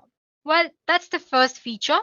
Next feature is robustness. Robustness is the ability of hidden message to remain undamaged even if the stego media undergoes some sort of transformation like cropping or scaling and blurring or linear and non-linear filtering or some sort of hindrance. So we have to make sure that technique in any way doesn't affect our secret message. And the last property, tamper resistance. This is one of the most important feature because if attacker is successful in destroying the steganographic technique, then the tamper-resistant property makes it difficult for the attacker to alter or damage the original data. Well, you can think of it as a last step that as a sender you can do to protect your data from other people. Okay, so till now we have covered what steganography is, a bit about its history and its types. Now let's go through a basic steganographic model. Well, it's pretty simple concept. But before we start, we should be aware of a few technical terms that I was using earlier and which I said I'll explain later. So here we go. We have something called cover object or cover file. This is the file that we will use to hide the information. It could be an image or a video or an audio or networked or the different types which we discussed earlier. And then there is our secret message. As you know, this is the secret information that we want to hide into cover object. And sometimes you also have something called stego key. And I'll explain you what that is when we encounter it. So let's get started then. So there is a steganographic encoder, which uses some sort of steganographic method or function to embed the secret message, which is represented by M, into our cover object or cover file X. So as you can see, there's a function which takes X, which is our cover file, M that is secret message, and another input that's K. Like I said, K is nothing but key or stego key. It is a key to embed data in a cover and extract data from the stego medium. Well, it's optional. Using a key provides extra security, that is all. So basically our steganographic encoder method or function takes this cover image, secret message and key as an input and embeds our secret message into cover object. Embedding process generates a stego object and the stego object looks exactly like our cover object. Now this stego object is sent to receiver through the network without any encryption here. So this is where our steganographic encoding process ends. Now if on the other end, receiver wants to extract the secret message, all he has to do is feed the stego object into steganographic decoder, which also takes key as one of its input, and then as a result, he gets secret message which was intended for him. So like I said, it's a very simple process, right? So if I summarize, you have your cover file, which could be image, audio, or anything. And then you have your secret message. Both of them, along with the key, if you want, are fed into steganographic encoder. As a result, you get your stego object, which looks exactly same as cover object. And this stego object is sent to receiver through secure communication channel with or without encryption. On the other end, if receiver wants to extract the secret data, he feeds this stego object into steganographic decoder and he gets cover object and secret message as an output. So this is how steganography actually works. Well, if I want to make this process more secure, I can add one more step, which is encryption. Let's see how to do that. So like I said, there's a sender. Before actually feeding the secret information into steganographic encoder, he encrypts this secret message along with an encryption key. As a result, he gets a ciphertext, or like we discussed when we were discussing cryptography, the meaningless text or the ciphertext. This ciphertext along with steganographic key or stego key and cover file is fed into steganographic encoder. Embedding process generates a stego object, and this is where our encoding process ends.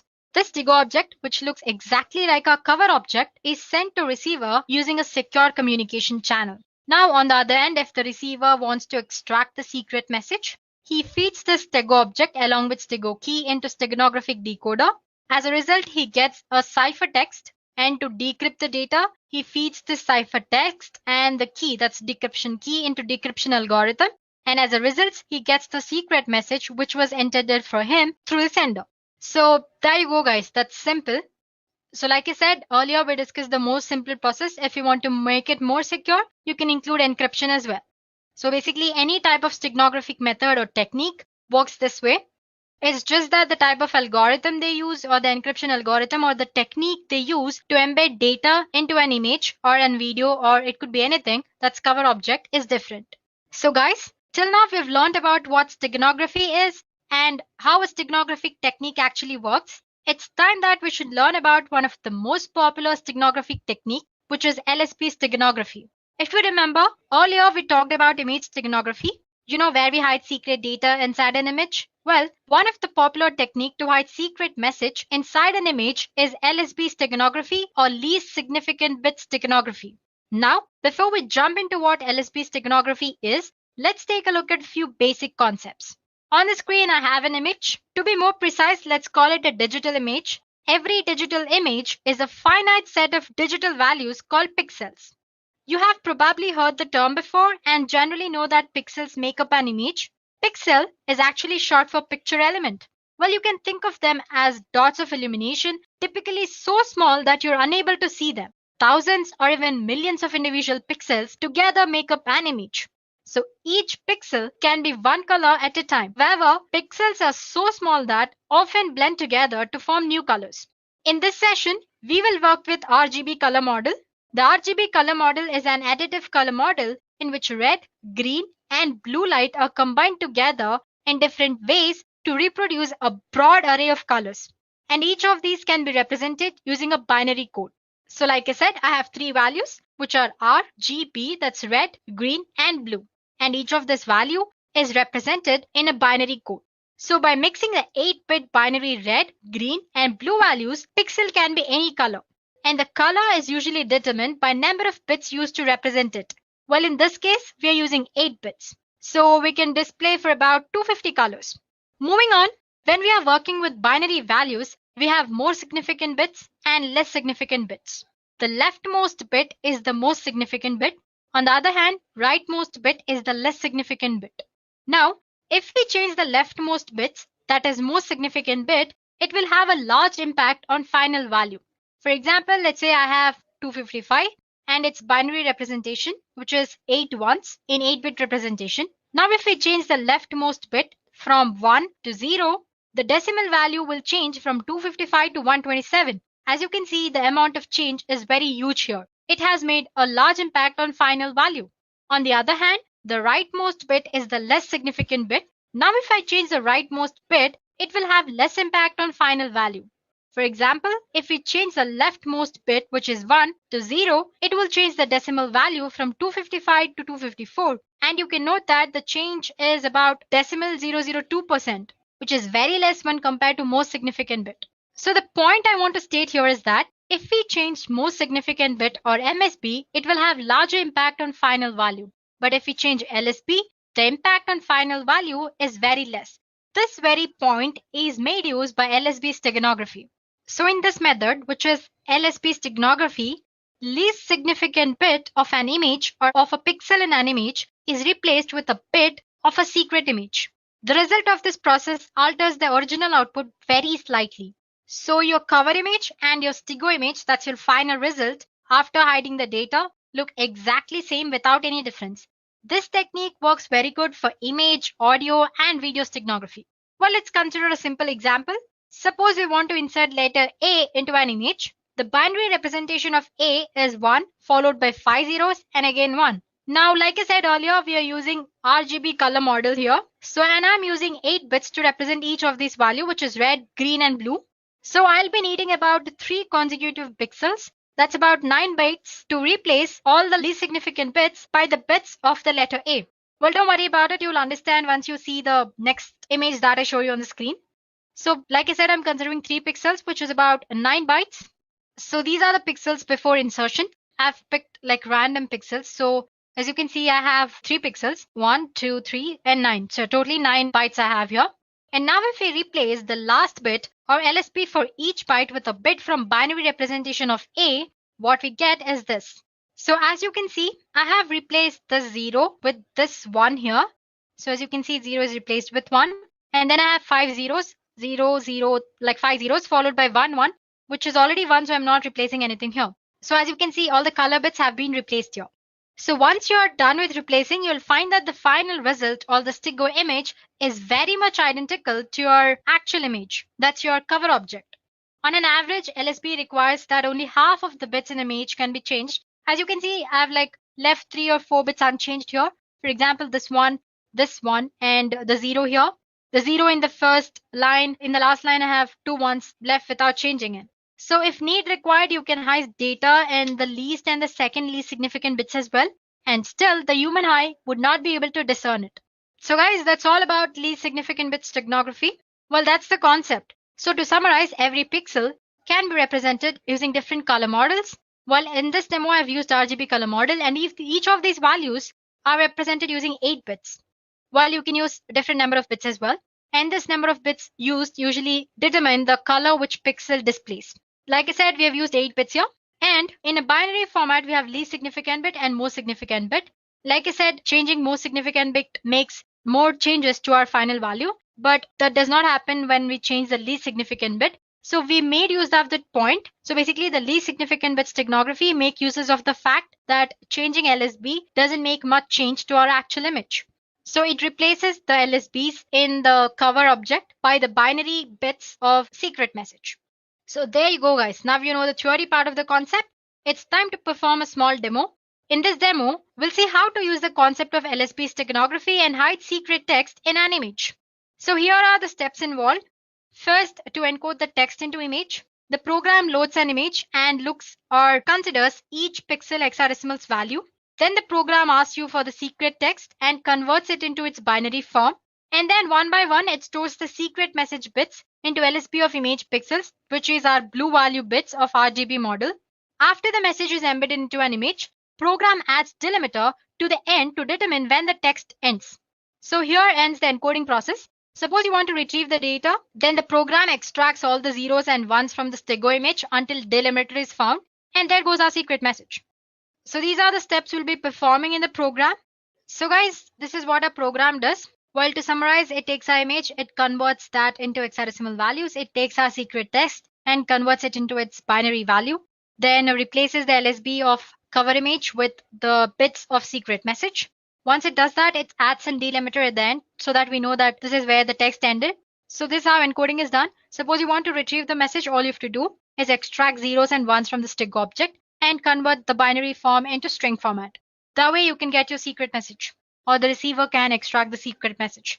Well, I'm using the code which I found in GitHub. And suppose if you guys want to experiment as well, please do post your email IDs in the comment section below and we'll get back to you with the code.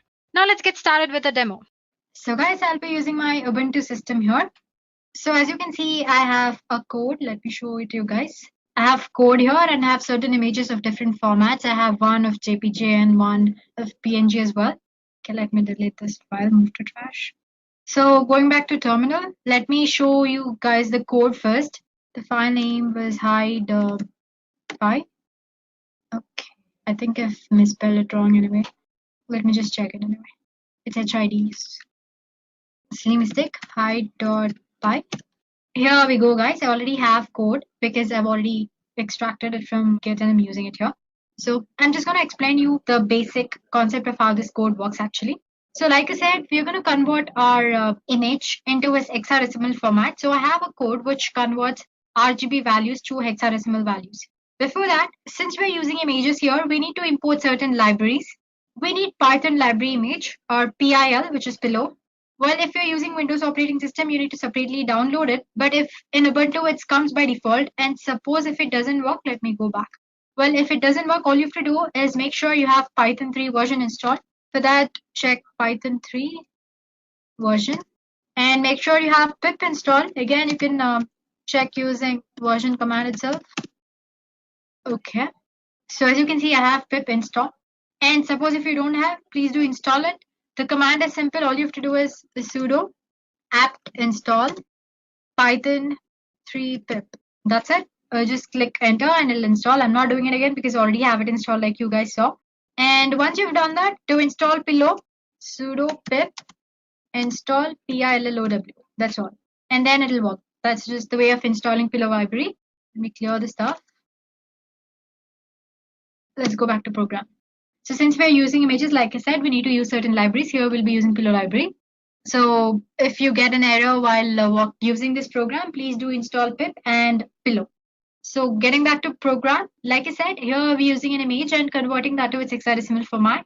And similarly, while retrieving it, we're using the inverse function of it. And our secret message, which is in string format, we're converting it to binary and binary to string. And then there is encode. Basically, it goes through the hex code and places the binary bit of a secret message into the hex code. Similarly, the inverse program is decode. It'll decode the hex format. First, it'll check if for the zeros and ones, and then it pulls the data from that. So basically, we have four main functions here, which is encode, decode, hide, and retrieve. Like I said, encode and decode. Like I said earlier, it checks for the hex code, hexadecimal code, and then replaces the bits. And decode, it checks if the hex code has zeros and ones, it'll extract the data. If hex code doesn't have any zeros and ones, it'll return none. So there you go. Now, these are the basic functions, and then comes the complex function, which is to hide a message. I have a hide function here. Just go through it. It's very simple. So basically, as you can see, this hide function, it takes file name and message. It opens the image library where it gives the file name as input and then converts the message from string format to binary format and adds the delimiter as we discussed in the theory part of the session, so that while extracting, you know that you have reached the end of the text. So basically, first it checks if our image is in RGB format or not. If it doesn't, and then it converts to it. And then there it goes. And basically, it takes each and every bit, checks if the bit is in proper format, if the actual bit of the secret message can fit into this and all that, and then replaces the bit. And once it has encoded the secret message completely into our image, it returns a message saying completed. If the mode of the image or if your file doesn't exist, and for all that, it returns a message saying incorrect image mode, couldn't hide. Now, the retrieve function is as very simple, the most simple one. It's taking the file name from which you'll have to extract the data. If it checks first, it checks if it's in the RGA format. I mean, that's red, green, blue format. And if it's not, it's going to convert into it properly. And from there, it's going to extract the data. And then it retrieves all the zeros and ones until it finds delimiter. Once it has found the delimiter, it gets to know that it has reached the end of the text, and then it displays the message success.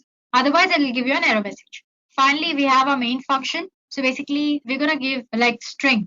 You have switch option while writing code, right? Either in Java or C++, anyway. Just like that, I'm going to give a code.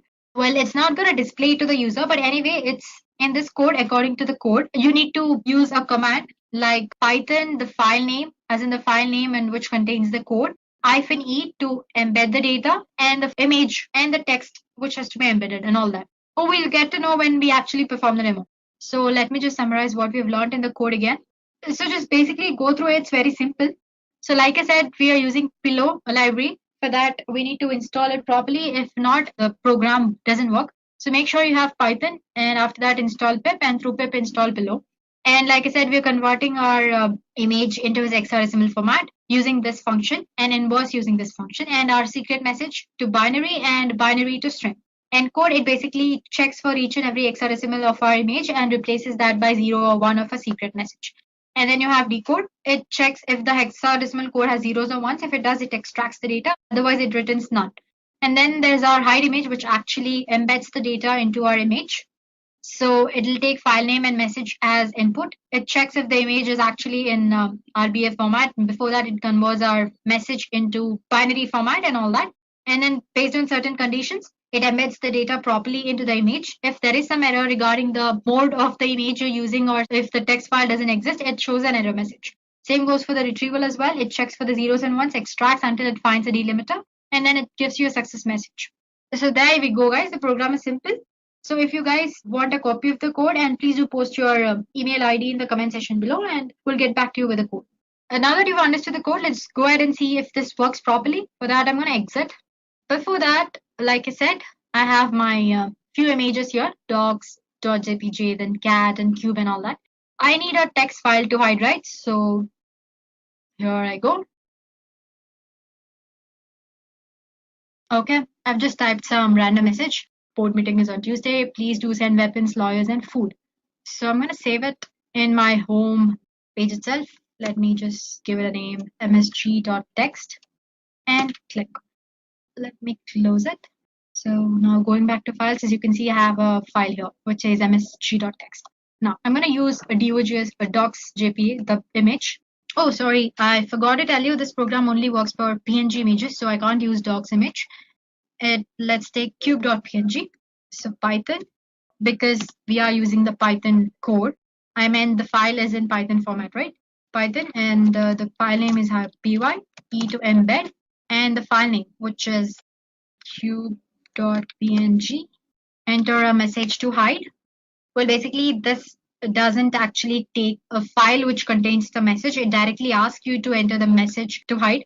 But don't worry, the file which we just created, I'll show how to use it for while we are discussing the steganographic tools. Anyway, getting back to what we were doing, hide a message. So it says it's completed. Now let's get back to files. Now, if in case I open QPNG, it's same as before. You won't find any changes here. Getting back to terminal. If I want to extract the message, -D and enter. Success. It says the message is extracted, which is hi, 10 weapons. Do you know where? So that's easy, guys. Well, it's a very simple program. It's just taking an image. It's asking you to enter the message, and it's embedding in that. So, well, you can take this as a base code and create your own code, which performs many things, or advanced steganography as well. So basically, to summarize, in this program, what we did was we converted our secret message into its binary form, and we took the bits in the binary code and replaced the least significant bits, or the blue color bits of RGB color model, by these bits of secret message. So basically, we're replacing the least significant bits so that our cover image, that's cover object, as well as a stego object, both are same and look identical.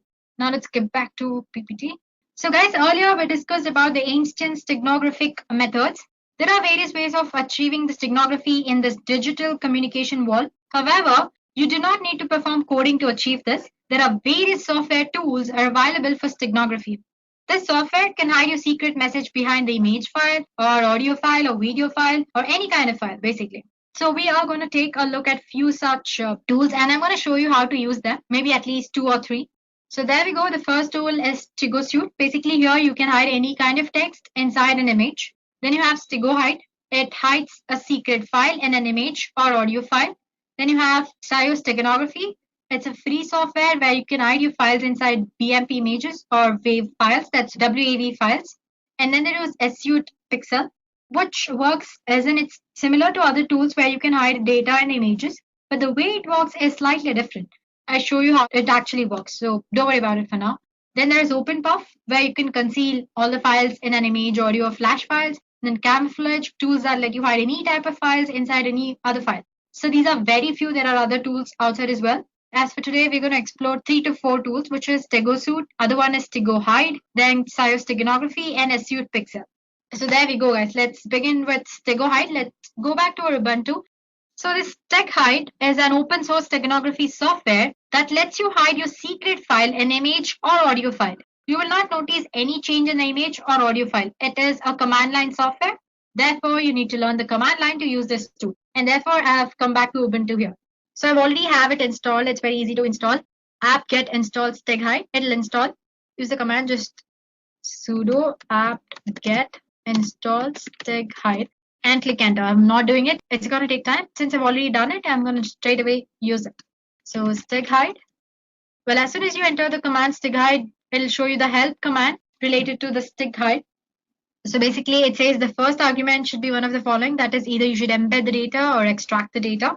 And you have various options that you can add in commands to use your cover object or the Stego object or your secret message.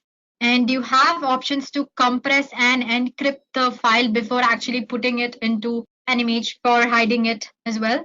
And then suppose if you want entire information about your file after encrypting it, you can use different commands as well, which, for example, you have info command here. If you use that command, it'll display all the information about your file. And when you're trying to embed data, it'll ask you for a passphrase. Basically, it's nothing but just like key. You can think of it as a key or a password. Basically, it's making sure that you're the right user who has hidden the data or extracting it. So, well, to make it easier for people using it, they also have given few examples here. So, usually the command begins with Steg Hide, the command name, and embed to embed the file. -cf refers to your cover object. It's the name of your cover object. And then you have your secret message. And for that, you're using -ef. let's do that. So stig hide, embed. Before that, let me go back to files. So I'm using this docs jpg and the message.txt which we created earlier. Embed -cf, so that's docs.jpg, and -ef, which is our msg.txt, right? Cool. It says enter passphrase, which let's say ABCD. It says embedding, and it's done. Now to check if it's done that properly or not, let's go back to files. I'm going to move it to desktop. Click on enter. Cool. Now let's go back to desktop. Here is our file. Now to extract, I'm using extract command. Before that, I need to go to my desktop, right? Because that's where my file is stored. Here we are, and stig hide extract. SF is what you use to extract your stego file. You can see it in the help session. And the name was docs.jpg. It's asking for the passphrase, more for security purposes. So it says extracted to message.txt. Now to check the file, you need to go back to desktop because that's where our file should be. And if you open that with editor, there you go. We have successfully extracted the data from the image. Now let's try a few other commands. Let me come back. Okay, let me try it here. Stig hide. What was that? Info command, right? Info. And let's say, so as you can see, it's extracted the information about the file. It's in format, its capacity, and it says you want to get information about the emitted data as well. Why? Could not extract any data with the data phrase because it's already extracted the secret message from that file. Well, if you hadn't extracted, then maybe it would have showed the embedded content as well. So that's how you use a stig hide. You have multiple other options as well. Like for example, when you were trying to embed, it asks you for the passphrase, right? Instead, if you don't want it to ask like this, you can use -p command and enter the passphrase. You can add it in the command itself here. And then it actually skips that step and actually goes back to this embedding message done step. So yeah, that's all about stig hide. Now let's go back to other tools. So the next tool we'll be using is a Stego Suite. It is a free steganography tool which is written in Java. And with Stego Suite, you can easily hide confidential information and image files. So I have a file called sample here. I have certain images. It's in JPG format. It's a BMP file. And then there is a PNG file as well. So first tool that we're going to explore is Stego Suite. So Stego, yeah, there we go. This is the Stego Suite tool. It looks very simple. Basically, there's nothing here. So click on File, Open, and select the file in which you want to embed the text or the secret data. Let's go back to sample. And here I'm using this PNG image. Open. Here it's asking you for the text which you want to embed in the image. So this is the secret text I want to hide. If you want, you can give the password and embed. It says embedding completed. The file is saved to desktop sample image embed.jpg. Let's go back and check sample, and here we go. You have an image and properties. It's a JPG file. Let's try opening it. There you go, guys. It looks similar to our actual message. Well, it doesn't look different at all, but the data is actually hidden inside it, right? To know that, all you have to do is let's just rename this. Let's say image E. That's the embedded format of our image. It says the image is open. Okay, I'm gonna close Stego Suite. So yeah, you can see the image here. Let's rename it image E. Now, if you want to retrieve the message, Stego Suite, file, open, select the file in which the text was embedded, which is image E, and open. Enter the password, which is and extract. So as you can see, it has extracted the text message, which earlier I hid into the image. Hey, this is a secret test I want to hide. Well, go ahead and try to use it. It's fun. It doesn't have any other functionalities apart from these. It's a very basic, simple tool. Let's go to our next tool, which is steganography. Well, it's a free software that can be used to hide secret files in BMP, that's bitmap images, or WAV files. Use of this tool is very easy. You can just open the software, load any BMP image or WAV file to its interface, and then add a file which you want to hide. And this also supports encryption, multiple formats. Well, instead of telling all this to you, let me just show it to you. So as you can see, I have it already installed. It's just one-step installation. And to add the file, as in to encode, you need to click on this add files option. To extract, you can use this. First, let's try to add files. So the first name, all you have to do is load your BMP or WAV file. In sample, I have one BMP image. I'm gonna load it, open. Well, as you can see, this size is slightly bigger. Click on next here. So now that you've loaded your cover image, you'll have to load the image or the file which you want to store in this cover image. For that, you click on add file option here. Let's say I want to store this image. Let's try open and next. So as I said, it shows different encryption formats here. So you can select from various algorithms like RC4. Then you have triple DS, DS, triple DS with 1112 and many other formats. It's asking for the password. Give some password. Click on next. So the embedding is done. It's asking you to name the file. Let's say bird and save. So the final file is similar to the actual BMP image. You can't make out any changes, right? But there is a secret data which is hidden inside it, which is another image. Now let me close, finish. Let's try to extract it. Click on this extract files and load the source file, which should be a bird. Then open, next. It's asking for the password. So A, B, C, D, that's what I'd given. And extract file, image2.j, save. File extract successful, okay. Finish, let's go back to the location and see. So here we go. We had tried to store this image2 in the bird, but after that we tried to extract it. So there we go, guys. The image has been successfully extracted. This way you can store any kind of file. It can be your Excel file or Word file, document file or PowerPoint file or image or anything. So that's your Xios technography tool. So like I said, you can add the files, but to extract the message, you'll have to start using this file from the beginning again. Then let's go back to our next tool, which is Suite Pixel. It's here. Let me just check. I have installed it. I'm gonna extract all. Let's store it in our desktop. And okay. Now, if we go to desktop, this is our application, Pixel. Click on that. So guys, even this is a tool where you can store any kind of hidden information, but it has a different approach when compared to other tools. It uses image file as a key to protect your hidden text inside an image. That is, to hide and unhide text inside an image, you need to enter another image as a key.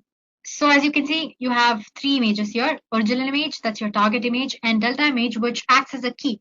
Instead of giving some password or anything, it takes another image as a key or passphrase. So open original image, desktop, let's go to samples. Let's try flying. Now you need to enter the message. Hi, this is the text I want to hide. And here I'm clicking on encrypt message. Save image. Let's try and save it somewhere else. Desktop. Let's store it in the documents. File name, my image, and save. Now let me open the thing again, or you can just say reset, exit here. Now if I open the application again, let's try to extract what we just hid. So open the original message, which is in desktop, right? Sample, that's flying, open, decrypt image. So there you go. So let me show it to you again. All you have to do is reset, click on the open original image, give the original image which you try to encrypt, that would be flying, and open, and then say decrypt image. So like I said, it uses an image as a key to extract or hide anything inside your image. And now give your actual image as in the encrypted encoded image or your stego image, and click on open. Yeah, and just say yes. So as you can see, it has extracted the data which I was trying to hide. So I'm sure you might have observed, right? The way it functions is slightly different from other steganographic tools, right? Sample, that's flying, open, decrypt image. So there you go. So let me show it to you again. All you have to do is reset, click on the open original image, give the original image which you try to encrypt, that would be flying, and open, and then say decrypt image. So like I said, it uses an image as a key to extract or hide anything inside your image. And now give your actual image as in the encrypted encoded image or your stego image, and click on open. Yeah, and just say yes. So as you can see, it has extracted the data which I was trying to hide. So I'm sure you might have observed, right? The way it functions is slightly different from other steganographic tools.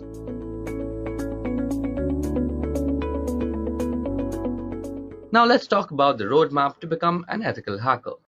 How your ethical hacking career begins depends on your current field of work.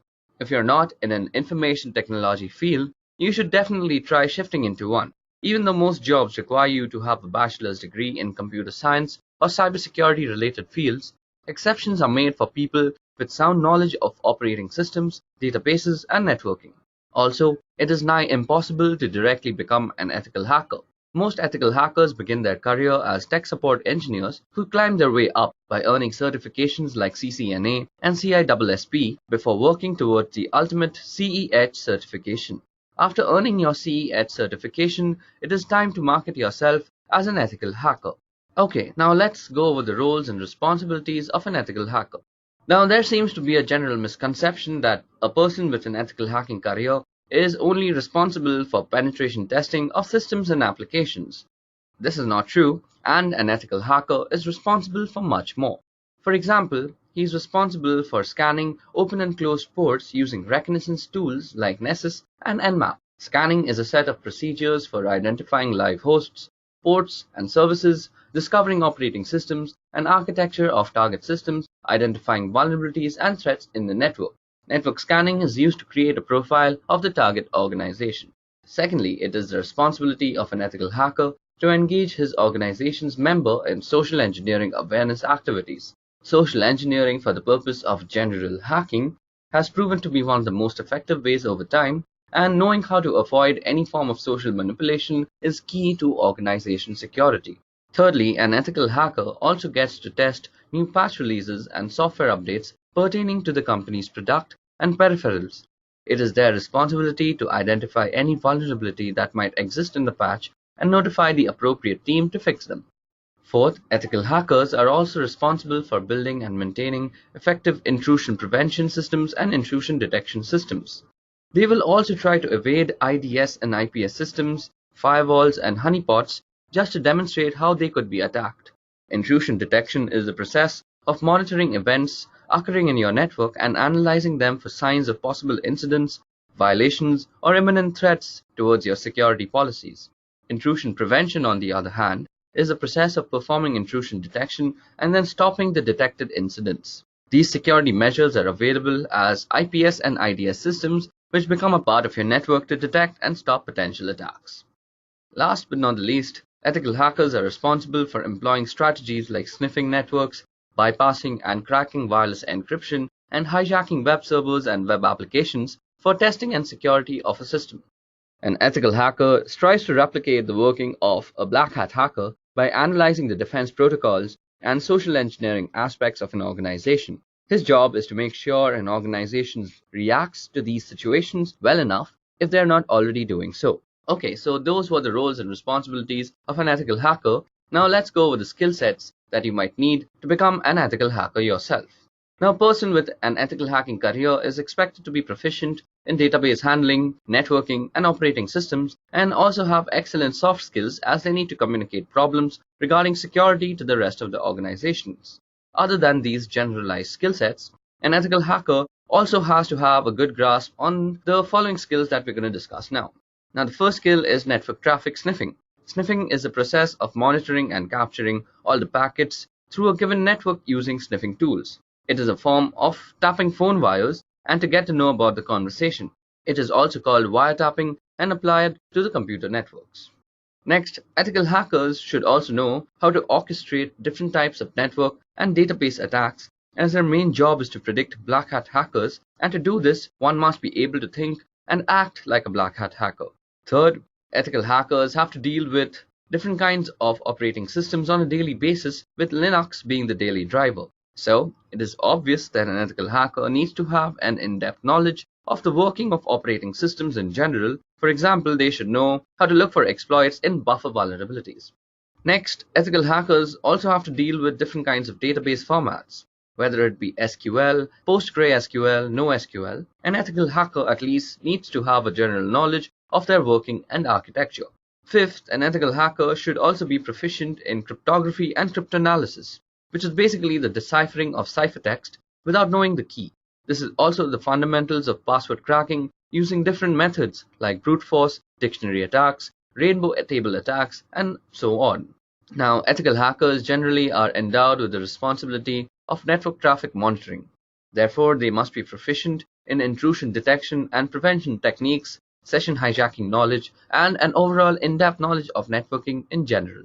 Last but not the least, ethical hackers also need to make custom softwares to tackle the use case specific security flaws that might be affecting the company. Now, this requires a general knowledge of programming languages so that you can execute the solutions to the problems that you find in the organization. Above that, programming will also help you automate a lot of tasks that would generally take a lot of precious time.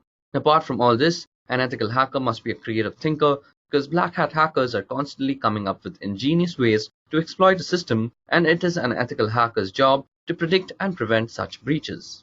Now let's talk about the job trends that is in ethical hacking industry.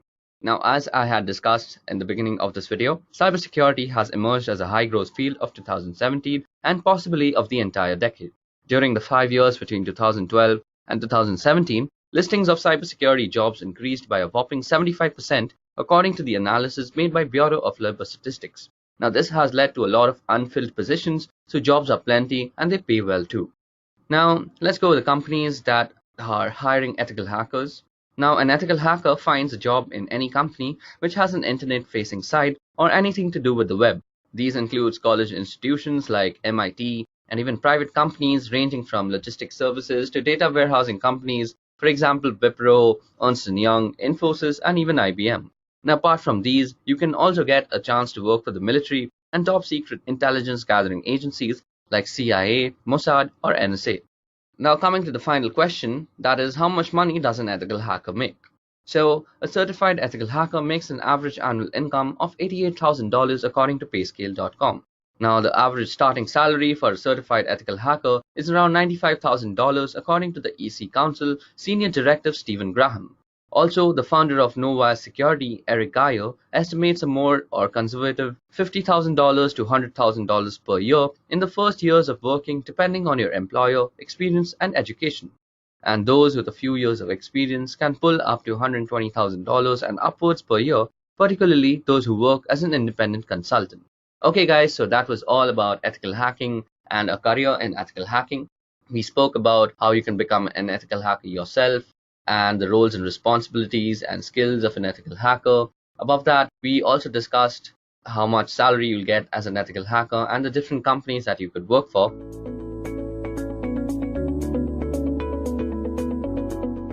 So the first question is, what do you mean by cybersecurity? So as an interviewee, I'd expect that the candidate should first tell me the need for cybersecurity, his views on cybersecurity.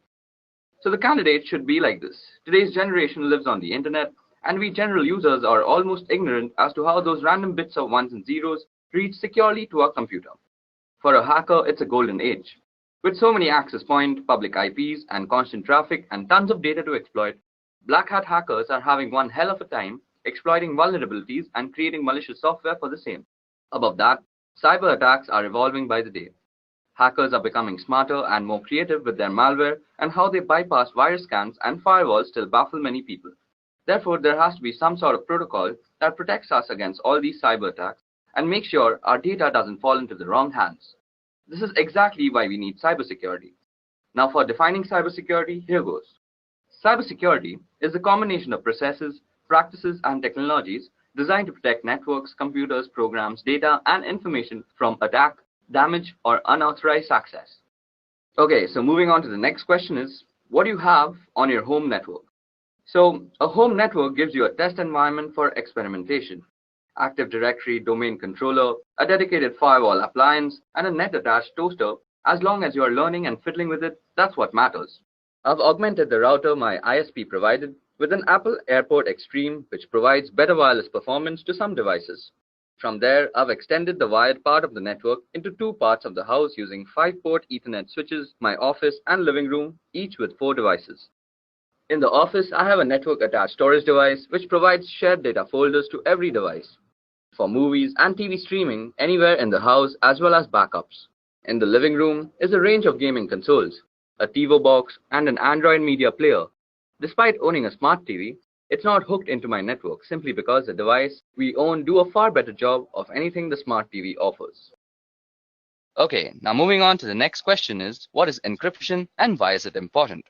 Well, a process of converting data into an unreadable form to prevent unauthorized access and thus ensuring data protection is called encryption. Encryption is important because it allows you to securely protect data that you don't want anyone else to have access to. Businesses use it to protect corporate secrets, governments use it to secure classified information, and many individuals use it to protect personal information to guard against things like identity theft. Okay, so that explains encryption and why it is important. Moving on, tell me the difference between symmetric and asymmetric encryption. Okay, so if we compare on the basis of keys, symmetric encryption has the same secret key for both encryption and decryption, whereas asymmetric uses different keys for encryption and decryption purposes. Performance-wise, symmetric encryption is fast but is more vulnerable, while asymmetric encryption is slightly slower due to high computation. Some examples of symmetric are DES and 3DES, while asymmetric, the most popular is RSA and Diffie-Hellman. Okay, so time for the next question. So what is the CIA triad? Now, in this question, the candidates should explain what is CIA triad and what it is used for. So here's the answer. The CIA triad for information security provides a baseline standard for evaluating and implementing information security, irrespective of the system and or organization in question, where confidentiality is all about making sure that data is accessible only to its intended individual. Measures undertaken to ensure confidentiality are designed to prevent sensitive information from reaching the wrong people while making sure that the right people can in fact get it. Integrity, on the other hand, is all about making sure that data is kept properly intact without it being meddled with an unauthorized way. Data must be changed in transit, and steps must be taken to ensure that data can be altered by unauthorized people. These measures include file permission and user access controls. On the topic of availability, well, it is all about making sure that data and computers are available as needed by authorized parties. Moving on to the next question is, what do you understand by risk, vulnerability, and threat in a network? Well, threat refers to someone or something with the potential to do harm to a system or an organization. Moving on, vulnerability refers to a weakness of an asset that can be exploited by one or more attackers. In other words, it is an issue or bug that allows an attack to be successful. Last but not the least, risk refers to the potential for loss or damage when a threat exploits a vulnerability. Okay, the next question is, how do you report risk? Well, risk needs to be assessed first before it can be reported. There are two ways you can actually analyze risk. The first is, it can be either quantitative or qualitative. This approach is suitable for both technical and business guys. The business guys will see the probable loss in numbers, while the technical guys will monitor and assess the impact and frequency. Now, depending on the audience, the risk can then be reported. Moving on, how do you differentiate between IPS and IDS systems? Well, first of all, IDS stands for Intrusion Detection System, and IPS is Intrusion Prevention System. Now, IDS just detects the intrusion and leaves the rest to the administrator for assessment and evaluation or any further action. IPS, on the other hand, detects the intrusion and takes necessary actions to further prevent intrusion. Also, there is a difference in the positioning of devices in the network. Although they work on the same concept, the placement is very, very different. Moving on, what do you know about cybersecurity frameworks? Well, cybersecurity framework is a voluntary guidance based on existing guidelines and practices for organizations to better manage and reduce cybersecurity risks.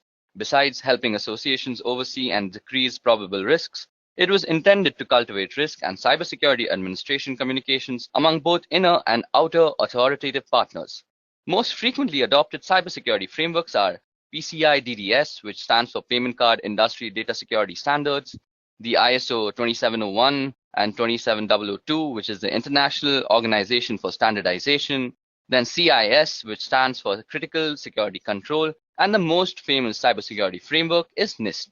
Moving on to the next question, which is, what is weak information security? Well, information security policy is considered to be weak if it does not meet the criteria of an effective one. The criteria include distribution, review, comprehension, compliance, and uniform. Information security is weak if the policy has not been made readily available for review by every employee within an organization, or the organization is unable to demonstrate that the employees understand the content of the policy document. This is when an information security is considered weak.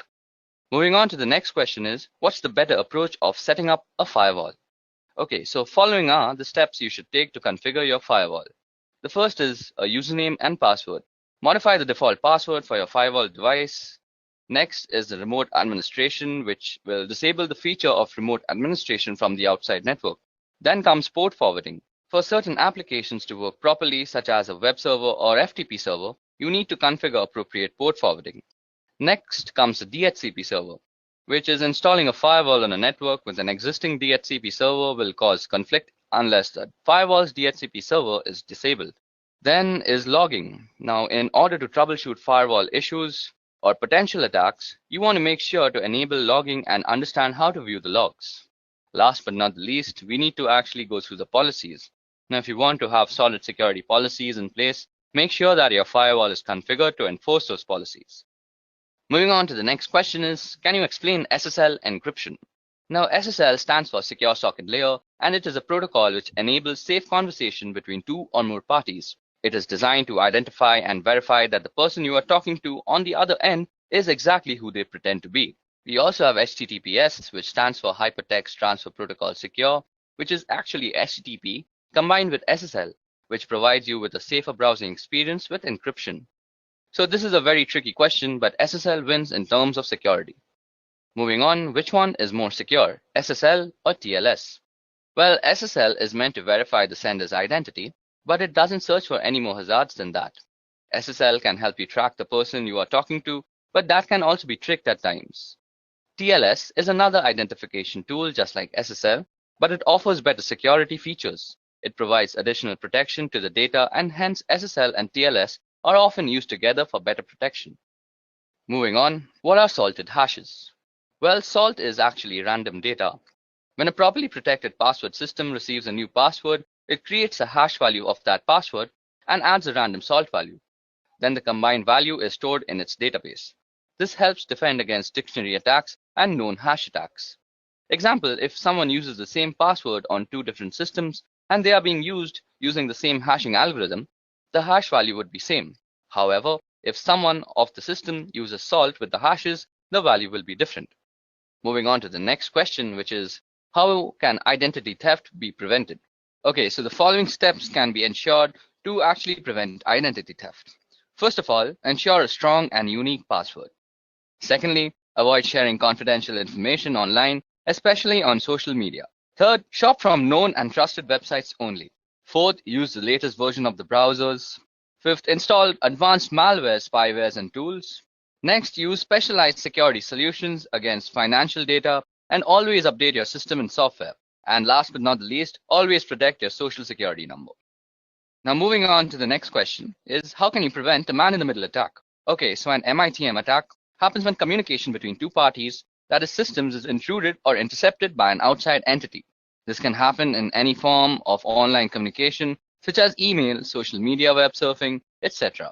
Not only they are trying to eavesdrop on your private conversation, they can also target all the information inside your devices, and the outcome could be pretty catastrophic. So the first method to prevent this attack would be to have encryption, preferably public key encryption between both the parties. This way, they both will have an idea with whom they are talking with because of the digital verification. Secondly, to prevent this, it is best to avoid open Wi-Fi networks, and if it is necessary, then use plugins like HTTPS, force TLS, etc. Moving on to the next question, which is, state the differences between encoding, hashing, and encryption. Okay, so the purpose of encoding is to transform data so that it can be properly and safely consumed by a different type of system. That is, example, a binary data being sent over email or viewing special characters on a web page. The goal is not to keep information secret, but rather to ensure it's able to be properly consumed. Examples include ASCII, Unicode, URL encoding, and Base64. Now, the purpose of encryption is to transform data in order to keep it secret from others. Example, sending someone a secret letter that only they should be able to read, or securely sending a password over the internet. Rather than focusing on usability, the goal is to ensure that data cannot be consumed by anyone other than the intended recipients. Examples include AES, Blowfish, and RSA. Now, hashing serves the purpose of ensuring integrity. That is, it makes sure that if something has changed, you know that some change has taken place. Technically, hashing takes arbitrary inputs and produces a fixed length of string. Example are SHA-3, MD5, which is now obsolete, and SHA-256, etc. Now, moving on to the next question, which is what steps will you take to secure a server? Now, secure server uses the secure socket layer protocol for data encryption and decryption to protect data from unauthorized interception. Here are 4 simple ways you can actually secure a server. So the first way is that you make sure that you have a secure password for your root and administrator user. Secondly, the next thing you need to do is to make new users on your system. These will be the users you'll use to manage the system. Step 3 is remove remote access from the default or root administrator accounts. And the last step is to configure your firewall rules for remote access. Okay, so the next question is, what is a DDoS attack and how is it mitigated? Okay, so DDoS stands for Distributed Denial of Service. When a network is flooded with large number of requests, which is not recognized to handle, making the server unavailable to the legitimate request senders. DDoS can be mitigated by analyzing and filtering the traffic in the scrubbing centers, and the scrubbing centers are centralized data cleaning stations wherein the traffic to a website is analyzed and malicious traffic is removed. Okay, so the 20th question is, why do you need DNS monitoring? The domain name system allows your website under a certain domain that is easily recognizable also keeps the information about other domain names. It works like a directory for everything on the internet. Thus, DNS monitoring is very important since you can easily visit a website without actually having to memorize their IP addresses. DNS has an important role in how end users in your enterprise connect to the internet. Inspecting DNS traffic between clients' devices and your local recursive resolver could be revealing a wealth of information for forensic analysis. DNS queries can reveal both botnets and malwares connecting to the CNC server. So this is why DNS monitoring is very essential. Moving on, what is a three-way handshake? The TCP three-way handshake in transmission control protocol is the method used by a device on a network to set up a stable connection over an internet protocol-based network. TCP's three-way handshaking technique is often referred to as the SYN, SYNAC, or more accurately SYN, SYNAC, and ACK because there are 3 messages transmitted by the TCP to negotiate and start a TCP session between 2 computers. Moving on to the next question is, what are black hat hackers, white hat hackers, and grey hat hackers? So like all hackers, black hat hackers usually have extensive knowledge about breaking into computer networks and bypassing security protocols. They are responsible for writing malware, which is a method used to gain access to these systems. Their primary motivation is usually for a personal or financial gain, but they can also be involved in cyber espionages, protests, or perhaps just addicted to the thrill of cybercrime. Now, white hat hackers choose to use their power for good rather than evil. Also known as ethical hackers, white hat hackers can sometimes be paid employees or contractors working for companies as security specialists that attempt to find security holes via hacking. They employ the same method of hacking as black hats with one exception, that is they do it with permission from the owners of the system first, which makes the process completely legal. Now there comes grey hat hackers. As in life, they are grey areas that neither black nor white. Grey hat hackers are a blend of both black hat and white hat hackers. Often grey hat hackers will look for vulnerabilities in the system without the owner's permission or knowledge. If issues are found, they will report them to the owner, sometimes requesting a small fee to fix the issue. Okay, now moving on. How often should you perform patch management? Well, patch manage should be done as soon as it is released. For Windows, once the patch is released, it should be applied to all machines not later than 1 month. Same goes for network devices. We should patch it as soon as it is released. And proper patch management process should be followed too. Question number 24. What do you know about application security? Application security is the practice of improving the security of applications using software, hardware, and other procedural methods. Countermeasures are taken to ensure application security, the most common being an application firewall that limits the execution of files or the handling of data by specific installed programs. Moving on to the next question, which is differentiate between penetration testing and software testing. Now, penetration testing helps identify and address the security vulnerabilities, whereas software testing focuses on functionality of the software and not the security aspect. A good penetration tester truly thinks differently than the other two. They don't care about the proper behaviors of the system or software, and they are crafty, looking for that one small chink of vulnerability that was not mitigated. And software security testers generally have a fair amount of crossover, as they usually know the full details of the system or software and they know how it's supposed to properly behave when properly used, and they can test for a lot of the common end user misbehaviors. Moving on, when to use tracer or trace route. So trace route is a command which can show you the path a packet of information takes from your computer to the one you specify. It will list all the routers it passes through until it reaches its destination, or fails to and is discarded. In addition to this, it will tell you how long each hop from router to router takes. Now, when you connect to a website, say howtogeek.com, the traffic has to go through several intermediaries before reaching the website. The traffic goes through your local router, your internet service provider's router, onto larger networks, and so on. Okay, so moving on to question number 27, which is tell me something about the common cyber attacks that plague us today. I'm going to be discussing 8 cyber threats. Firstly, it's malware. Now, malware is an all-encompassing term for a variety of cyber threats, including trojans, viruses, and worms. Malware is simply defined as code with malicious intent that typically steals data or destroys something on your computer. Next is phishing. Now, phishing, often posing as a request for data from a trusted third party, phishing attacks are sent via email and ask users to click on a link and enter their personal data. Phishing emails have gotten much more sophisticated in recent years, making it really difficult for some people to discern a legitimate request for information from a false one. Phishing emails often fall into the same category as spam, but are more harmful than just a simple ad. Next is a password attack, and a password attack is exactly what it sounds like. That is a third party trying to gain access to your system by cracking a user's password, usually using some algorithm like brute force, dictionary attacks, or a software which is a keylogger. Next is a DDoS attack, and a DOS attack focuses on disrupting the service to a network. Attackers send high volumes of data or traffic through the network until the network becomes overloaded and can no longer function. Next is a man-in-the-middle attack, and a man-in-the-middle attack is an attack where somebody is impersonating the endpoints in an online information exchange. For example, if you're a banking online, the man in the middle would communicate with you by impersonating your bank and communicate with the bank by impersonating you. Next is drive-by downloads, and this is a malware which is actually implanted into a legitimate website, and a program is downloaded to the user's system just by visiting the site. It doesn't require any type of action by the user to actually start to trigger the download. Next is malvertising, and malvertising is actually malicious code which is hidden behind advertisements on websites, and it is also downloaded to your system without your knowledge. Last but not the least is rogue software, which is malware that masquerades as legitimate and necessary security software that will keep your system safe. Okay, so moving on to the next question is what are different OSI layers and what is the job of the network layer?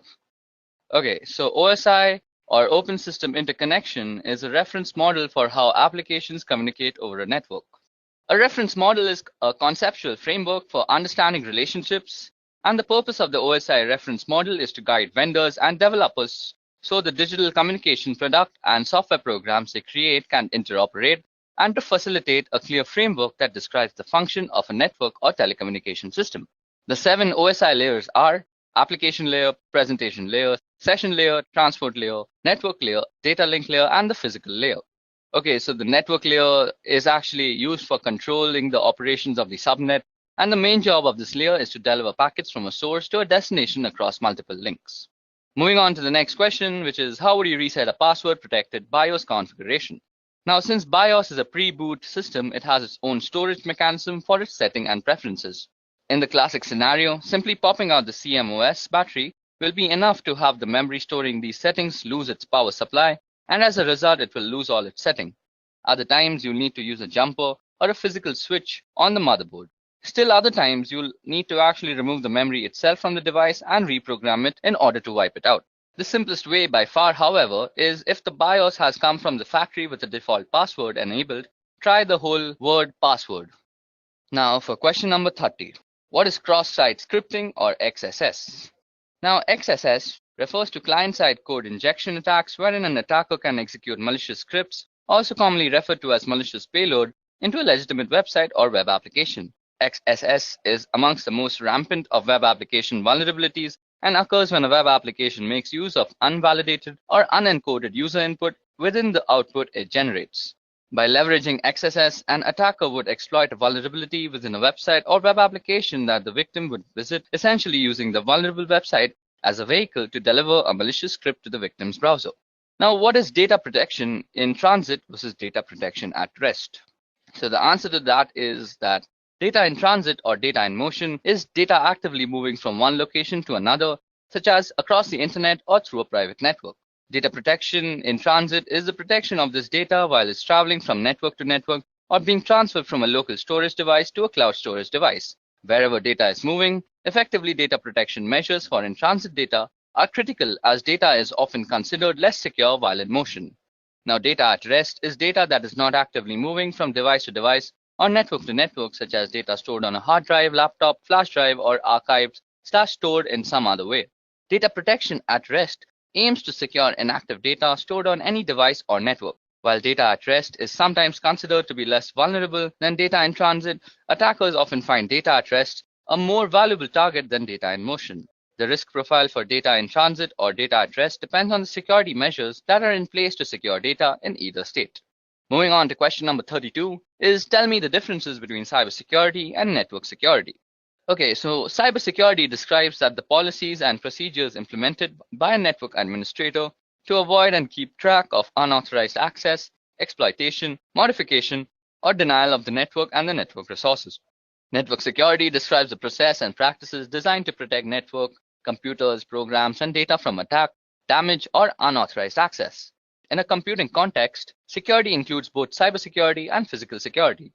While cybersecurity is concerned with threats outside the castle, network security is worried about what is going on within the castle walls. The cybersecurity specialist is the crusading knight defending the kingdom, and network security focuses on the barbarians at the gate and how the castle connects to the world around it. Moving on to question number 33, which is how will you prevent data leakage? Data leakage is when data gets out of the organization in an unauthorized way. Data can get leaked through various ways, that is emails, prints, laptops getting lost, unauthorized upload of data to public portals, removable drives, photographs, etc. A few controls can be restricting uploads on internet websites, following an internal encryption solution, restricting the mails to internal networks, or restriction on printing confidential data, etc. Moving on to the next question, which is what is ARP and how does it work? Okay, so Address Resolution Protocol, or ARP, is a protocol for mapping an internet protocol address to a physical machine address that is recognized on the local network. On the topic of how it works, when an incoming packet destined for a host machine on a particular local area network arrives at a gateway, the gateway asks the ARP program to find a physical host or MAC address that matches the IP address. Now the ARP program looks into the ARP cache, and if it finds the address, it provides it so that the packet can be converted to the right packet length and format and send it to the machine. Now if no entry is found for the IP address, ARP broadcasts a request packet in a special format to all machines on the LAN to see if one machine knows that it has the IP address associated with it. So for question number 35 is what is 2FA and how can it be implemented for the public websites? So an extra layer of security that is known as multi-factor authentication requires not only a password and username but also something that only that user has on them. That is a piece of information only they should know or have immediately to hand, such as a physical token. Authenticator apps replace the need to obtain verification code via text, voice call, or email. For example, to access a website or web-based service that supports Google Authenticator, the user types in their username and password. That is a knowledge factor. Okay, now time for question number 36, which is what techniques can we use to prevent brute force login attacks? So here the attacker tries to determine the password for a target through a permutation of fuzzing process. As it is a lengthy task, attackers usually employ software such as Fuzzer to automate the process of creating numerous passwords to be tested against target. To avoid such attacks, password best practices should be followed, mainly on critical resources like servers, routers, exposed services, and so on. Okay, so now time for the next question, which is what is cognitive cybersecurity? Now the applications of artificial intelligence technologies pattern on human thought process to detect threats and protected physical and digital system. Self-learning security systems use data mining, pattern recognition, and natural language processing to simulate the human brain, albeit in a high-powered computer model. This is exactly what cognitive cybersecurity is. So what is port blocking within LAN? Well, restricting the users from accessing a set of services within the local area network is called port blocking. Stopping the source to access the destination node via ports as applications work on the port, so ports are blocked to restrict the access, filling up the security holes in the network infrastructure. Okay, so time for question number 39, which is what is the difference between VPN and VLAN? Okay, so VPN is related to remote access to the network of a company, while VLAN basically means to logically segregate networks without physically segregating them with various switches.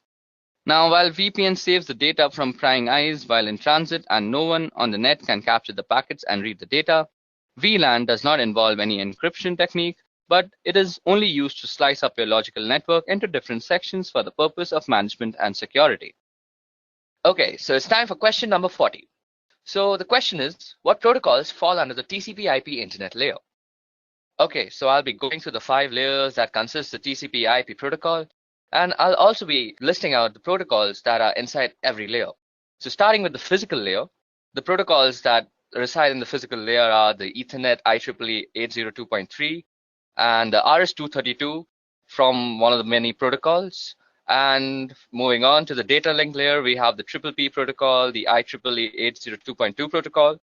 Then moving on to the network layer, it's governed by the IP protocol, the ARP protocol, which is basically the address resolution protocol, and the ICMP protocol. Then moving on ahead is the transport layer. Now the transport layer has 2 main protocols, namely the TCP and the UDP protocols. And last but not least, we have the application layer, which is governed by a multiple of protocols, namely NFS, NIS+, DNS, Telnet, FTP, RIP, SNMP, and various other protocols as such. Okay, so that brings us to the end of the general interview questions that might be asked in any cybersecurity interview. Now moving on to the scenario-based questions. So first, I'll be reading out the scenario, and then I'll ask the questions regarding the scenario too. Okay, so for scenario number 1, we have, you received the following email from help desk. So the email goes as follows. Dear UCSC email user, beginning next week, we will be deleting all inactive email accounts in order to create space for more users. You are required to send the following information to continue using your email account. If we do not receive this information from you by the end of the week, your email account will be closed. So then the email actually goes on to ask the various credentials like name, email login, password, DOB, and alternate email. And then it says, please contact the webmail team with any questions and thank you for your immediate attention. So in such a scenario, what do you do and justify your actions for doing so? Okay, so this email is a classic example of phishing trying to trick you into biting. The justification is the generalized way of addressing the receiver, which is used in mass spam mails.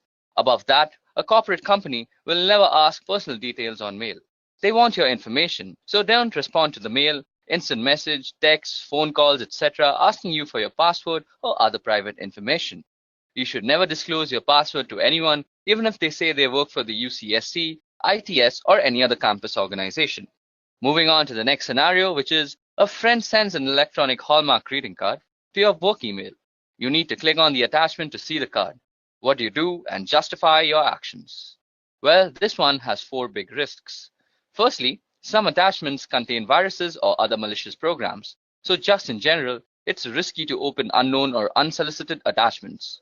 Secondly, also in some cases, just clicking on a malicious link can infect a computer. So unless you are sure a link is safe, don't really click on it. Third, email addresses can be fake. So just because the email says it is from someone you know, you can't be certain of this without checking with the person. Fourth, finally, some websites and links look legitimate, but they're really hoaxes designed to steal your information. So what we have to do is actually not click on the email and actually ignore it completely. Moving on to the next scenario, which is one of the staff members in ITS subscribes to a number of free IT magazines.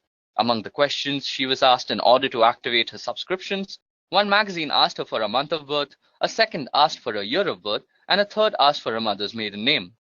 What you infer is going on in this situation and justify. Well, all 3 newsletters probably have the same parent company or are distributed through the same service. The parent company or service can combine individual pieces of seemingly harmless information and use or sell it for identity theft. Then it is even possible that there is a 4th newsletter that asks for a day of birth as one of the activation questions. Often questions about personal information are optional. In addition to being suspicious about situations like the one described here, Never provide personal information when it is not legitimately necessary or to people or companies you don't personally know. So now time for scenario number 4. Well, in our computing labs and departments, print billing is often tied to users' login. People log in, they print, and then they get a bill. Sometimes people call to complain about bills for printing they never did, only to find out that the bills are indeed correct. So what you infer is going on in this situation and justify your inference. Sometimes they realize they loaned their account to a friend who couldn't remember his or her password, and the friend did the printing and thus the charges. It's also possible that somebody came in from behind them and used their account. Now this is an issue with shared or public computers in general. If you don't log out of the computer properly when you leave, someone else can come in from behind and retrieve what you were doing and use your accounts. Always log out of accounts, quit programs, and close browser windows before you walk away from a general public computer. Now moving on to scenario number 5, we have that we saw a case a while back where someone used their Yahoo accounts at a computer lab on a campus. She made sure her Yahoo account was no longer open in the browser window before leaving the lab. Now someone came in behind her and used the same browser to re-access her accounts. They started sending emails from it and caused all sorts of mayhem. So what do you think might have gone wrong here? Well, the first person probably didn't log out of her account, so the new person could just go into the history and access it. Secondly, another possibility is that she did log out but didn't clear her web cache. This is done through the browser menu to clear pages that the browser has saved for future use. Time for scenario number 6 now. Okay, so 2 different offices on campus are working to straighten out an error in an employee's bank account due to a direct deposit mistake. Office number 1 emails the correct account and deposit information to office number 2, which promptly fixes the problem. The employee confirms with the bank that everything has indeed been straightened out. So what is exactly wrong here? Well, account and deposit information is sensitive data that could be used for identity theft. Sending this or any kind of sensitive information by email is very, very risky because email is typically not private or secure. Anyone who knows how can access it anywhere along its route. So as an alternative, the 2 offices could have called each other or worked with the ITS to send the information in a more secure fashion. Okay, moving on to the next scenario, which is the mouse on your computer screen starts to move around on its own and click on things on your desktop. What do you do in such a situation? A. Call your coworker over so they can see. B. Disconnect your computer from the network. C. Unplug your mouse. D. Tell your supervisor. E. Turn the computer off. F. Run an antivirus. Or G. All of the above. So we have to select all the options that apply in this situation. So the options that apply are B and D, which is basically disconnect your computer from the network and tell your supervisor. So this is definitely suspicious. Immediately report the problem to your supervisor and the ITS support center. Also, since it seems possible that someone is controlling the computer remotely, it is best if you can disconnect the computer from the network and turn off wireless if you have it until help arrives. If possible, don't turn off the computer. Okay, time for scenario number 8. So below are a list of passwords pulled out of a database.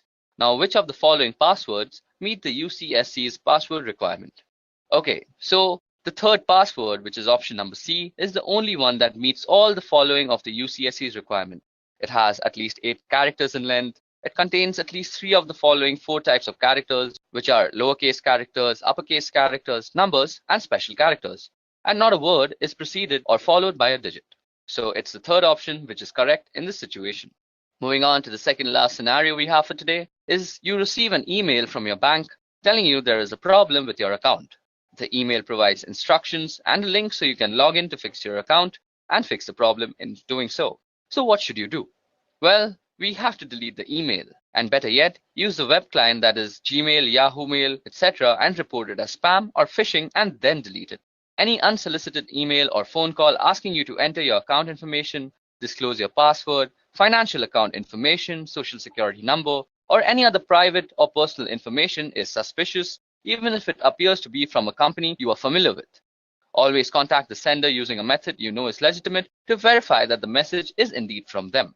Okay, so it's time for our last scenario of the day, which is a while back, the IT folks got a number of complaints that one of our campus computers was sending out Viagra spam. They checked it out and the reports were true. A hacker had installed a program on the computer that made it automatically send out tons of spam email without the computer's own knowledge. So how do you think the hacker got into the computer to set this up? Well, this was actually the result of a hacked password. Using passwords that can be easily guessed and protecting your password by not sharing them or writing them down can help to prevent this. Passwords should be at least 8 characters in length and use a mixture of uppercase, lowercase letters, and numbers and symbols. Even though in this case it was a hacked password, other things could possibly lead to this are that out-of-date patches and updates, the lack of an antivirus software or an out-of-date antivirus software, or clicking on an unknown link or attachment, or downloading unknown or unsolicited programs onto your computer. Okay guys, so that was it for the session on cybersecurity interview questions. If you all have any questions regarding any of the questions that were discussed here, please put a comment down below. If you all also want the PowerPoint presentation that's shown out here, you all can also comment for that. And if you all want any other cybersecurity related specific interview questions, please do comment for that. I'll make a video on them soon. That's it from me. Goodbye. I hope you have enjoyed listening to this video. Please be kind enough to like it, and you can comment any of your doubts and queries, and we will reply them at the earliest. Do look out for more videos in our playlist and subscribe to Edureka channel to learn more. Happy learning!